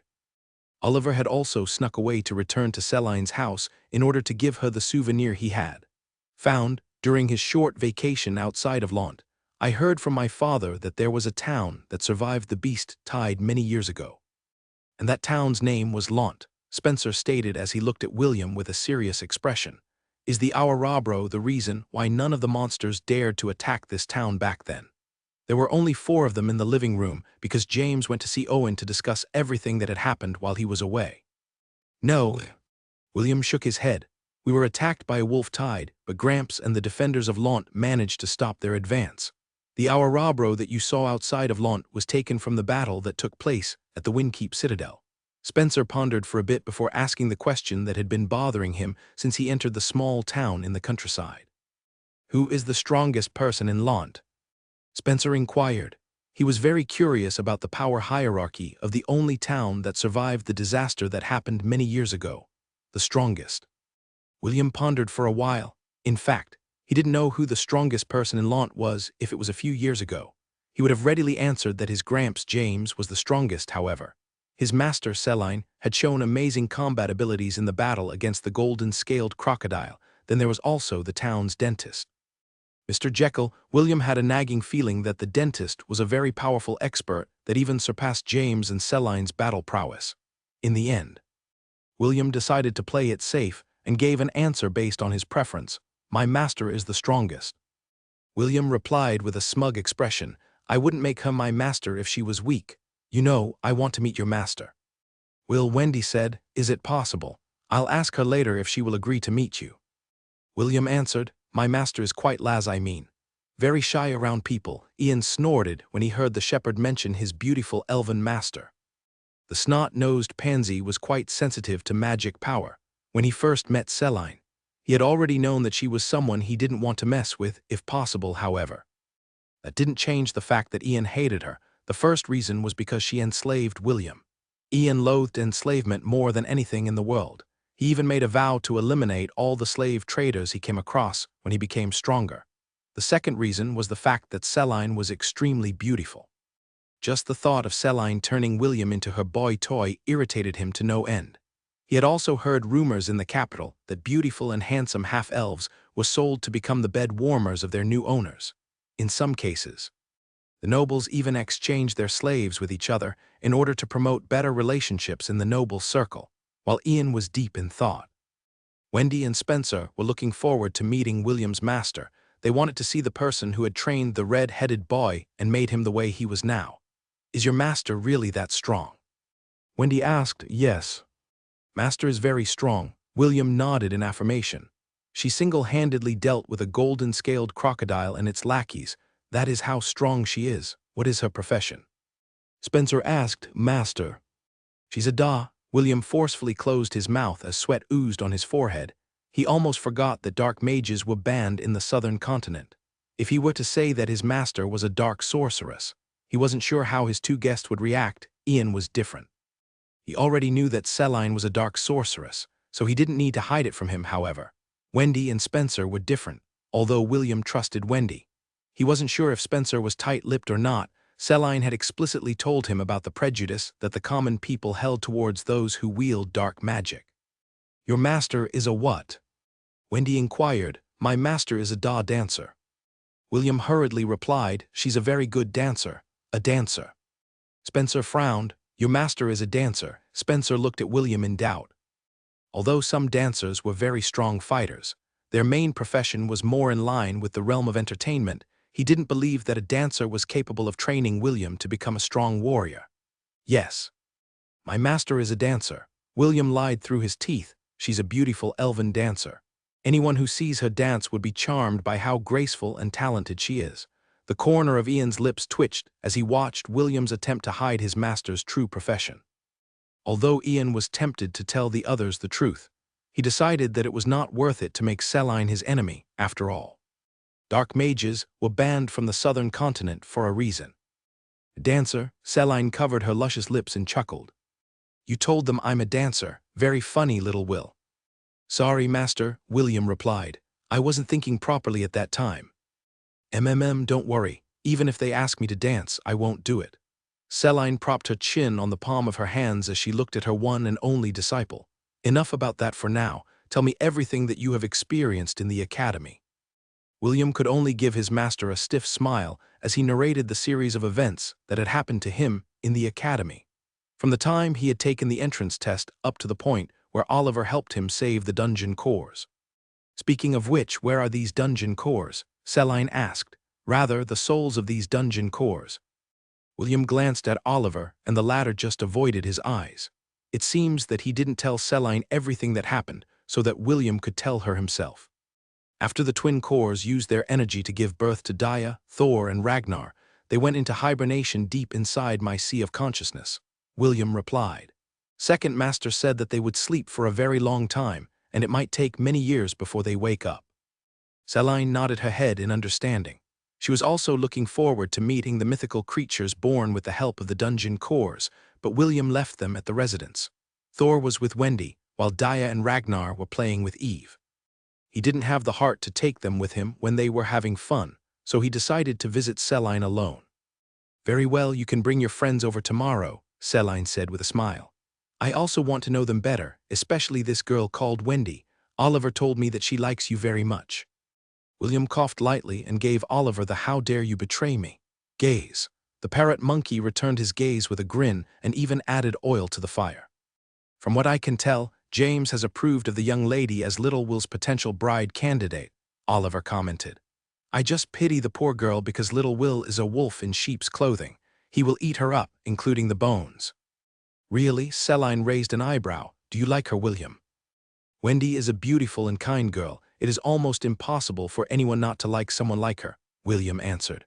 She did make her feelings clear to me, but right now I'm still not ready to have a relationship. For now, we decided to start as friends.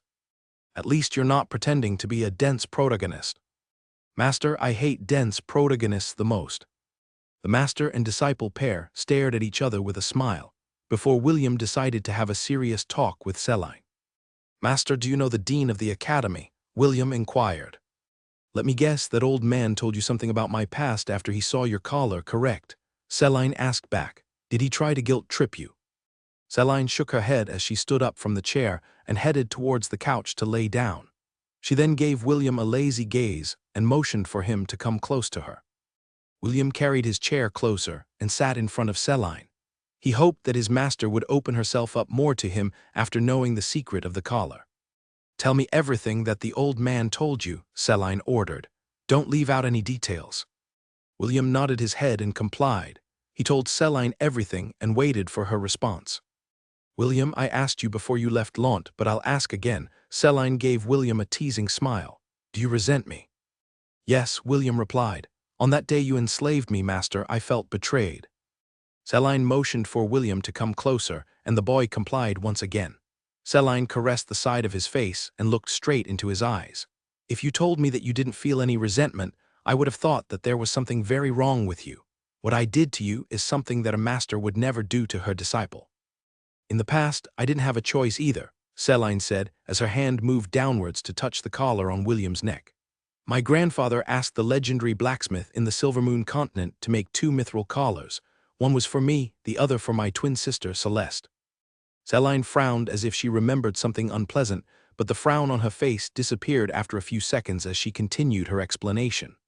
At one point in time, my sister and I were forced to wear the collars on our necks. I apologize, but I cannot tell you the reason why because it is a secret. The beautiful elf sighed as she took away her hand from the collar on William's neck. My grandfather knows how to use dark magic, and he was my first teacher. I won't bore you with the details of my training because you already know how it ended. Selene's eyes glowed light purple for a brief moment as a pang of hatred flashed across her beautiful eyes. When I reached the age of 12, my grandfather took me to the northern continent. There I was introduced to the most wretched-looking hag who had the heart of a saint. She treated me like a real daughter and gave me love more than my real mother ever did. There she taught me everything she knew about dark magic as well as how to wield the spear. She was the family I never had, and I miss her terribly. With her guidance, I was able to step into the ranks of the dark sorceress. Selene closed her eyes as images of her past flooded her mind. Unfortunately, all the good and the bad times must come to an end. When I was 20 years old, I had to say goodbye to my second mother and moved here in the southern continent. We still exchange letters at least twice a year, but I still miss her terribly. With that said, our circumstances are quite similar as well. The one who raised you was Ella, and I was raised by a hag. Selene grinned. Our only difference is that you still have a family here, while I only have Oliver to keep me company. And I will continue to accompany you, mistress, Oliver commented from on top of his perch. Even if you were to go to a sea of fire, I will always be by your side. You're welcome, mistress. Selene then shifted her attention to William. This time, she had a serious expression which she rarely showed to the red-headed boy. Don't apologize to me because I won't apologize to you, Selene said. Even now, I still carry a lot of resentment in my heart, and I don't intend to forgive those who wronged me anytime soon. Whether you hate me or not, that is up to you to decide. So my cute little disciple, it is perfectly fine for you to hate me. Understood, William returned Selene's serious gaze with a smirk. Master, you already know that I hold grudges, correct? Yes, Selene answered. I promise that when I become stronger than you, I will settle our old debt, William stated. I will make sure to punish you properly. I hope when that day comes, you will not hate me, master. Punish me, you will have to be strong enough to do that, Selene sneered. Don't worry, master. I am destined to become strong, very strong, William said in an arrogant manner. That's because I was reincarnated with the strongest system. The master and disciple stared at each other with devilish smiles. I look forward to seeing that day arrive. Little Will, Selene caressed the side of William's face. Me. Too, master, William replied as he placed his hand over hers. Me, too. You must be William's friends. I am his master, Selene. Selene said with a smile. Just call me Lady Selene. It's a pleasure to meet the two of you. The next day after William and Selene had a heart-to-heart talk, he brought Wendy, Spencer, Ian, along with Daya, Thor, and Ragnar to Selene's house. Aside from meeting his friends, his master was also very curious about the 3 mythical beasts that had become part of William's family. The pleasure is ours, Lady Selene, Wendy replied. Spencer was dazed by Selene's beauty and was not able to answer in time. Fortunately, Wendy's reply broke him from his trance, and he immediately gave his greeting. It's an honor to meet Sir William's master, Spencer greeted. William had a smug look on his face when he saw Spencer's reaction. Selene was certainly a peerless beauty, and only a handful of ladies in the southern continent could match her. Ian stared at his nemesis with a neutral expression. I've heard that William became the head prefect of the martial class in the Royal Academy. Is he doing a good job, or is he just lazing around? Selline inquired in a teasing tone. The head prefect is very capable, Lady Selline, Spencer replied. To this day, I never thought that a shepherd would be able to get the most sought-after position in the academy. It opened my eyes as to how vast the world is. I agree. Wendy nodded her head and gave the red-headed boy a sidelong glance. Will is a brave and competent leader. The way he led the charge on the battlefield will forever be etched on the hearts of the first years who were there that day. William raised his chin in arrogance, and the corner of his lips rose higher. Clearly, he was enjoying the praises that the twins were saying about him. Ian was doing his best not to roll his eyes, and Selline gave her disciple a rare look of approval. Although Oliver had told her about William's heroics, hearing it from other people added to its credibility. William has always been a hard worker.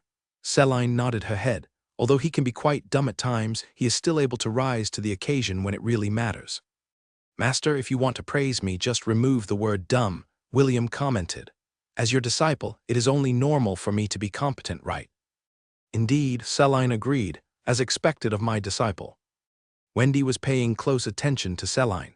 For some reason, she was not feeling any kind of jealousy towards her. In fact, she wanted to know more about her.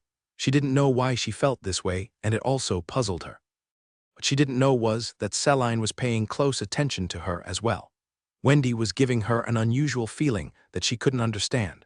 The only thing she knew was that the feeling didn't hold any malice or negativity whatsoever. While the two girls were trying to feel each other out, Spencer decided to break the silence and ask the beautiful elf a question that had been nagging at his mind since yesterday. Lady Selline, William said that you were a dancer. Spencer looked at the beautiful elf with a serious expression.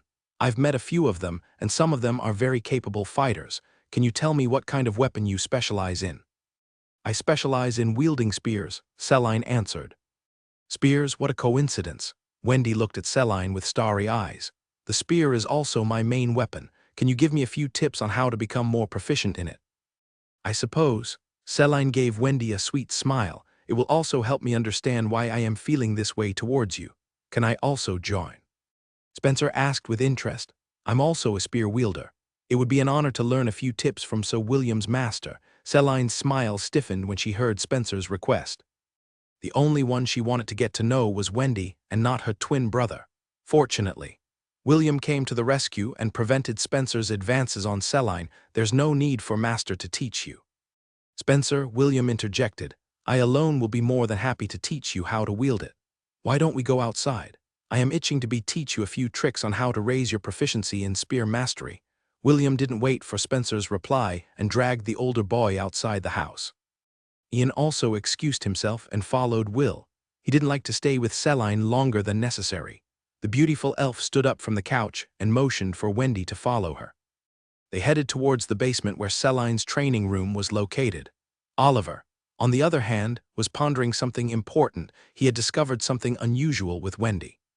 But he was not someone who liked to gossip about others' secrets. Selline knew Oliver's personality, so she didn't bother to ask him, although it was troublesome. The elf had her own ways to find the answers to her questions in a small grove located at the east of Launt. Lee and Matthew held each other's hands as they faced a man wearing a traveler's cloak. It was none other than Lee's and Cedric's father Sebas. I knew that this day would come. But I never expected it to come this soon, Sebas said as he looked at his daughter with gentle eyes. When he shifted his eyes on Matthew, they became as sharp as a blade. But the latter didn't flinch and stared back with an unwavering gaze. Sebas stared at his future son-in-law and sighed in his heart. He didn't have any complaints about Lee marrying Matthew. Quite the opposite. He was quite satisfied with him. His only concern was whether the young man would be able to make his daughter happy. If you make my daughter cry, I swear that I'll beat the crap out of you, Sebas stated. Not even your grandfather can stop me from wiping the floor with your face. If that time comes, then I won't resist. Matthew replied, if I am not even capable of making Lee happy, then I definitely deserve a beating. Remember those words. I will hold you accountable for them. Lee watched the confrontation between her father and her lover with a smile on her face. She knew that both men truly loved her, and she was touched by their show of affection. Lee, take care of yourself. Sebas walked towards his daughter and gave her a hug. After your wedding, I'll go to the central continent to take a look at your older brother. I'm worried about him. Lee nodded as she rested her head on her father's chest. Just like she had always done in the past, I'm also worried about Big Brother. I hope that he's doing well. Cedric is still inexperienced, and I'm afraid that people will take advantage of him. Sebas reluctantly let his daughter go and took a step back. I just hope that he found some good friends when he enrolled at Everwinter Academy.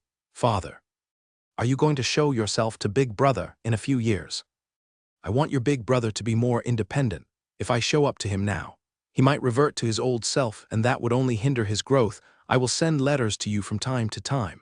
Feel free to tell me if you get mistreated by the Ainsworths. Lee nodded her head as she fought off the tears that she had been holding back. Sebas looked at his daughter and patted her head one more time before walking away. However, after reaching his 10th step, Sebas stopped and turned his head to look at the two lovers, Matthew. You don't have to hurry to give me a granddaughter, Sebas said. Wait at least 2 more years.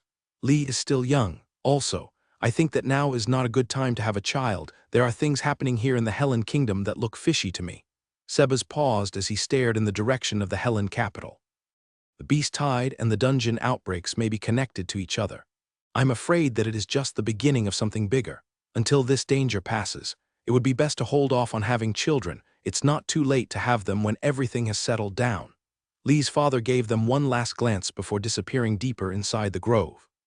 He would wait until his daughter was safely married to Matthew before leaving the southern continent. Although he felt that something was amiss, he was confident that James would be able to protect his daughter. This was why he could leave Lee without any worries as he concentrated on his eldest son, who was currently in the central continent. The place where all the major powers of the world congregated, a place where constant wars, big and small, took place.